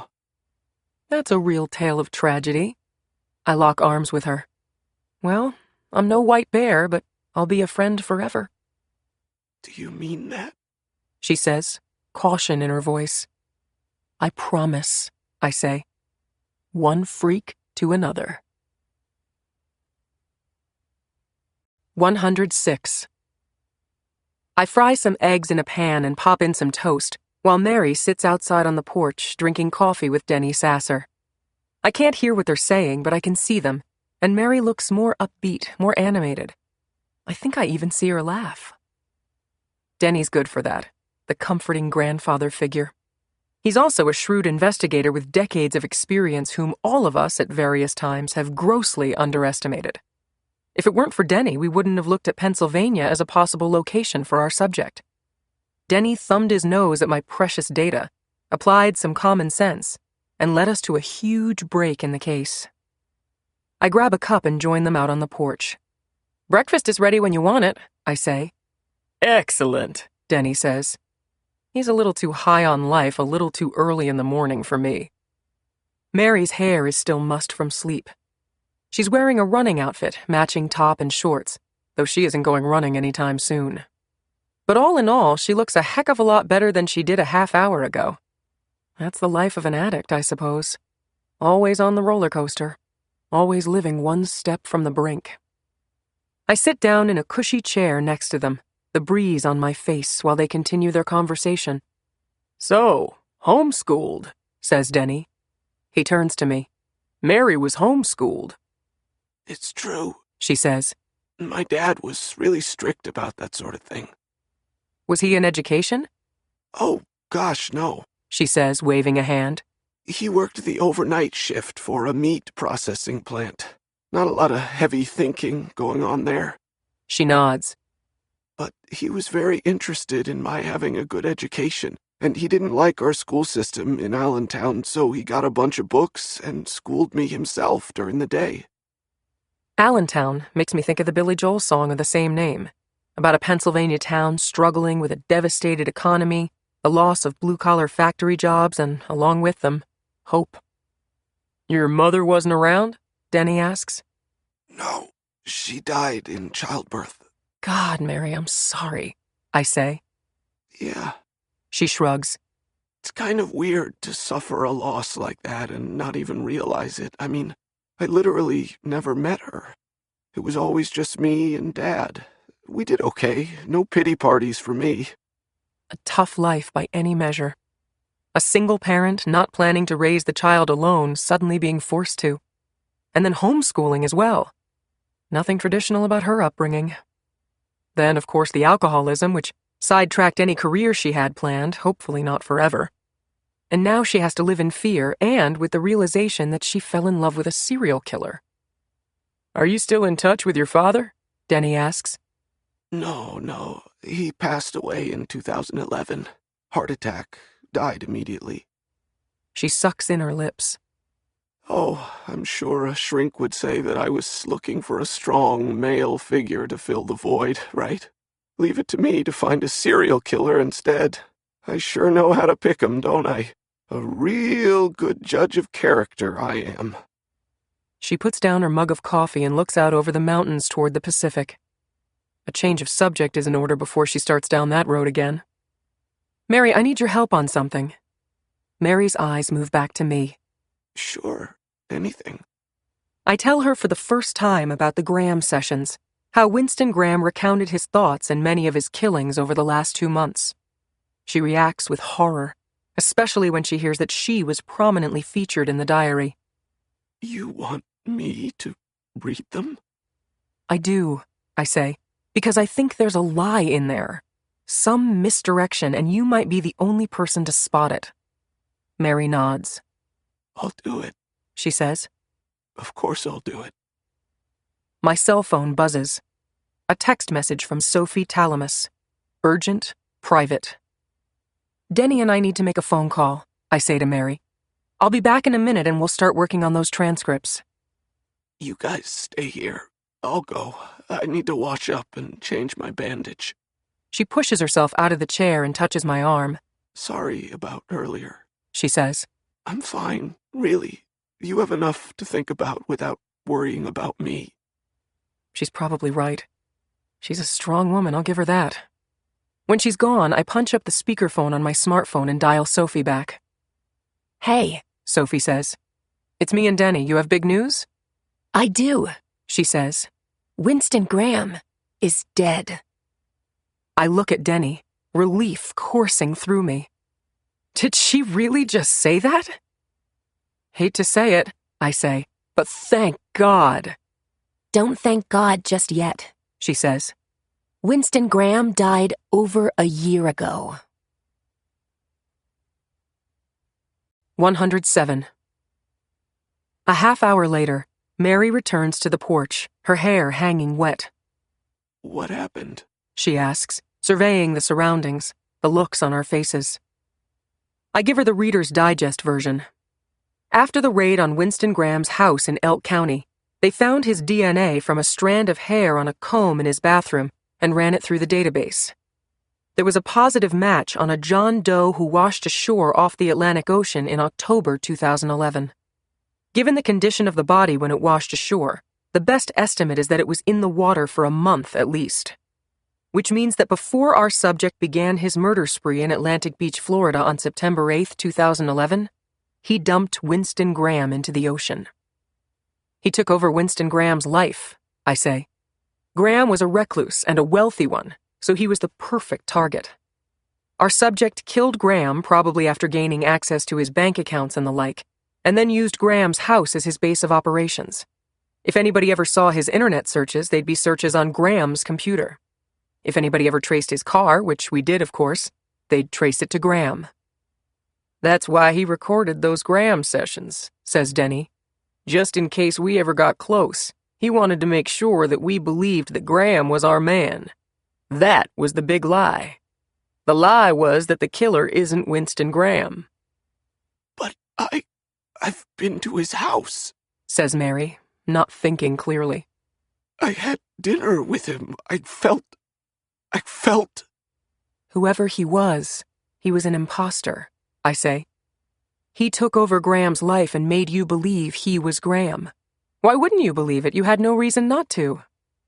Mary takes a seat and places a hand on her chest. I think I'm going to be sick. Nothing's changed, says Denny. There's still a guy out there and we're still going to catch him. And you're still going to be safe. The only thing that's different is his name. He's right, technically. But however we spin it, we've been thrown for yet another loop. Winston Graham wasn't Winston Graham at all. We have no idea who our subject is. Once again, he's demonstrated that he's several steps ahead of us. Up is down, left is right, black is white. We are chasing our tails all over again.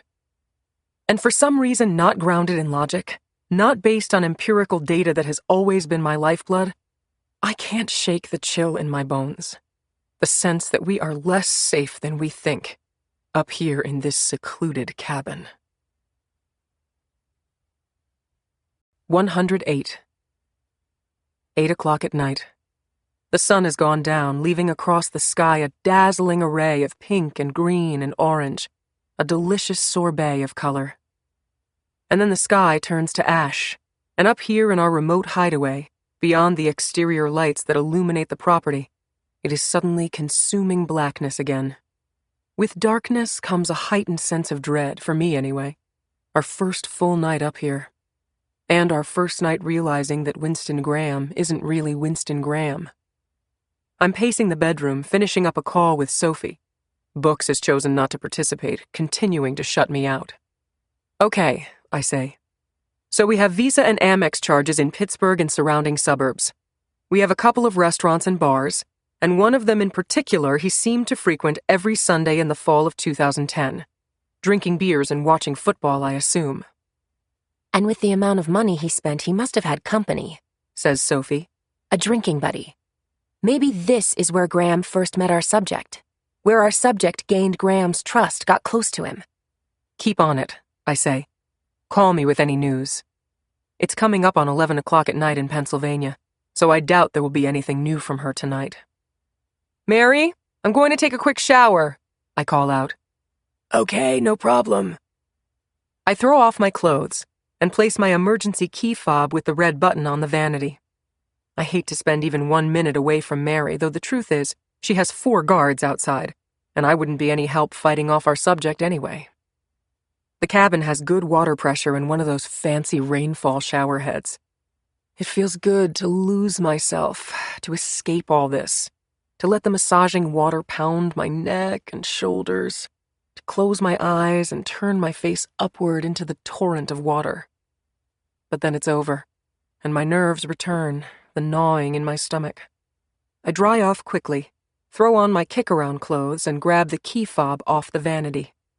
I head down the hall to the living room. From the hallway, I see the stack of paper that constitutes the Graham sessions, but no sign of Mary. Where could she... Hey there, Mary says, startling me. She's in the kitchen, pouring boiling milk into a paper cup. The flutter of panic subsides. I must have rushed right past her. I didn't even look in the kitchen. What did I think? She'd be kidnapped in the 10 minutes I spent in the shower? I need to get a grip. I'm becoming paranoid. I blow out a sigh. Then suddenly a chime goes off, the mechanical rustling of gears, and the damn cuckoo bird blurts out at me from his wooden perch on the wall before disappearing for another hour. It must be 9 o'clock. Shit, I say. Get a grip, Emmy. Mary's safe. We're in a remote spot unknown to just about anybody and surrounded by armed, well-trained officers. Mary's safe. I made some hot chocolate for everyone, Mary says. I figured it's the least I could do for them after what they've done for me. She places 4 paper cups of hot cocoa on a large plate. What are you doing? I ask. I'm taking the cocoa out to them. No, you're not. You don't leave this house. Mary frowns at me. I can't even walk out to deliver some cocoa? Nope. I'll do it. I take the plate away from her. Be right back. You think he's coming for me, don't you? No, I don't. Yes, you do. I can feel it. I can read it all over you. Mary, I'll be right back. I walk gingerly with the plate into the cool evening air and deliver 2 cups to the U.S. Marshals sitting in the car on the gravel parkway. 2 cups of hot cocoa, I say, courtesy of Mary. That's very nice, says the driver, a guy named McLeod. Smells great. Thanks for all you're doing, I say. Now only holding 2 cups, I leave the plate on the hood of their car and head double-fisted down the driveway to its base. When I get down there are 3 people, not 2, standing next to the vehicle. 109. I slow my pace instinctively, though it takes some effort walking downhill, my strides lengthening to keep balance. My eyes adjust to the darkness, and I make out the features of the 3rd person standing next to Denny Sasser and Agent Getty. The 3 of them are laughing and gesturing. When Denny sees me, he turns in my direction. Emmy, he says, you remember Jim Demetrio?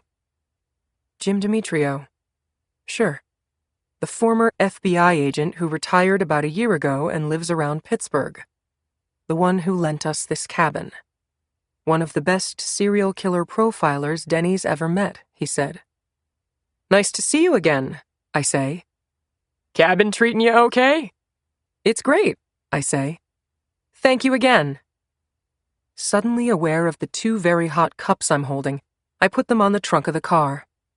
Hot cocoa for our security guards, I say. How's she holding up? Demetrio asks, gesturing toward the cabin. The witness. Is she scared? Nervous? She's fine, I say, a protective tone to my short statement. Well, that's good. Hey, I say, how about a photo of the 3 of you? I raise my smartphone up to my eye. For old time's sake. I don't need to see myself in a photo, says Demetrio. It'll just remind me how old and soft I'm getting. Old and soft and wealthy, Denny adds. Oh, come on, guys, just get together for a shot. Nah. In fact, I have to get going, Demetrio says. I might stop by later to say hi, guys. Be safe. Jim Demetrio jumps into his fancy sports car and peels away. Thanks for the hot chocolate, says Denny. Smells great. But something else smells bad. I walk back up the driveway filled with adrenaline. I dial up Sophie even though it's past midnight her time. I doubt she's sleeping. Hey, she says. Sophie, I say out of breath. I need some really quick research on someone. 110. Another hour passes. I stare out the window by the back porch into the darkness, seeing nothing but stars filling the sky. Ordinarily a calm, peaceful setting. What's wrong? Mary asks. She's in the living room on the couch with her copy of the Graham transcripts. Nothing's wrong. But I feel somehow that something is. My senses heightened, attuned to everything. Every tweet of a bird, every rustle of the leaves, every whistle of the wind, every creak of the cabin. You didn't drink your hot chocolate, she says. It isn't so hot anymore. Actually, I'm allergic to chocolate. I smile at her. Didn't have the heart to tell you. Oh, I'm sorry, she says. I'll make you some tea. Don't bother. It's no bother. Remember, I'm the busy bee. Mary pops off the couch and moves past me into the kitchen. She fills the kettle with water and puts it on the stove. Thanks, I say. Maybe a little tea would be nice. She squeezes my arm. You sure you're okay? You seem more nervous than me. I don't respond, and she walks into her bedroom. I look again out the kitchen window, the water beginning to simmer in the nearby kettle. No sense in getting Mary anxious. As if she isn't already. She returns from the bedroom and sits on the couch, dropping down on one leg and flipping through the transcripts. These transcripts are freaky, she says. but I don't see anything in here that jumps out as wrong, other than describing me as beautiful. Off in the distance, a shot rings out. A car backfiring? Ordinarily, I wouldn't place any importance whatsoever on it. I move cautiously toward the front door when a bell rings out and the mechanical gears shift and slide. The cuckoo bird tells me it's 10 p.m. after it's given me a heart attack and caused me to jump out of my shoes. Damn it, that stupid clock, I say. You think anyone would care if I ripped that thing off the wall? Mary gets a chuckle out of that. I like cuckoo clocks. We had one growing up. It was actually kind of a nickname I had. Is that right? A nickname? As casually as I can, so as not to alarm Mary, I look through the window over her head toward the gravel parkway, where everything looks as expected. The U.S. Marshal's vehicle parked with its engine idling, headlights beaming toward the cabin. All good. But still, I head back to the kitchen window, playing sentry, notwithstanding the fact that there are 4 armed guards outside with access to security cameras who can do a much better job of it than I can. Just a silly nickname, says Mary. Do you remember that song, La Cucaracha? What? I say, snapping my head around. And over her head, out the window, suddenly everything is wrong. The dome light on the U.S. Marshal's sedan is on, illuminating the interior. The driver, McLeod, is motionless, his head against the steering wheel. His partner is slumped against the passenger window, also perfectly still. And a man is running from the gravel parkway toward the cabin. "Run, Mary! Run!" I shout, as Jim Demetrio's face plants against the small window in the front door, one large eye peering into the cabin. 111. Mary ducks down and rolls off the couch to the floor as Jim Demetrio pounds on the front door. "It's him! Mary, it's him!" I hold out my hand, beckoning her to run with me, but she crawls along the floor on her elbows parallel to the couch, as if trying to avoid gunfire, moving toward the front door. "Mary, he's coming!" I shout. "It's him!" I stifle my instinct to flee because I can't leave Mary alone with him. I open kitchen drawers looking for a knife as I hear a key moving in the lock. He has a key. It's his cabin. I promise you that one day soon we'll meet again. The door pops open. Demetrio looks at me. "Emmy, where's—" Mary leaps off the floor into his peripheral vision. Before Demetrio can turn, Mary drives something sharp into his neck. Blood launches from his throat as Demetrio, stunned, stumbles backward and falls against the door before crumpling to the ground. Mary shuffles backward away from him like he's radioactive. I move from the kitchen toward him, looking for any signs of breathing. The adrenaline dump is catching up with me now. My entire body is trembling. I manage to fish my cell out of my pocket, but I can't hold it, dropping it to the floor. Demetrio's eyes have gone lifeless. He is slumped on the floor, his head propped up awkwardly. The blood continues to spit out of his throat as the heart completes its final contractions, not yet having received word that it's supposed to stop pumping. Mary looks at me, her chest heaving like an animal. Do you know his name? She asks me. Jim, I say, finding my voice. Jim Demetrio, the owner of the cabin, ex-FBI out of Pittsburgh. She looks back at him. Damn it, she says. You never said anything about him. I put my hands on my knees, struggling for air. On the floor, my cell phone beeps, a text message from Sophie. Jim Demetrio, all clear. Out of country most of September on security job. Bought a Porsche in Pittsburgh on day of Detroit bombing. Couldn't be our subject. Jim Demetrio isn't our killer? Then what just happened? I look up at Mary, who is watching Demetrio closely, probably making sure he's dead. We should go check on the agents, I say. They might still be... No. Mary shakes her head, turns and blocks the front door. Suddenly she is in much better control of herself, more self-assured than I've ever seen her. No, Emmy. We're not going to do that. At first I'm lost. disoriented, overwhelmed, dazed and confused. And then, my blood goes cold. Mary watches me carefully. I don't have a poker face, never did. So she must notice my expression as it washes over me. Information hurtling at me like meteors. All of it, the things I missed. The birth certificate I pulled up when we were first trying to locate Mary Laney. The same year of birth as Mary, the same hometown as Mary, but the name Marty instead. The bruises on her face from a baseball bat that should have, caused far greater injuries. And just now, the story she began to tell about La Cucaracha. You're the lie, I say. The lie in those transcripts was you. She watches me but says nothing, her breathing evening out. There's no use pretending at this point. You should have drunk the cocoa, she says. This would have been easier. 112. Run, Emmy. Run. It's your only chance. But there's nowhere for me to run. She's blocking the exit to the front door and is closer than I am to the porch door. And besides, I've waited almost a year to find my sister's killer. Now that I have, I'm not going anywhere. You never got to finish your story about the cuckoo clock, I say. You were a little kid dancing to La Cucaracha? She shrugs but doesn't speak. Her bandaged face and white shirt are covered in blood spatter. She holds her weapon, a scalpel it looks like, probably stolen from the hospital, at her side. Let me finish it for you, I say.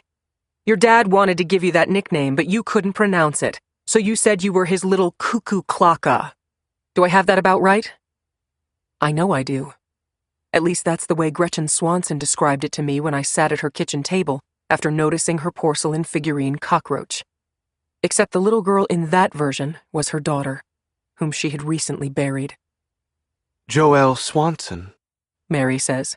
Nice girl. Very trusting.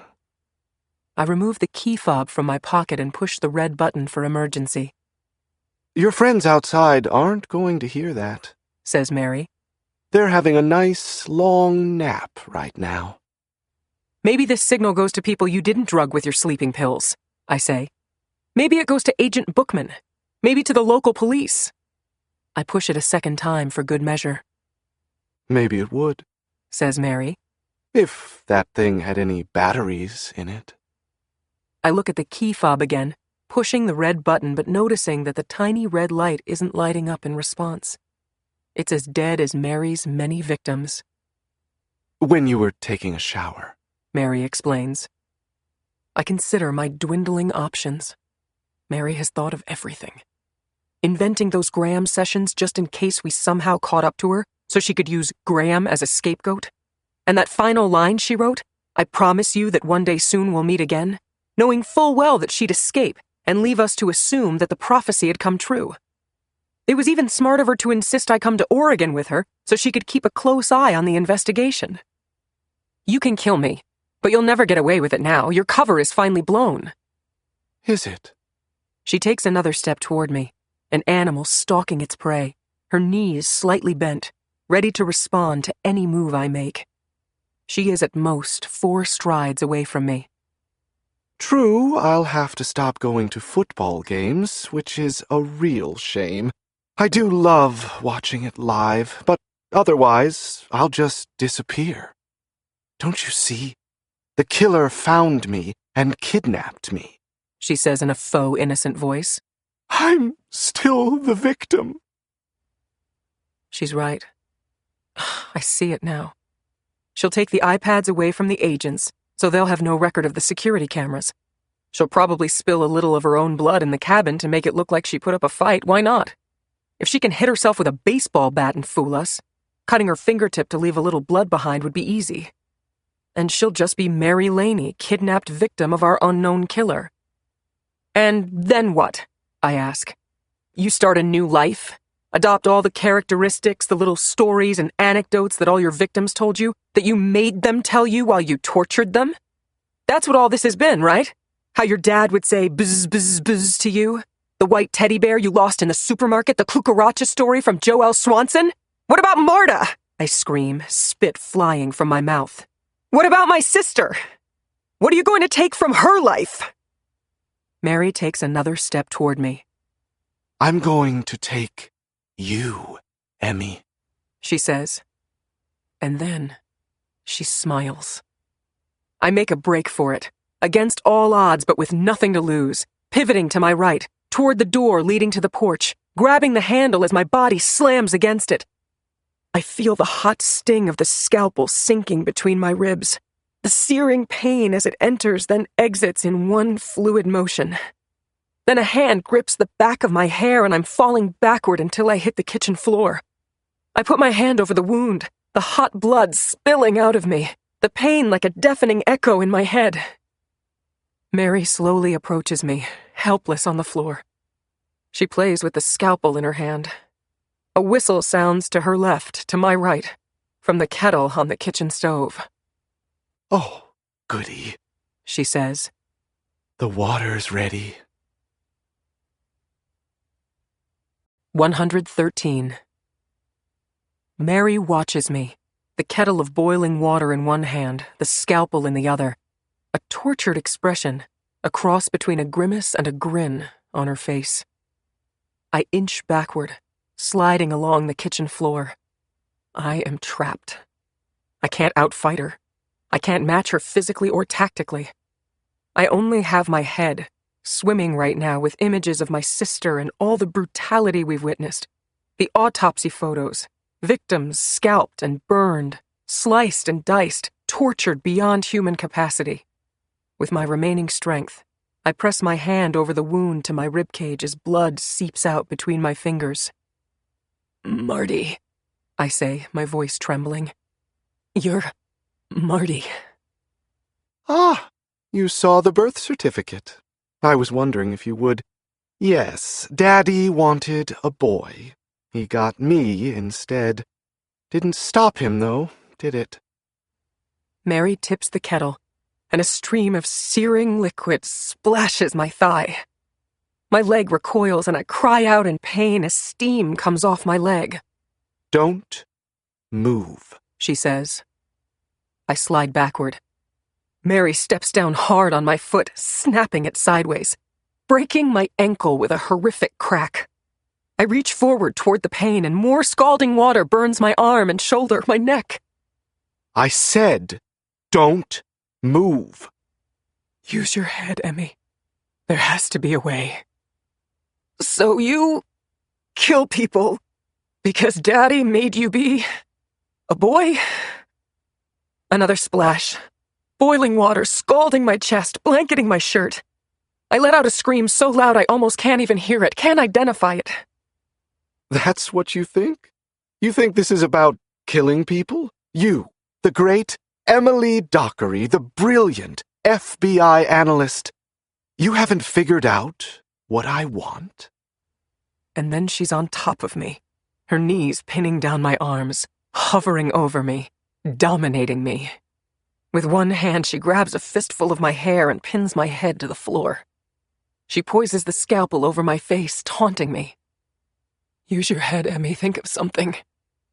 You want those normal people to feel?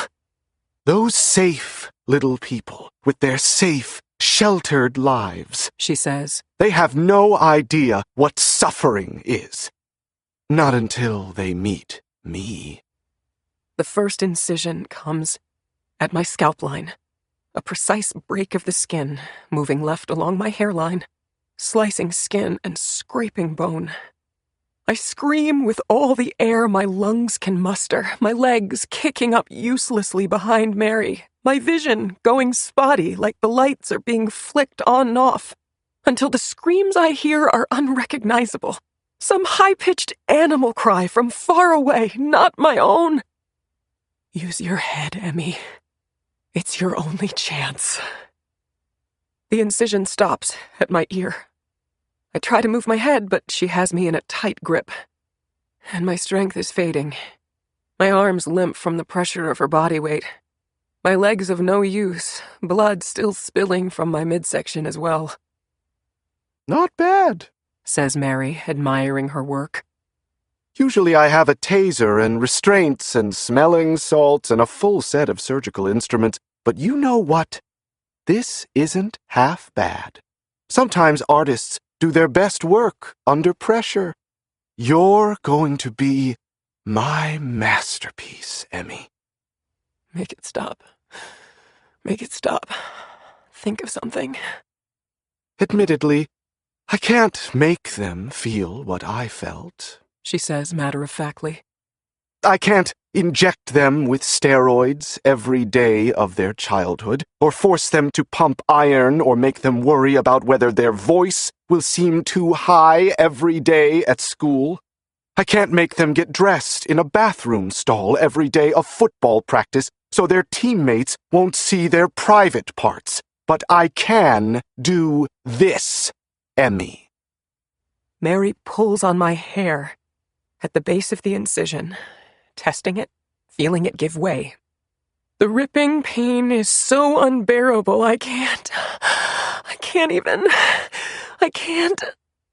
I'm coming, Marta. I'm coming to see you. I want to come see you. Please, please, oh please, let me come. You want to die now, don't you, Emmy?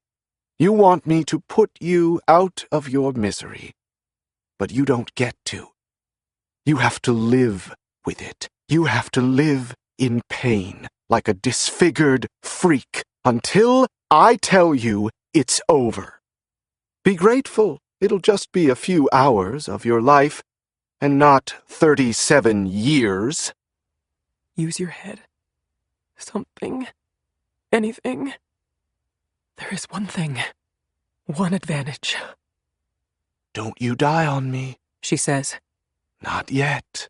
I haven't finished.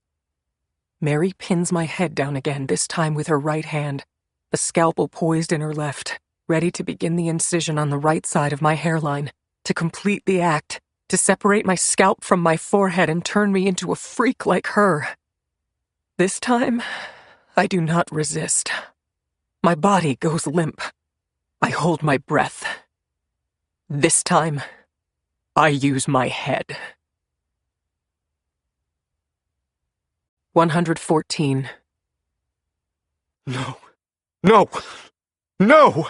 Mary says. Wake up! Wake up!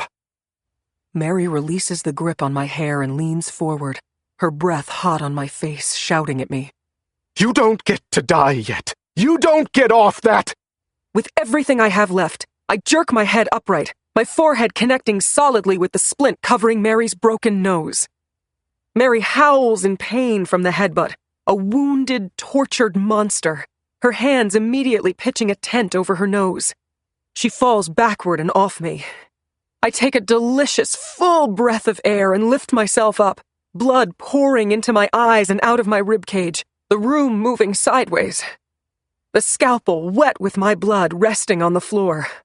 I reach for it, missing at first, seeing double, but finally getting hold of it while Mary writhes in pain on the floor, having broken her nose for the second time in a week, this time not of her own doing. I try to get to my feet but fail, my right ankle shattered, my body so weak I can't support myself. The lights are flashing in and out again like a strobe light. Mary closer to me each time they click on, the splint on her nose now gone, her face a bloody purple mash with a gruesome snarl and a hideous squeal. I'm coming, Marta. The strobe lights flickering, a gong echoing between my ears. Marta and I on prom night with our dates. Hers the football captain, mine a sophomore buddy from math club 3 inches shorter than me. The day I identified Marta at the morgue. The time we stole one of Mom's cigarettes when we were 10. The night Books got down on one knee and showed me his grandmother's diamond ring. The stabbing pain in my ribs. Mary's contorted grimace snarling at me. And then for a moment, everything is still. And Mary and I lock eyes. And she lets out a deep cry and rushes toward me. But I lunge toward her, too, pushing off with my good foot. The crown of my forehead crashes into Mary's face. She cries out as she falls backward, as I fall on top of her, as I slap my left hand down on her chest and hold her down with my body weight. Mary flails with her arms, reaching for my face, going for the scalpel in my hand.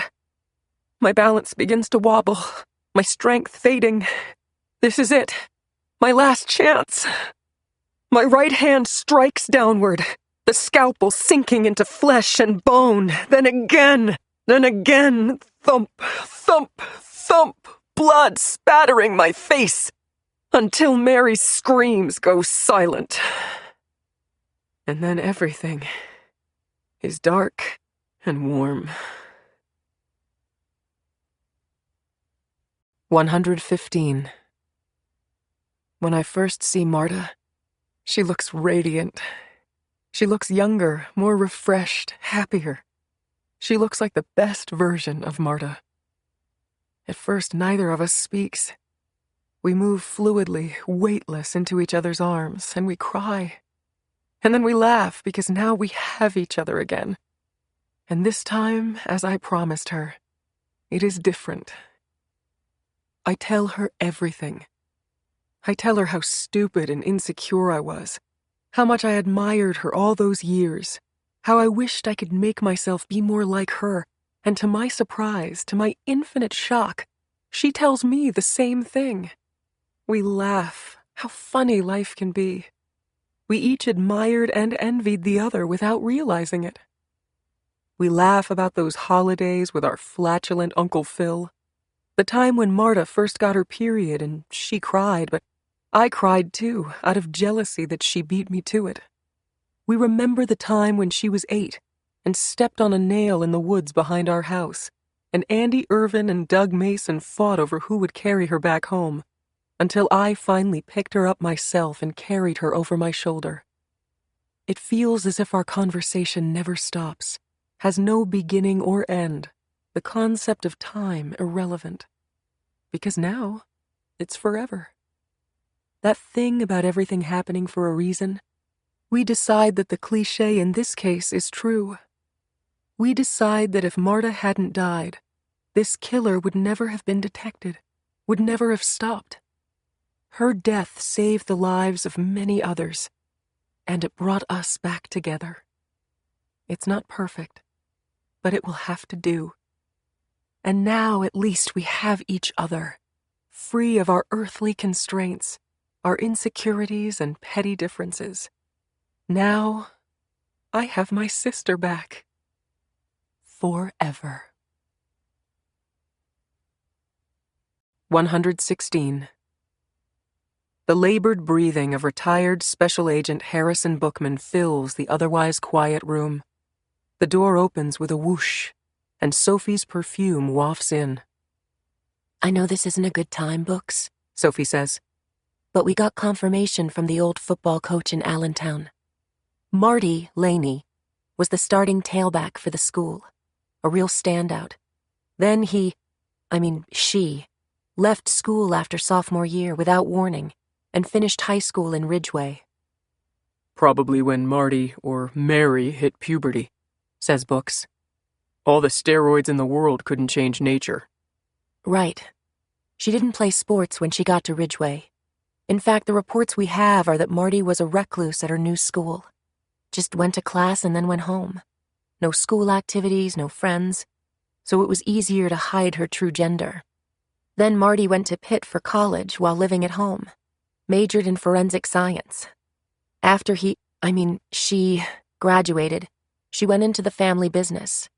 Daddy kept her under his thumb his entire life. Books lets out a pained sigh. That father's a real gem. My mother once told me she'd wanted a girl when I was born. But she didn't make me spend my whole life pretending I was one. Did we confirm everything about this asshole? Yes, confirmed. Dr. Donald Laney was a high school football star who blew out his knee his freshman year at Pitt and never played again. He became a forensic pathologist in Allentown. Mary's mother died in childbirth, the one thing she told us that was true. When the Laneys moved to Ridgeway, Dr. Laney opened a funeral home. Mary worked there with her father. And guess what ended up happening at that funeral home? I don't want to know, says Books. It was shut down after state regulators received a series of complaints that corpses were being disfigured, mutilated. Ah, that would be our Mary, says Books. Practicing on dead people what she'd later do to the living once Daddy passed away. Yeah. Well, now she can join her father in hell. Silence. Then Sophie says in a softer voice, Anyway, Books, you hanging in there? Sure, I'm fine, Soph. I'll talk to you soon. Great work on this case if I didn't say so already. You did, actually. But we both know who deserves the most credit for this case. The room is silent, save for Sophie's retreating footsteps, the whoosh of air as the door opens and closes. Yes, we certainly do, Books whispers, choking out the words. Silence again. Oh, Emmy, he says. Oh, Emmy. Oh, Emmy, please. I'm not ready, Marta. Not yet. I love you, girl, and I miss you like crazy, but I'm not done here yet. Emmy? Books' breath on my face, his hand taking mine. Oh my God, Emmy? He says again, his voice quivering. You're awake! I force my eyes open, a flutter at first, and then I see him through fog. Emily Jean, I love you so much. I love you with all of my heart, you know that, don't you? I do, I whisper. I don't have the strength to even squeeze his hand back. He runs his fingers gently over my face. The way we left things, I was afraid I'd never get to say those things to you. He presses his lips against my forehead. You know I didn't mean any of those terrible things I said to you, don't you? I do. I try to smile, but I'm not sure if it forms. You lost a lot of blood, but you made it. You did it, Emmy. You caught her. Do you remember what happened? I do. My eyelids flutter and close. I'm not in a hurry to remember that night. I'm not in a hurry to look in a mirror either. But the scars will heal. They always do. I can stay with you while you recuperate, he says. Just as friends, I mean. No pressure. I can just help however you want. Your mom's here, too. She's downstairs right now getting lunch. She's been here ever since we found you at the cabin. I adjust myself and feel the stinging pain on my left side, gingerly touch the bandage across my forehead. Mary Laney's parting gifts to me. Books pats my hand. You need to rest, he says. And I need to call the doctor. I do. You're groggy, Em. Just sleep. I'll be here when you wake up. He moves away from me. I barely open my eyes. Books, I manage. Yeah, yes? Come closer. Okay. He leans in toward me.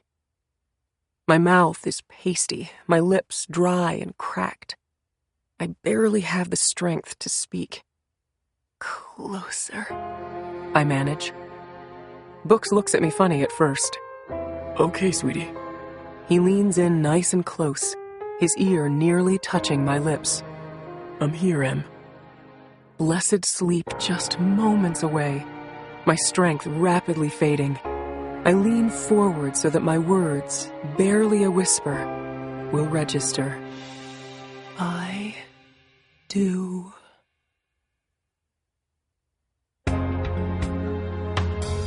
This has been a Hachette audio production of Invisible, written by James Patterson and David Ellis, read by January Lavoie and Kevin T. Collins, produced and directed by Cheryl Smith, recorded by Jared O'Connell, with music by Cheryl Smith.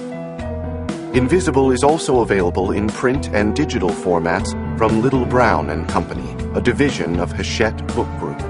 Text copyright 2014, James Patterson. Audio production copyright 2014, Hachette Audio. All rights reserved. In accordance with the U.S. Copyright Act of 1976, The duplicating, uploading, and electronic sharing of any part of this audiobook without the permission of the publisher constitutes unlawful piracy and theft of the author's intellectual property. If you would like to use material from the audiobook other than for review purposes, prior written permission must be obtained by contacting the publisher at permissions@hbgusa.com. Thank you for your support of the author's rights. This audiobook is a work of fiction.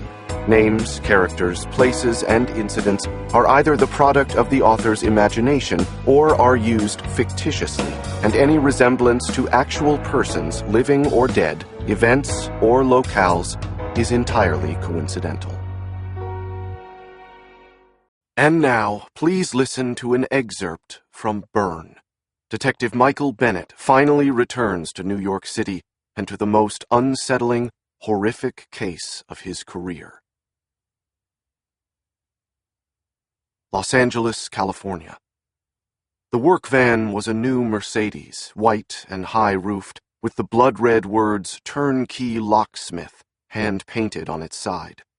At a little before 7 a.m., it was winding through the Hollywood Hills northwest of L.A., the steady drone of its diesel engine briefly rising in pitch as it turned onto the long climb of Kirkwood Drive in Laurel Canyon. 200 feet below the intersection of Kirkwood and Oak, the van coasted to a crackling stop on the gravel shoulder of the secluded road and shut off its engine. A minute passed, then 2. No one got out. As the bald Hispanic driver flipped down the visor to get the sun out of his eyes, he spotted a mule deer nosing out through the steep hillside's thick underbrush across the street. Go for a long shot, he thought, as he imagined getting a bead on it with the new compound hunting bow his girlfriend had gotten him for his birthday. Track the blood trail down between the infinity pools and 20-person Funkadelic hot tubs before lashing it to the van's front grille. See how that would go down with Frank Zappa and George Clooney and K.D. Lang and the rest of the Laurel Canyon faithful. He was feigning a bow draw when the elegant red deer suddenly noticed him and bolted. The driver sighed, leaned slightly to his right, and depressed the intercom button under the drink holder. "How's this? Line of sight okay?" he said. "Yes. Maintain here until the handoff, then head for position 2. Intercomed back the sharp-featured, amber-haired woman sitting directly behind the driver in the sealed-off back of the high-tech surveillance van. There was a dull mechanical hum as the woman flicked the joystick for the high-definition video camera concealed in the van's roof. On the console's flat screen in front of her, an off-white stucco bungalow 150 feet up the canyon slowly came into view. She panned the camera over the bungalow's short, steep driveway of Bishop's Hat paver stones, the broken terracotta roof tiles above its front door, the live oaks and lemon trees in its side yard. She'd been here several times before, and knew the target house as well as her own at this point. She was halfway through the tea-filled Tervis tumbler from her kit bag when a truck slowed in front of the target house. It was a new Ford Expedition SUV, glossy black with heavily tinted windows. After it reversed up the driveway, almost butt up against the garage, the passenger side door opened, and out stepped a lanky, middle-aged white man in a gray business suit. He adjusted his Oakley Sport sunglasses for a moment before he reached into the open door and retrieved what appeared to be a military-issue M16. Then, up on the porch above him, the bungalow's front door opened and Detective Michael Bennett came out of the house. The woman almost spilled the tea in her lap as she quickly panned the camera left and zoomed in on Bennett and the crowd of people coming out behind him. His kids were in cartoon character PJs, their tan and striking blonde nanny, Mary Catherine, in a bathrobe, drying her hands with a dish towel. One of the Bennett boys, was Trent his name? Yes, Trent, immediately started climbing out over the stairs' cast-iron rail until Mary Catherine pulled him back by his collar. The cacophony of the family's calls and laughter rang in her earphone as she turned up the volume on the van's shotgun mic. "Arrivederci," Bennett said playfully to his rambunctious family as he went down the stairs. "Sayonara, auf Wiedersehen, and, oh yeah, later, guys." The woman in the van watched silently as Bennett smiled and crossed his eyes and stuck his tongue out at his family. He was pushing 40, but still tall and trim and handsome in his dark blue suit. Biting at her lower lip, she didn't stop focusing until his dimples and pale blue-gray eyes slid out of the bottom of the frame into the SUV.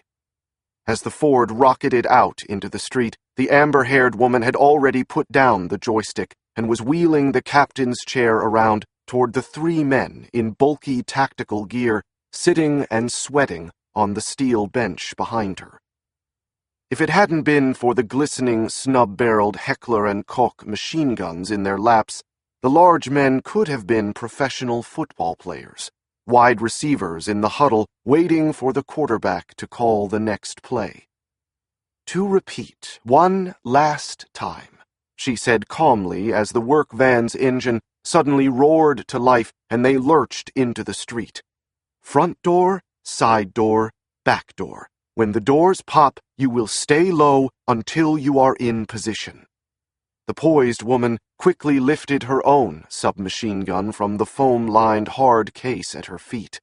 Easily and expertly, she worked the H&K MP7's action, slamming the first HK 4.6 by 30mm cartridge into the gun's chamber with a loud snap. "This isn't a drill, gentlemen," she said, looking up at the Bennett safe house growing rapidly now on the flat screen. "Welcome to life and death."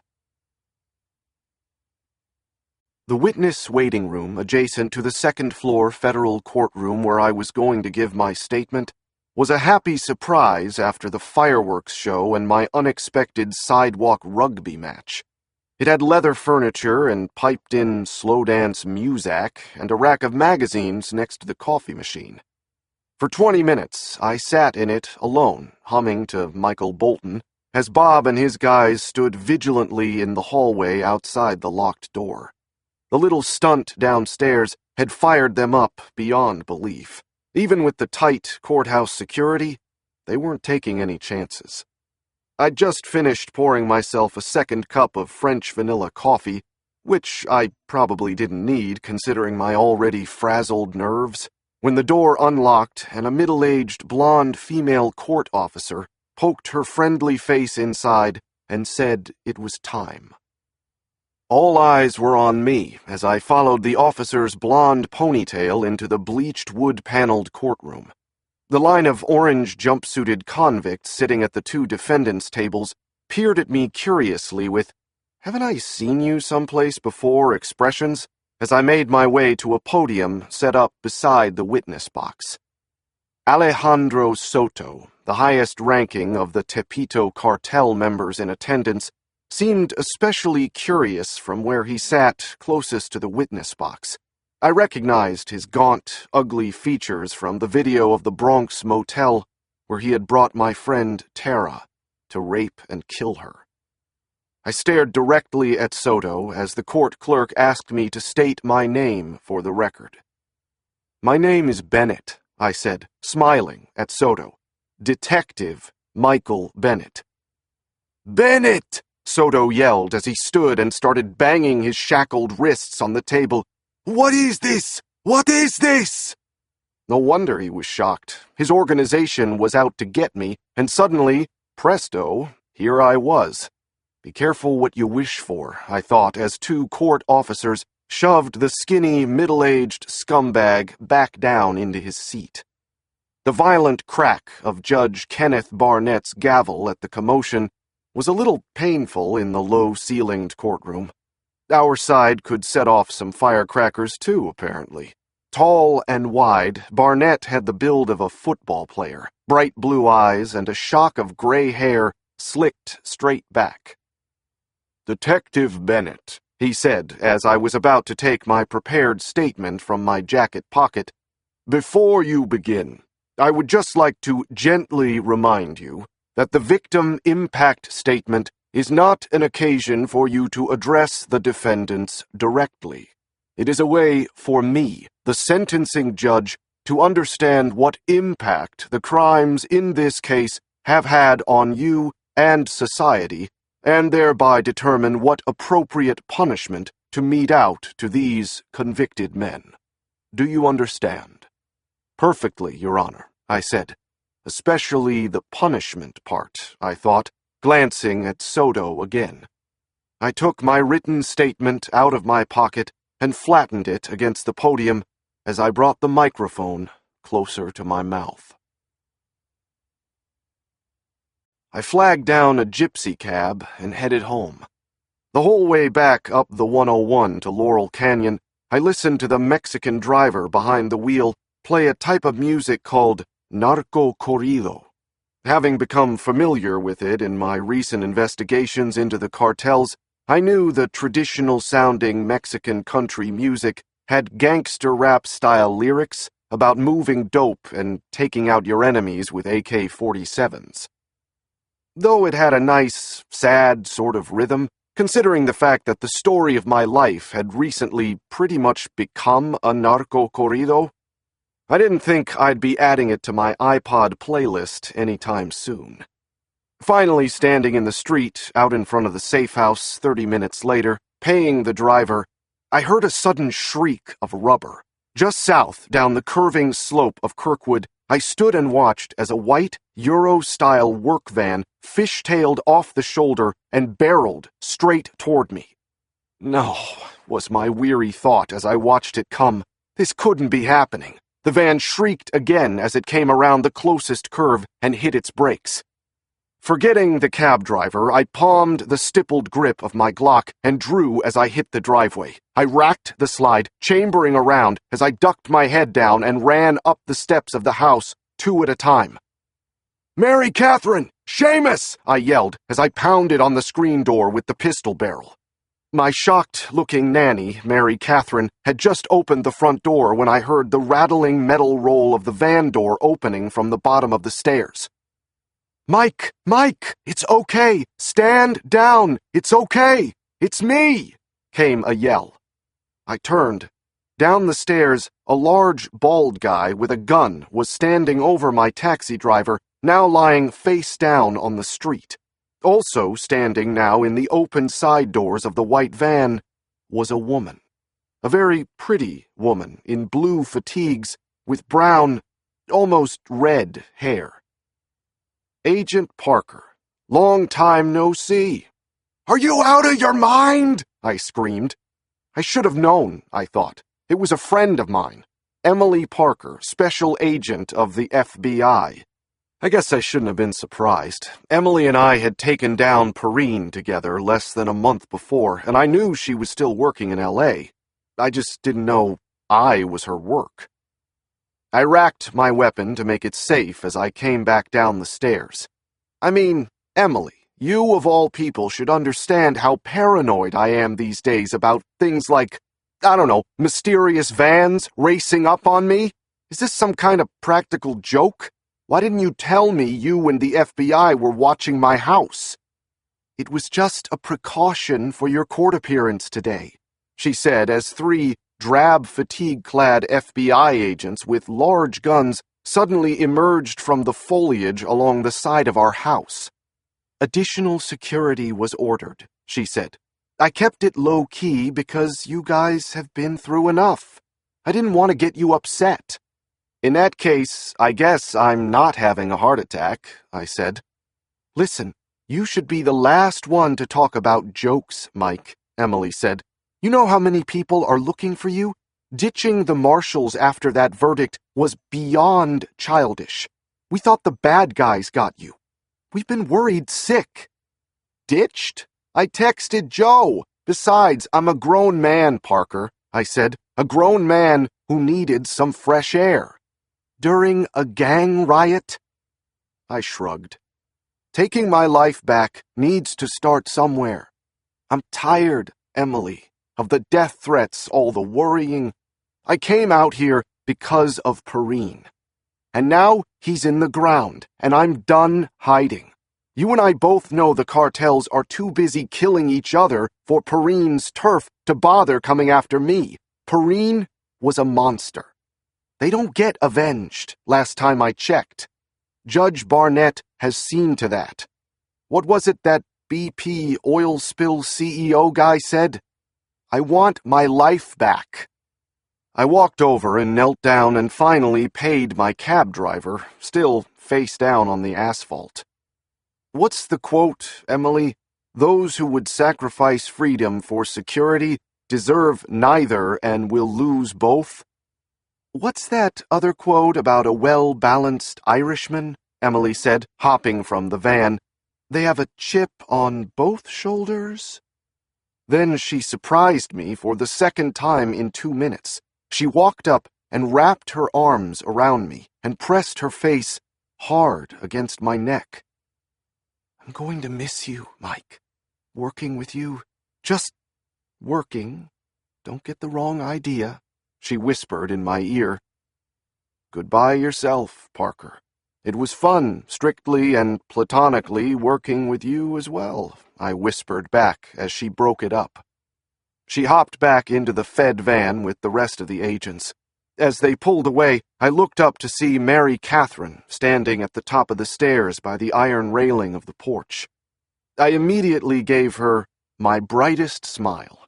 The on-again, off-again relationship I had with Mary Catherine had most definitely become on-again during our close-quarters California exile.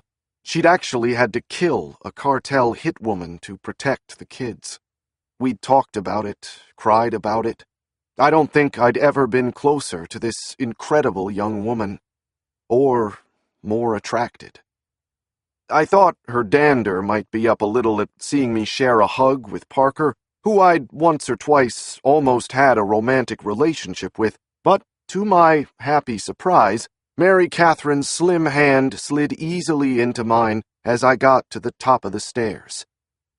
Time to go home, Detective Bennett, Mary Catherine said in her musical brogue as she suddenly broke my grip and playfully pushed me toward the door.